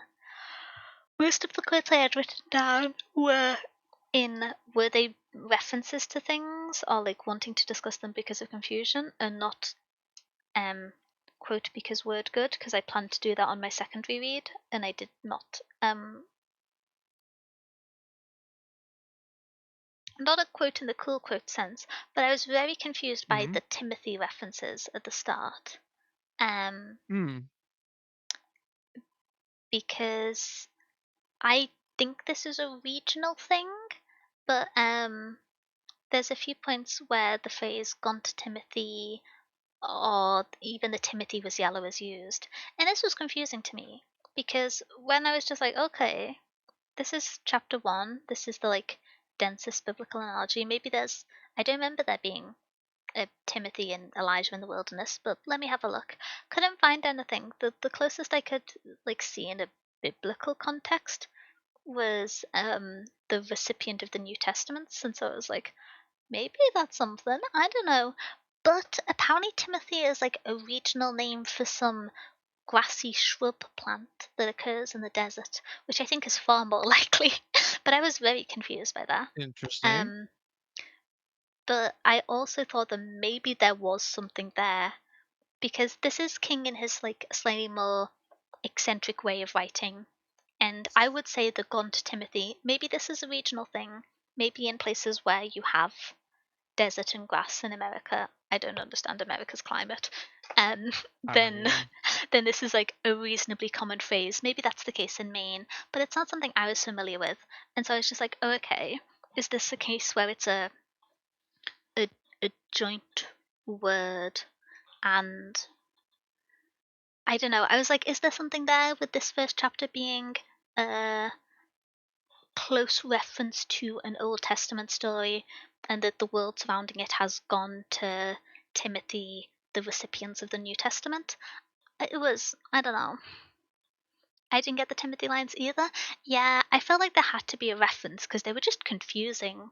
Like, I went Googling specifically what is Timothy, who is Timothy, who is Timothy Stephen King, and I was just like, okay, I don't think the fact that he had like a representative agent called Timothy for a few years is what I was looking for. I was going through it trying to Yeah. find it, but apparently, Timothy is used to describe grass, like shrub grass that appears in dry climates. Why is Timothy? Why is Timothy there? Yeah, eccentric. Well, this is the thing, which is especially later in life. Stephen King, in at least in his aspects of on writing that I've read, I've not finished it, so this is a incomplete recollection.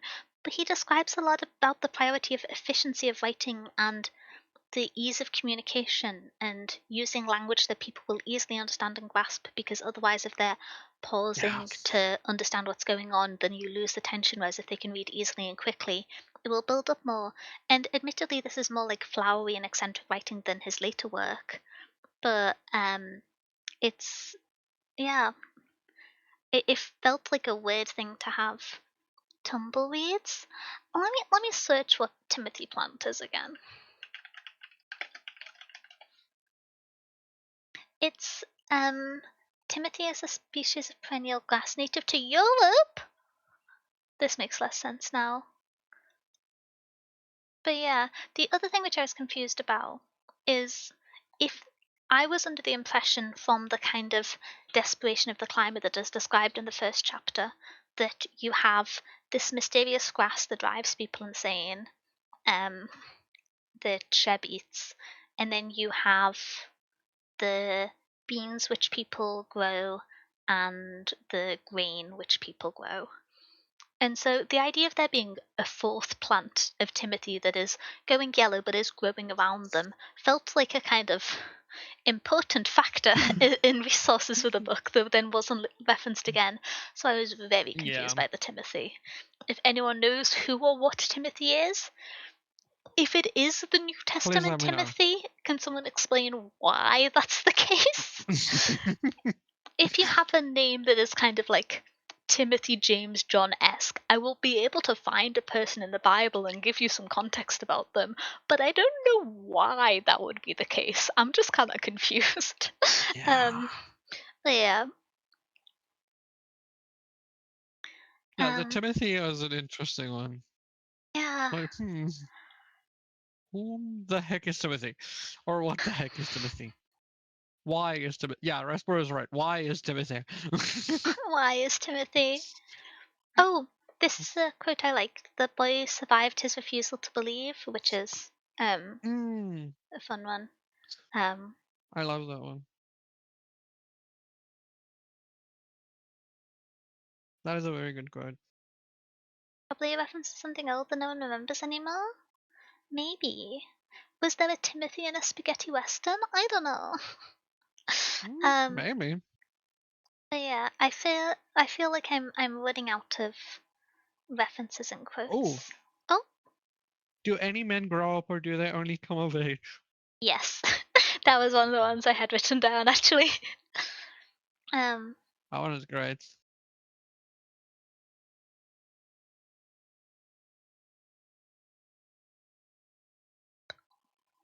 um I don't know if I've talked about this a little bit, but Hmm. the east and west in the memories of the like gunslinger city that is alluded to. Hmm. But the idea of east being the Garden of Eden, um, and to some extent, wait, let me get my bin. Um, da, da, da, da, um,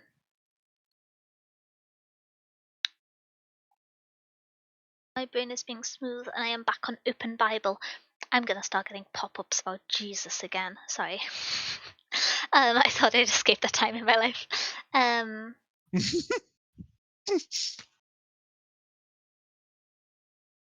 I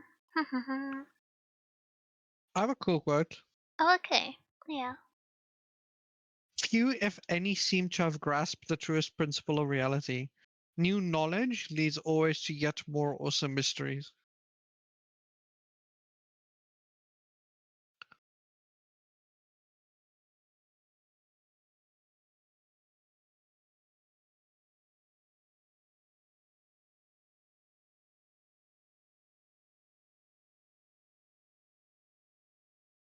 Daniel? Sorry, I'm looking up Bible passages about the East and West to try and explain this to people without sounding Ah. insane. Um, So there's the phrase of, this is like the clearest one, which is, as far as east is from the west, so far as you removed our transgressions from us, which somewhere in Psalms, I can't remember where, I put it as a note when I was making this point, but within the like gunslinger city, when the gunslinger prospects, I don't know if they were given a name, when the young boys challenge court, they must either leave through the west and be exiled and abandoned, or leave through the east and continue on as a gunslinger. And those are like the directions that to follow, and it's referenced a few times in that throwback of east as like continuing on and salvation, and west as um suffering bad time. And so in the Bible, you have kind of a repetition of this, which is largely due to the Mediterranean Sea. Um, but you have a few cases where you have like chaos and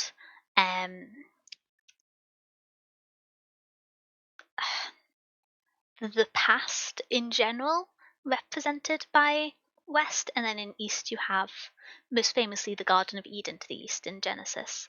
But you also have kind of, I'm trying to think of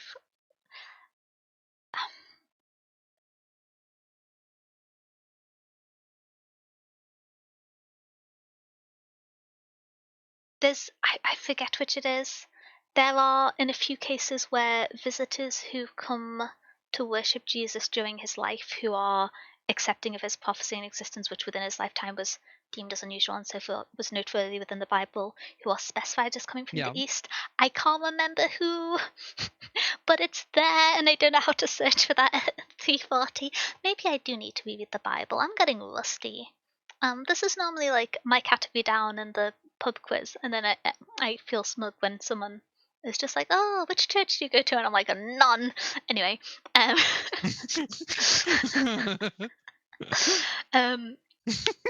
gosh, I remember a surreal interaction where, okay, I was ill-equipped to deal with the That is actually situation, hilarious. but I was at a like public event with one of my friends, and I believe a man was attempting to flirt with me. I say attempting because I made it very awkward for him. I like, maybe he was doing a good job. I'm not particularly equipped to comment, but we were in like a a book event, and there was a printing of a Bible, and Yeah. I was looking at it because it didn't specify which like Bible denomination it was, and so I was looking through it, flicking through it, trying to figure it out. And he was just like, "Oh, how are you doing? Do you like any of the books that are being talked about? Do you have any book recommendations?" And I was just like, "Oh, I like this one and this one. What about you? Any recommendations, or what's your favorite book?" And he was like, "Oh, the Bible." And I was like, "Oh, which version?" Because I was just like, is in which faith, or also like which printing and translation? Because don't get me started on translations of the Bible. Every now and then, when an American conservative says something dumb about the Bible being written in English, it fuels me. It allows me to live another 10 years. Sorry. But anyway, and I just ruined this man's day by asking him about translations of the Bible. But anyway, I'm very good at talking to strangers. Very sorry to that man out there. Um, but yeah, I thought there was something neat going on there with the evocation of continuing on to Eden as a gunslinger, and then I would assume that Eden didn't occur given where we are in the story. Probably not. Yeah. I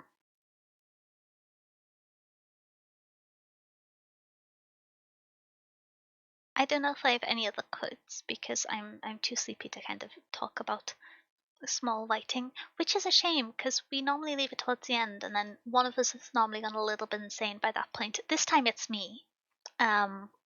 This time it's you. Last time it was me. I went cuckoo last time. Don't get me started on the Bible. I Okay. went crazy last time. I was cuckoo. I was so tired.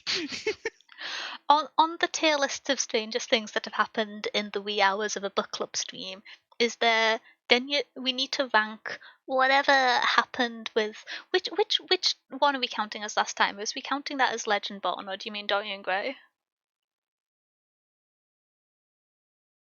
I don't remember what happened at the end of Legend Burn. I think you were just saying that's my baby boy occasionally. I did like my baby boy. But yeah, on a scale of that, falling asleep and then you're talking about the Bible for 7 hours. The fully asleep one was crazy. I tried to blend it out so much. I was just like, oh, Kai seems to be having internet issues and mutes you on stream whilst I hear you snoring. But yes. I fell asleep in my chair. It's crazy. Clearly my book discussion is like so riveting. But yeah. Dude, that one was... I think I fell asleep mid-sentence as well. You I did. was I just was thinking about expecting something and then I just forgot. you asked me a question, I answered, and I was like, oh, so, and then nothing.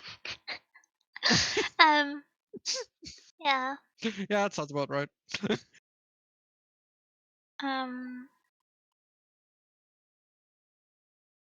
Oh, one that I thought was quite interesting was a gunslinger knows pride, that invisible bone that keeps the neck stiff, not only within the Yes. writing, but also in its relation to the story. Because I didn't think of Roland as a particularly prideful man. Yeah. Um, That is true. and this is one of the only But that is kind a of really good quote. descriptions we get about the nature of gunslingers and their governing covenants, I suppose, like their Yeah. rules and expectations. And I suppose there's pride in the sense that he was on this obsessive past point of sacrificing yourself and your values mission because of he gave his word, which like maybe that's a Yeah. pride thing. I don't know. Maybe. Um, Because yeah, I don't really see him as like a prideful person. yeah. Oh, I also thought it was interesting, considering the discussion of East and West we had earlier. We Hmm. the Bible and we the court. David fight. Have we done the David and Goliath thing? I feel like I can just say David and Goliath. It gets referenced in text. Anyway, there's the It quotes later does. on, which it had been no struggle to turn his face to the south and leave it behind, but it had hurt his heart. I thought this was quite interesting because the reframing of it had been no struggle, but it hurt his heart is like an interesting structure Mm. of priorities. Also, in terms of directions, we've only seen East and West assigned values and statuses, and then you have the going True. south as the outcome that occurs, which like potentially classic Ella depiction of deviation from the predefined religious path. Yeah. Because That's a there's cool only idea. 2 ways out of the city, etc. Um, I don't think of that, but yeah.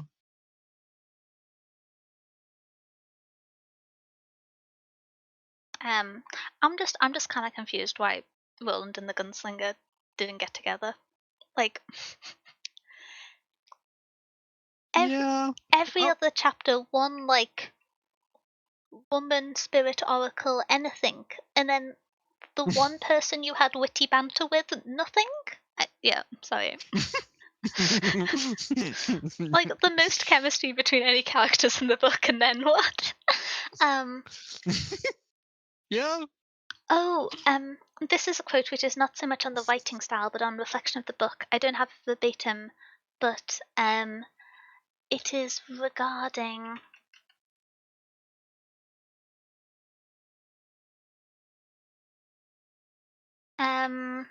where's the word childhood?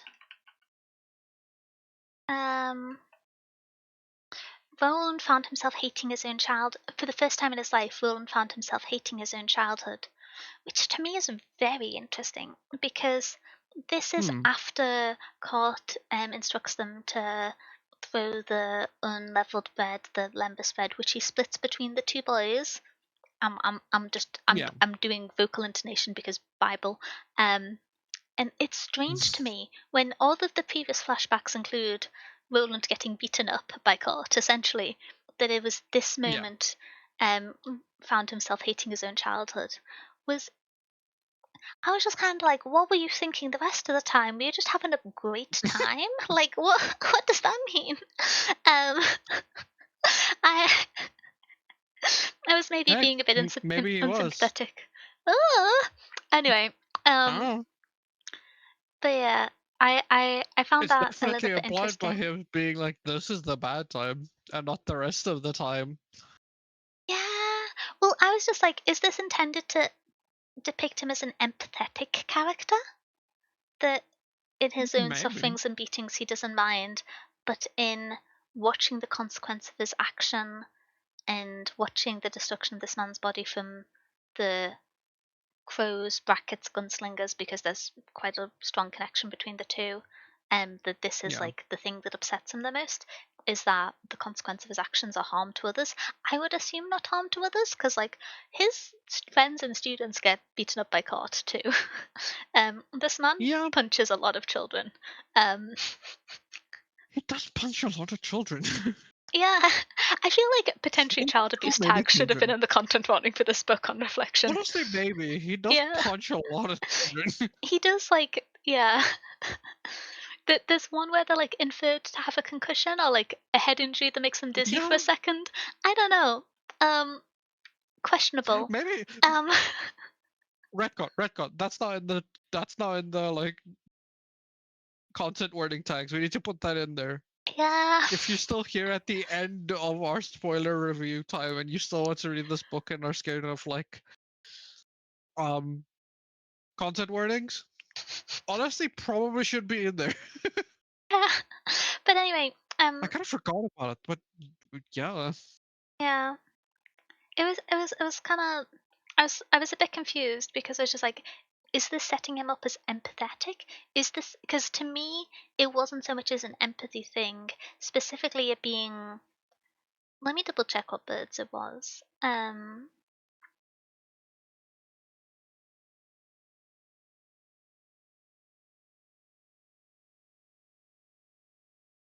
Oh, let me look. I'm slower looking. I can't speed read anymore. Um, the birds. Can I get a specific bird name? Bird. Bird. Bird, bird, bird, bird, bird, bird, bird, bird, bird, bird, bird, bird. uh, oh, okay. I was wrong. It's before the cook is executed, not at the Lembusfed moment. So to me, this is him fearing the consequences of his own actions. Um, because it's in part him who tells on, I've forgotten the name of the cook, which results in, You're getting loopy. No, we're not. we're a little loopy. But yeah, to me We're a this is little like loopy. a fear, and because it doesn't have a good childhood, I would hazard to say. No, Um, he does not. and so the moment where he, for the first time in life, Roland found himself hating his own childhood, I couldn't tell from the writing of this. Um, it seemed from the following sentence, which was, he wished for the size and calluses and sureness of age. Is this that he's, the following sentence makes it appear more tied to he's hating experiencing this for the first time, but then it's Hmm. such a strange thing because you don't think of discovering that a man is planning to murder the people of the city that is under your father's protection and leadership, and then informing the guards about it, leading to his execution, as a traditional rite of passage from Yeah, no, you childhood don't. to adulthood. And so I wasn't sure how the follow up sentence really tied into this of hating childhood and disliking it, because the follow up sentence frames it as he doesn't want to experience this in its current and overwhelming sense, which like makes a bit of sense given the kind of perceived stoicism that seems to be beaten into the gunslingers, for want of a more nuanced description. Um, but yeah, it seemed interesting to me, but it was also confusing. Brackets the book. Um, yeah, yeah. Yeah, I don't know if I have any other quotes. I don't think I have any. I tried to look through some, but I don't. I don't write many. Like I said, I don't write a lot of notes on this book. Yeah, Sadly, I was rereading a Brandon Sanderson book. I was also a little bit I say confused sheepishly. because I know this is a little bit of a tangent, but it relates to a quote. The rain in Spain falls mainly on the plain. I know from My Fair Lady. I don't know if it has a source Yeah. prior to that. I would expect it does from how it was phrased in the strong story. But the rain in Spain falls mainly on the plain, quoted in The Gunslinger, is not one that I could recognize from anywhere. Because in The Gunslinger, it's the rain in Spain falls mainly on the plain, there is joy and also pain, but the rain in Spain falls mainly on the plain. Pretty plain, loony sane, the ways of the world will always change and the ways will remain the same. But if you are mad or only sane, the rain in Spain falls mainly on the plain. We walk in love but fly in chains, and the plains in Spain fall mainly in the rain. Mm. That's that's a gunslinger only version as far as I could tell. um, and so I didn't know if this was like a thingamabob of it's an illusion of like, oh, the gunslinger's world isn't ours and therefore the song is different, or if there's something Maybe. else going on with it. Um, because I could also see an argument of this is Roland the gunslinger misremembering the song and it being pointed in its pretty plain loony sane lines. And but if you're mad or only sane, that this is him not remembering his past world accurately or truly, and this is like an indication of it. But there isn't enough notes of that in the Ooh. story because when I first read it, that's what I thought. I was like, those aren't the right lyrics, and so is this an indicator that he is becoming irreliable with his recollection of the past? But yeah. Any comment? That's true. Yeah, I didn't think about that, but that's true. Um, okay. I'm curious on why that is. Yeah, because I I looked it up. Apparently, it changed as well. oh, did it? Yeah, so the 1980 version is different. Oh, what's the 1980 version? So there's a 1980 version and then there's a 2003 version. The 1980 version is the rain in Spain falls mainly on the plain. Uh, there is joy and also pain, but the rain in Spain falls mainly on the plain. Pretty plain, loony, sane. The ways of the world all will change, and all of the ways remain the same. But if you're mad or only sane, the rain in Spain falls mainly on the plain. Uh, the 2003 version is the same start with the rain in Spain falls mainly on the plain. Mm-hmm. Oh no, it says the rain in Spain falls on the plain. There is joy and also pain, but the rain in Spain falls on the plain. Time's a sheet, life's a stain. All the things we know will change, and all those things remain the same. But by ye mad or only sane, the rain in Spain falls on the plain. This to me solidifies that this is about loss of recollection of the past world.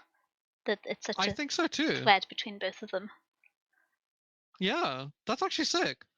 Wait, Also, it's cool that you noticed that, the and it's like, that's yeah. sick. I wonder if the lyrics of "Hey Jude" that are referenced in the story is correct as well, because that's the other Wait, that's story true. that's um because it's in the start where it refers to as the piano playing "Hey Jude," but I don't know if the lyrics ever play out in the background. There's just the na na na na na. Da da da da da. The chorus of "Hey Jude" petered out. Yeah, no lyrics on page. Um,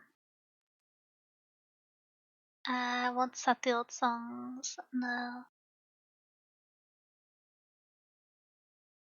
Uncannily clear notes playing "Hey Jude." It's referenced in like three Interesting. separate parts of the book, but it doesn't seem to ever have the lyrics out in full to see if it's changing. Um, can you go sleep? I'm talking about book. I can sleep when I want to. um, We yapping. but yeah, Ain't time. I It's yapping I time. think "Hey Jude" is the only other song that I can remember being referenced from Yeah. like our world with vague quotes. Whichever world has the Beatles and Jesus. Um, um, and so I don't know if there's any others to compare it to, but It has to have the Beatles and Jesus well, like specifically. what other Those points of two. reference do we have? Like Jake's world has the Statue Um. of Liberty. Jake to me, I think, is from New York. I don't know if this was. Hmm. Where There was the lady in the water isn't who stood with fire, which to me was the statue of the Lady of Liberty.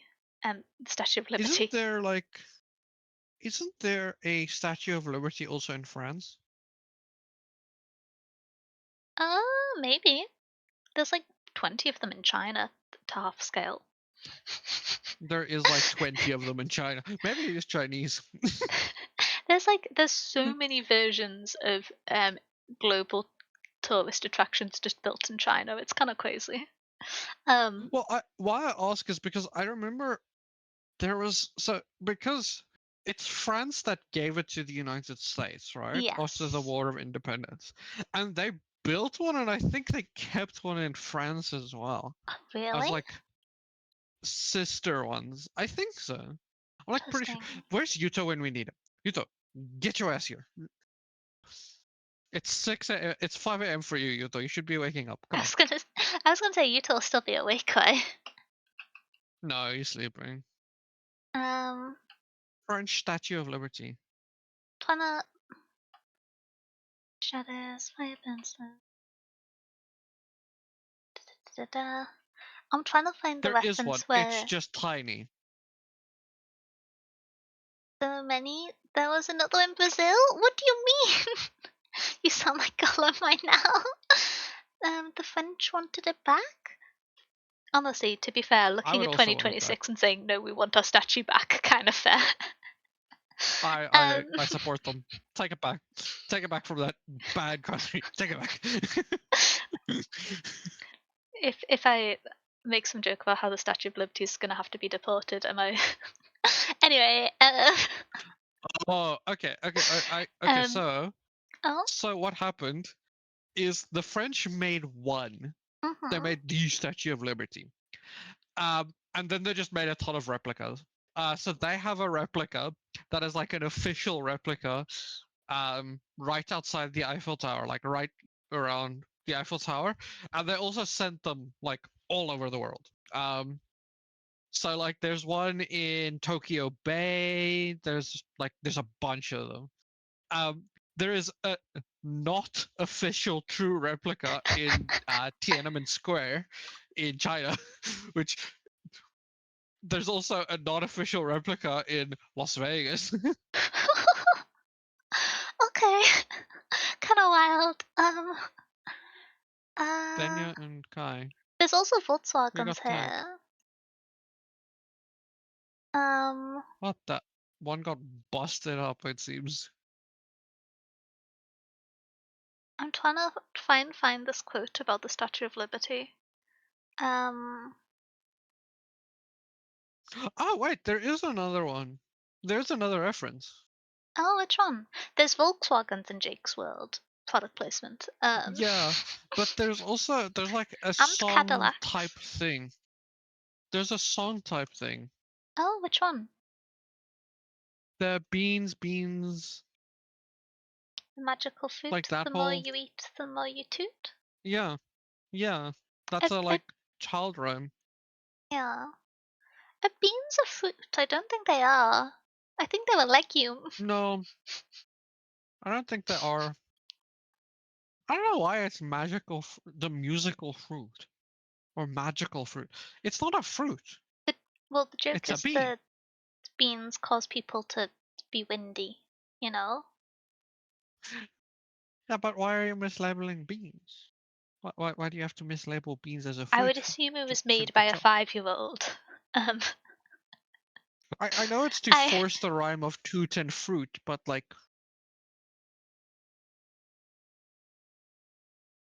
I I don't like misinformation. 5-year-olds should do better. Mhm. I support 5-year-olds doing better and not making misinformation. Okay. I'm not calling beans fruit. I'm calling beans legumes. It's the quote. It's the quote. Yeah, the quote is beans, beans, the musical fruit. The more you eat, the more you choose. That's the quote. I'm trying to find this quote that evokes the Statue of Liberty, but I can't find it, and I can't remember distinct enough keywords to search for it. Liberty. Give me liberty or give me death. I will say, talking about writing in the story, the writing of Jake's death and his perspective of it is harrowing and well done. It is. They're kind of fixating on the fact that his book bag was also run over, and how he's looking out, he sees his nails, and he's never bitten his nails. Very well done. Ooh. Yeah, that was the bit that kind of made me start to re-engage with the writing of the book after I was upset in chapter 1, actually. Yeah. Yeah. It is very, very well done. So many car brands are named here. There's Ford, Cadillac, Volkswagen.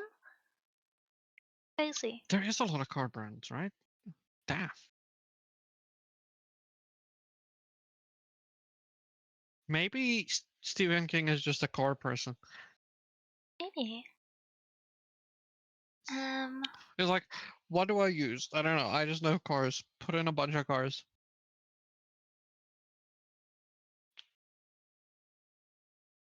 Oh, First lemons, now this. lemons? What did I get wrong about lemons? I love that you are sleepy and they're still spreading slander about you. It's What did actually I kind of fun. do? Lemons? Did I confuse you by talking about lemon a la, like, early 2010s AO3 as a phrase? Like, what do you mean, lemon?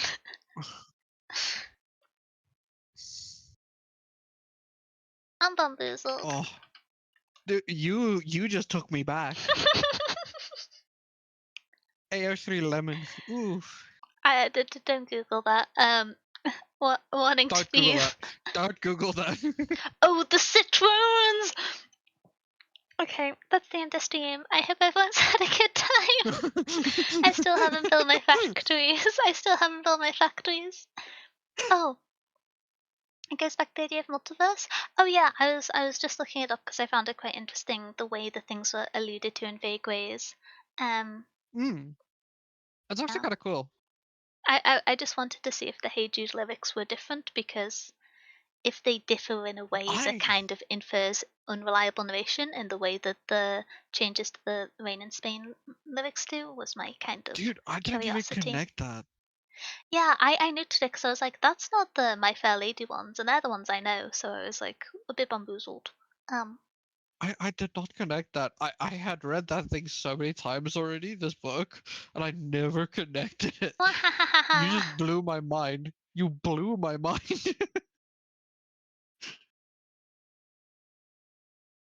This is why I do book club with you. You're smarter than me. Oh, think of all the sentences I've not formed successfully.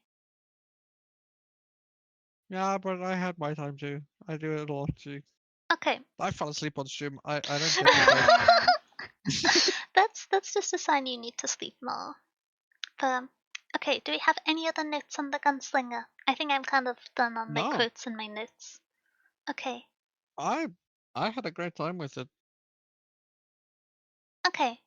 Let us continue to meeting day. So our next meeting is in 2 weeks' time. We'll be reading Confronting the Classic by Mary Bird, which is for our non-fiction and Yes. lit book club. That is going to be on the 6th of March at 7 p.m.